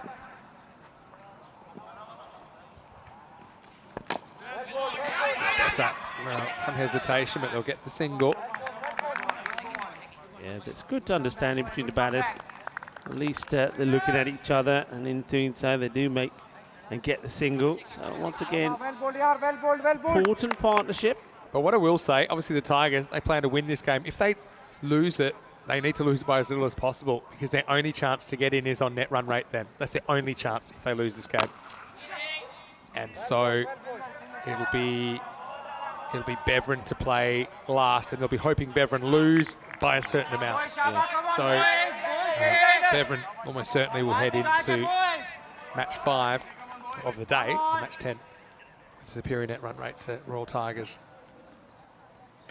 Royal Tigers lose, that is. Anyway, this is smashed away to the side of the field where Amitesh Prashar will do the fielding, and it will take us to the end of the 7th over. The score is 84 for 3. Just a reminder, there's plenty happening in the world of European cricket. Hopefully you're enjoying the action. And after this, we're halfway through the group stage. After Group C finishes tomorrow night, then we welcome Group D on Thursday, Friday and Saturday. Plenty of teams to watch there. Haven't talked too much about Group E, but that's an interesting one as well, with teams from Italy, Spain, Romania, Croatia and Luxembourg there. And Group F still to come. Again, every group has its own little storylines. We were talking to Danny Hudacek from the Czech Republic about Brno. It's their first ECL. Same with Vienna CC, their first Forfeiture. First they'll play. Well, that looks like it's smashed, and it is out of the ground. Maximal. Well, they say attack the ball. And it's nice to see that the players not playing are still enjoying it. That's a really good hit. It was kind of in the slot, wasn't it, from Wakar? Wasn't quite the Yorker, and it disappears. Yeah, lovely shot. Just gets right underneath it. They're liking it. They're up and about. Oh, yeah, making some noise. Dave's talking about Zishan Kukakel in the comments section. He's not here this year. Oh, this one's a little bit shorter. That's really good running from Waridu. Now they won't get to here. But, yeah, I love the backing up here. How the non-striker's looking to sneak an extra run. Don't know if we'll have time to show it. As soon as he fumbles, he goes. This time he goes straight. Does he have it well enough? Fielders converge. They'll make the stop. Great running. Yeah, excellent running. Again, it's reading the play while you're sprinting. That's not easy. I think you read that between 2 fielders, and it's probably not going to be a clean pickup. Yeah, it's really good. Watching all the time, putting the pressure on the field. And of course, when you're putting the pressure on the field like that all the time, every time the ball is coming to you wherever you are, you're wary of the fact that the batters are trying to steal a second. So it puts you under pressure. I think so there like you've got one eye on the ball, one eye on your teammate coming towards you as well, because you don't want a collision. Good looking shot, swashbuckling, hits, he's gone. No, it wasn't the best throw. They probably get 2 if they go straight away. Again, lack of hesitation. This is gone. Unbelievable fielding. Well, can you believe what you're seeing here? And it's going to be a direct hit, and they've probably gone to it, but this looks like this is the end of the line. Oh, what a throw. What a throw this is. I mean, look, there's good running, and you got to, sometimes you're taking a chance, sometimes you're not expecting something like this. And this was absolute brilliant. What a throw it is. Pick up and throw, knocks them over, sensational. Oh, it's such good fielding. I mean, I said that they'll make it if they go straight away. That was barring a direct hit from side on. Oh. And there you go. And it's the old foot first slide attempt as well, baseball style from Oridu. But have a look at the whole thing. I mean, they make a decision to go straight away. And he once more, as you said it, bowls right hand, throws left, and hits them. Prashar in the action, direct hit. What a player. That is unbelievable. He's ambidextrous, fully ambidextrous. So Mark Hoods will get half a run out for throwing an overthrow, or what looked like an overthrow. That's unlucky for Oridu, but I think strategically it was the right thing to do. It's got undone by a brilliant piece of fielding. Now, new batter comes out, Perumal. He was the finisher last year in a memorable match against the Italian champions, Precious CC, so he's very capable. Starts with one. Geez, we've seen some cricket today, haven't we? We've seen some exciting stuff. We've seen a bit of everything. We already have. The European cricketers have put on a show for us today, that is for sure. Edgston gone, so Wakar is going to finish with a wicket. Ratnaraja goes. It's all action all the time. And this will be the end of the 8th over. Well held behind the stumps by Stan Ahuja. 8 overs down, 95 for 5. Yeah, now that's an important wicket because just all of a sudden I was talking about the partnership between Waradu and Ratnaraja, how important it was. Waradu gets run out and then that one slipped behind for Ratnaraja. He now goes for 14 off the 10 balls that he faces. So now all of a sudden he got all the top 5 back in the shed. 2 new batters literally out there. And it's going to be interesting. Pramul, we know what he can do. If he gets going, he's able to hit the ball well. I haven't really seen too much of Johnson. And they're at that score with 12 deliveries to go. At that score here where they want to try to push on to the 120. But the Royal Tigers of Budapest are wanting to try the... I mean, if they can get 2 good overs in here and keep them to about the 105 mark, they've come back into this pretty well. It ain't going to be easy because it's going to be the bowling of Prashar. And holding back, I like that. I think when you bowl him out in the power play, you haven't got this ability. He can now come back and really sort of close the shop, if you like. But he's got to be good and he's got to cut out the wides. What happens in the 9th? Well, gets this wrong. It's way too early. Chance taken. Wow, that man is everywhere. It shows you don't need a good nose to be able to play a good cricket. And Wakar, he's a bit of a ball magnet at the moment. That's just a glance gone wrong. I think if you time that right, it probably flies away for 4 or 6. But he gets it wrong, and the 9th starts with a wicket, 95 for 6. Yeah, I don't know which part of the bat this hits, but it's a wide ball. You don't play at it. You don't play at this at all. I said this about Prashar. I mean, look how wide it is. We don't see it from this angle. It's off the end of the bat almost. Yeah. It's right down towards the toe. And Wakar, he judged it well. Again, wouldn't have expected it to go in that direction. Yeah, I mean, it's going to go. Pramul, it just gets the 1. But yeah, I mean, it's not a ball that you want to be playing at. Sometimes you've got to play smart cricket. You're up against the best bowler that they have. If he's going to bowl a wide ball, take it. Leave it alone, take the wide. It's a funny one because it was also... Mood takes the catch. Team hat-trick, Chads. Swing and a miss. They've really roared back into this contest, the Tigers. No pun intended. Alton, all the good work. Remember where they were at the halfway point, 72 for 2. And then straight after that, it just slowed down Manam. Bowled a great over, Katrapal as well, Wakama Mood. They've all bowled well. Having pressure coming back here certainly is applying the pressure. 4 balls to go in the 9th. All happens in the 9th. Pitched up. How do we get under this? Staniksai gets a single. Yeah, that's Naeem Staniksai. He's out there now.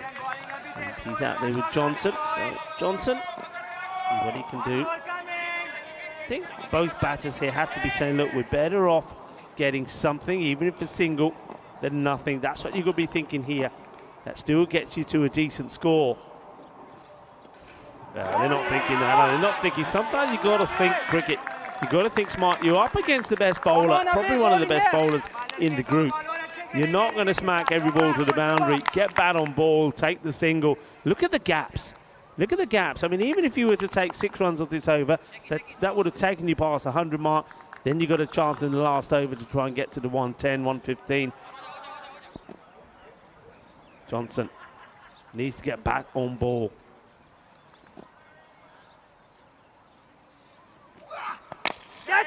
Doesn't get this right into the wind. I think the wind might save him here. He just plops in front of Abdul Rahman. It shows you how quick an innings can turn around. I mean, we do say it all the time, don't we? But they were kind of flying through the first half of this game, and then you look at how it's gone since then. I mean, after 5 overs, they were 72. So far, we've just had 25 in the second half. Okay, 7 balls to go. Prashar, the last ball of his match, beats him for pace, and that is a really good spell of bowling from Prashar. Starts with a wicket, ends with a dot, and after 9 overs, it's 97 for 6. Yeah, sensational bowling figures. I mean, he went for 18 in the first, but that's mainly because he was bowling to the likes of Yasso and Mela Stanik's but that one there just goes for 2, so he finishes with, again, very good bowling figures, 1 for 19. And it just puts the brakes on here. It's quite extraordinary how the tables can turn. I mean, the first 5 compared to the second, and you said it, Vinny, they really need to get as many as they can in this one. Still, though, there's every possibility they can finish with that sort of 110 sort of score. Saklayne, he's been very good as well. He bowls a very good wicket line. I just think the way the bowlers have been used here by the Royal Tigers of Budapest has been very good. They've absorbed the pain early on, and they've come back and they've shut up shop pretty good. Here comes Saklayne. Yeah, let's be safe. Last over, you probably take it on here. Yeah, you got to. Look at the throw. You might even get 3 if you're super quick. Maybe not, because they're going to be close enough to run the ball back. But yeah, I think you've got to do that in this case. Now we're looking at more or less a par total on, I think, given these conditions. Yeah, it's exactly what I was talking about, that with that wicket going in that over, the 8th over, Prashar was going to keep it tight. So 120 could be a 105, and if it keeps it to less than 105, I think the Tigers are going to be up and about, you know.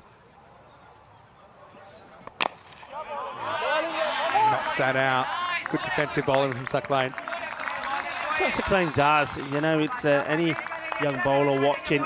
I know it's always, you always feel good when you charge in and want to bang the ball into the deck, but if you bowl a good line, pitch it up at the stumps, very few batters are going to get you away. That's what Saklayne's doing here now. He goes for this. He's going nowhere. Should be an easy catch for Saklayne. This time he doesn't fumble. So Alex Zaya trying to make the running, but he only pops it back to the bowler, and that's 100 for 7. Yeah, well bowled. Exactly what I'm talking about. Keeping the ball right up there, keeping your line tight. So with the score on 100, another wicket goes down. So still not quite at that 105 mark where they'd like to be. Ideally 110. Don't forget, at one point we were talking 137, 140. And that just goes to show just how well the Tigers have come back into this. So another one bites the dust. The new batter goes out there now. So with 3 deliveries to go, 100 for 7. Valuable runs they're looking for the last 3 balls. If they can get to the 110, they'll feel they've got runs on the board. That makes a huge, doesn't sound like a lot, but 10 more runs on the board here. 100 compared to 110. 10 runs, but it sounds a lot more. And it's that mental barrier that you then have to overcome if you're the Tigers. Question about the high score so far in this group, and it was Fossum 134 in match 2 yesterday. Royal Tigers, in response, got 105 on that occasion, but we've only seen 4 scores of 100, and now into match 9. That's between the teams batting first or second.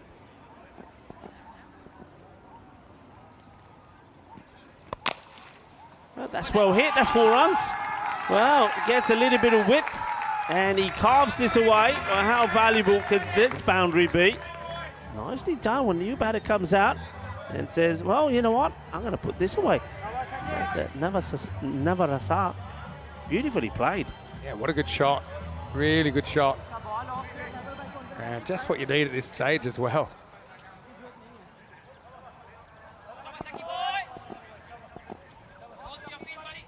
Seclain wants to get back on the money. 2 to come. Low full toss. We can probably go 2 here and test him out. Keeper's on. Good throw. Should be gone. And he will be gone. A smart work by Stan Ahuja. Knew he had time. Got it on the bounce. But I don't mind that at all. I think Navarrete Narase did hit a boundary. They wanted to try and get him back on strike. They had the wickets to play with. Be 1 and out. 105 for 8. Yeah, good work. Good work from the fielder as well. I think that's Deldar once more. Hasn't he been good out there in the field? He'd be hoping that he can continue and impress with the bat as well. But he knew exactly what he's doing here. Aims for the keeper, aims for the glove. Keeper taking it on the bounce. And here we go. See it again. Good pickup, good throw. Neatly done. Thank you very much. It's another one bites the dust. There we go. Just has to wait for it. And an easy decision there for Nilkesh Patel. Once more, a big shout out for the match officials. Of course, talking about not just the umpires, but of course all the scorers have been absolutely fantastic. On field, Nilkesh Patel and Tyrone Peters and Suleiman Saeed, the Italian stallion, doing the third umpire duties, led well by Sir Rob Kemin. Here we go. 3 results so far today. 6 runs decided it, 4 runs decided it, 6 runs decided it. Here's the last ball. Now, chops out. That'll be 4. That gets into the gap. Well, that's really handy. But Augustine comes out. That turns out to be a pretty productive last over. They're going to set Royal Tigers 110. And so it's not necessarily for their tournament life, but they'll be breathing a lot easier with the safety of the 2 points, Royal Tigers. As for Alton, if they don't win this, then potentially they're on the chopping block tonight. So every game is tense in this form of the game. This tournament structure, Stan Ahuja's batted really well. What do they do? What do they do with their order? I think you probably see Safi up front. And where do you bat Prashar? You don't want to leave it that long this time. And they're not just chasing something in the 70s or 80s this time. 110. You need to get moving sooner rather than later. But, you know, credit to Alton. They do get a couple of boundaries in that last over despite being 7, 8 out. They get 12 off it. And after a very good night from Prashar that only yielded 2, they do get a dozen off the 10th. As we look back at the highlights, well, plenty of action on and off the field here in Group C. Prashar came out and went for a Maximo early, also went for a couple of boundaries, so uncharacteristically expensive in the first over. There was that chance, though. It went for 18. It got Alton swinging, but 72 in the first half, just 37 off the second half. It was really a tale of 2 halves for me in this innings. Yeah, very much so. I mean, it was all about weathering the storm earlier, and the Royal Tigers, well, though they took a bit of a hit, a bit of pain, but they stood firm, and, well, thanks to reflexes like that. I mean, what a massive moment that is. What a catch that was. Well, that had us up and about. It was great. It was just the sort of action that we've had today. Well, the European Cricket Network serving you with the finest and the most entertaining form of cricket on the planet. And it's because of action like this. And they never gave up, though, did they, Alton? That's that one thing we know we're going to expect from them. Whoever comes in is going to play shots. Well, this one, I think, was a crazy moment from Malaya Stanik's. He didn't have to play that shot. He's one man that if he stays there long enough, if he bats 25 deliveries, he's going to score a lot of runs and put your team in a good position. Well, him getting out, well, that allowed the Tigers to get back into it. And, well, Nidasakaram needed to stay there. He wouldn't listen to what his captain was saying. And then, well, the captain with the Ratanaika was starting to put a bit of partnership together. And then this, the direct hit, what a pick up and throw. And once again, it's Prashar. He has been sensational. Is there nothing that this man can do? One thing I'd like to see, though, I'd like to see him bat higher up the order. For me, the order here should be Stan Ahuja opening up with Khyber Dildar, and then you've got to have Abhitash Prashar coming in at number 3. I think that's got to be your order. And just keep things a little bit dicey out there with the left and right combination as well, just to put a bit of pressure on Alton. Alton, though, they'll believe they've got the runs on the board.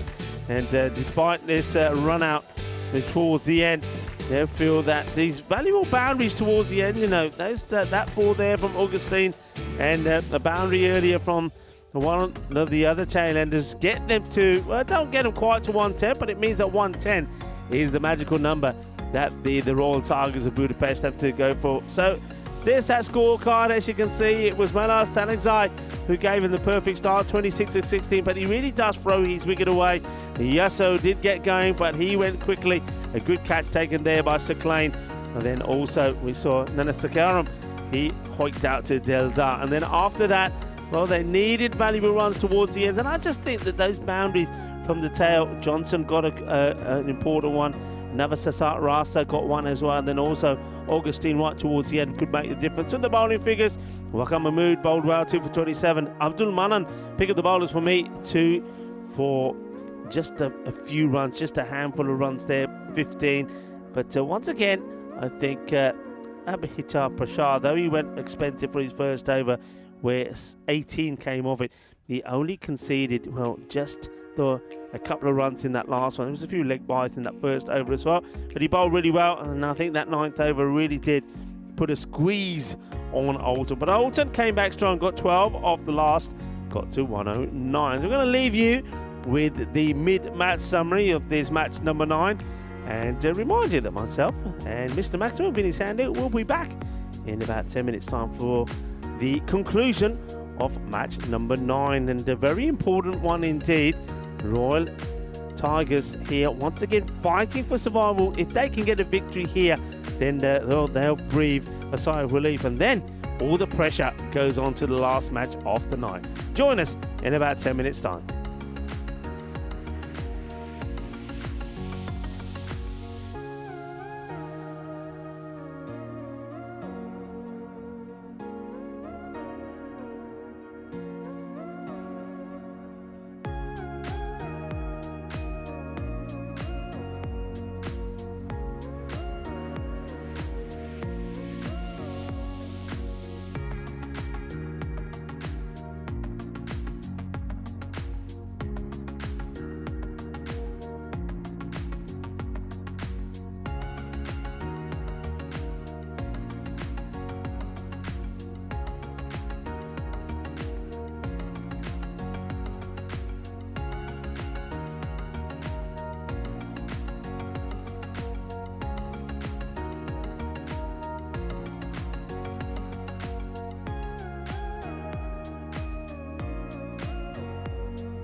The European Cricket League is brought to you by HCL Software, Dream 11, and Andalusia European Region for Sport. Hello cricket lovers and welcome back. Well, day 2 of Group C has been an interesting one, hasn't it? It's been close matches all the way through. There's been drama, there's been excitement, there have been heroes, there have been villains, and there's been maybe some shocks and maybe some not so shocked. It's been one of those days where everything has happened. This match, how is this going to finish? Well, what I can tell you, at halfway point, it's 109 for 8 Alton. That's what they've put on the board. So 110 is required for the Royal Tigers Budapest for victory. They haven't quite hit their marks with the batting, but are they saving it for when it matters? They really do need a victory. Well, they don't go with what I thought the batting lineup should be. Abdul Rahman is going to be the opener, and he's going to be joined out there by Safi. There's the first delivery. And it's from Stanexai. Gets a thick edge on it, and the fielder, well, he had to get down and make the stop. He doesn't. And it goes to the boundary. 4 runs. It was a little bit of a half-hearted effort, I've got to say, from Narase. And yeah, it's almost like he ties his legs in a bit of a knot and gets himself in a bit of a muddle. The ball goes past.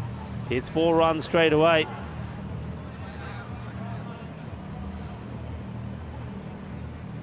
I think one thing that they have to do is play their shots. I don't think they can get into a shell. Play your shots. Good come back from Miller, and well, he needs to just hold on to it. Probably a little bit frustrated about the first one going to the boundary. Yeah, got to play your shots. You've got to look for a good power play. Remember, in terms of power plays, Alton got off to a fantastic one, 45 of 3. There was 72 of 5, and then the last 5 overs, well, only rewarded them with 37 runs. That's how well the Royal Tigers Budapest came back into this side, into this match, I should say.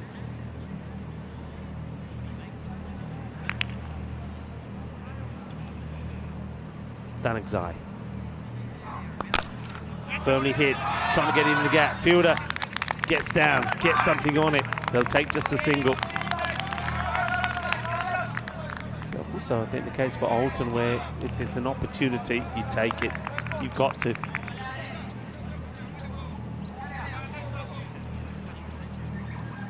Big hello to everybody that's on our chat. Dave there as well. Hello to you, Shrug. A lot of chat from a lot of people.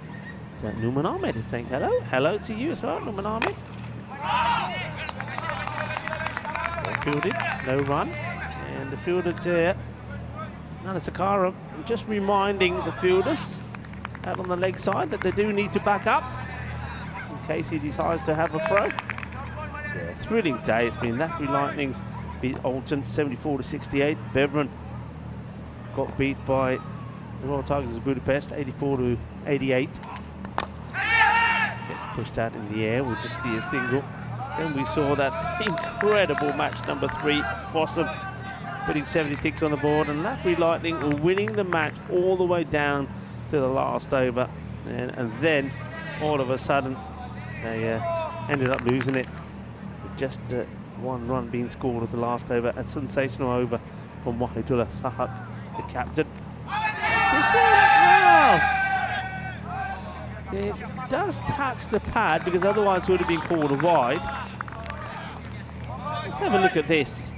And, okay, yeah, I mean, if it's hitting him more full on the pad, I would say, yeah, go up for it. But, I mean, you can see there, it's not missing by much, is it? It's not missing by much. It just sort of glances the pad. So, not that far away. The over comes to an end, and it is the end of the first 6 without loss. Number of matches without golden ball keeps going up, only just, doesn't it? We get close. It's been teasing us. Surely today, this sort of day, has to give us a golden ball. It has to. We've come close on a number of occasions. Augustine to bowl. Swings hard, straight to the fielder. They think about the run.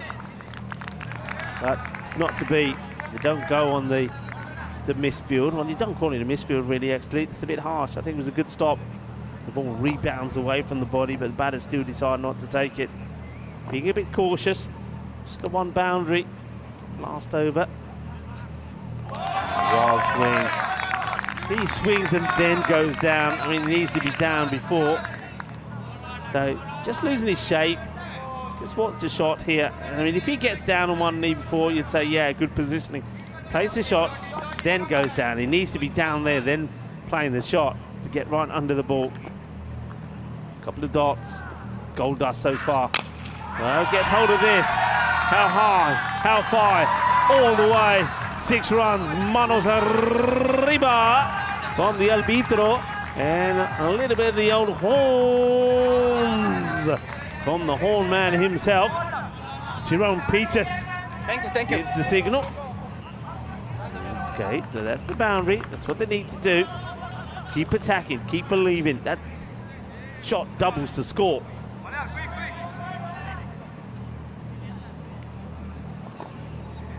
And don't want to fall too far behind.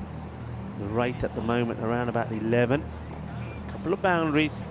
Takes it back to where you want to be. This is in the swing zone, and it's going to be 4 more. A little bit too short as that one gets hammered away into the mid-wicket area. This is more like it. You need the power play to count. Needs to be productive. Yeah, that's far too short. And not enough pace there. That's Alistair Priddle. Looking, still searching for his first catch. Wide ball. This is the over that the Royal Tigers of Budapest wanted. They've been waiting to feast. The Tigers, well, they had a bit of a nibble in the last match. Now, well, if they can win this one, puts themselves in a good position going into tomorrow's fixtures. Swings hard, chases on. Ball probably favourite to get there. And a little back heel. And 2 runs taken.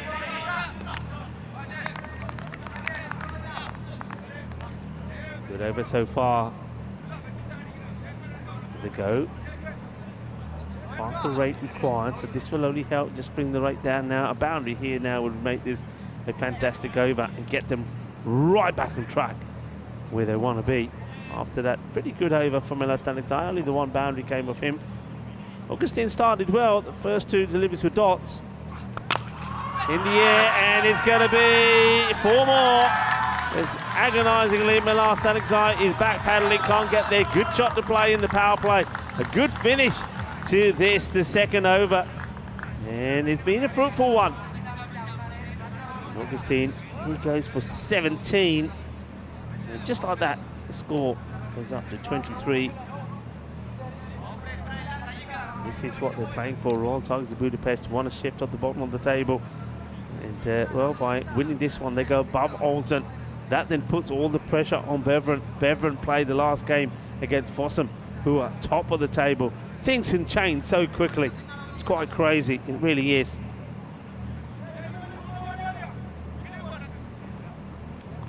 Good start. So here, Safi certainly has got going. Up to Rahman. Have to face. Oh, gets an inside edge, chases on, and they can't stop it. Well, you've got to have a dive, and if you don't, it's going to go all the way. Well, Maximo holds the pose, throws the bomb. Oh, well, that's a couple of times the ball's gone through the fielder. I mean, he's just got to dive here. There's no point, I mean, by putting the foot out here, that's poor cricket. I mean, this outfield is like a mattress. You dive on it. And, well, Dion Johnson doesn't want to. The ball goes to the boundary.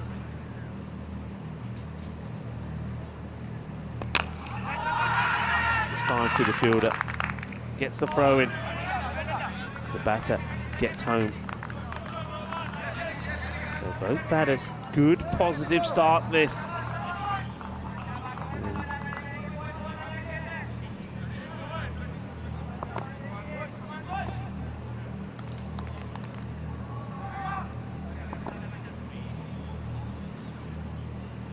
Lathanase comes in once more.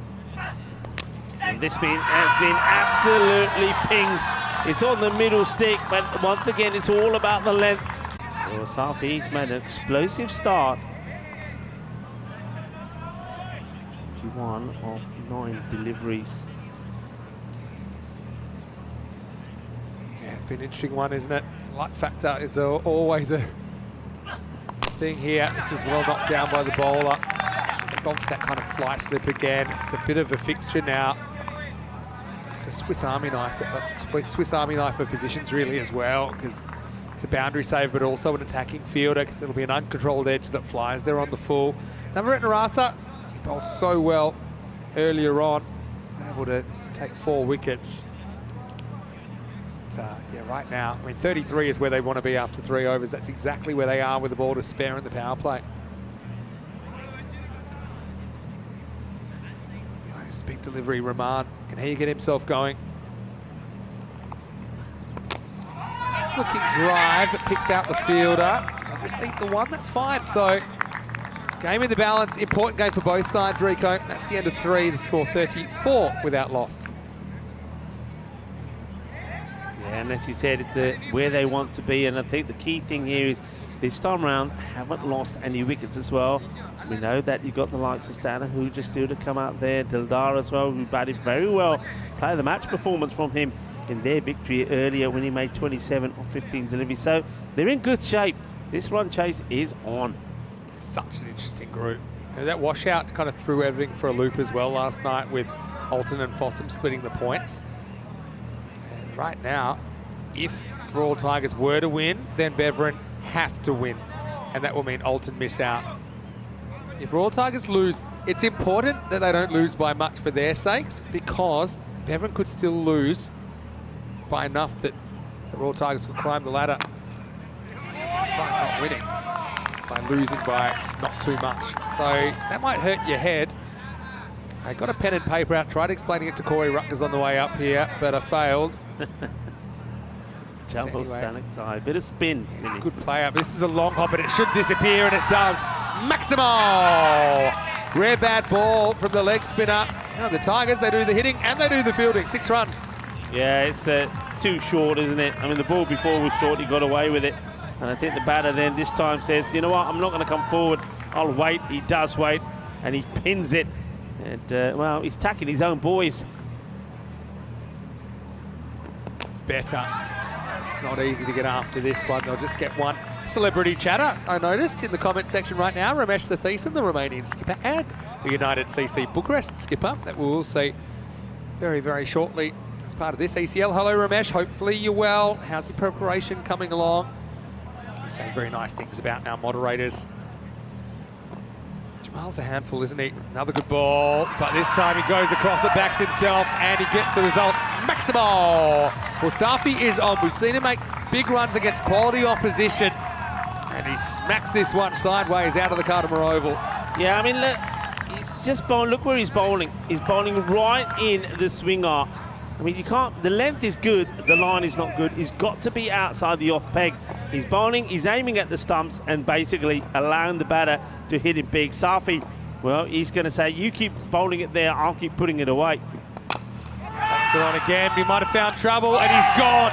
Great catch. We've seen some really good cricket today. Naim Stanikzai takes the catch, and that's a big moment in this chase, because Safi, he was up, he was firing, but Jamal gets his man in the end. The Royal Tigers lose their first wicket at 47. Yeah, this is a good catch. I mean, he's hit it flat and hard, hasn't he? Has Zahir Safi, but the catch still needs to be taken, and, well, Naim Stanikzai takes it. When the Stanikzais come together, Jamal doing the bowling, and Naim taking a good catch. That was not an easy catch, because it was pretty flat. Okay, you got the wind behind you, so it's not really blowing around. Safi played some really nice shots in there, 2 Maximos, 3 4s, but he has to go for 28. And Royal Tigers will need someone to take it from here. 47 for 1. Dan Ahuja is the ideal man, I would say, to be coming out in this position. He's been very good for his side. He's been the only consistent batter. And a good time for him to come out. I mean, Abdul Rahman will be pretty set. He's on 18 of 11. He's got a good foundation laid for himself now. So he's got a bit of time to just get himself in with a few deliveries. One thing about Stan is he plays the cut shot really well. Yeah. And that's why I think they've got this field set to him. 3 guarding the cut at the moment in the circle. Instead, he goes flat bat and he'll get 1 to get off the mark. Into the over as well. Static side, bit of everything, but he does remove the danger man. 4 overs down. It's 48 for 1. Yeah, you'd say that's a good time to take a wicket because we know what Safi can do. He's just coming good. Well, we can have a look. I love this worm now. Look, they're ahead. They're ahead, yeah. They're ahead, but for how long? Stay above the equator. That red line is the required run rate throughout the innings. Great graphic. Thanks, Sports Interactive. That's another one I need to go. You're trying to win me and Corey over with that one. I mean, It's a good one. I know you like it, but You don't get it? I get it. But I don't see why it's so dynamic or sensational. It's better than the worm, is what we're saying. Yeah, the worm needs to stay back down Let's below set the bar. ground. Let's leave the worm The there. worm, that's what's replaced the worm. Oh, yeah. I actually think that's pretty much one of the better graphs you can get in a limited overs game because it shows you of how you're going against what you need to be doing, right? Yeah, that's a bit crazy there. I mean, he's been asked to take a little bandage off, a little plaster that's white on his finger. We saw a bowler earlier today bowling with a whole hand bandaged up. But okay, fair dues. This is bowling hand. Perumal, the new bowler in over number 5. It's a thick edge and gone. There's that No position. ball called. Well, okay. Oh, what is the issue here now? How many there? Surely he was inside there. 1, 2, 3. Yeah, what's that? I don't see a 4th. Is there foot fault? No, it must be. Let's have a look. What have we got here? Well, there's 4 inside here. They were always inside. Yeah, foot fault. Yeah. Foot fault. So there Great you call. go. Free hit. And the free hit's going to be French cut for 4. So, overstep at your peril. That could be costly as Royal Tigers bring up the 50. How are the French? They'll be here later in the week, but the French cuts have been pretty frequent throughout this tournament. There's 4 runs. Yeah, I mean, this is... You know when it's not going to be your day. I mean, a lot of people say, look, no bowler to bowl a no ball. Well, sometimes you just want to get the extra margin here. It's not running into any pace, but they get lucky and maybe, well, that's what they needed. The Royal Budapest Tigers, a little bit of luck going their way. So basically 5 come off the first ball. Now it's a deliberate edge and it's going to be patted around the post, but it's still 4. Stan Ahuja, Kent, he's quite industrious, isn't he? He just uses the pace and tries to create an angle and he gets away with it. Fielder couldn't deal with it. Back-to-back boundaries. Yeah, this is classy. I mean, the boundary before was all luck, but it was a free hit. This one was just a little bit of class from Stan Ahuja. That shot was tailor-made. Batting. Fielder be disappointed he doesn't get more of a hand on it, though. You see, he's kind of premeditating that sometimes. I think he knows it's difficult to drive 6s with this wind. Although it's still pretty heavy. It's not as heavy as it was maybe earlier on. You see Stan's got a big gap about where the square leg umpire is. Was kind of determined to fetch that one. Now tries to get funky and misses out. I think his role is interesting as well because doesn't want to hang around. I think he'll take a few more risks earlier because you've still got someone like Prashad to come. Haven't seen him yet. Same with Rahman. I mean, no excuse not to be going for your shots here. Yeah. He's played that one pretty well. The old scoop. Gets it wrong, went down straight away. You can see that the captain, Shahid, what he do, wants to put the fine leg back. How many men he got? Who's he balled up, though? There you go, and that time he nails it. So, Sydney on the bush, really, with that sideways strategy from Stan. He moves into double figures, hits this one pretty close to the middle. Yeah, hasn't he batted well in this group? I mean, he's been the one shining light with the bat for their side. And as other batters are starting to come good as well, we saw here Safi is trying to getting his form now. Rahman is starting to get there to the dart. So maybe they're all starting to get good at the right time. Well, that'll do as well as he goes aerial this time. Maximal! 4 and 6 pick up sticks as Ahuja picks up the pace. That's the end of the 5th over. 67 for 1, and right now it's advantage Royal Tigers. Yeah, certainly is. What a great hit. Boom, shaka, lagya. Well, you say the advantage. Don't forget at this point, Alton was 72. Welcome to the dream box. Now, let me just work this out. So, if Fossum win, but then Alton don't get the points, and there's 3, and then the 2 comes, and then the Tigers win narrowly, but then Beveridge need to win. And if they don't, then they could lose by a certain amount, and the Tigers, if they lose, well then, let's just agree that we don't really know how this is going to work out, but you better stay to the end to find out tonight, because there's a lot happening in Group C. It's pretty competitive. And what's this? Pick up Corey's laundry. Okay.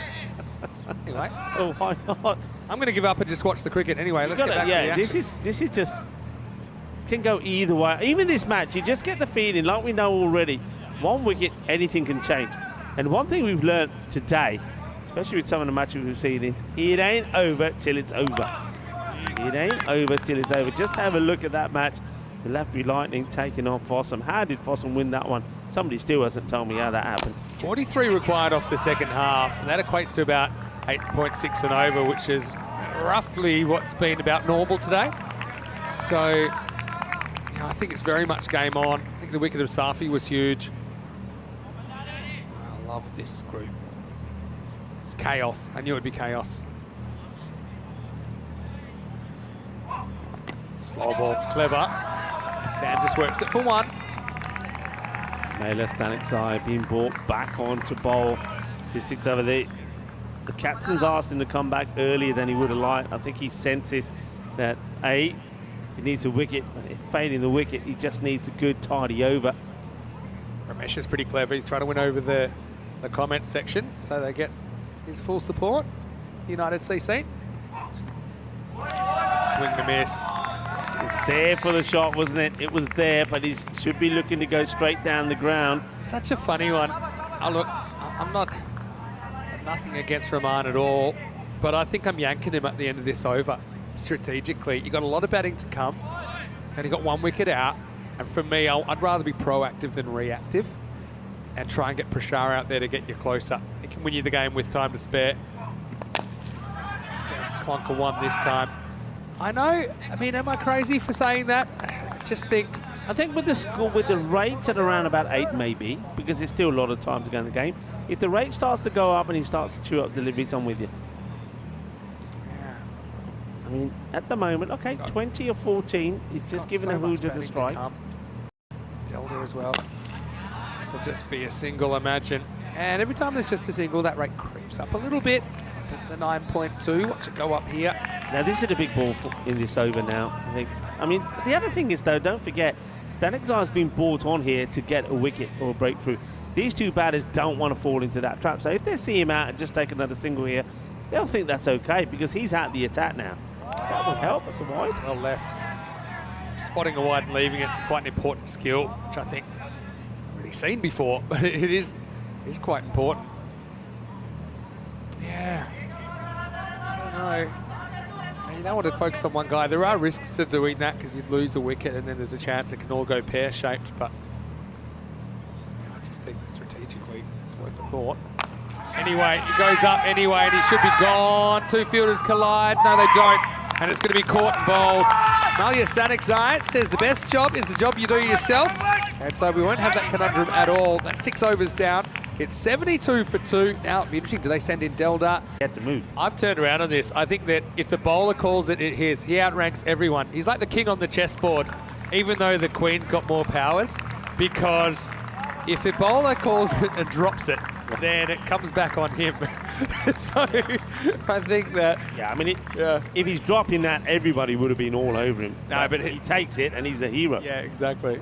Okay, so who are they going for? Is it Deldar? I think it is. Could be Deldar. Did last time. So what do they need? 38 off 24. The Tigers could lose and still sneak through, but it's not an easy path, given their run rate situation before this game. Here's Jamal Stanexai. I would have thought maybe if you knew this was the bowler, then maybe you would go Prashar, because the left-hander just throws the leg spinner out a little bit. Yeah, he's better areas just outside the off stump. When he bowls at the stumps, then he gets put away. He's got to get that line. He's got to be pitching about just outside off. A bit short worked. I want to push for 2 here, but bowler does well to get on it. Just a single. Oh, you know what we're heading for here, right? Another cliffhanger. get my stress ball. And I think this is going to go down to wire. I'll meet you there. If this day doesn't produce a golden ball, then, wow, I won't believe it. It just has to. It's had everything. Placed, but doesn't quite have the power just to single. And the thing is, look, both these two can play attacking strokes, but I feel that you need a chance taker out there. You know, they're quite similar in the way they play, although Delta probably a bit more comfortable elevating through the V.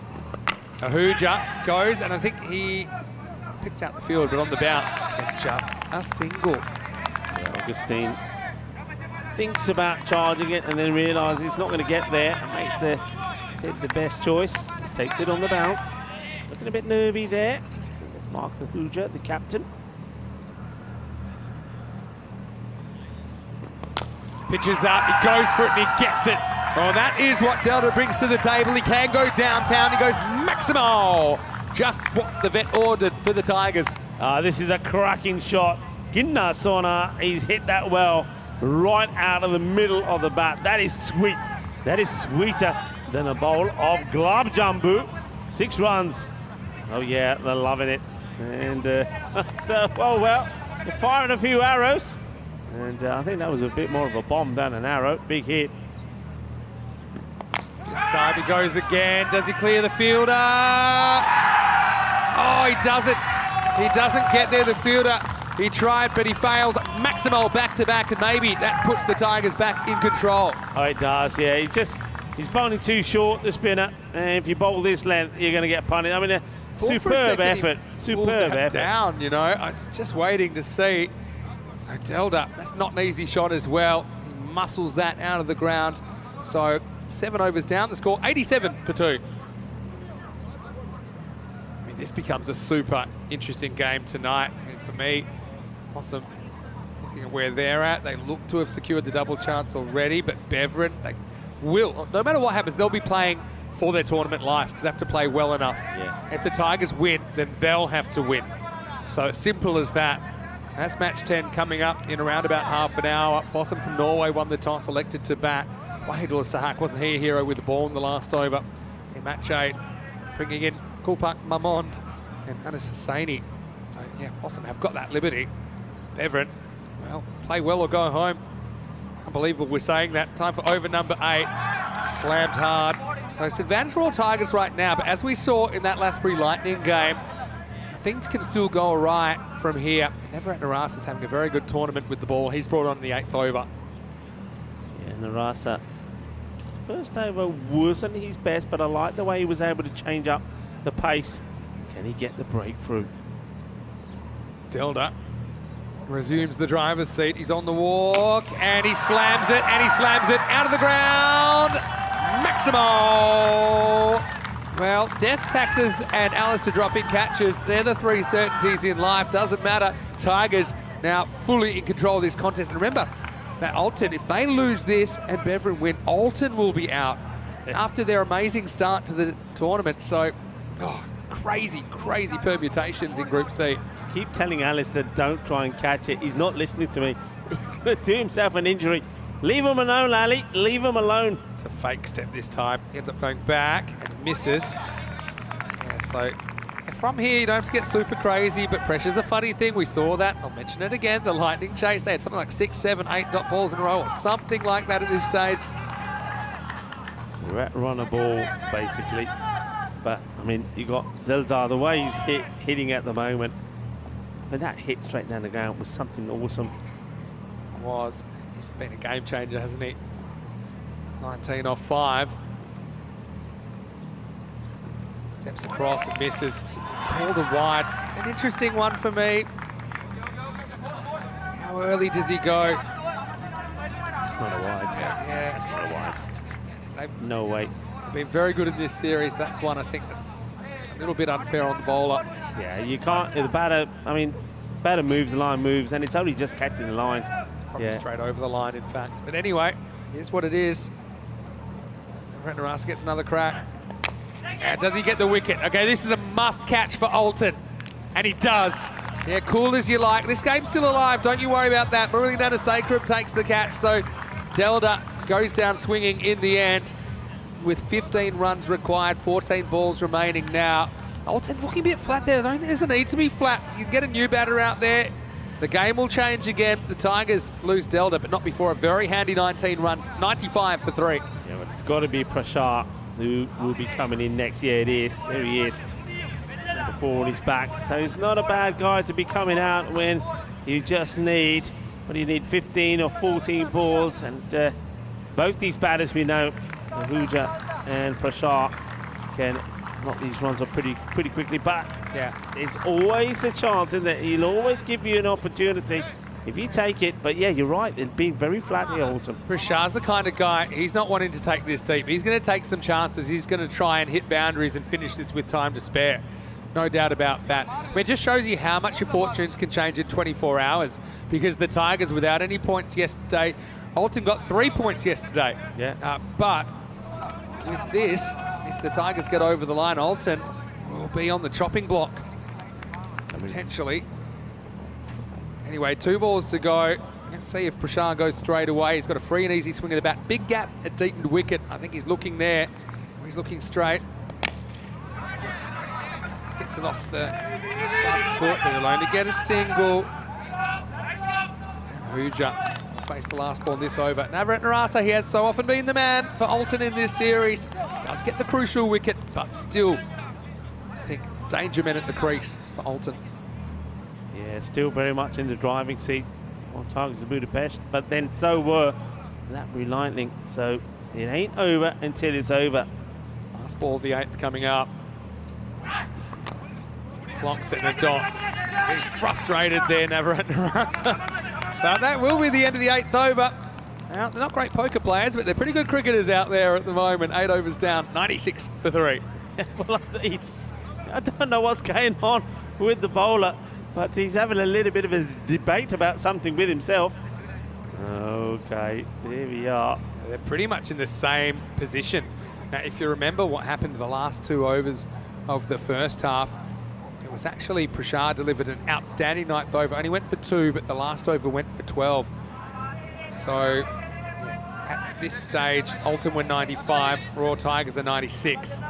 So anything can happen. I think Prashant's the main man for me. If I could choose one Royal Tiger to be out there at the moment, it probably would be Prashant. Also left-hand, right-hand combination. Haven't seen Mark Ahuja. See on your screen there, haven't seen him yet. Need someone to bowl a really good 9th over. They've gone back to Augustine. He was a bit expensive in his first, but he is a match winner with the ball. Edge and dropped.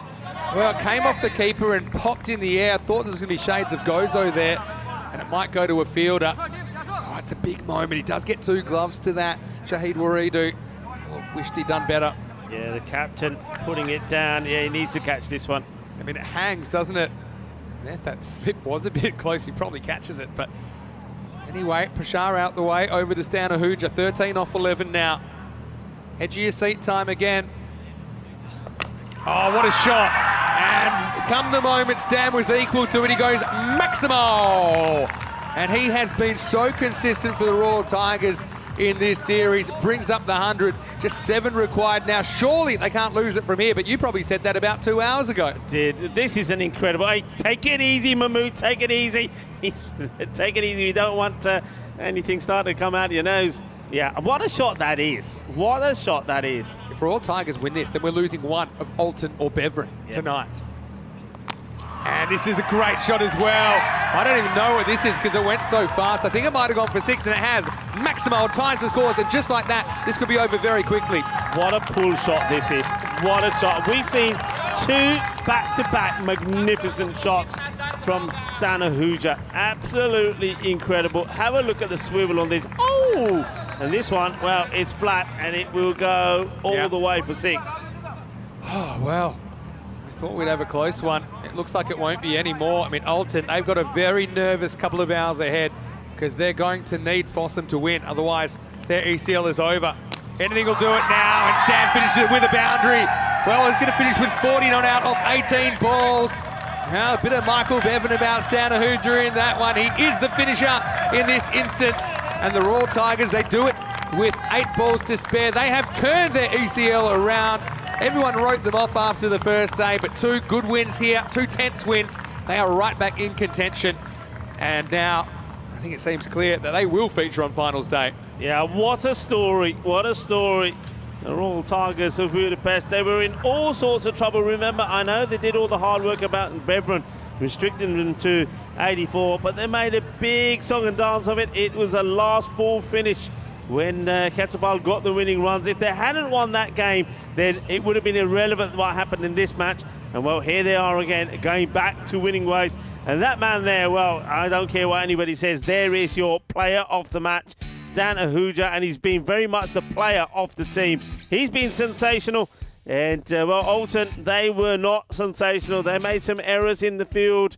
And the bowlers, they didn't bowl a good line. One thing that we've seen today is that bowlers have executed the line brilliantly, pitching the ball up and knocking the stumps over. I think Alton were just a little bit too short. And when you're short, good batters, powerful hitters are going to go to town. And that's what we saw from the Tigers. They went to town. They were roaring, and they roared all the way to victory. And you see one bowler coming after another, just too short. A very good catch there taken to get a wicket. That was a Naeem Stanexai, and that came out of nowhere really, because at that point the Tigers were really racing along, but that was the one to get rid of Safi. But Safi went, but out came Stan Ahuja, and he started off with some delicate shots, didn't he? Not trying to hit the ball too hard, just guiding it away, using his class. Yeah, it was a really good innings. I mean, again, Royal Tigers, they got the benefit of a bit of a start from Safi that time, and I think that made all the difference to chasing this 110. That was a good catch taken by Malia Stanexai,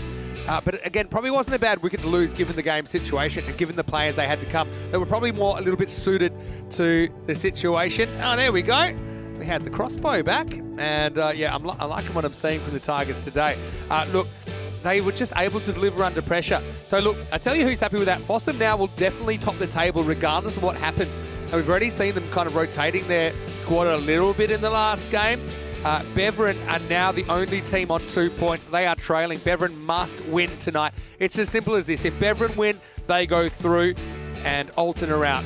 But if Beveren lose, then Alton stay and Beveren go. It's simple as that. 3 teams now have secured their spots in finals day tomorrow. It'll be the Swiss or the Belgians going home. And it shows what we know, because after match 1 yesterday, we said, are we looking at the final here? Well, definitely not, because one of those teams, they have to walk tonight. Yeah, I mean, it's been that sort of group, and it's changed from, day 1 to day 2. And talk about change. Well, the Royal Tigers of Budapest, they've changed their fortunes in a day with a very close victory first up, and then this one. It's a good one to win. And look at that scorecard. It's a healthy scorecard. We haven't seen a healthy scorecard, but you saw a number of batters performing very well. Abdul Rahman, he did his job at the beginning, 20 of 15. Zahir Safi, 28 of 12. And then Stan Ahuja, undefeated, and 40 of 18. The bowlers, well, they've all took a little bit of stick. As I say, I don't want to be too critical, but apart from Mela Stanexai, they just didn't bowl in good areas. They're a little bit too short. They allowed the Royal Tigers of Budapest to dictate and get under them and get to the winning margin. Winning by 7 wickets and doing it with, well, we're doing it with 10 balls to go in the end as well. So it was a very comprehensive victory. But of course, it all now goes down to the big match tonight. Which one of Alton or Beveren are we going to have to say goodbye to? Alton, they'll be sitting and watching with intent, and they'll be hoping that Fossum, the neighbours from Norway, can do them a big favour.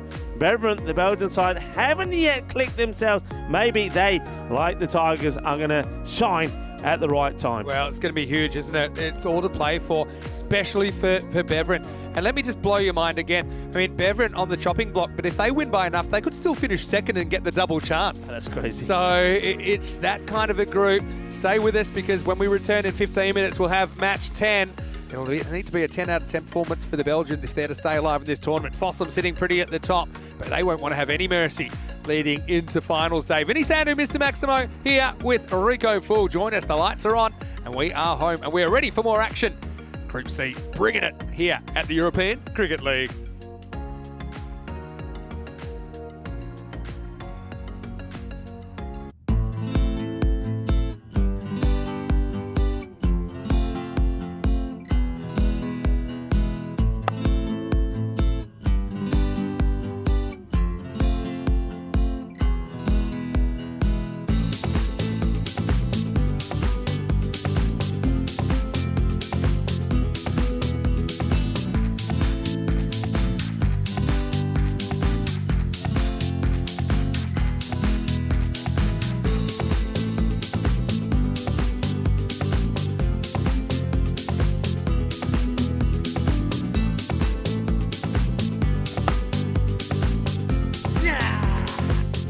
This is how we play cricket. On the Costa del Sol.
The European Cricket League is brought to you by HCL Software, Dream 11, and Andalusia European Region for Sport. Ven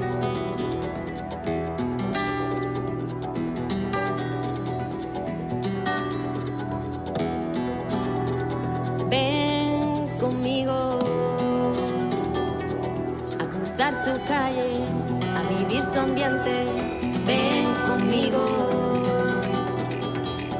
a vivir la vida intensamente. Conmigo ven, conmigo ven. And welcome back to the Kartama Oval. I'm in a very important piece of real estate. I'm behind the bar. I'm here with Anna. Anna, you're going to show me how to pour the perfect beer, okay? This is very important work that I'm doing, Rico. I'm just saying it's very important. Let's go out to the middle while I get my first lesson from Anna, where we're going to see the Belgian champions Beveren. They're taking on Fossum from Norway in match 10, the final group match. Plenty to play for. We'll be right back. Let's see what happens at the toss. Cool. Heads. Heads is called. It is heads. And a breakfast. Oh, that's very good. I see that. I see that. Anna's an expert, I tell you that much. In the middle, I think what I saw is that Fossum, they've won the toss and they've elected to bat first. Thank you. That looks pretty good. I don't know which one's better. Anyway, so they will be batting first. It's a very interesting one. We don't really know how the top four are going to finish up. What do you think, Anna? Anna is like me. She has no idea. Let's get ready for the last game of the day. I'll enjoy these. Rico, over to you. Let's get ready for the start of Group C, Match 10. Muchas gracias. Gracias. Well, loving that. And Anna was totally in awe of Mr. Maximo there. I want to know what happened to both those beers. We should find out pretty soon when Mr. Maximo joins me. As we get ready for the final match of tonight, is the one that we all wait for. It's the one that happens in the night time as the floodlights come on and the natural light disappears. It's time to do it the night style, Cardamania style. And well, what a match is going to be, Beveren. The champions can have a look at what's going on, but more on that at the moment as the teams are led out there by the two umpires, Suleiman Saeed, and it's going to be a very exciting match indeed. Fossum, they're a team sitting at the top of the table at the moment, winning the toss and electing to have a bat. And, well, what a day they had. And remember the victory that they had from nowhere against Latbury Lightning. Have a look at the two sides here. I think Walidullah Saha is going to be key, the captain. I think he was the man who bowled that sensational over, which just only went for one run, and he defended the 8 that was required of the last. And Javed Khan, watch out for him. I mean, he's listed as a bowler, but he's a pretty good batter as well, as is Hayatullah Niazi. Beveren, well, they all like the look of this. They're expected to win 103 to 81. So, interesting one. Beveren, well, they'll like that. The team from Belgium, they know themselves that they really have underperformed. And what a spectacular view that is of the Sierra de Kartama at the foot of Kartama. And as the sun starts to go down, lights will be in full effect for this one. It's one man who certainly has impressed with the ball. And Asiullah Saeed opening the bowling. They need quick wickets here early. Really want to put the pressure on Fossum, but they would be boosted, Beveren, seeing what happened in that last match when Fossum played against Latbury Lightning. Remember, they were restricted to just 76 for 9. So even though they got some good players in there, get those early wickets, you certainly can put them under some pressure. Saeed going to be bowling to the captain. Oh, well, this one goes straight through the gap. And Taha doesn't know too much about it. Just watch this. That will boost the bowler, Saeed.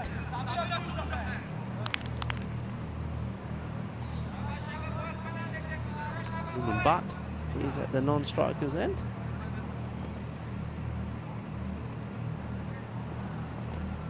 Saeed once more.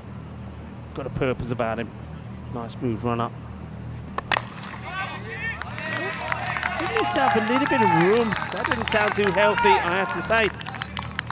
At the bat of Sahak. Goes very wide here, does the bowler Saeed. So he's looking to angle that ball in. So I don't think going, I mean, look, he's showing all his stumps. It's a dodgy one. You're asking for trouble if you ask me. Saeed got a bit of pace about him.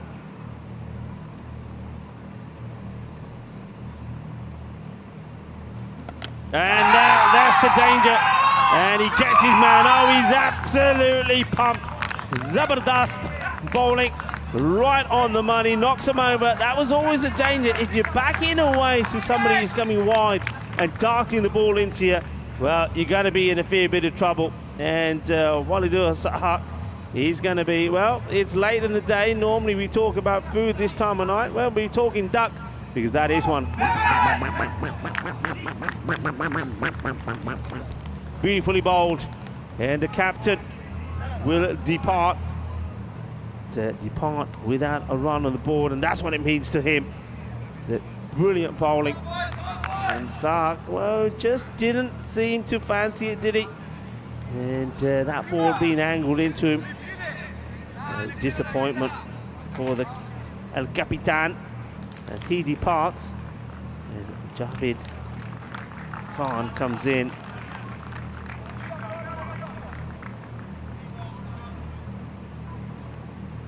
Saeed waits. He steams in now to Javid. This one's pretty high, gets worked away. I think it is dipping, but it's still worth having a look at.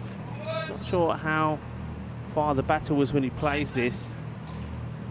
Yeah, it's on a downward trend. Just over pitches. Beautiful view off the skyline now as the sun just starts to creep its way down the Sierra de Cartama Mountains. The Twin Peaks, they're known as. Oh, that's a cracking shot, but it's straight to the hands of the fielder. And that is out. What a catch that is. And Mohammed Numan takes a great catch. This is struck really well, but it's straight to the hands of the fielder. It's going to be a second duck, and it's Numan Butt. He will go first ball. Well, duck is going to be popular on the menu tonight because this is another. Yeah, well, yeah, that's what they're feeling. That is a big wicket. Really is. They need a win. They know that, and this is the perfect start. Well, you got to feel for the batter. Sometimes, well, you hit these and they stay hit and they go to the boundaries. But other times, you get unlucky. And that's exactly what's happened to Numan Butt there. He's played a cracking shot. But what a great catch taken by Mohammed Numan. But it's a slow walk off. Both openers gone for ducks. That one is a golden. A very, very good catch, though.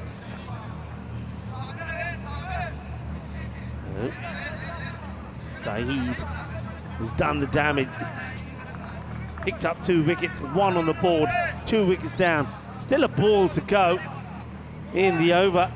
And good time to welcome back the man who's polished off 2 beers pretty quickly and now having a bit of a stretch.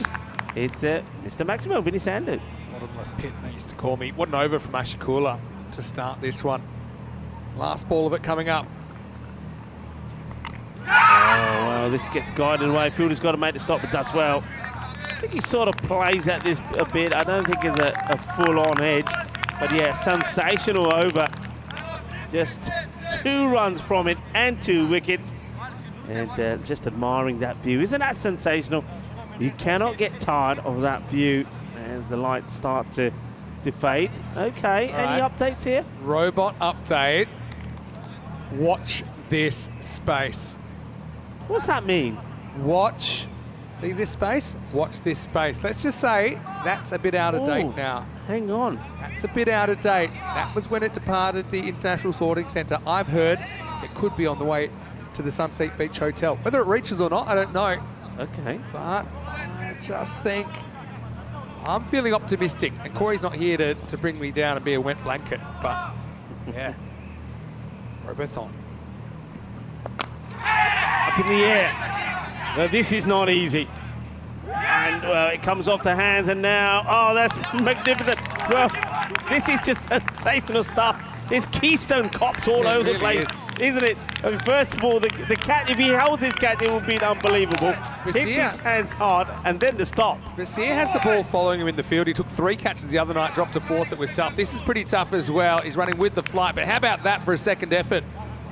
It's a crazy bunch of scenarios. I'm going to walk you through it at the end of the over when we see the standings, but there's a lot riding on this, particularly for Belgium. In a way, there's nothing riding on this for Fossum because they are guaranteed top. And there's a bit of the Belgium versus France for those of you fans that were watching last year in the ECC and the internationals, where Belgium were guaranteed the top spot, or at least top 2, and France were just battling to stay alive.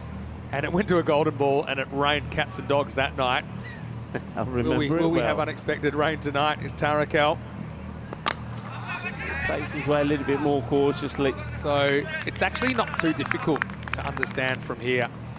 If you're a Swiss fan and you're watching this, and you probably are, and you're probably biting your fingernails, if Beveren win at all, what you got to know is Alton are gone. There's only 2 teams that can be gone now. Either Beveren, if they lose, they're gone. If Beveren win, Alton are gone. So that's pretty simple to understand, right? So Beveren win, they stay alive. If they don't win, Alton stay alive. Tarakel, good Yorker. Puts the back down on it and take a single. So then the question is, let's say that, so it's actually quite simple. If Beveren do lose, then the top 4 stays just like it is right now, which is Fossum playing Lathbury Lightning 1 versus 2, and then Royal Tigers versus Alton in the eliminator. Okay. There's some bats flying around here. I don't mean in the middle of the field, I mean around us. They're not coming here. Wuhan. Oh, Todd's got him! Oh, what a catch! What a jalebi catch that is! Tarakel, well, he just takes it all in his stride and says, that's nothing special. I do it all the time. This has been absolutely cream-crackered. And, well, Niazi, he has to put it... I mean, this has been thumped big time. What a catch this is! Oh, my word. It's catch it or broken ribs time for Adesula Tarakel. What a fantastic reaction. This man, he might have superhuman looks. He's also got superhuman reflexes as he takes that clean as a whistle, and Fossum hitting the skids for the first time in this tournament as a 3rd wicket goes down now. Hayatullah goes for 4, 7 for 3. Oh, this was absolutely rocketed. What a catch that is. That is just amazing. We've seen some cotton bowls in this group. Avinash Pai has taken a couple, but that one was going like a steam train. What a catch. And his reaction was like, no bother, no problem. Fossum obviously want to win this anyway, because you always want to win when you go out there. But you know, you can tell even with their team, they've kind of tried a couple of new players, playing a couple of players out of position, I imagine. And so it's not a must win. Oh, he's gone! This is out! Unbelievable stuff. Mamon's going to be gone first ball. They've gone upstairs, but I'm telling you, this is out. This is sensational. What a bit of field he's taken the incredible catch, which was an amazing enough, and then, well, this the most sensational back-to-back bit of action you've seen from a bowler? I'm saying yes, it is. I'm going to give him from here. He hasn't made this. And can you believe what you're seeing here? This is Tuesday night cricket at its very best. There's the stumps. They go down. He's gone. He's gone by half a metre. And there's the decision. And look again, didn't get any response. I mean, he got the cold shoulder, didn't he, from Javed Khan. Now, I suppose that would have been Javed, but right now, well, got to feel a little bit for Mamond, who comes in for his first game. He gets turned around and rock and rolled, run out first ball, and it's 7 for 4. That is sensational. I don't care where you watch the cricket. I don't care what you see before. You've never seen that before. You've never seen a bowler, Tarakel, take the most sensational call on board, and then very next ball, do that. That is sensational. Long walk back, got a feel for Marmont. Depending how they select the team tomorrow, that could be his only action that he sees with the bat. But have a look at these two. Oh, first that is amazing in itself. So that's wicket one. The very next ball, this. You never see this again. You will never see this again. Look at where he throws from. He actually throws while he's sliding and pretty much lying down. That was incredible work. Great job by Spring Productions as well to get those together. I've never seen anything like that. That is the best piece of cricket, and their best piece of two-ball cricket I've seen from a bowler. Absolute magic. Might not be done yet. It's a bit unfair he's not on a hat-trick, really, because he's doing everything himself. Bit of a DIY job. Maroof is in. And he's in a bit quicker than he thought. He's batting 6. I bet he didn't imagine to be there before the end of the second over. European Cricket Network making players' dreams come true. Team hat-trick time. He just sneaks it in. So at the end of 2, it's 7 for 4. We'll get a chance to have a look at the table in a minute. Yeah, probably in at the point that passes the crease, so good umpiring. All right, so here's what you got to understand. If Beveren win, they go to 4 points, but there'll be 3 teams on 4 points. But then you look at their run rate, they're actually not that far behind. They're only about 0.07 behind. So here's the thing, if Beveren win, as long as it's not a last ball win, they'll get to second. So they'll actually steal second if they win and it's not a last ball win by 1 run. So as long as if Beveren chase this down before the end of 10 overs, then Beveren get the double chance. So much riding on this. They either double chance or out. There's a very slim possibility, like a golden ball, for example, sees them third, assuming they win the golden ball. But yeah, what a weird group. Where's he going? Same again. Oh, well, what are they doing here? I mean, he's having a conversation with the non-striker. There's never a run there. Behave yourself. Yeah, and this is just a classic get hit on the pads and act natural and take off for a run, even though there isn't a run there. Jarvan might be yelling at his partner, but there's no run here. No, never. Goes straight back to the bowler, and I think he might have been gone with a hit. Let's have a look. He was gone. Actually really should have hit the stumps there with an underarm. And, well, the wheels are going to fall off. I suppose this is the game where it can for Folsom, but sometimes it's funny. Once you lose momentum, it's hard to get it back. We saw that, for example, with Byron. Yeah, Javid Khan still there. He's got to be the only hope. Oh, good luck stopping that, but he gets a glove on it. That's a good job by the keeper, Norm Oman. That's fantastically well. He gets 1 glove on it. This one otherwise was going to be a minimo. We haven't seen a minimo today. Seen everything. Oman is actually a pretty good bowler as well, but I think he's the keeper. Don't want to see too many of them. If you're a bowling side anyway, Ashkul Asayed, very good story. How he got to Europe, of course. Pretty much traversed on foot through several countries. Endured a lot of hardship on the way to playing hardball cricket with the first time. His parents said, well, what are you doing? You escaped a war zone and now you're going to hurt yourself. Oh, but there's no hurt here. He's feeling good. Maroof goes for a duck. It's 9 for 5. It's not a Dolly Parton song. It's match 10, Rico. Incredible, incredible bowling. You know, we were just saying in that last match that I don't think that the bowling from Oldham was that good. It was a little bit too short and they weren't bowling full. This is a difference. You bowl full, you knock them over. This is sensational bowling from Saeed. Really is. Not only did he pick up the wicket off Walidullah Sahak, the captain, but he's done the same to Maroof. And Maroof, well, he's gone because that roof has been blown away. Yeah, roof's off. And yeah, you can see there. It doesn't feel like a dead rubber, does it? It certainly isn't for Beveren. So Ashikul Saeed is the only previous winner we've got here. As far as an ECL goes in Group C, it's Maroof that he shake, rattles and rolls. It's 9 for 5. This is why I think Lathbury Lightning will be kicking themselves, because right now, if they had won earlier and say Fossum lose tonight, then they would have topped the table and got the double chance for sure. But right now, Beveren, certainly with the game where it is, they're in box seat to steal that from them, and that would mean the Lightning are 1 game away from elimination. Hey, listen, we've seen some amazing things today. We have, but surely there's no way Fossum can get themselves out of this pickle. They're 5 down with 9 on the board. And it's, well, you still got the likes of Tarakill got an over the bolt. So he ain't finished yet for sure. I'll tell you that. He's still got 4 deliveries here. He is fired up. He's going for these Yorkers. Tell you who's not enjoying this, Alton. No. Alton are not enjoying this. Remember, not even worrying about the net run rate situation. They need Fossum to win, Alton, otherwise they're gone. Ashkul Saeed is red hot right now. Here he goes to Norzai. Look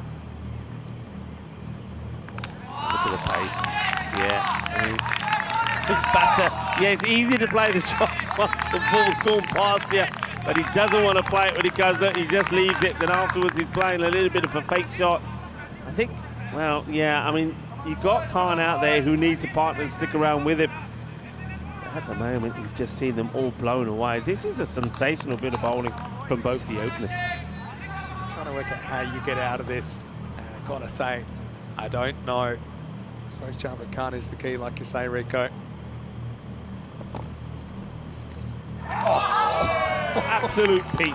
Absolute peach. Has no idea. That's Nuzai, no idea at all about this. Well, lucky they banged those stumps in. Otherwise, this could have knocked him out. But it's just incredible bounce that Ashkula gets. Incredible bounce, incredible shape into the right-hander. Incredible bowling spell. This is 3 for 4. What you want from a match winner, isn't it? Yeah. It's one of the bowlers of the tournament back in 2019, playing for VOC Rotterdam. Well, he's watching all from the other end. Oh, watch out, stumps. This is on them. Morzai, better watch out. That's the swing. Not getting it past that man. He's in a good fielding spot. I like that as well. Short mid-wicket. When the pressure's on, keep it on. Nuzai does get back onto the ball, but no run. And I can hear those bats. I think one of them might be in here. They need a few bats, don't they, Fossum, at this stage? Can you hear them? They've earned the right to kind of drop this game, I can hear them in my headset. Can you hear them? I can hear them. Just try not to think about it. Corey wants a robot update. We'll go back to the end of over 1 and have a look. Corey, maybe you've got a robot update for us. Have a check. Last ball coming up for Saeed. This one's going to test the fielder. Watch this, can't throw. Runs in, hurls it left-handed. His teammates helping him out. I like that, like a wounded soldier. And trying to compensate for him. End of the power play, only 10 runs, but 5 wickets in that power play. 10 for 5 after 3. That is not a misprint. Quite sensational, and you're watching there. One of the men's responsible, and he figures 3 for 5. And Hadisula Tarakel, well, 1 for 5, but you've got to give him the second as well because it was all him. We've seen some sensational cricket being played here today, and it has to be said, most of it has come from the bowlers. 2 wickets in the first, 2 wickets in the second, and a wicket in the third. Only 2, 5 and 3 on the scoreboard in those 3 overs. I mean, it's crazy for me to think. I mean, I think I did game 1 with Corey yesterday, but it was Beverin versus Alton, and we looked at that game and we said, and Alton really impressed us. We said, is this potentially a preview of the final? If you told me that about 34 hours later, it would be one of those 2 teams missing out, I would have said, you're absolutely crazy. Yeah. Anyway, I like the way they're going for the kill here. Tarakel coming back for his second over. Oh, he's been hit pretty well. Well, that will give him something to cheer about now. It's a nice hit, and his Manos Arriba actually goes all the way. That's 6 runs. What a shot by Norzai. Yeah, 10 for 5, no worries, as he goes bang over extra cover for a Maximo. And, well, again, the only consolation for Fossum here is that they are going to top the table no matter what. So for them, it's a bit of batting practice under pressure for sure. Yeah. But, you know, Alton, I feel like Alton should be here cheering on the Fossum guys, saying, come on, guys, you can do this. Yeah. Look at the chatting there from Javed Khan. He's talking and talking and talking to Nurzai, just saying, hey, come on, stay with me, just stay with me, don't get carried away, stay with me. Faces down the ground, he'll take the single. Now let's see how Khan goes about this. I mean, he's a class player, we know that. Let's see if he can turn on the style here and try. Once again, we know that there's not normally too many high scores in night games. So once again, I mean, it seems unlikely 5 wickets down, but if they can still get anywhere near that 80, game on, you know. It's a funny one, isn't it? I mean, he came out in the first over. He's only faced 3 balls, Javed Khan. Here he is now. Bold. Sneaks that inside. I'm a bit worried for our colleague Andrew Ryan. I know he's filling in for you in Group D, and he was looking forward to coming down, having a couple of victorious surveys, watching Alton on finals day. The Swiss representatives. Right now, he might be having a beer with them, the way things are going. Yeah. It's never easy when you're not in control of your own destiny in a tournament. Right now, Alton are spectators. Khan. Have to go down to the Tigers. On strike. We know he's useful, but he's running out of partners. This is nice. He wants the single, takes the single. Beautiful cricket ground at night, though, isn't it? Cartermore Oval. It's been a really good innovation, I think, to flick the switch and get the lights on. Great experience for the players as well. I know the fans loving it. But the Belgians making it a home after dark here on the Costa del Sol. Very dominant display early on in match 10. Oh, well, he's going to take it. One-hand delight. But what a jalebi catch that is. Well, he only has one hand. We know he can't throw with the other because of the operation he just had. What a catch this is. Oh, it's all going right for Bevan here and all going badly wrong for Fossum. Oh, that is just sensational. Samir Zakil take a bow when he says, you know what, I know I'm injured and I know that I'm more or less just sort of one hand when I'm in the field. They're all helping him when he throws, etc., etc. But when it comes to catching, he says, one hand will do. Look, he flicks it up and then takes it on the rebound. How about that? We've seen some catching. It's not the first time that we've seen this. And, well, look at him. He can't even celebrate with the other hand. He can't even celebrate with it. He's a natural right-hander, Sabah Zakil, but he's just had surgery on that shoulder, so he cannot throw except for underarm. He tries to throw left-handed. He has to catch left-handed. He literally cannot get that right hand up above his shoulder, but he knocks it up and he takes it at the second attempt. Norzai played some nice shots out there, but he's the 6th wicket to fall, and within 4 overs, the score's 18 for 6. I've run out of space on my highlights page so far in Group C. It has been crazy. Oh my, what is going on here? Here we go. New batter comes in, the strokes is out, and he gets told not to take the single because what Khan is saying, I've got to do something here. Don't take the single. That is the end of the over. We're seeing some crazy stuff here. It is 18 for 6 at the end of 4. Beautiful shot of the moon, where a few balls have been sent towards during this tournament. Here at the Cartermore Oval. Well, let's have a look. Looks like it's heading up, but here's the bad news. That only goes to 5, that graph. So they're currently going at 4.5. That's 45 pace. With 6 wickets down, I mean, they're in grave danger of posting the lowest possible score, or the lowest score so far during this ECL. I think it's 58 by VOC Rotterdam. Nice shot there, the full moon. Of course, that full moon, the first one in March, does mark the Festival of Colour in India. Holi, so happy Holi to everybody. Some people are out there throwing the colour around. Righto, sent me an interesting message actually from Switzerland. Oh, what a shot. That's about as good as it gets. That one might hit the moon, Rico. Maximo. Heading up that way as well. This is what he can do. This is why he wants to strike. This is why he turned out that single. He knows he has to get going.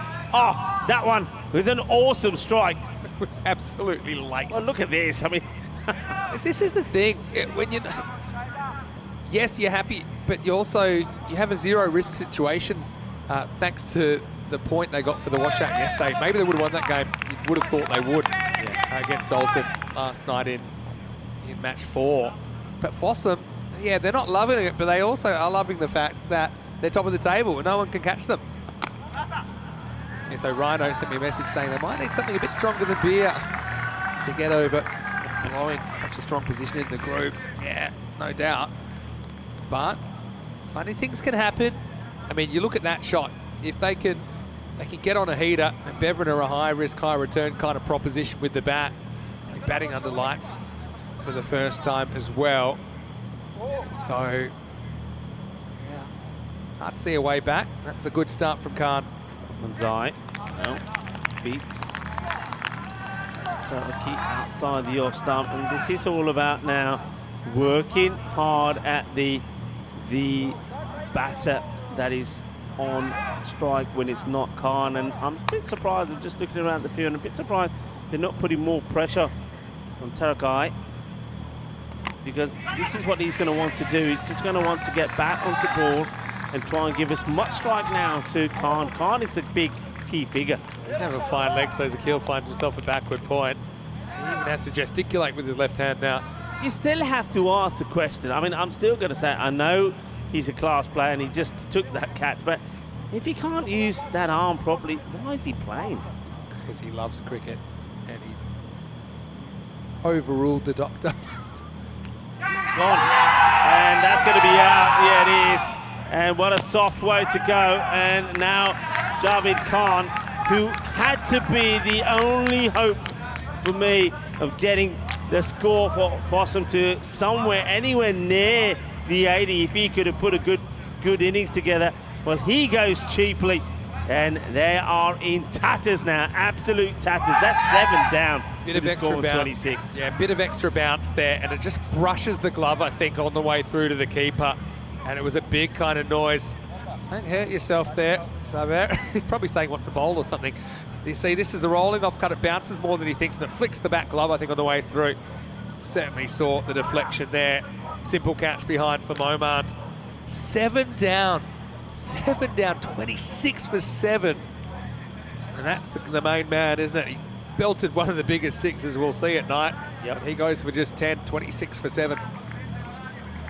What have they got? Where can they finish with? I mean, this is the thing about this is, I mean, I know what you're saying about Fossum, they're already there, etc., but you don't want to be going into matches tomorrow with a defeat like this under your belt. That's true, but it's almost, sometimes in these tournaments, there's a game where it goes all wrong. You'd rather get it out the way, just draw a line under it, get the men in black glasses out and forget it.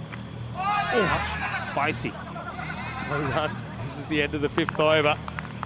And well, I don't know what they're thinking about the Sunset Beach Hotel, but Alton, they're the ones in real trouble. It's 26 for 7 after 5. Yeah, and welcome to the night match, and it's an exciting one. It's been one of those days. It's a day that has been basically all about the bowlers and the fielding. Yeah. And look, the only reason Fossum are in this position are because they were able to do that. They pull off a miracle defence, really, against the Lathbury Lightning. It was quite sensational. They were never, I mean, they won the match, but they were never winning it. They were never in a winning position. The last thing I said, well, this is for Lathbury Lightning to lose. And if they didn't know how they could, but they did. This is how crazy it is, that if Fossum had lost badly to the Lightning, they might have been 5th and gone home. Yeah. Okay, so this... It's a crazy table, and in the end, assuming Bevan win here, you'll have 3 teams on 4 in the middle, 1 on 5 at the top, and 1 on 3 at the bottom. So literally 1 win between top and bottom. I don't think I've ever seen a table like that. We've had well over 100 of these kind of stages now on ECN. Good is Jabba Jabba Kale. Shot. The closest one I can think of was when we were in Portugal in 2021, just before the ECC. We had a 17 tournament, so they each played 6 matches. And the middle 5 were 1-3, lost 3. So you just had top, 1-4, lost 2. You had bottom, 1-2, lost 4. And the middle 5 were all 3 and 3. So you had net run rate, 2nd, 3rd, 4th, 5th and 6th. Of course, the top 4 went through. So really shows you tomorrow's anyone's game. And if everything is so even, that's what makes that double chance so important. And like I said earlier, if Beverin chase this down and it's not off the last ball, so they do it beforehand, then Beverin will get 2nd. That just, yeah, it's crazy, isn't it? How you can jump all those spots. And of course, if they don't win this, they're out. It's just strange, isn't it? Strange. Never known that to be the case in the group. We're trying to get every run possible. Well, Corey's in the bus with the Alton players. They're watching right now. Bus has had to pull over to help calm them down. And it's quite an emotional situation there at the moment. Again, it means so much to these players. Spent a whole year working towards this.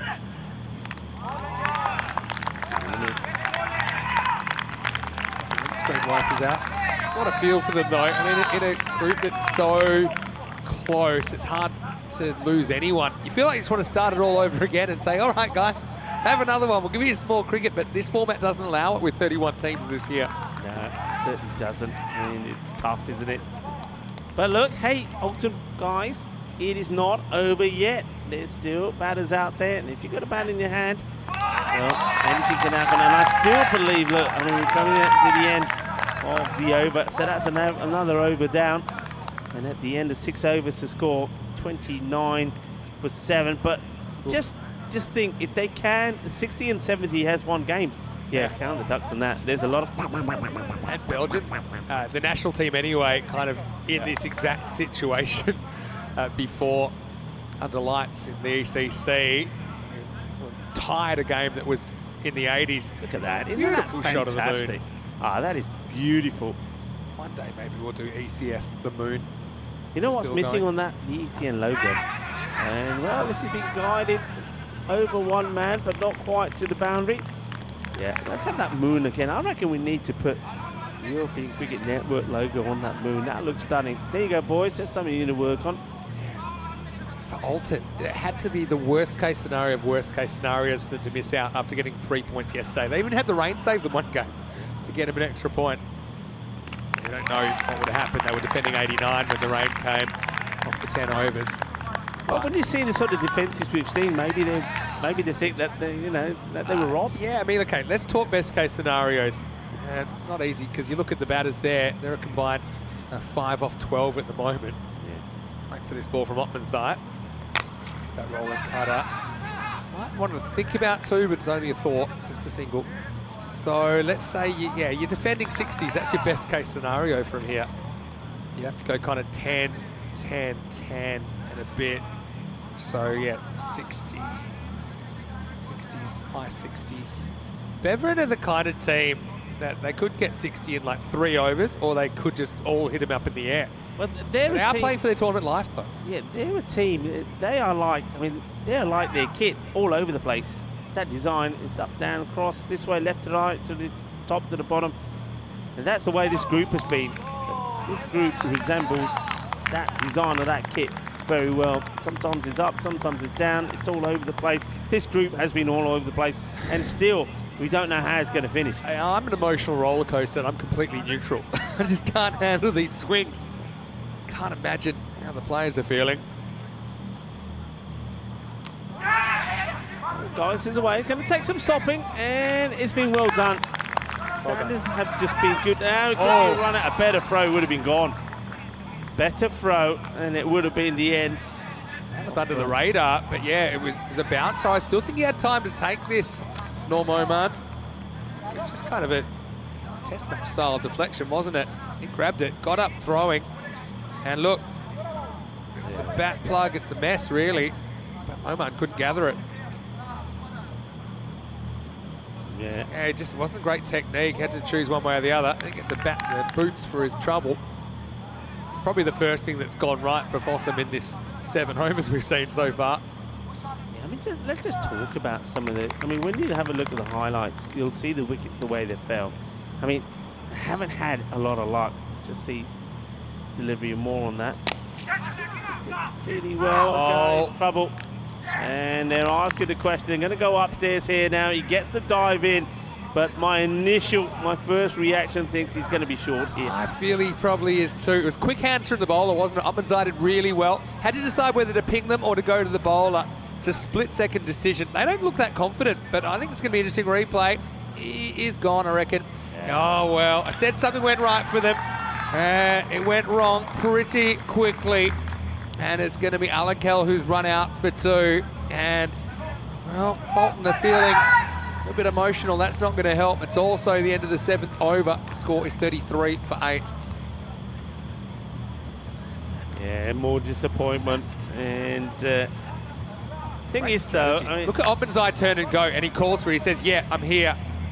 And gets him just. You can see right now, Beverin there. Business as usual now, that up and ticking. But it was a really smart bit of fielding. Okay, obviously the direct hit would have been out, but he didn't need a direct hit. Hekmatullah Alakel goes for 2. 33 for 8. Yeah, thing is, though, as we keep saying, Fossum, this is probably them thinking, right, let's get it out of a system. I'm glad we've had it now, because they're here tomorrow. They get the second chance. Beveron, this is what is big for Beveron. This is hurting Alton more than it's hurting Fossum. So now what you're likely looking at is what that 1 versus 2 match looks like tomorrow. And it's also the kind of mental scars of getting rickrolled by your opponents in the 1 versus 2 tomorrow. So you can see Kuksa coming in to bowl over number 8. They've held him back. They've gone for the jugular and it's worked. They've got 8 wickets now. Beveron skipper is going to bowl over number 8. He's bowling to Hosseini, the new batter. Oh, he's very slow getting the bat back down here, you know. What a group. Okay, there's been a fair bit of players losing their minds in this group, but it's been entertaining and it's been super unpredictable. It's another scenario, which is a good point, saying that Buford saying only rain can save Alton now. But then again, if that happens, they won't get through because Beveron's net run rate is better than theirs. So it'll be 3 points each. So rain's no good either. Plus, I don't think it's going to rain. It ain't going to rain as swinging and missing. You can leave batter that's out there. Husani. Let's say force majeure, like an earthquake or something. But even then, like I said, doesn't help them. This is pretty well, and well, that's the standard for you. Little help. There's nothing really, as he said, that keeps going the way of Fossum here, and the fielding from Beveron has been outstanding. They needed to put, I mean, remember, they're playing for their survival here. We're talking about them finishing top, but if they don't win this, they're not in it, they're out of it. It's really strange. So they are fighting for everything here, and when you're doing that, every department of your game has to be top draw, and it has been today. Everything the catching has been brilliant. The work there from Talakel, the catch and the run out, that's superb. It's a literal no tomorrows for Beveron. For one of these teams, there's a literal, there are no tomorrows. It's close. This is really close, and maybe the Italian stallion Silvan Saheed saying, well, you know what, you've had a bad day. Maybe I'll just give you this one. This is an umpire's call for me. Just drifting down leg, I think. Not by a lot, but it's going down leg. Gave that out, he'd have a case. Anyway, it's the end of 8 overs, the score 37 for 8. Speaking of 8, that's how many wickets have fallen as well. Yeah, that's close. I mean, might have flicked the leg stump, but too much doubt there for the umpire. You can understand that. Yeah, what's the best case scenario now? I mean, you've got 8 down, so you can easily go bang, bang if you're Beveron and hold them to below 40. Pretty good bowler to come back. Jabakale to bowl the 9th. Getting it through as well. First ball's a wide. Yeah, that's a good stop from the wicketkeeper, Noor Nomand. He's a pretty exciting player, isn't he? Sitting there with the gloves. I like their strips, Beveron. A bit like fireworks. They look pretty nice at night. Yeah, it's a bit of explosive action from them as well, isn't it? Tell you what, if he gets this on the stumps, I want to see how Taraka deals with it. 6 off 11. Could be gone either way. Oh, well. Well, I reckon, well, there's nothing from the umpire he caught behind. There's definitely noise, but let's see it both. I think he's out of his crease. 3 things he could be out. No, look, I think it flicks his pad, but then the LB isn't far away, probably going over the top. Then he's a bit concerned, and that body language tells me he probably doesn't get back. Goes looking for a run that's not there. See, it flicks the pad. I think it flicks pad just outside the off stump as well. He's out. Does he get back? I don't think he does not. So he's going to be run out again. That's just getting flicked on the pad. And the umpire will wait till he's standing, and then he'll give him his marching orders. And they're saying, well, somebody give it out. Was it LB? Is it caught behind? He's walking already. Well, the umpire, I didn't see the finger go up. I think the umpire politely said, I'm going to say, sorry, you're out. Can you go? Yeah. Oh, it's just not going right. Well, look, the 2 number 11s consult each other. That's a nice touch there, isn't it? Yeah. It is here, Abdul Rashid. Yeah. So my feeling with that is it flicks the pad just outside the off stump. And it might have been going over as well, because his pad was bent and it flicked the flap of it. That also made a very woody noise. Yeah. I think it's really good umpiring from Ian Ramage. He's super experienced. He's really shown his experience in this series as well. But Taraki goes for 6. He stuck around longer than a lot of his teammates as he departs. It's 38 for 9. 38 for 9. So, I mean, I can't see any way that they'll even bat out the 10 here. Batters are coming and going pretty quickly. It's been, well, Jabba Khan is doing the bowling. It's been a Jabardasti performance, you got to say. It's a good delivery. It's actually been very well played. Pretty good shot for number 11. Number 11, yeah, not bad at all. Abdul Hazim. Shows you how much of the game is mental as well. So Fossum weren't feeling pressure. They probably weren't putting too much pressure on themselves. Now, sometimes that can work for you. But here, I mean, they're running into a team that are playing for their tournament lives, and it shows. Yeah, it does.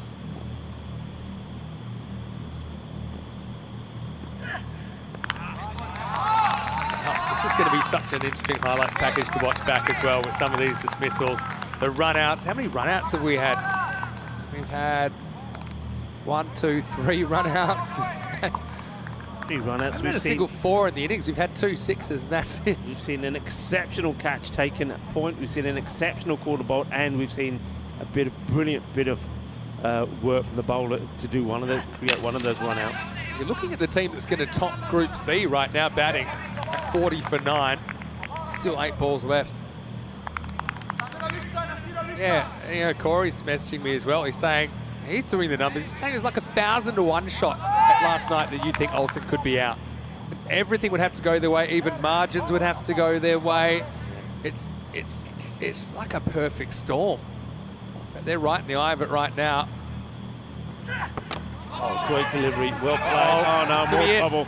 And, well, he could have. I think he's hurt the keeper. A throw to the keeper. I think he had a split second to make up his mind. Go for stumps, go for the keeper. I think he did right in the middle. If you're going to the keeper, you go underarm and you just take a bit of pace off. He kind of does neither. It's like a little sidearm flick here, or pretty much overarm. So you can't really blame the keeper there, who maybe spends it before he gets it. That's one of those ones. It's a reaction catch, but you've got to catch it first. It was a tough one to take, though, wasn't it? I mean, it was whizzed at him. He didn't look after him. Underarm would have done the job. If I was in that situation, I'd hope that I would know, I don't have to go to the stumps yet, just catch it, because it's a hard catch that you're trying to take. So you've got to know when you've got time and when you don't. That's a kind of an instinct thing. Anyway, Hosseini doing his bit, and that's the end of 9 overs, 42 for 9. Ben, you've got to say that's been a solid performance from Beveren. They really have. I mean, they came out there knowing, I mean, they were the team going out there knowing they're fighting for survival. They need to win this match. Simple as that. Yeah. Don't win it, you're out. And at the moment, everything seems to be going their way. And this looking to wrap things up. Having said that, even though I'd never say anything negative towards my teammates, you can be sure Jabba Kale would have got a pretty strong eye roll from me if he threw it back that hard from about 6 metres. All right, this could be it. Could be the 10th wicket down and gone. So they make it to the 10th, but not that deep into it. And Fossum have been rock and rolled for 42. And basically what that means, if Beveren chase this in 9.5 overs or less, they're going to steal second spot. If they chase it at all, it's the end of Alton. Yeah, I mean, they're coming together here now, and I think it's going to be difficult if you're Beveren inside that little circle, because basically they're saying, hey, great job, well done, yeah, good, this, that, and the other, but saying it's not done yet. Still going to go out there, finish the job, and that's the mindset you've got to have. They've got to forget about the 42 and just focus on getting the runs. But I'm pretty sure that for some, they'll be thinking, they'll be saying to themselves, well, look, if they can do it to us, we can do it to them. Have a look at these highlights. We're going to see some sensational action. You say that, and that's what I'll be saying as well, but look what they did. I mean, it's not usual, this 10 overs. And yeah, a lot of balls drilled to fielders, a lot of run-outs, a lot of mental errors, kind of compounding the problems for Fossum, who to this point, they've been pretty flawless in the series. But also Beveren, they played like a team fighting for their lives. Yeah, well, this was a moment of magic. First of all, this caught and bowl from Talakel, that was superb. Well, if you thought that was brilliant, watch what happened the next ball. I mean, this is outstanding. This is world class. Yeah, and he even had time to turn, look over his shoulder and see trouble coming. And trouble is what he got, Mamond. Maybe the only ball he'll face in the whole tournament. We'll have to see tomorrow. And then, well, Saeed, I mean, he's the one that really gets a lot of credit for me. I mean, along with the human Hercules, Hadasula Tarakel, they really did a number on Fossum. And the first 4 overs is where it really hurt. They could never quite dig their way out of that hole.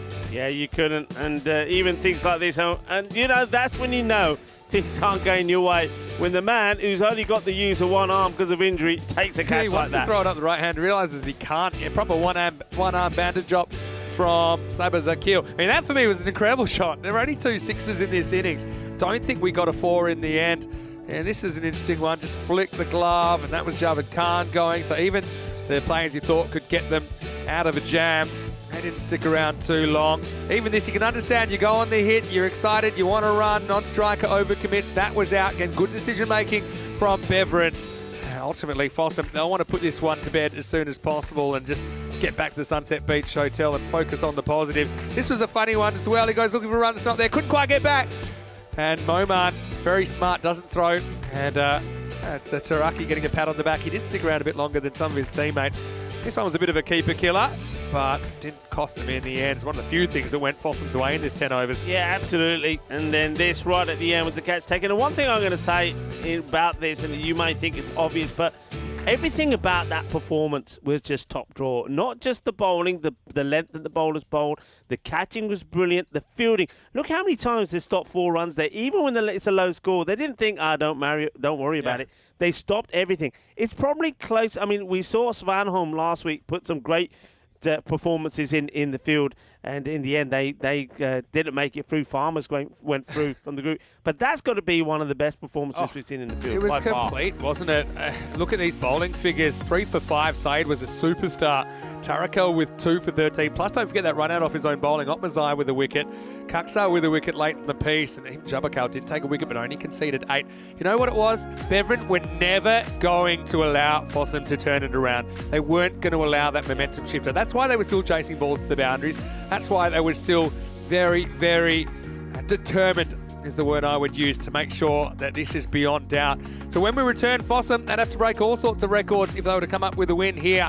And Beverin, if they chase this in 9.5 overs or less, they will not only qualify for the top 4, they will also grab the double chance. Join us in a few minutes. It'll be an exciting finish to a very exciting day of cricket. Vinny Sandhu, Mr. Maximo, here with Rico Full. See you after the break on ECN. You're watching ECL 23.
The European Cricket League is brought to you by HCL Software, Dream 11, and Andalusia European Region for Sport. Hello cricket lovers and welcome back, and what a splendid sight that is, the Cartama Oval here in the province of Andalusia, Spain. Look at a picture, and match number 5 is always under lights, and what an important one this is. Well, for some, they really didn't have anything to play for. They're the team that will finish top of the group, but Beveren, they were playing for their lives, and I think as a result of that, they put on a masterclass performance. Fossum bowled out for 42 with 5 balls to go in the innings. So Beveren win this, and then they are through. Not only are they through, because they win it, they'll go all the way up to the top of the table, as in the top 2. They'll finish second, and they will get the second chance. But what that does mean is that Alton, the champions from Switzerland, they will be the team that miss out. We will not see them in finals day. It's a tough one, it always is. And the second day of the group is where one team gets eliminated. The team that finishes 5th, we will see no more, will play no more further part. And well, Alton, they're hoping for a miracle. They're hoping that Fossum can produce a top class performance themselves. Let's see how they go about this. Niazi to do the bowling. Abdul Rashid face the first delivery. Oh, that's been hit like a rocket. That's 4 runs. 4 carreras. Ginna Sona. Well, आज दिन बहुत spectacular रहा. कितने अच्छे match. Low scoring, thrillers, dramatic. आज दा स्वाद आ गया cricket देख के. It's been one of those days, and we've seen some exceptional stuff. And that's a good start. 4 runs straight away. So, Rashid doing the right thing. I think when you're in this situation, I think the batters, you're not thinking 42 in your mind. You're thinking we're batting the same way as if we're chasing a score 100 plus. This is going to be 4 more as this gets carved in between the keeper and third man who's inside the ring. They're not hanging around. And Beveren, well, they have been stronger together. And they've had to weather the storm, and they've had to perform when it matters. Alton, they had their opportunities. They'll know that. They'll be hurting when they bowled out Latbury Lighting this morning for 74. But couldn't get the run chase right. Oh, this is an absolute blast. It goes all the way, 4-4-6. Rashid wants to do it in style, and he wants to do it in a hurry. But what a hit this is. And I think we want to call our coach partner, Mateos, and tell them just to come a little bit earlier, because this one's going to be done early. What a big hit. Niazi has gone for 14 of 3 deliveries. Yeah, going back to Alton, so they weren't able to get the 74 in the morning. And then, in another very important match against the Royal Tigers of Budapest, well, this is a chance, and it will be taken. Well, he only had one thing in mind. Well, I'm not sure about the throw here. I think that was probably a little bit unnecessary. I don't think he's aiming at anyone specific. This is just frustration from Niazi. But, yeah, we don't need to see that.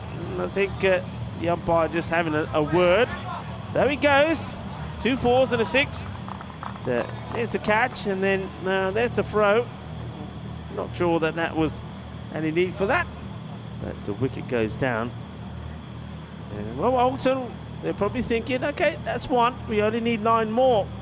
So there's always a possibility. That's all I'm going to say out there. Always a possibility, but they did have it in their own hands. Look, in that match against the Royal Tigers of Budapest, they scored 109, but don't forget they were 72 at the halfway stage, and then, well, lost wickets, lost them quickly, and the Royal Tigers of Budapest, thanks to a fine knock for Stan Uja, knocked them off with 8 balls to go. That's how their day was today. Good time to welcome back into the commentary box to Mr. Maximo Vinny Sandu. Good to be back. Consolation wicket at Fields, is Niazi. Hey, you know, we could be looking back at this moment, this game. Let's say that Beveren go on a heater and qualify. They'll be contenders in championship week. And they're that kind of team. And we might look back and say, you know, they were that close to being eliminated from the whole competition before even making the finals. I mean, it's a long way away now, but things are changing pretty quickly. You've seen a little bit of the best of them tonight, especially with that demolition job in the first half of match 10 here. Just leaves this one. But Samir Sakir just says, okay, I'll allow that to go through. So after being hit for 2 4s and a 6, he finishes with a wicket and a couple of dots. So I suppose that's not a bad over, but when you're only defending a low score of 42, it's not a good one either. 14 for 1 at the end of the first.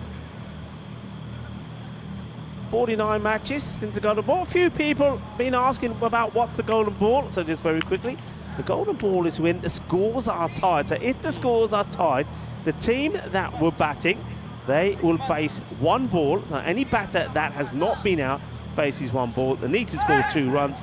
The bowling team, any bowler can bowl that 1 ball. Well, Zakil has just come out. He hit the only international golden ball we've ever had for 6, playing for Belgium against France in pouring rain on the Thursday night here. Last ECC, Sahak getting it over. So it's a chance for Zakil to get some batting. I think, I know he's got his injury, but obviously he's such a weapon. They want him to hit a few balls. And it's just a matter of playing through it, playing through the pain, playing through the discomfort and the kind of sensation, I suppose, of having to deal with it. He's facing up now, Insana. Goes for the big shot, and this one will go all the way. Bolle.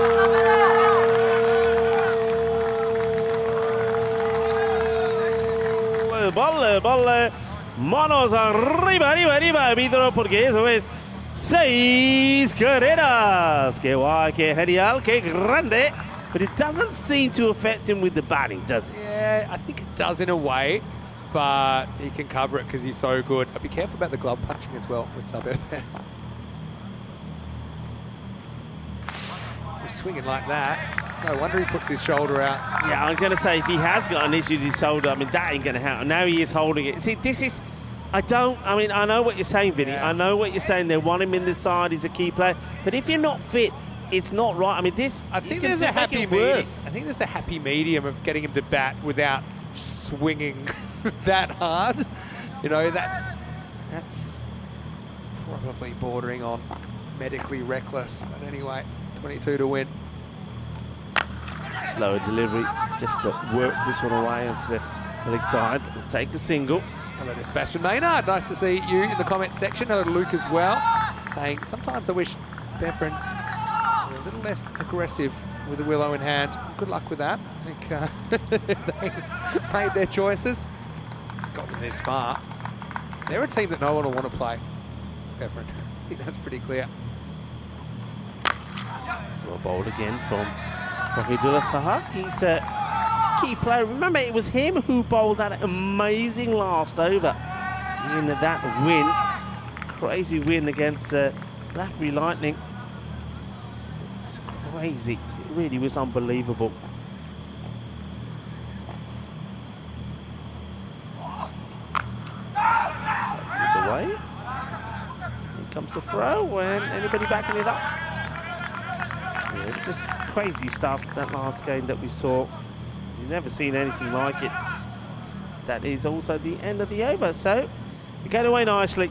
As it's scored 24 for 1 at the end of 2. Okay, I have some news, the robots. But I've heard there is another package that has been delivered. Yeah. It's been described as fairly big and not too heavy. So you make of that what you will. There is your robo update. So hang on, it's marked for you, is it? It's European cricket. That's who it's addressed to. And that's what when we ordered it, it doesn't belong to me, it belongs to European cricket and all of our Shouldn't community. we be sending somebody there to like open it and have a, are you gonna go back and we'll sort it out tonight. I don't want to get my hopes up, just like I did on Saturday night when I woke Judith up out of her bed at 11:30 and said, we need the key to level 8 now. High up in the air, and this is going to go to the boundary. Yeah, 4 more runs, despite the dive. So, not giving it up, but every time the ball is hit to the boundary, plenty of noise being made there. I mean, they know what's at stake. This is them getting themselves out of jail. This group has just been sensational. Just, you never known. I mean, today has been one of those days. It's been a real roller coaster. You've no idea what's been happening. Sometimes teams are in it. Sometimes they're facing defeat. Sometimes they're facing elimination. It's been one way or another. It really has been. This is going to be called a wide. This match, that's it. Ian Rummage. Sulaiman Saeed is that square leg, the Italian stallion. And all the umpires have been absolutely brilliant. Yukesh Patel and also Jerome Peters, led of course by tournament referee Sir Rob Kemin. A few words of advice there for the bowler. Al-Kahat. Alakal trying to draw this out a bit. Go short. Be a single, slightly. I think this was a short but slower short delivery. Yeah, and you can just tell Zakir a bit uncomfortable even running between the wickets there, protecting that right shoulder. Yeah, I mean, question is okay, how much of an impact will this have going into matches tomorrow? Deflected away, doesn't want the single, says no, stay there. Well, have a look at this. This is the package. Now, I thought when I zoomed in it said bot, but it said BDT. But it does say made in China there.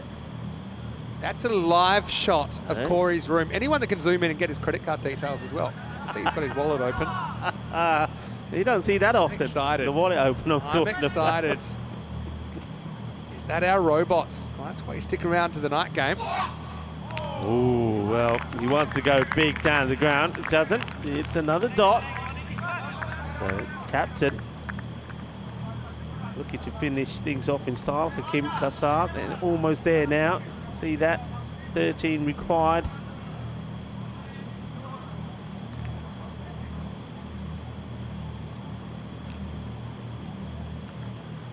Last ball, the power play coming up.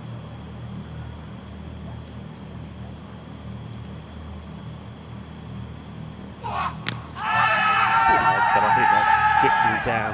Close. Probably hits me in line, probably just sliding. Finishes the over well. It's not a bad over at all, is it? From the bowler, Al-Kahel. Hits him hard on the pad, but I think that's always going down the leg side. That's the power play over.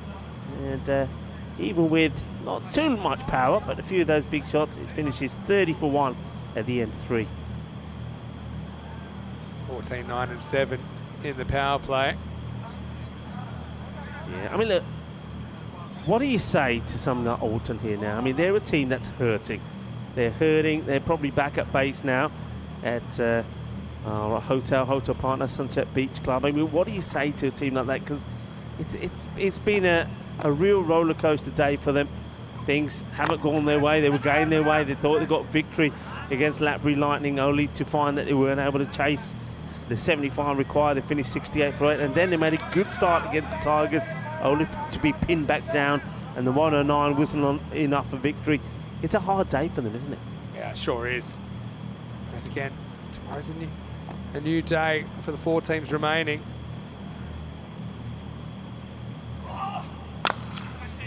It's nicely played. Fielder will make the stop. I mean, the only thing you can say to someone like Alton is, look, you know, this is sport. This is what happens. You know, this is the. Oh, hold on, that's a live shot. Sorry, Rico. Oh, what's happening now? It's open. Corey was meant to wait because we wanted to get a video of the unboxing, but it's been opened. Again, I don't know what's inside there yet. We'll have to find out. Guided away. Get stopped. Now, Corey. Well, you know what he's like. I bet you he was one of those kids who on Christmas Day, he sneaked downstairs, he opened everything to have a look what was inside, and then did his best to cover it up. I know what you like, Corey. You just can't wait. You're like an excitable child. I wish he had the live updates. I'll keep a bit up my sleeve. I'm confident. All right, we're having a win now. This will be another single. Yeah, so once again, Alton will be the team that gets eliminated. And remember, they had a fantastic win first match against Beveridge. And after that, unfortunately, it went wrong. They had one match abandoned against Fossum due to rain when they were 89 all out, but didn't have to take, or couldn't take the field play to defend that. It's a tough one. I think the only thing they can tell themselves is that they just got to go back, prepare, have a good season back in Switzerland, and hopefully come back stronger. That's all you can say. And work on the areas, and that's the beauty of European Cricket Network as well. They can go back and watch all their games, watch what they did right, focus on that and do that better. And things they didn't do so well, work on that as well, as this one is a fantastic hook shot. That's 4 runs. What a hit this is. A short delivery, and he's onto it pretty quickly as well. Says, well, you don't bowl it there to me. And that's been absolutely dispatched. Wahidullah Sahak. He's got some variations. He's a bit like a packet of Bombay mix. You never know what's coming out next from it. But that one was short. We'll be able to fill these in moments, but I think what it's going to look like is Fossum versus Beveridge in the 1 versus 2. Lathbury Lightning and Royal Tigers Budapest in the 3-4. So elimination match first up between the Lightning and the Royal Tigers. Fossum and Beveridge with a double chance, winner straight through to the final. Loser to play the winner of the 3 and 4. Join us tomorrow. Finals day comes around again twice a week. Yeah. What a crazy... It throws me. I keep talking Saturdays, and it's not going to be Saturday. Every time you think finals day. For Group C, 10:30 a.m. GMT, 11:30 in Central Europe, and 4 p.m. in India. Every time you say it's finals day, you're thinking Saturday. Well, it's not anymore. 2 final days in this European Cricket League, Wednesdays and Saturdays. Oh, wow. I think he means no there. That's the way you got to shout.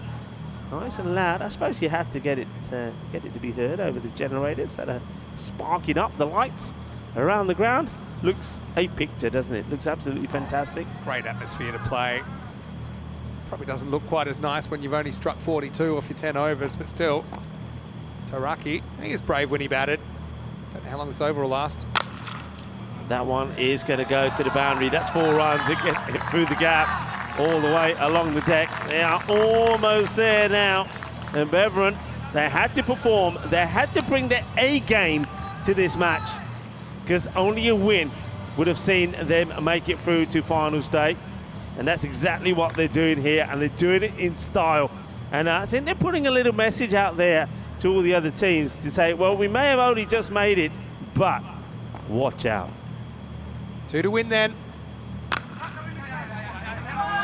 Chance, they'll tie the scores with that single. Props to that on it. I think this is important as well for Samir to put this knock in as well, because it gives him a bit of confidence. You know, he's got injury concerns, so he'll have a bit of confidence on himself to say, right, I've been out there, I've batted. It's not, you know, some of those doubts in his head you can iron out. Theory, at least, to get him out there. All right, any score will win it now for the Belgians. Keep going, 1 more ball. Good slower ball there. Got a feel for Alton though. I mean, this was a crazy group. It was the craziest group I've seen for a while, with only 1 win separating top from bottom. Again, if they had gone slightly differently, maybe they would have topped the table. It was that close. It's that close. And obviously, I know that, well, our CEO, Roger Finer, he'll be watching from somewhere as well, no doubt. And, well, I hope somebody's there to give you a cuddle. And, this one will be a single, and that will be it. That is the end of the match. Beveridge not only have they won it, they've absolutely demolished Fossum. It means that they will be around tomorrow at finals day. They will book themselves a chance at the doubleheader. Never known that before. Lose a match and you're out of the tournament. Win it, you go into the doubleheader. And obviously, just going to say once again, you know, our thoughts also with Alton. They're going to be going through some emotions now, their players and their coaches. It's a tough day for you. Haven't been able to, didn't win any of your matches, and then seeing Beveridge win this one, which means that Alton will be the team that gets eliminated in the group stages. We won't see them tomorrow on the field of play. Beveridge, well, they had a polished performance against Fossum. And, well, we're going to see these 2 teams do it all over again tomorrow when it matters. Pretty sure we can show this now. Fossum finished first, Beveridge finished second. So the match you just saw, that's your 1 versus 2. That'll be second match tomorrow. Lathbury Lightning versus Royal Tigers Budapest. And just to give you an idea, 2, 3 and 4, they're all equal. They were 2 wins, 2 losses. Yeah. And so, the teams that weren't affected by the washout finished on 4 points. Alton, again, they would have finished on 4 points had they won that rain-affected one. We'll never know what would have happened then. As this was, it was a fairly routine chase. They opted to give Zakil about at 3, but at Beverin, like I said, who knows? Maybe it's the start of a long journey. They say it starts with a smaller step, but it was a pretty noisy step, wasn't it, from Beverin tonight? He saw the 1 wicket that fell and then it kind of summed it up. Fossum, I think for them, they just have to write it off. They did finish top for a reason. But, I think they will feel after this, even though Fossum tried a couple of other players, tried a couple of different things, they'll feel that the Belgians did a number on them, and they probably have the wood on the Norwegians, but it should be a very interesting qualifier 1 tomorrow. Yeah, it'll be very interesting, and I think, Fossum will already need to come up with a plan to get past the opening bowling attack. I think Sahid was fantastic and Tarakel supported him really well. You got 4 very tough overs there and you've got to get through them, and then it doesn't get any easier because I thought Upmanzar was great, and somebody who bowled with a lot of pace in this one as well was Jabakel. I think he was sensational as well. Their fielding was brilliant, and when it came to the batting, well, when you only need 43 for victory, it should be pretty straightforward, and it was. But what I liked about it was they didn't hang around. Abdul Rashid, well, he smacked his first 3 deliveries to the boundary before he departed. And I think the captain, Hakeem Kassar, I think it'll do him good to be out there, the captain out there, and helping his side to victory. And I think a big plus there, especially for Beverin as well, is Sabir Zakil out there and batting and scoring runs and not out as well. So, it's pretty comprehensive in the end. Well, good luck with tomorrow, trying to work out how that's going to go. It's a bit of an early finish here at the end of day 2, Group C, but certainly no shortage of action. I mean, every game had a bit of a story, didn't it? We had 3 real tight ones that were within 1 swing of the bat. We had the 4th game where the Tigers, looks comfortable on paper, but, that was hanging in the balance for a long time. That got the Tigers out of bottom place. Yeah. It meant Alton could be leapfrogged by Beverin if Beverin won, and they did. So that was the only scenario that saw Alton miss out. Yeah. They'd have to score no points. They'd need the Tigers to win against them, which they did, but then they need Beverin to beat Fossum, who to this point hadn't been defeated.